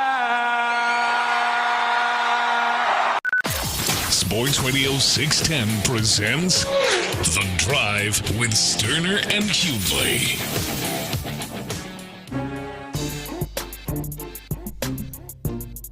Stay still.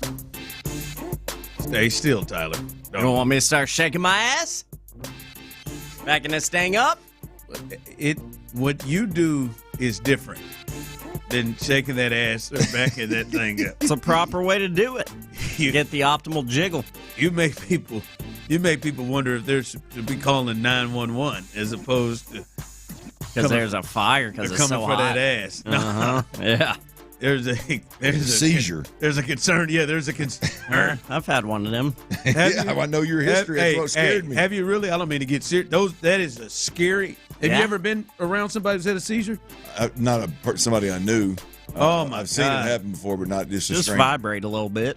No, not with mine, man. Kind of like what Tyler was doing on that wall when he thought he was shaking that ass. Rest in peace. One of my good friends in college, in high school. Shout out to you, Dean. Passed away, complications from it later on in life. That's scary. But he would just hit him, and he would always tell us he's got like icing in his pocket, or something. Just give him sugar. Mm-hmm. Man, we came out of that cafeteria with our plates and stopped over there to get little condiments. And man, I remember just staring, and he just went down. I mean, just hit first into the table with the condiments on it.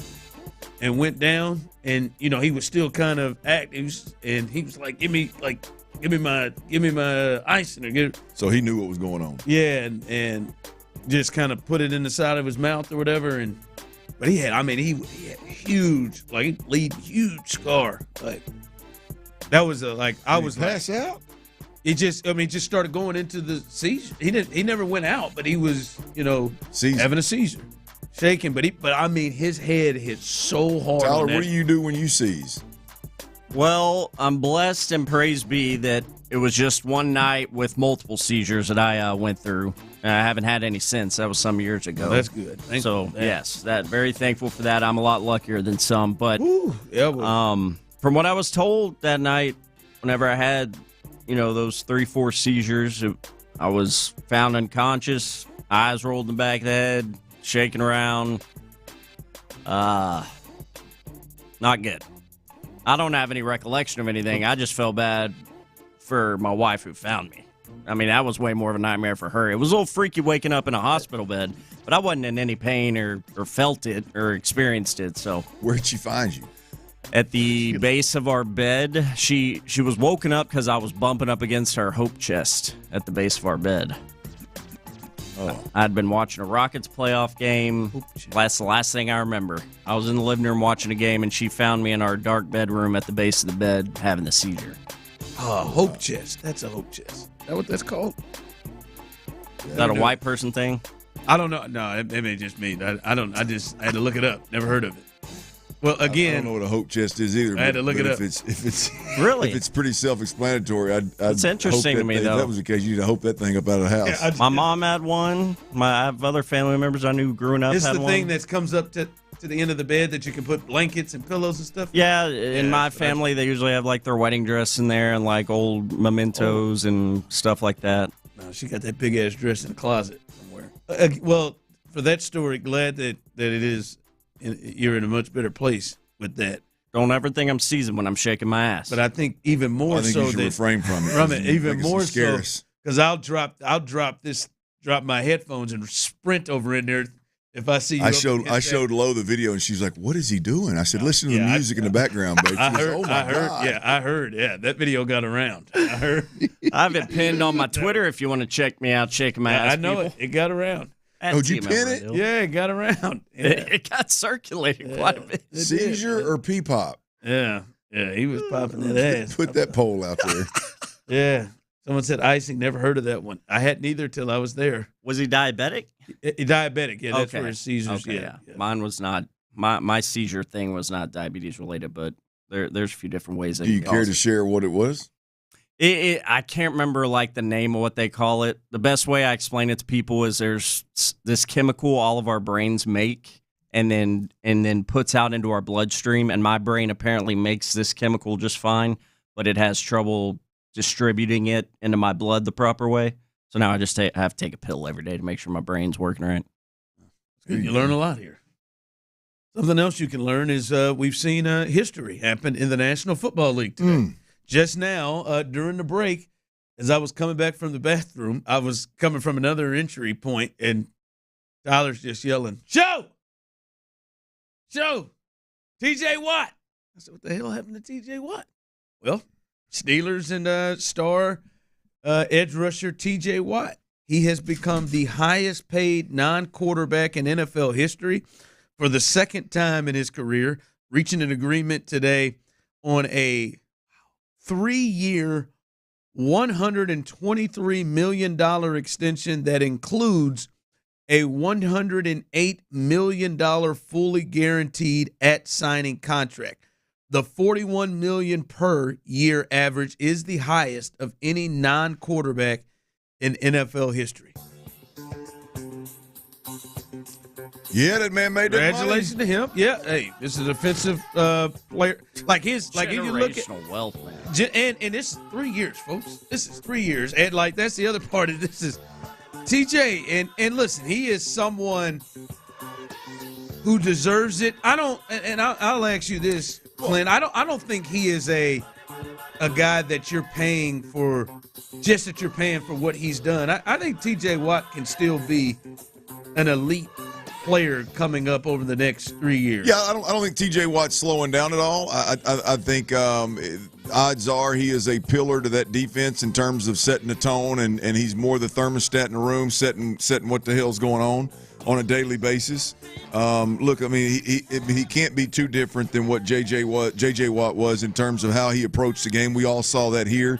If he has that kind of effect on his teammates, I would imagine that this is not just about talent, but I'm looking at Ed Warder, him talking about it. He says since he entered the league in 2017, T.J. Watt has the most sacks at 108, the most tackles for a loss at 126, and fumbles forced at 33. So whether you're looking back and looking at that stat-driven position that he plays in terms of whether you get paid or not, the stats will tell you that he deserves to be the highest paid guy, which, by the way, that's $1 million a year over what Myles Garrett got. He signed a 4-year, $160 million deal. This is a 3-year, $123 million, so $41 million a year. So he's right there in that same area, same neck of the woods, money wise. And look, I think T.J. Watt is, as long as he's healthy, I think he's at the top of his game. I still think he's there. Some people that's sometimes you get in trouble for paying what they have done, but again, he's just 30 years old. He'll be 31. But, I mean, Clint, since his second year in the league in 2018, he goes 13 sacks, Pro Bowl. Next year, 14.5 sacks, Pro Bowl, All-Pro, and third in Defensive Player of the Year.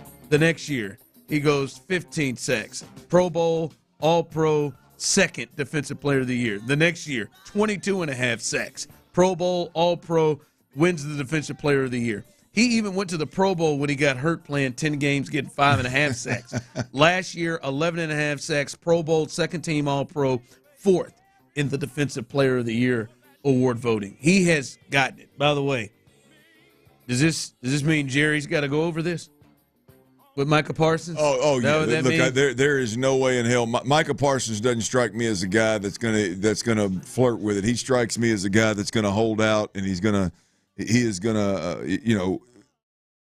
hold their feet to the fire, and he's going to be the highest paid. Micah Parsons strikes me as a guy that wants to be. That's what he's been waiting for however long, man. For however long it lasts, he wants to be on the short list of guys that at one point in time was the highest paid player in the league, non-quarterback in the league. Weak ass Cowboys. Just get it done, man. And he didn't. Now Miles walked in front of him. Now T.J. Watt's walked in front of him. And, I mean, ain't nobody more excited than old Micah Parsons. Hell yes. Give me that money. I mean, hell, what was it? Myles Garrett said he should be the highest paid player when they get this contract done. That's what Myles Garrett said about Micah? About Micah.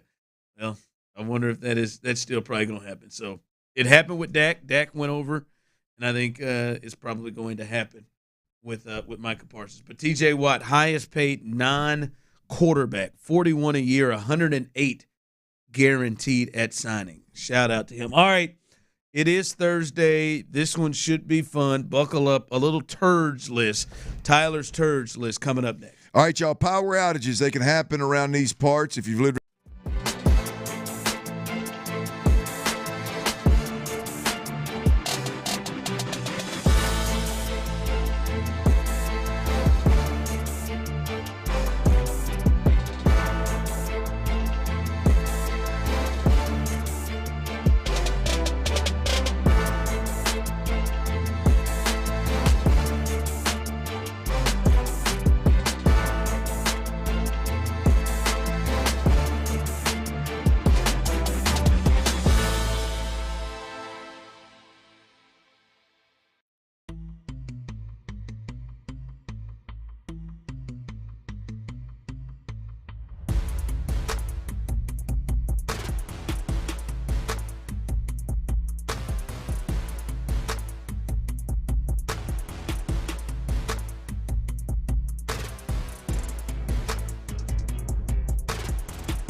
$1441. That's 800-949-1441. 800-949-1441. Live from the Mokaram Injury Lawyers Studios, Sports Radio 610 presents The Drive with Stoerner and Hughley.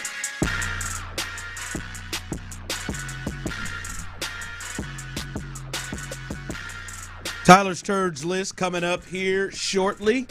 Before we get to that, we've been looking at offensive linemen each day this week as we head into training camp. As that starts next week, next Wednesday, they'll be on the field. Clint, we talked about a couple of guys this week. Ariante Ursary, the top. We knew they needed to go and get one in the draft. They did not draft in the first round. They traded back in the second round. And with their second round pick, they moved up to get him. They draft Ariante Ursary, the tackle out of Minnesota.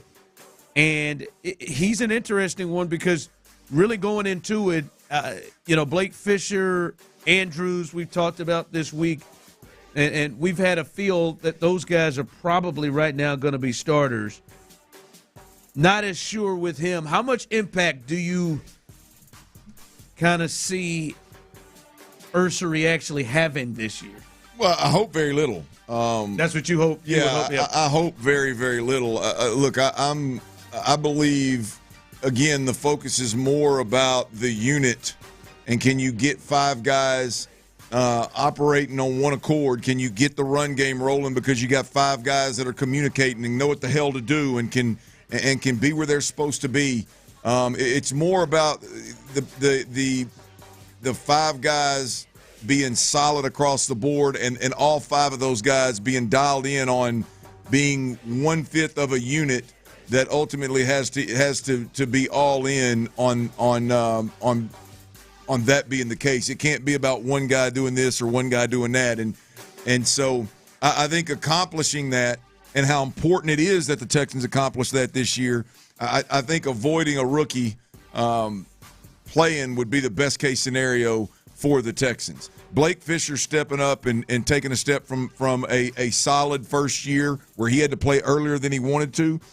Him stepping up and really, taking that right tackle spot, that starting right tackle spot and running with it is an integral part of the improvement that the Texans need to show up front. Cam Robinson being a really, really good free agent get as a veteran left tackle is again very important to the Texans fixing their problems. And crazier things have happened. Rookies have come in before and just blown the doors off of expectations and played. I get it. But best case scenario is that you get an experienced veteran in Cam Robinson at left tackle, and you get a second-year rookie that showed a lot of promise in year one, taking that next step, and he's that dude. Now, where does Trent Brown fit into that mix? Trent Brown may be a guy that if Blake Fisher doesn't step up, then maybe Trent Brown's that guy. But I think best case scenario, the rookie needs to be a swing tackle, live and learn a little bit, and step in maybe next year and take one of the jobs. Step in as something that's planned and not, boy, we're just getting injured left and right, and we got to play this kid earlier than we want to. Again, a lot of the reports are this kid's mature beyond his years, and if that's the case, then he looks the part. Yeah. He definitely looks the part. Now, but if that's the case, let's ride. Yeah. But I think best case scenario is the dudes that you have ahead of him that showed promise, or you expect a lot of promise because there's veterans. Best case scenario is those guys go out and play well, and everything's good. All right, let's get to it. It is Thursday. Tyler Milner's turd list. Pro athletes are sometimes a lot to handle. We're just not good enough. Maybe even a bit dramatic. Altuve stole an MVP from Judge. Turdish behavior will not be ignored. No one is safe. I'm not going to let it take my joy. It's Tyler's Turds of the Week on The Drive with Stoerner and Hughley. That is right. That's a big voice guy. I'm Tyler. These are the turds. If you're unfamiliar, we do this every Thursday right around this time, around 3:45. T-Mill's Turds of the Week. And as I tell y'all, it is my responsibility each week to be policing this turdish behavior going on around the sports world. Got your eyes open? Got my eyes wide open. And I'm getting good at designating and identifying whenever there's turdish behavior going on. Everyone except for yourself. Well, it is your list, though. It's T-Mill's Turds, man. So let's get into it. We got another full podium. If you didn't know, we're another day closer to college football returning to our lives, and this week SEC Media Days has been going on. The Aggie head coach, Mike Elko's actually at the podium today. Might have some of that for you tomorrow. But another coach in Texas wears that ugly-ass burnt orange, that baby vomit orange that people seem to pretend like they like. Those cows up in Austin, their head coach, Steve Sarkisian. Whenever old Sark was introduced at SEC Media Days this week, a few days ago, this is what it sounded like. Might hear something out of place. He was the 2020 Broyles Award winner for assistant coach as offensive coordinator at Alabama. He's married to the former L'Oreal Smith. Steve has two daughters, Ashley and Taylor, a son Brady, and he and L'Oreal welcomed to son Amias in April of 2025. The head coach at the University of Texas, Steve Sarkisian. What's that?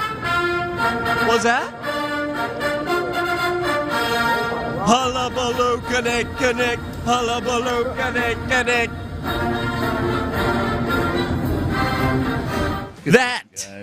That, ladies and gentlemen, that should have sounded a bit out of place to you, because if you did not know, that was the fight in Texas Aggie Wore Him. There's so much from that.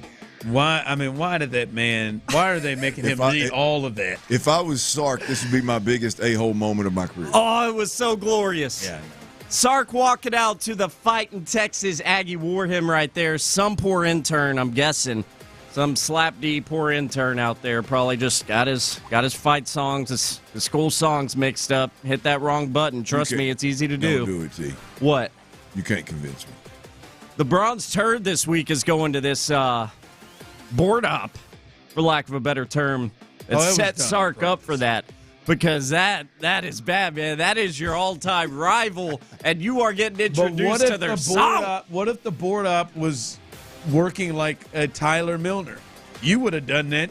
I would have never made that mistake. I'm really good at what I do. I don't think it would have. I don't think it's a mistake. He thinks you'd done it on purpose. I think you'd have done it on purpose. I think somebody had some fun with it. I think, and that is possible. But either way, the rivalry's that deep. I loved it, but it was turdish behavior. So your Bronze Turd this week is that kid, whoever he was. And why do we have to go past his sports resume and then get to his family when we're reading all of that stuff? How hard is it not to stumble through that part? Yes. What hospital was he born in? But that's your Bronze Turd. The guy who set up old Sark. I loved it. Sark probably didn't. I know Longhorns didn't. I see y'all texting and whining your asses off. That's what Longhorns do best, is baby back bitch cry their asses off. Keep doing it. I love it. Bronze, out of the way. Real quick, Silver Turd this week. This is T-Mill's Turds live on the Drive with Stoerner and Hughley. We have our first ever redaction of a Turd Award and correction in response to that. We mentioned it briefly, I believe, last Thursday. Last week's Turd Podium had a bronze medal given out to the OG. You hear him on In the Loop, John Lopez.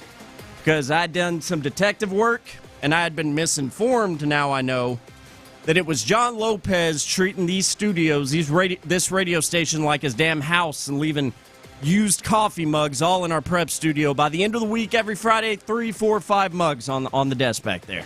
Well, OG John Lopez, consider this your formal and sincere apology, sir. Because although you've landed on the turd list in past moments before for reasons you didn't deserve this one. It was bada bing, bada boom, freaking Bijani. And he had a ass-eating grin on his face whenever I gave that to Lopez. He said, dude, that's me leaving them mugs. Bijani, the station is not your home. Clean your ish up. No one is here to clean up after you like I've been doing every Friday, you turd. I appreciate that you are giving a public apology after you publicly misrepresented John Lopez. And Lopez asked for it enough. Okay, well, I mean, that's man of you. You should. If you're going to get it wrong in public, the apology should be sincere in public. I can't believe you made that mistake. He is. Well, I was just working off word of mouth. You're pretty aware.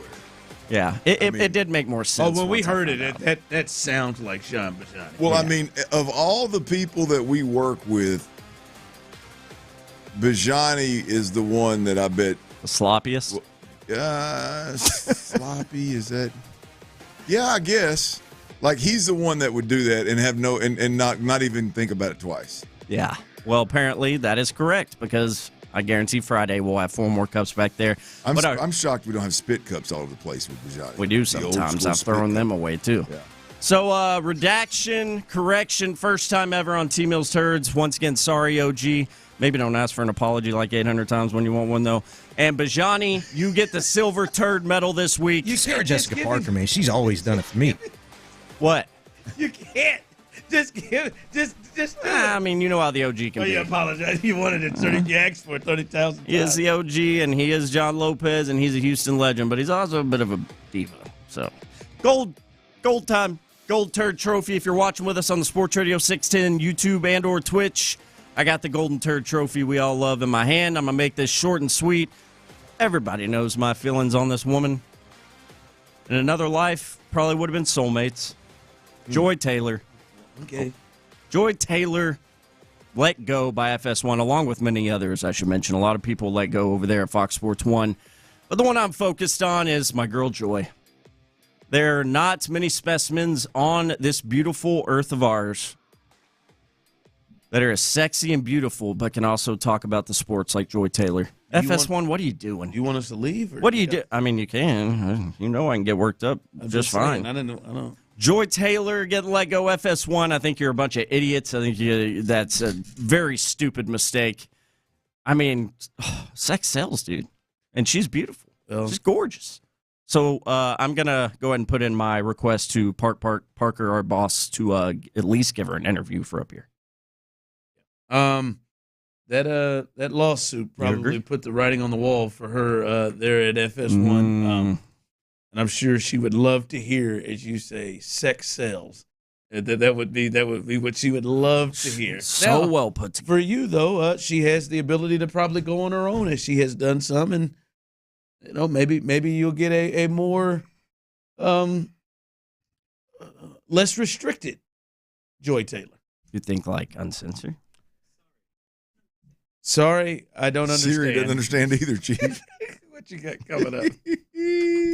Oh, man. The quickest way, the most important thing, and the quickest way to fixing the Texans O-line issues is what we got to discuss. Texans center, Jake Andrews, you might have your boy a little worked up about this O-line conversation, y'all. You want to plug in? Stay plugged in. And make sure you hear this here. Before we talk about Jake Andrews and fixing this O-line protection, this Texans offensive line protection, we got to tell you about Dr. Matoran. Look, if you're out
hear any dyes or parabens because with Fiji, you won't have any.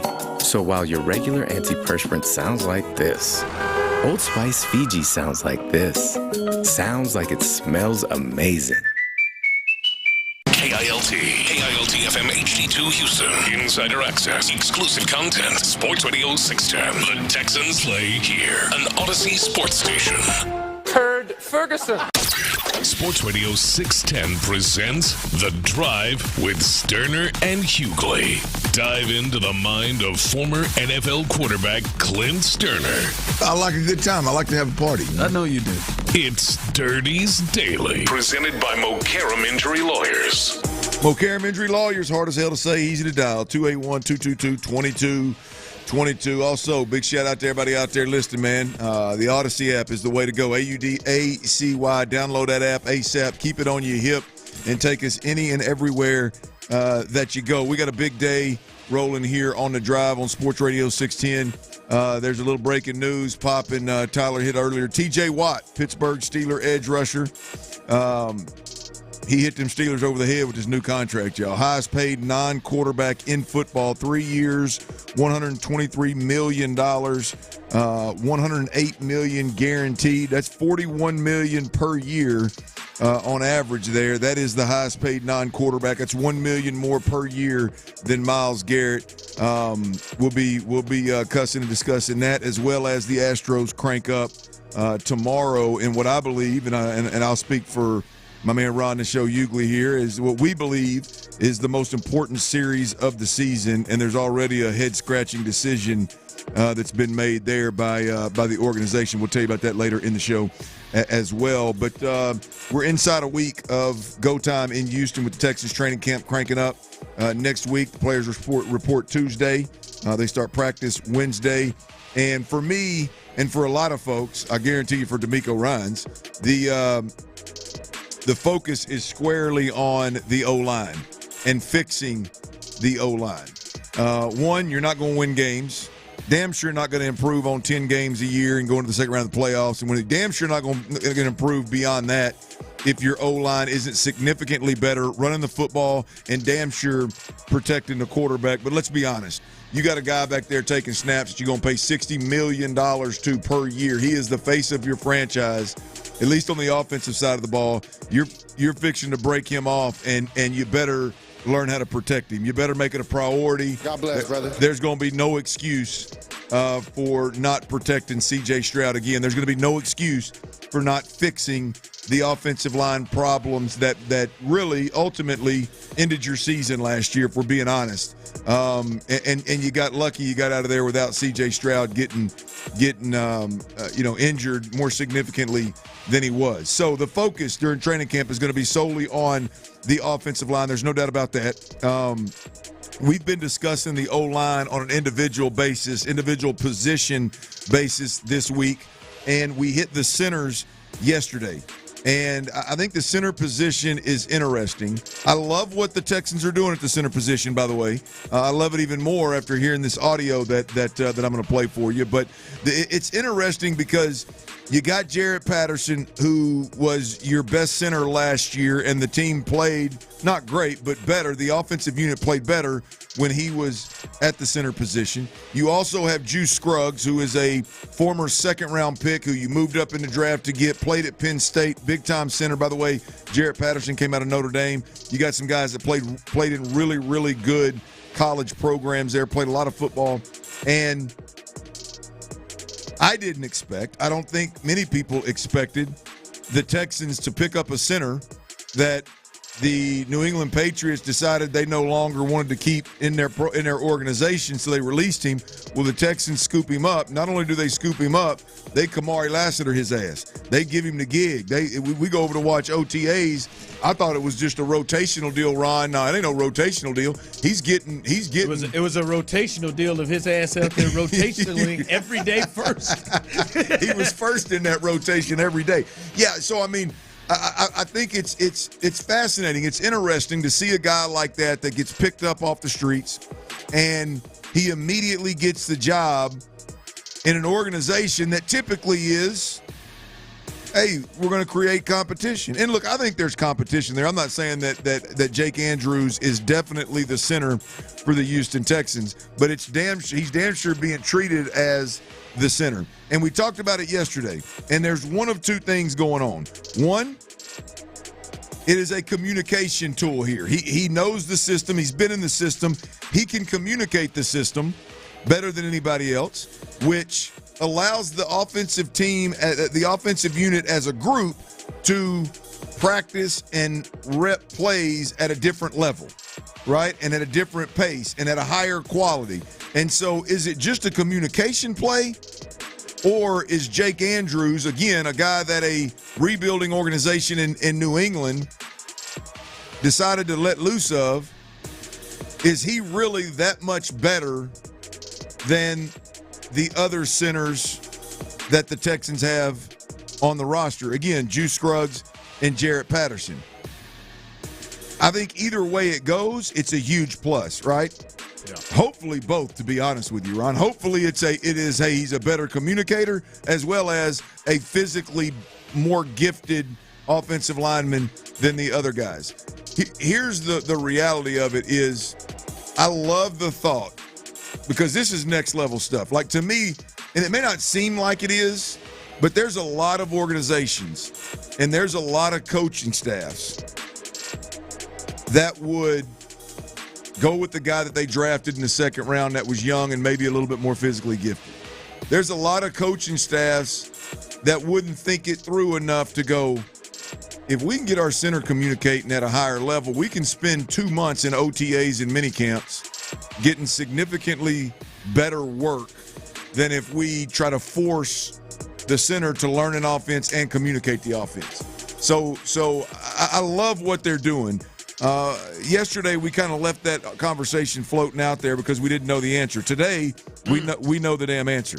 Here is Jake Andrews, and he's talking about his particular familiarity with the system that's being installed and the advantages of him being able to communicate it. For me, it's easier because I ran this system, exact system, different verbiage, in college my senior year. Sure. My rookie year when I was in New England, I ran the same thing with Bill O'Brien. Yep. And so for me, it's been pretty easy because I can communicate with guys who are seeing this stuff for the first time. Right. And, it's easy for me to say, hey, well, we used to do it this way. And I know what Cole wants, Popovich. Yep. I know what he wants. I know what he wants stuff to look like. And so maybe we didn't get to it in a meeting. Maybe we didn't get to talk about it during the walkthrough. But when we get out there and I'm talking to guys about stuff in the locker room, I can let them know, like, hey, let's try this differently. Yeah. Hey, he wants this to look like that when you've got, X, Y, Z out there in front of you. That is worth $1 million, y'all. That is worth, let's put it in football terms, that's worth $40 million a year. I don't suggest you pay him that. I'm saying that is an extremely valuable asset for the Texans to have, even if he's not your most gifted player, and it's just a tool that's going to be used in OTAs, minicamp, and even through training camp. Because look, the truth of the matter is, Jarrett Patterson would be the guy that I expected to be the center. He's still getting as many reps as he would get, even over Scruggs. Even over Juice? Yeah. I just don't think Juice. I think it's obvious. I mean, they're just lining guys up year in, year out that are obviously better communicators than Juice. I think Juice is a better guard. We'll see what happens there. But nonetheless, I don't. The Jarrett is still getting reps. Other guys are still getting the same amount of reps that they would get. The Texans have just put themselves in a position where communication is not an issue in OTAs and minicamp. Not with your first unit. Right? Not with your first unit. And I love the sense of urgency here of, hey, we don't have time to sit around and we're going to work our install at the pace that Jarrett Patterson or even Juice Scruggs can handle it. No, we're going to go get a guy, we're going to bring him in here that can help us install this thing at warp speed kind of deal. And it sounds like that's what Jake Andrews is precisely. Now, he may be better than that and be the true blue center that's head over heels better than everybody else, but he is definitely a weapon that they're using to install this offense throughout the offseason. Now, the other thing I love about that, Ron, is because my man don't lack confidence. He sounds like a coach almost. My man, I know exactly what Cole Popovich wants. I know what he wants. And if we're at the line of scrimmage and we're having trouble getting to something versus a certain look, I know what he wants this thing to look like versus that look. So y'all shut the hell up and do what I say. You know, shoot, this is Cole's first year. It's Cole's first year. You already know. That is an extremely powerful tool, an extremely valuable tool. Even if we break it down to the only thing he's bringing to the table is an off-season install weapon, it's worth its weight in gold. Now, if he ends up being the guy that wins the job and nobody can catch up with him and surpass him from a overall play standpoint, then he'll be the guy. I'm not worried one bit about the center's ability to play the game at an elite level in terms of tangibles. Like, I don't need to be this guy to be the biggest, baddest, strongest, quickest, a guy that can move mass. Now, it's nice if he can, but I don't need that guy, my center, to be that guy. 99.9% of the time, my center is either going to be helping a guard or a guard is going to be helping him. So, again, very easy to cover up for a lack of tangible ability, physical ability. In fact, the ability to play the game between the ears and communicate the game is significantly more valuable at that position than the tangible part of it. So I love what the Texans are doing there with their center. You can argue that's the most important thing that they've got. That's the biggest thing that they've got to get right this offseason, right, is that communication piece at the center position. Because we've talked a lot, Ron, about C.J. Stroud being the guy that is going to have more control and command, and that's great. But the best case scenario for C.J. Stroud is that he and his center see the game through the same lens, and there is a confidence and trust there that C.J. Stroud's got to correct him maybe once or twice a game. I know you have been in this situation as a quarterback with centers in high-level college football and the NFL. You've watched it. You understand the importance of it. My one concern would be, I just hope, I'm not saying they are, but I just hope they're not overvaluing his ability to communicate and know the system as well as he does, over the fact of, is he better than those guys? Yeah. You know what I mean? Like, I think it's great to know the system until, you play the Titans and they got just Jeffrey Simmons and that other big fella coming up. Sweat. Sweat until you play, the week one and they slide Verson on the inside and do some.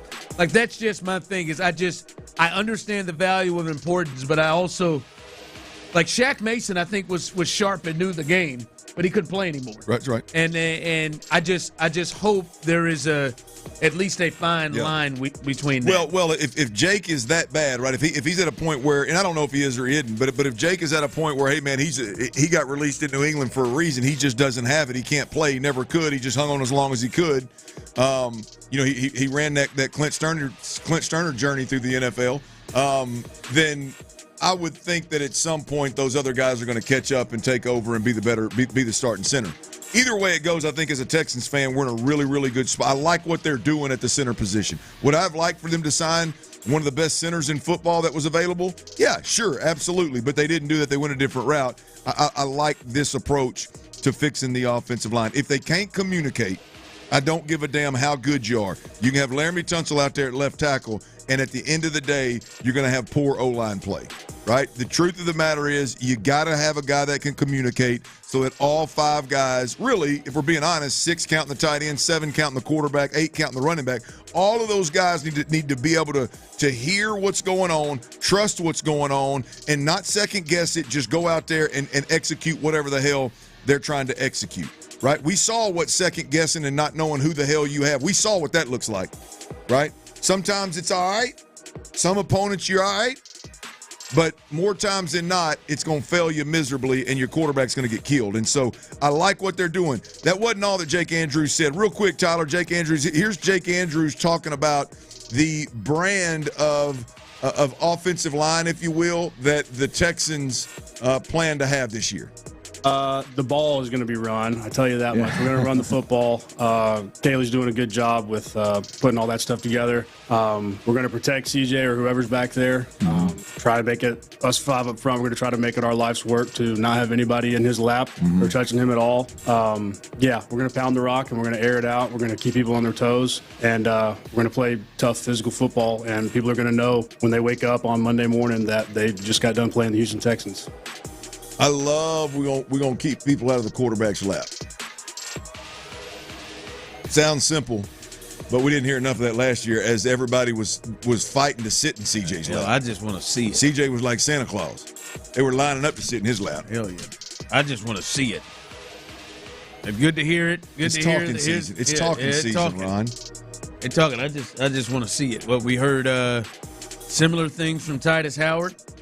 Gonna bust you in the mouth. Lincoln Tomlinson said a little similar thing.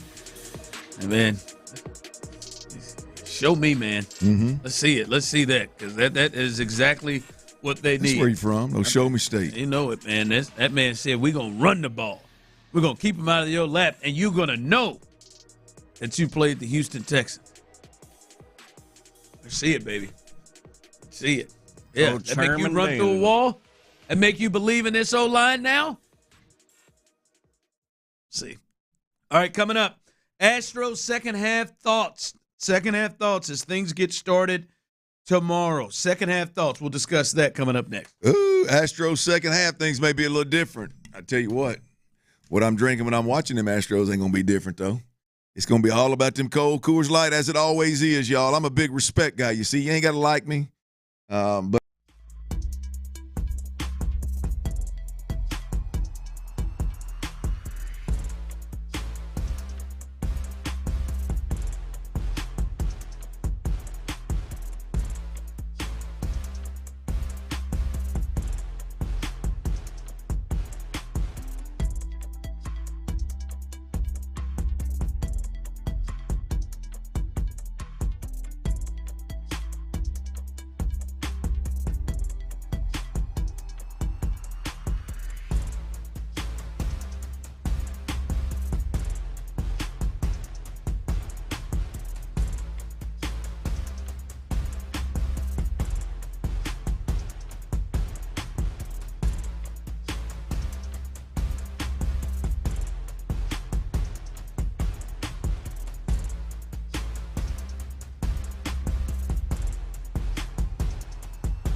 The Salvation Army Emergency Disaster Services team is on the ground right now, serving hot meals, offering shelter, and providing emotional and spiritual care to those affected. But they can't do it alone. You can help. Visit salarmyeds.org to donate or volunteer. Every donation brings hope. Every hand makes a difference. That's salarmyeds.org. Sports Radio 610 presents The Drive with Stoerner and Hughley.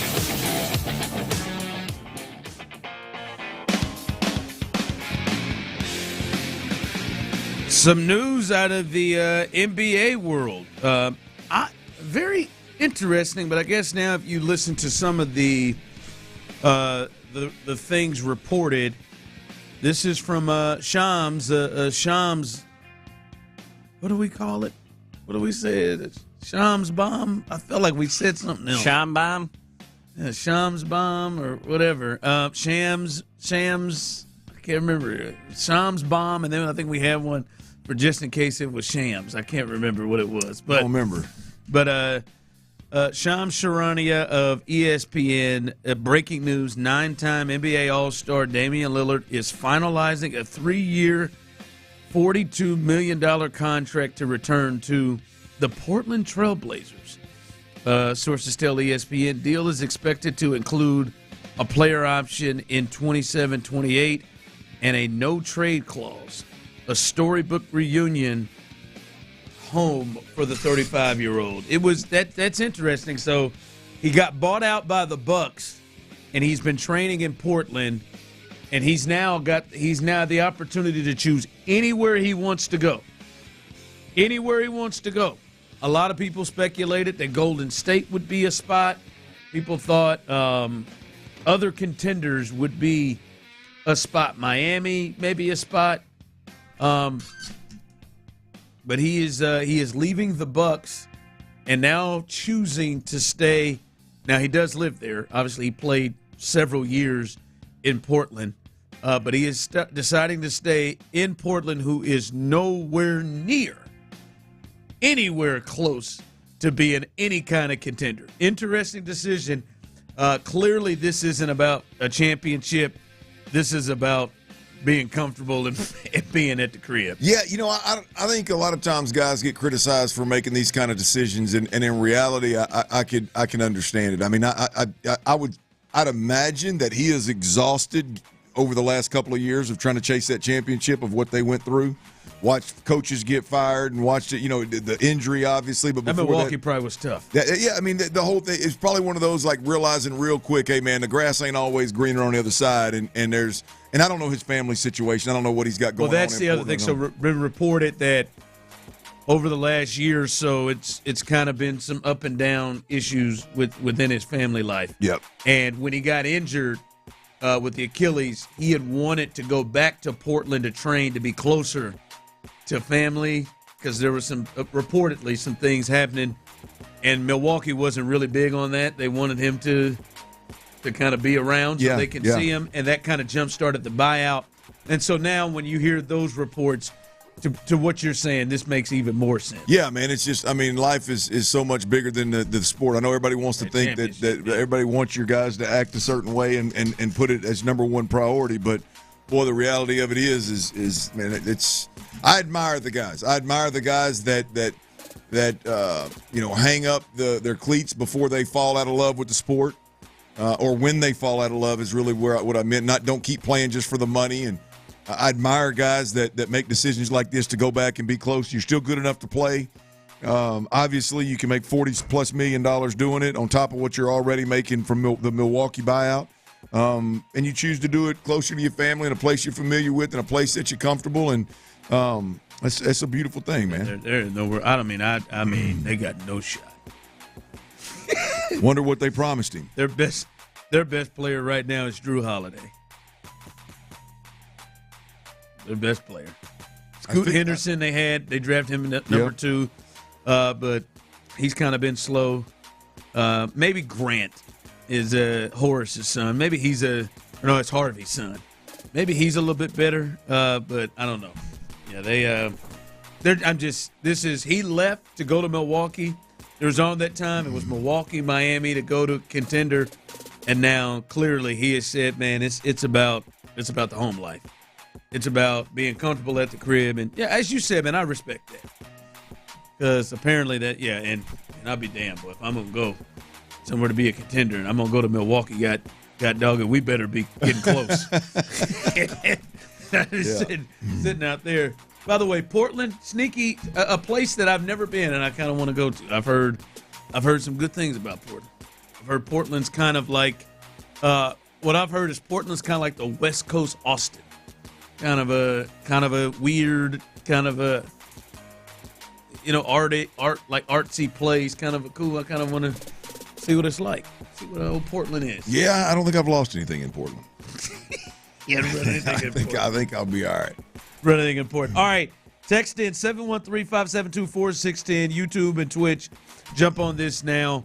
For you, second half, what's the biggest thing on your mind with the Astros second half? It starts tomorrow. They start in Seattle. Brandon Walter gets the ball in game one of that series. We'll get you more on that coming up in 5 o'clock fire.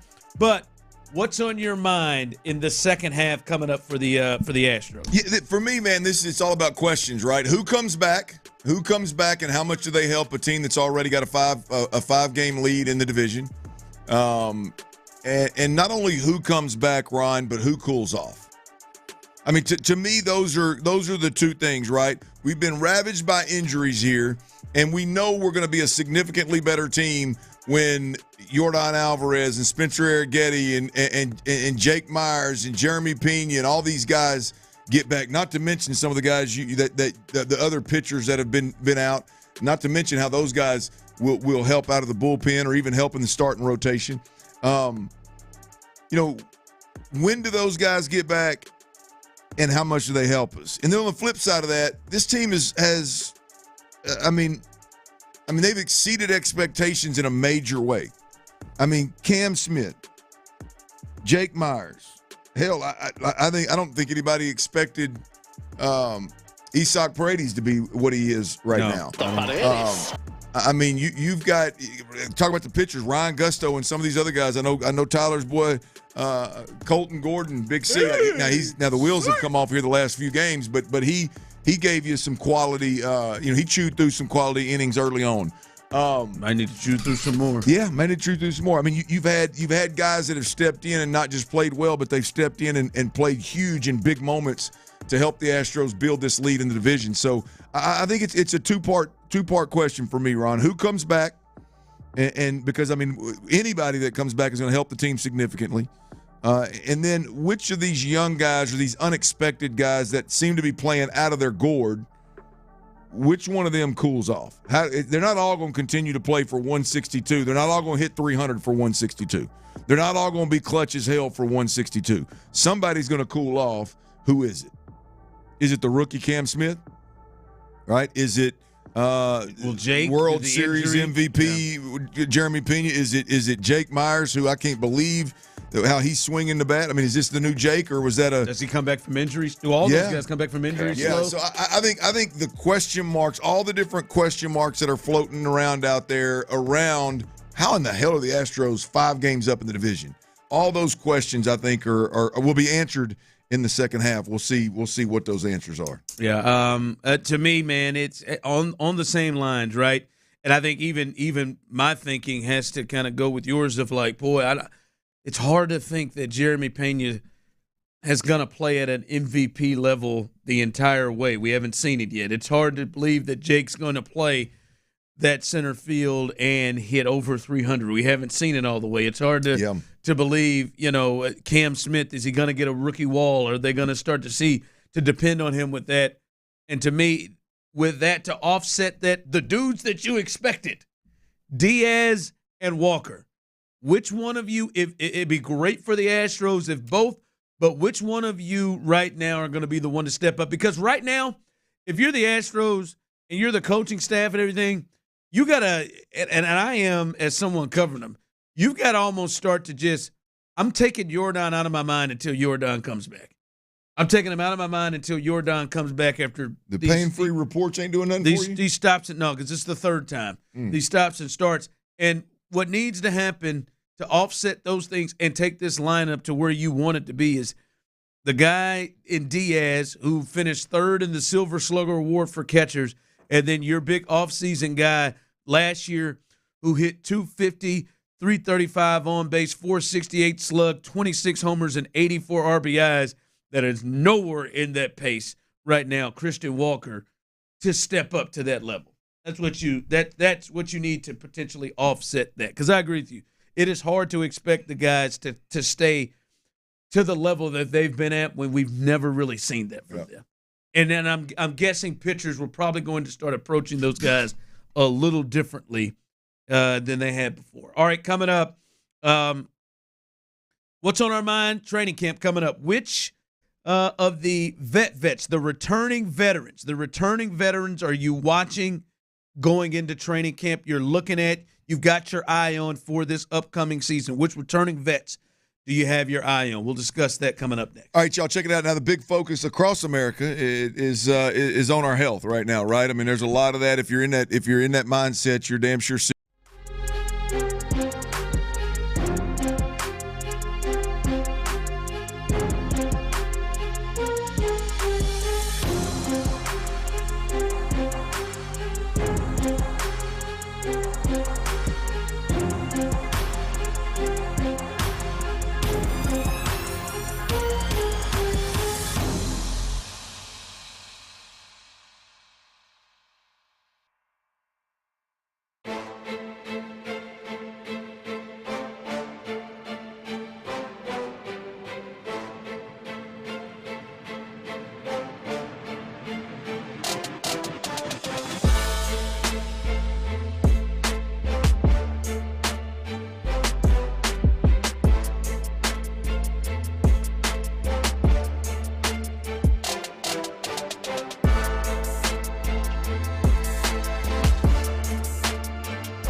Live from the Mokaram Injury Lawyers Studios, Sports Radio 610 presents The Drive with Stoerner and Hughley.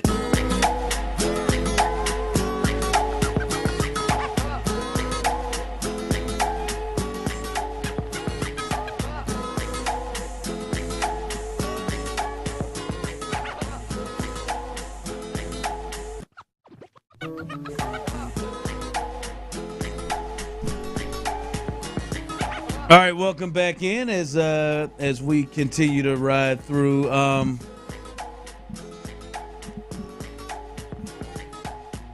As I see here on the text line, people rolling through here. Boy, every time Ron gets quiet like that, he's found something on that text line that's going to be a little controversial. No, it's not controversial. Well, someone just said no. It's no one expecting Pena to do this, to continue the play that he is. He's the one that I'm thinking. I don't know if they can afford him to cool off. I don't know if they keep it up like this, because right now I think he is a legit top 5 MVP candidate. But he's the one between Jake, Cam, and him, the ones that are really surprised at the plate. He's the one where I'm like, they kind of need him at the top of the order to it. Maybe not to that level, but at least to be a not to just go in the damn tank. I don't know if he's going to keep it up at an MVP mention level. I don't say that, but he's the one to me that I believe is most likely to be like taking the next steps to be the best version of himself. Like I believe what we're seeing from Jeremy Pena. Like we saw it to the tune of a World Series MVP, right? It's not like we've never seen a really, really, really good Jeremy Pena. The defense was always there. The regular season slow start kind of lull thing was the issue, and now all of a sudden it looks like he's answered that issue. But if you watch, to me, if you watch, the reason Jeremy Pena is so convincing to me, there's 2 reasons. One is the quality at bat he's getting is significantly better than it was 2 years ago. Like, he's made huge strides, and it's panned out for him going on 2 years now, number one. Number two, I think a lot of what the value of Jeremy Pena is, he can dribble a ball to the shortstop and it's a base hit. Like, he can manufacture. And then get to second. And then steal second, right? So that's where I was going with it. Like, he doesn't have to go up there and hit a home run or double just for, him to be productive. He can literally miss a ball, dribble it down the third baseline, and it end up being a hit, and he steals second. Nobody else has swung the bat. He made soft contact, and you've got a runner in scoring position. Like, that at the top of your lineup, to me, is the value of Jeremy Pena. And I just think oh, by the way, he is swinging the bat really, really well also. so I mean, he's not completely reliant on, these bunt hits and his soft contact hit. He also hits with power. He also is clutch as hell. So, like, if anybody, Jeremy Pena is the one that I believe we're looking at the more real version of who he is longer term. He just has more ways to get you. Absolutely. No question. Like, he's hitting for power, too. He's hitting for power. He can do all of that. And so he's been doing it all as opposed to kind of Jake. He's feeling it a little bit more. And Cam, we'll see if there's an adjustment made on him. But and again, we talked about before the season, you can't be depending on a rookie like that. Now, nobody's going to tell him to stop. Text line coming through. You don't have no idea what you're going to get from Pena. Hadn't played in 2 weeks. You don't know how he's going to come back from the rib injury. Well, I mean, obviously that's fair. Neither do you.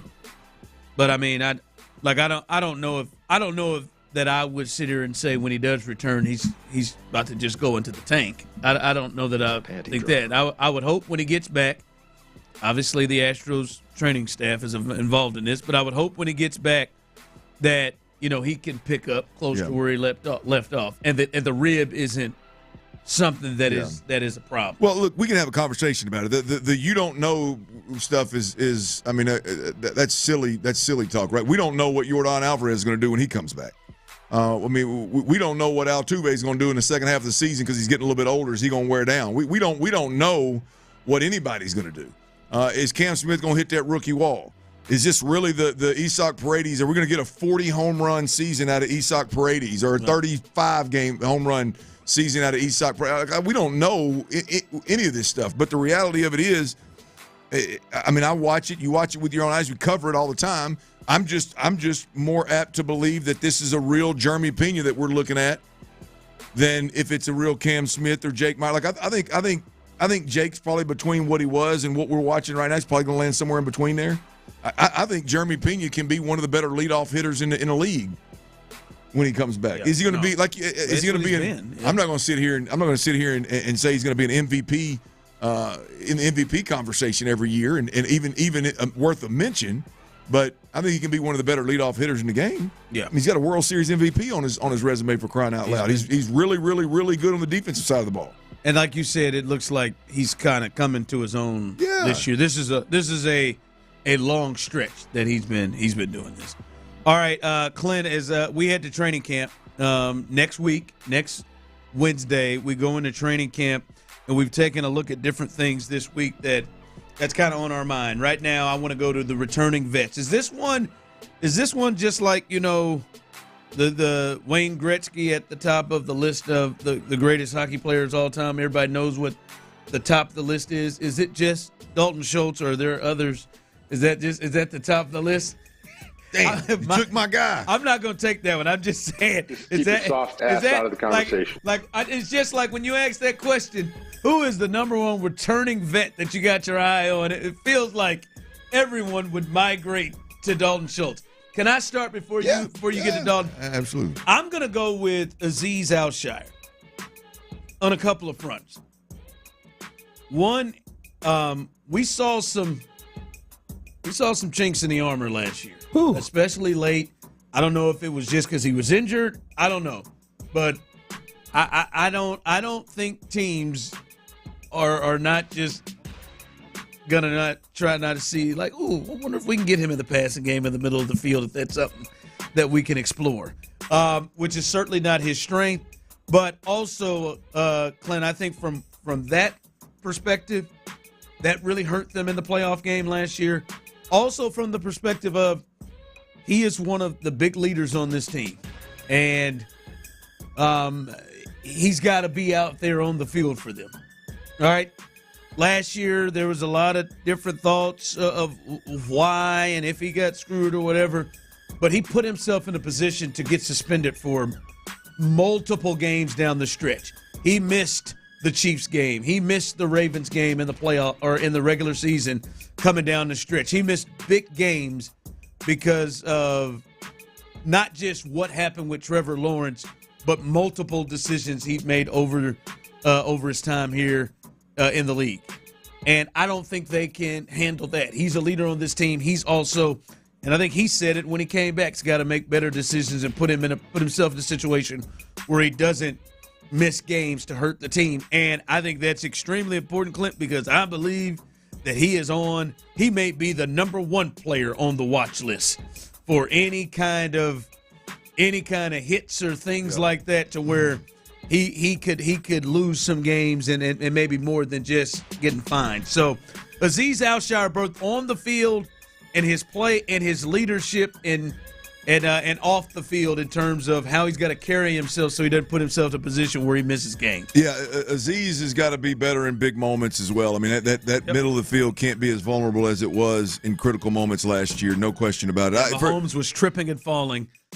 Yeah, and it was able to hit Kelsey because he was out of position. Well, I can't have this conversation without talking Dalton Schultz. And look, I'll cut him a little bit of slack and not base this solely on how pitiful he was last year. I mean, he was a top 10 tight end in the league last year, and then somehow fell completely out of the mentions. And so, forget that side of it. We've talked multiple times since that wide receiver list, top 10 wide receiver list came out, and Nico Collins was number 8. We've kind of leaned into, boy, this team is more Nico Collins dependent than they're probably a little comfortable with.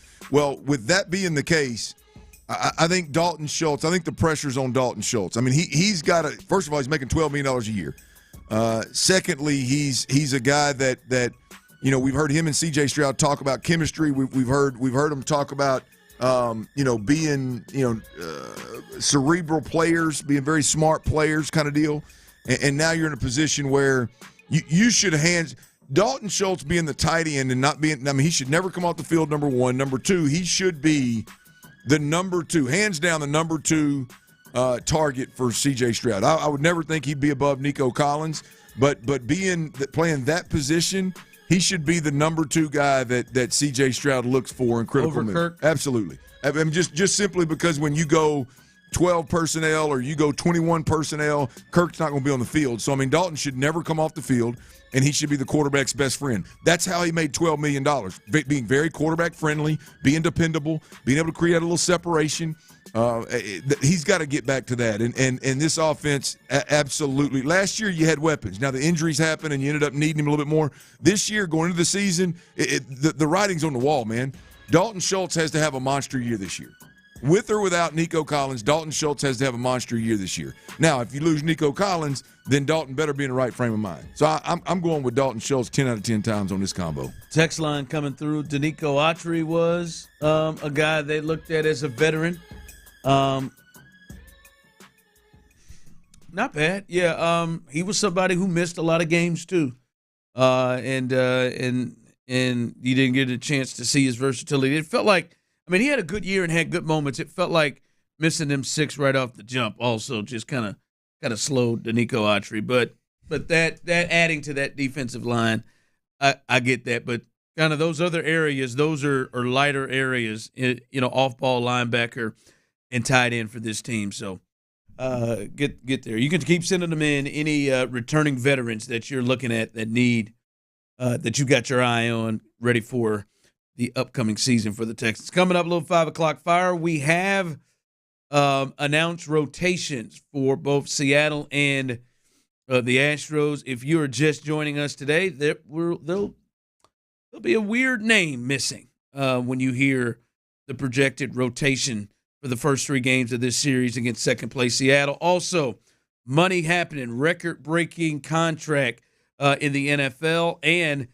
other NFL news that is going to be a potential story with a ruling from the league, maybe suspension for another AFC contender. We'll let you know all of that coming up next. The Drive is live. The Drive with Stoerner and Hughley. Our job as an offensive coordinator.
Just stop by. Grainger, for the ones who get it done.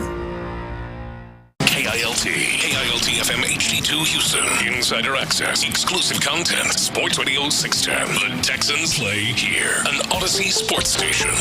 I'm always good raw dog in the drive. I said, oh, Lord Jesus, it's a fire. Sports Radio 610 presents The Drive with Stoerner and Hughley. It's the 5 o'clock fire. It is 5 o'clock. Congratulations. Hopefully you're off work. Luckily for you, Old Dirty Show and T-Mill, a.k.a. Psycho T, have the latest. There it is. His tongue's out, folks. They're on YouTube and Twitch. Enjoy or do whatever it is that you do with it. I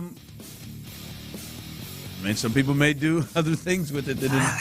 I mean, there's already been some pretty freaky things come through that text line for you, T. That may be why you got some little bitty old nipples you put out there, that big, that fat tongue you throw out there. And there's some things. We've had some people, them grunts like that. See, we had some people say some really interesting things to you, Tyler. So real freaking naughty.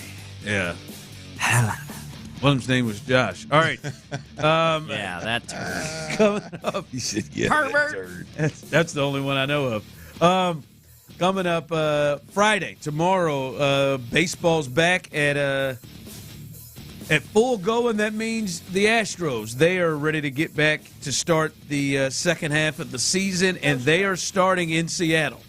The second place Seattle Mariners, and with the way Seattle ended the first half and more importantly, the way that the Astros ended the first half, this AL West race is tighter. Now, the Astros are still in charge here and in good shape. They got a 5-game lead here, but the Mariners do host them over the next 3 days this weekend to open up the second half. And Clint, this is, I think, a 7 out of 10 series of importance. If I were to say how important is this, I'd say a 7.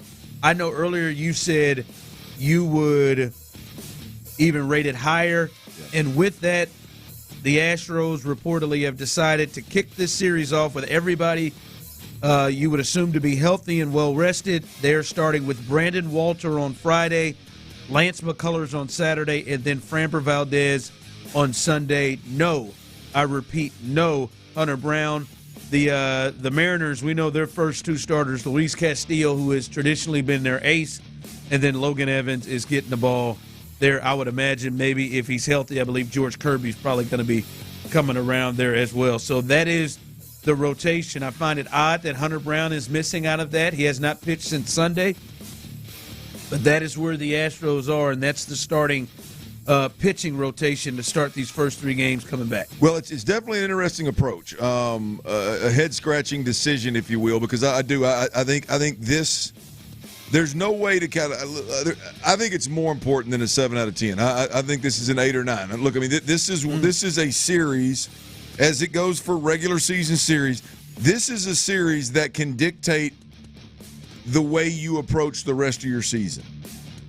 You mess around and get swept in this series. I mean, you did finish the first half of the season, or at least went into the All-Star break, because I know it's more games than half the season, but you went into the All-Star break 1-5 in your last 6. I mean, you mess around and get swept in this series right here, and all of a sudden your lead is cut down to 2 games. That's going to impact the way that the rest of the season unfolds. It's going to impact the way that you need versus would like to get guys back that are unhealthy, right? It could impact the way that you rest players, workload, load manage players, if you will, down the stretch here. This game, I mean, this series is an extremely important series. As we look at the regular season, this is as an important a series as the Astros are going to have. Now, if they don't play well in this series, and they do get swept, now there will obviously be some more important series moving down the stretch here that could possibly be for the division or but those don't have to have importance if you handle your business. Yeah, absolutely. So yes, Ron, I think this is huge, and this is a little bit of a head scratcher to go with Brandon Walter out of the gate here on Friday night versus the Seattle Mariners. Yeah, it'll be one to watch. I think you said it earlier. They're clearly setting up for something. There's clearly a strategy in this for something. To me, whatever the strategy is, it is hard for me to look at. All right, hey man, let's try to bury these guys. Let's do everything we can not to make this something in which the Mariners have some belief, the rest of the division has some belief, and I think a big thing to me is, Clint. I mean, you're struggled to the break. You're not playing great baseball. This is not how you were coming off that run where you played the Phillies, the Cubs, the Rockies, and the Dodgers, and you just ran through all of those good teams, with the exception of the Rockies. You ran through all those good teams. You're 1-6. You're 1-5 in your last 6, and you got swept by a Guardians team that had lost 10 in a row, and a Rangers team that isn't playing this year up to the level that they were hoping they would. You lose 2 of 3 there. So I am shocked. I said it earlier. Clint, Tyler, and I came in yesterday, and I said, who do you want to set the tone against the Mariners? Shutting them down. Who do you want to set the tone? Who would you give the ball to start off the second half against the Mariners on the road? Would it be Hunter or Framber? And we were kind of going back and forth, and, man, my man said, they said, no, man, we'll get this sucker to Brandon Walter.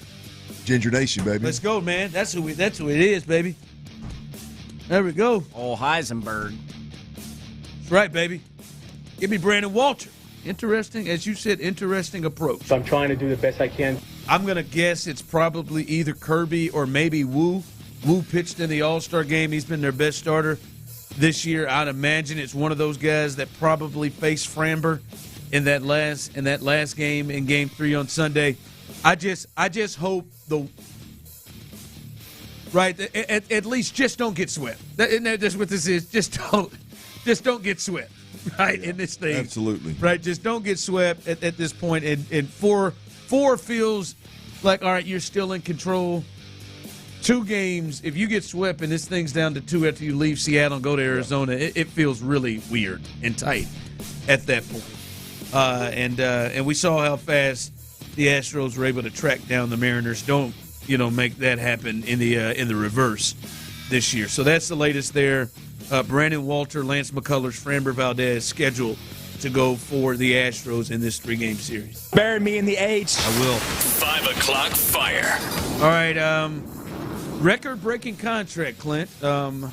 T.J. Watt. There had been back and forth. Hell, there had been is there thought that the Steelers may trade T.J. Watt? We heard teams checking in on T.J. Watt. But that is not happening because the Steelers said, no, we ain't trading him. We're going to make him the highest-paid non-quarterback in NFL history, and it's the second time they've done it to him. They have reached an agreement, Clint, on a 3-year, $123 million extension. And I'm telling you, these days, the guarantees and the extensions, the guarantees and the contracts, they're getting closer and closer together at this point. 108 fully guaranteed at signing. 108 fully guaranteed at signing of the 123. The $41 million per year is the highest of any non-quarterback in NFL history. And the Steelers, who they've gone out and got DK Metcalf. Obviously, they brought in Aaron Rodgers. They're now signing TJ Watt. They brought in Jalen Ramsey. They have done a lot here of late and spent a lot of money of late with some of these veteran guys. Well, if you're going to be all in 2025 for the season, this just makes sense, right? The reports of them being too far apart, they're not going to get there. The reports of potentially, them shopping them, or at least teams, at least analysts putting packages together of what they could get. That's all silly if 2025 is legit something that the Steelers are all in on. Which all of these moves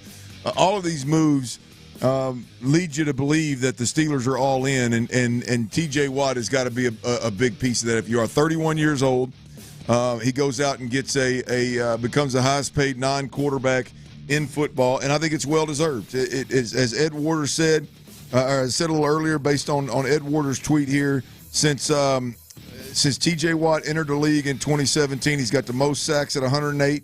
He's got the most tackles for loss with 126. And he's got the most fumbles forced in 33, with 33. So, I don't know whether you look at the stat line. He does play a position where, stats matter. It's paid on a stat basis, if you will. Well, he checks that box. I got to believe that he's cut from a similar cloth as his brother, J.J. Watt, which tells me that he's probably a pillar on that defense in terms of setting the standard of how they go to work every day, and much more healthier. Yeah. So look, this makes sense. He is 31, but it's a 3-year deal, so he is no doubt about it. Playing, he's still at the top of his game, and it makes sense. He earned it. 5 out of the last 6 seasons, he's been a top 4 finisher for Defensive Player of the Year. There you go. And he has won it. And that's the other part. He doesn't appear to be slowing. Yeah. Right. That's the other thing, is it doesn't feel like over the next 3 years they're getting a player that is going to drop off the map. Right at that point. This doesn't feel like they're about to get, sorry for the Aggie, but Von Miller, who's not the same player that he once was. By the way, he signed a 1-year deal with Washington. Washington is really trying, weren't they? By the way, is this the thought that these are numbers that the Texans are potentially going to be looking at next year with Will Anderson? Absolutely. Or this right here. We're in the area of if Will Anderson has. Danielle Hunter's already there. Look at that list. Danielle Hunter's at 35. Yeah. It's a 2-year deal. 2-year. But long term, is this? There's a potential. There is a scenario that Will Anderson has the season where I think this is only going to last for a while until Micah jumps it, that there is a scenario in which Will has a season where he may be looked at as being the highest paid non-quarterback in the league. Now, I don't know how you build around that. We'll see how they end up building around that with one of the highest paid corners in the league as well. We'll see how they build around that. They're obviously going to have to draft another defensive end and hit because you're going to be able to pay Daniil Hunter $35 and him $40 plus. But I got no problem with Will Anderson making all the money in the world with the Texans. Yeah, it's just you start to look at the edge rushing, pass rushing position. You know that's coming up. This Joker's going to be 24. Mm-hmm. You know, and if he has another season like this, or even better if he takes another step. At 24, he got it. TJ's getting it at 30. At 24, he's potentially going to be in this range. I got to believe Will is. I got to believe the Texans are going to extend him as long as they can. Myles Garrett had a 4-year 160, so that's $40 million a year over 4 years. Boy, if you're the Texans, you got to go try to get 4 or 5 years, not 2 or 3, right? Yeah, So and I don't know where Will. I don't know where Will sits in that, but I would imagine the Texans are going to get him for as long as they possibly can. Text line says Will needs more seasons to talk highest paid.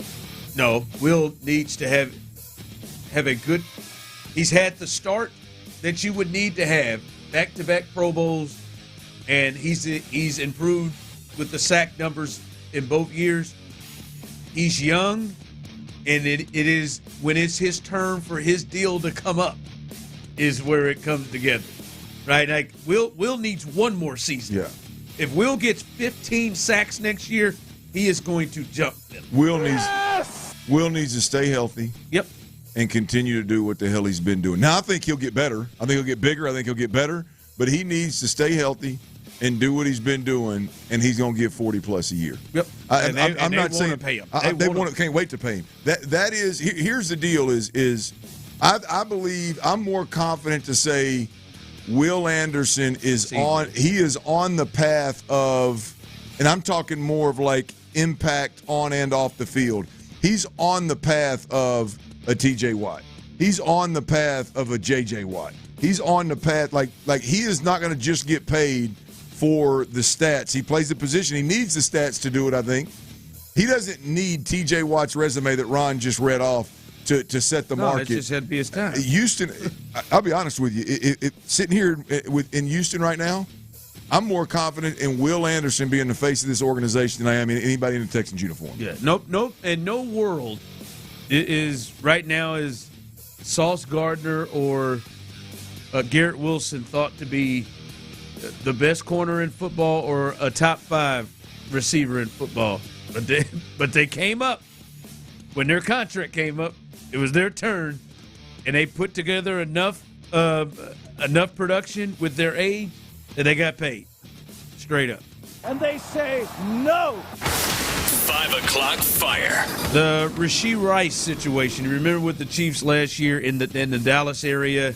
Rashee had a couple of situations. He had the car racing situation where it ended in a wreck and he walked away from a crash in broad daylight, by the way, not at night. And then he had a deal where he allegedly beat up somebody who was trying to take photos or something in a nightclub, lured him into a club.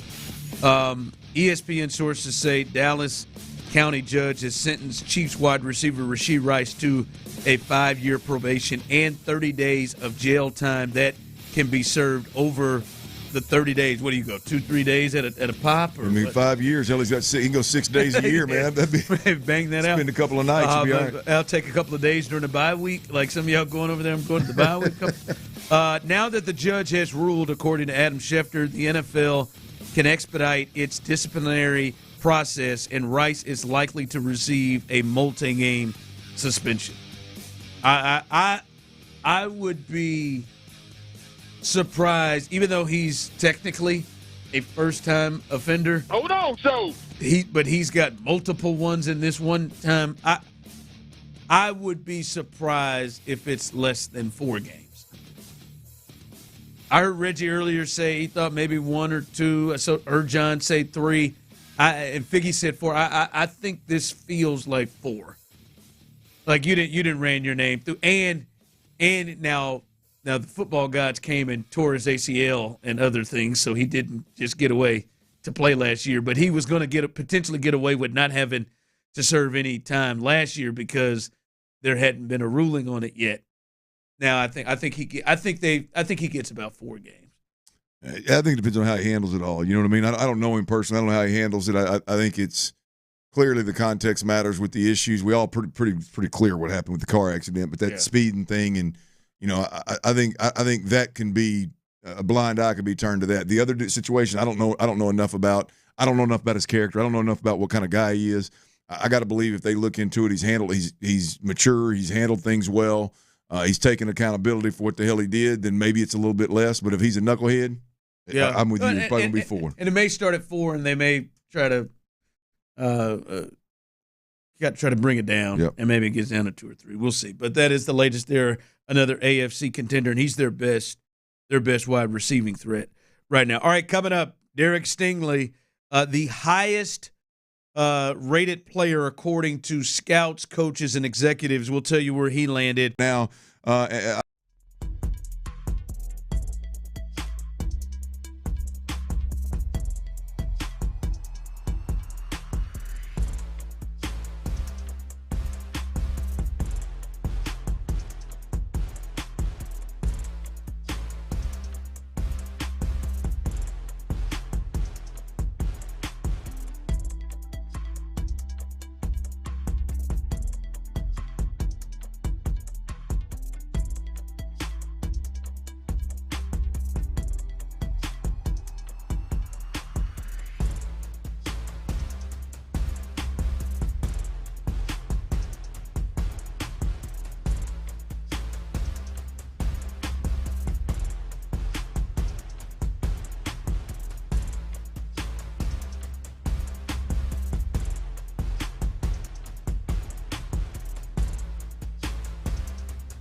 help. Visit salarmyeds.org to donate or volunteer. Every donation brings hope.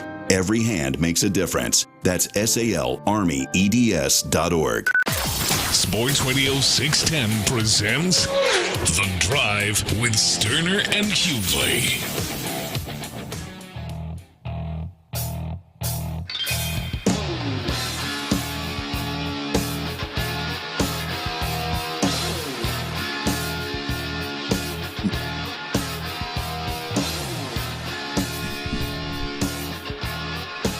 Were you, well, I ain't going to make you guess. Derek Stingley as the cornerbacks. I think this is the final position out now. Everybody has done it as all the other position groups have been talked about. I know the Texans had Joe Mixon as the 9th rated running back. I know 8 and 9 was Will Anderson and Danielle Hunter. And I know Derek Stingley, he went today, and he was the number 2 corner. Nico Collins yesterday was a number 8 wide receiver. So they had their share of guys in the top 10 there, Clint, both offensively and defensively. But Derek Stingley is the highest rated player, which makes sense. He was an All-Pro last year, the only All-Pro that this team had last year, and thought to be one of the best corners in football, and only Patrick Surtain finished ahead of him. It went Surtain, Derek Stingley Jr., Denzel Ward, Trent McDuffie, Sauce Gardner, who just got the new contract, is at 5, Christian Gonzalez, J.C. Horn, Jalen Johnson, Quinyon Mitchell, and Devin Witherspoon in Seattle. That's the top 10.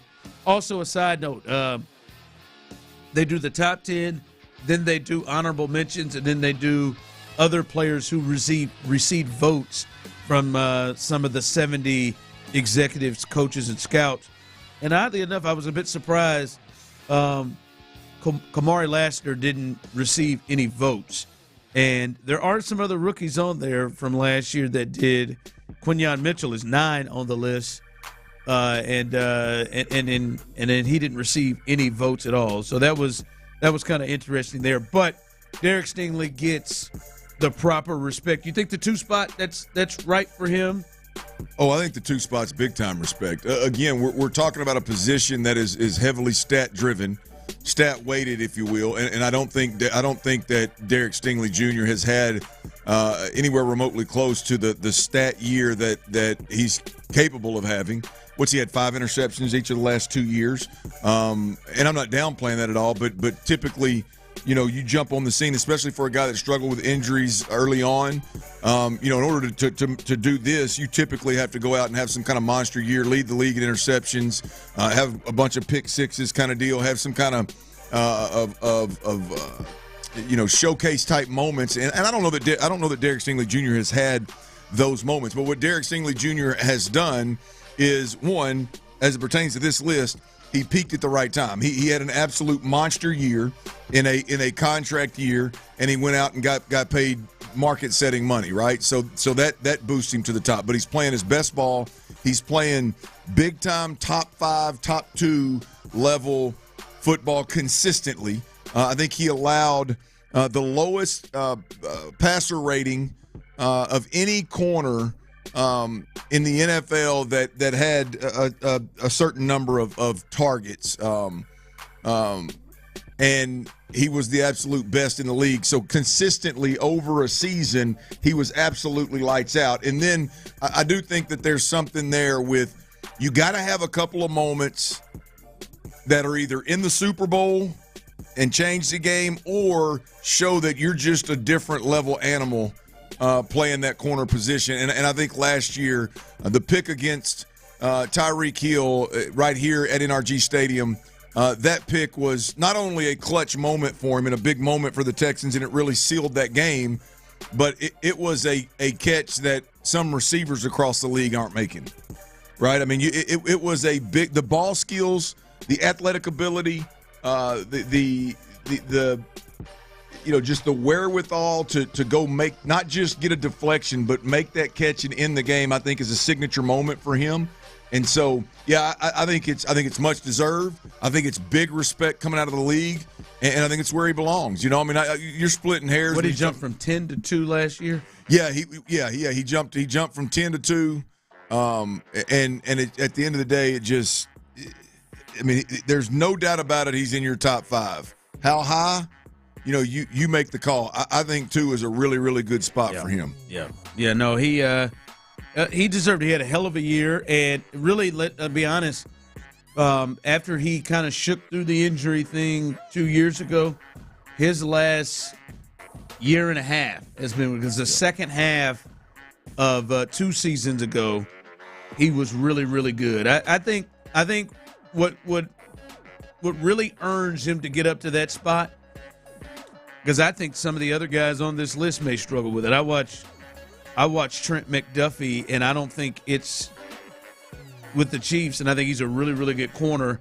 I don't know if this element is something that is as good as probably Surtain and Stingley, but his ability to kind of follow receivers, I think that's kind of where you separate it. His ability for you to just say, all right, and D'Amico has done this multiple times.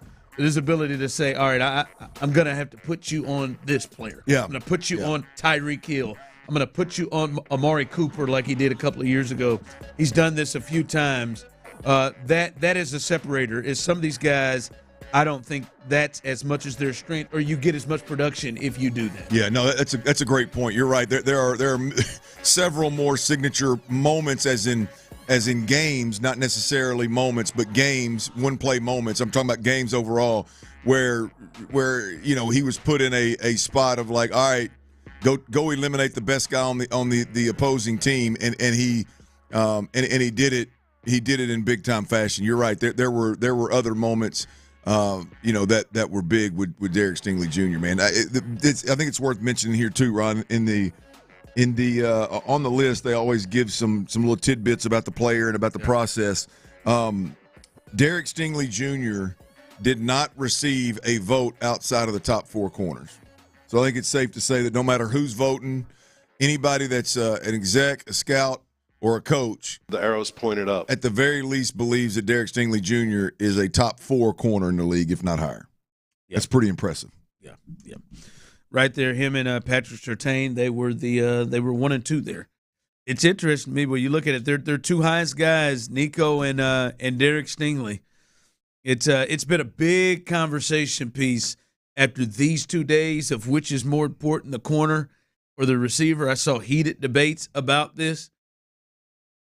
That is an interesting thought on this team in particular. The Texans, when you have a C.J. Stroud on one side, who you feel really good about the quarterback spot, and then you have D'Amico on the other side. You have Kamari Lassiter, who you feel is a pretty good corner. Of which player is actually more important to this team? I know there's an argument overall between the corner and the receiver and which one is more impactful, but it's an interesting thought with the Texans because they're their 2 best players when you look at these rankings, and 2 really, really important players. But even though I think Stingley is the best, it feels like Nico is at least on this team a more valuable piece. For me, it's a no-brainer. It's Nico. I mean, you look at what's behind him, and Christian Kirk's coming off an injury. Dalton Schultz is coming off a pitiful year, and the other guys are rookies. I mean, I don't know how in the hell they're going to be able to throw it around the park and not just be smothered without Nico Collins. So yeah, I think it's Nico. Pitiful is now becoming you're really, really pushing it with Dalton. Dalton, you think it's fair? But I think it's really becoming that, like, it's. Well, I Dalton need football to get here because I'm tired of talking. Pitiful, but I mean, but you really, even when you talk about Dalton, pitiful is the word. Yeah, I just hope he agrees. He agrees. You think? I hope. You think he thought he was pitiful? Just hope he keeps his head up, man. Do you think he thought? You think he thought, man, I was pitiful last year? There's no way he doesn't. Or do you think he's delusional if he doesn't? Or do you like? I think he probably believes I hadn't played my best game, but I think there is some thought of, I don't know, I could have been put in better position. Oh yeah, there's definitely some of that. I can tell by the body language there was some of that. I'm just saying, like, I'm wondering. Weak-ass mindset. I'm just saying, wondering, we leaning more towards the I was pitiful or, oh, man. No, now you'll see. Now you see. We got Find you a few more excuses. Got me blocking Jonathan Grenard. All right, coming up as we continue to roll through, Ariante Ursary. If we see him this year, does this mean something has seriously gone wrong, just like it was when we saw Fisher last year? We'll discuss that coming up next. All right, y'all, check it out. I don't know about Ariante.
hims.com/joy for your free online visit. hims.com/JOY. Now, Kathy Bates, that's a bad bitch right there. I don't know how long. Live from the Mokaram Injury Lawyer Studios, Sports Radio 610 presents The Drive with Stoerner and Hughley.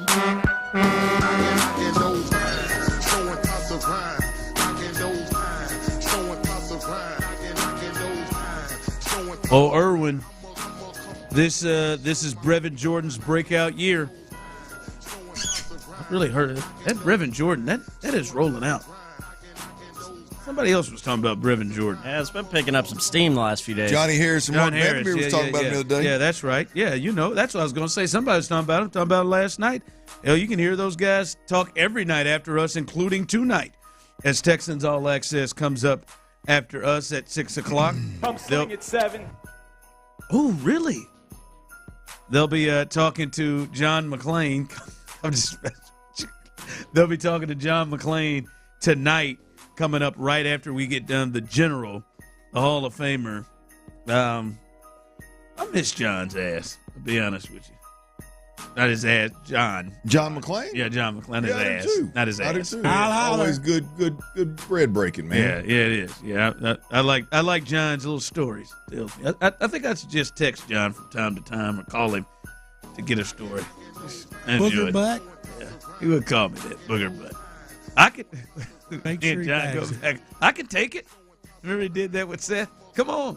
I can take it. Keep an eye on Show Cool. There it is. But no, they're coming up after us. And Area 45, Clint, following the fellas from Texans All Access, 7 to 11, the best night sports show, hell, just night show in Houston. Coming up after the fellas get done, Sean Bijani, Patrick Creighton, Chris Santiago, Area 45 a little bit later on. Again, tomorrow returns, right, Tyler? Tomorrow is the return of Best Bets. Best Bets is back, mañana. Last time we know that he made any kind of bet was with Cal Raleigh. And he won the home run derby, won the whole thing. Luck was on his side, including by decimals.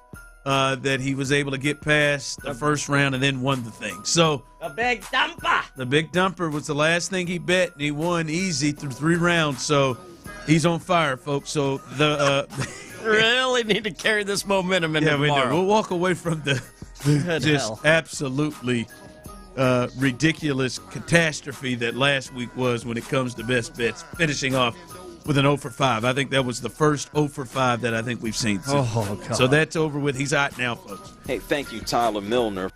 That's right. So that's coming up behind us. Hey, fellas, it should be setting up for a pretty good weekend when it comes to the British Open, or the Open Championship, the British Open.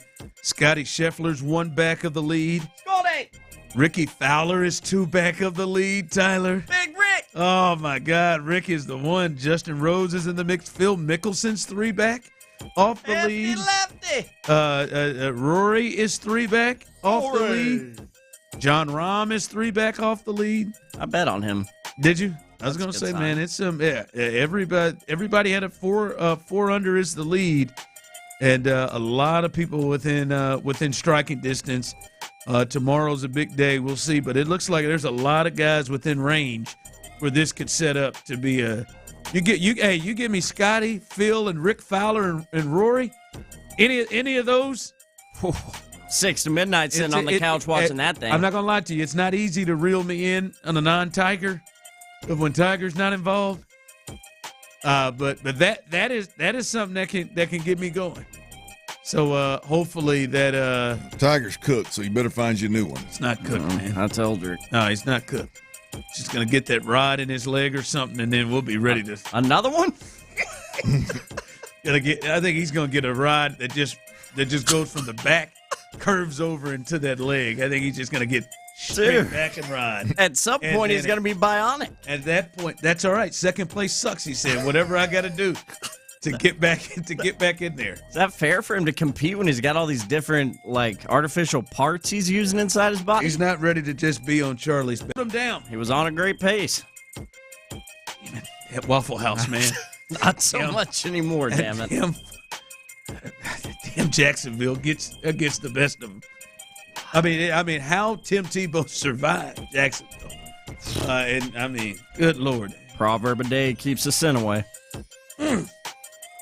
If Tiger had Tim's discipline when it comes to that, he'd have 25 majors by now, wouldn't he? And he'd probably still be married. Yeah. I don't know. You're asking the impossible. I think she may have grown tired of being sixth fiddle. Sixth fiddle. Yeah. Yeah, man. Sixth fiddle. Tiger's been cooked for years. That's it. You just don't believe. It's Eldrick, man, until further notice. I hope I'm wrong. I'm like kids, man. I believe in Santa. I believe it. Not the Easter Bunny, though. Tiger. All right, offensive lineman of the day, Clint. Ariante Ursery. If we see him this year, Clint, second-round pick, a guy they went up to get, if we see him this year, would it be, in your opinion, as we sit going into training camp, will it be like the Fisher situation where something's going wrong? The reason why we saw Fisher last year was because it got so bad that Titus had to go over to play left guard, and he had to get on the field. I don't think that was their plan for him to go last year, but it got so bad. Do you feel like that is a similar situation if we see Ariante Ursery playing and starting games? No, I don't think it's a similar situation. I think, look, I hope where I'm at with Ariante Ursery, I hope that he's a swing tackle that we never see. Right? I hope he's inactive. I hope he's given the opportunity to get in and kind of learn the league for a year or two and then slide into whatever position he fits him best when that time comes. I highly – look, it could happen.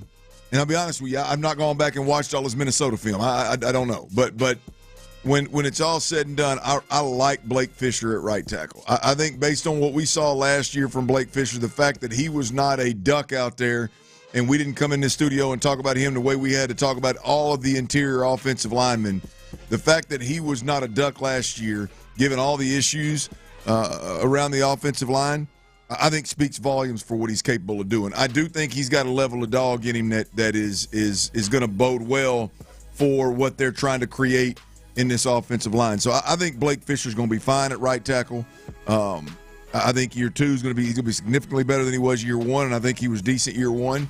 So hopefully we don't find out about Ariante Ursery. Now, I do think he's developed and more mature than most his age, so maybe he is able to get a little playing time, and if it's injury, maybe he is able to survive and play well. But when you've got Trent Brown and you've got Cam Robinson and you've got Blake Fisher, assuming all of those guys, and really Trent Brown is still interested in playing football legitimately and not ready to retire, then I hope that we don't ever see from Ariante Ursery. Yeah, one, he's a second-round pick and not a first-round pick, so I think there's a difference there in feeling like you have to get him on the field. Yeah. I would feel different if he was a first-round pick, even though they moved up to get him. The only thing is, to me, that I think if he played immediately that then would be great for the team is if he just went out here and Cam Smith things and just forced their hand, like just went in there and forced their hand. Like I think they want him to be ready just in case something occurs. And why not? Hell, their first 2 years here under D'Amico Ryans, Laramie's missed games, Titus has missed games. Like they've had to do a rotation, so they do want to get him ready. But that's the thing is if he pushes so much so and has a camp the way Cam Smith had a spring training, and it's just like, guys, I know maybe that wasn't a plan because that's the thing is I don't know what their plan is right now with him. Yeah. I don't know if their plan. I think last year was clear their plan was, hey, let's develop Blake Fisher in year one and then really have him ready to go. But they were forced to have to do something else. I don't know what the plan is with Ursery, but if they blow him away so much, that's the only route. But right now, it does seem like you went and got Cam Robinson. You have a left tackle that's veteran that is set. Because, again, this team is still trying to compete big time. And a left tackle that's a rookie, a second-round left tackle that's a rookie, is going to have growing pains. Well, to me, if you beat Cam Robinson out, then Cam just wasn't who we thought he was. Now, if you come in there and he's better than Blake Fisher, and that's a competition, and he earns that spot, and he's better than Blake Fisher, then so be it. Now, if he's good enough to go win a competition, hell, I'm all for it. I hope that the second-round pick, Blake Fisher, that showed a lot of promise, takes that next step and is that dude. I think that's best-case scenario. If Ursery takes a spot, I'm cool with that too. Yeah. All right.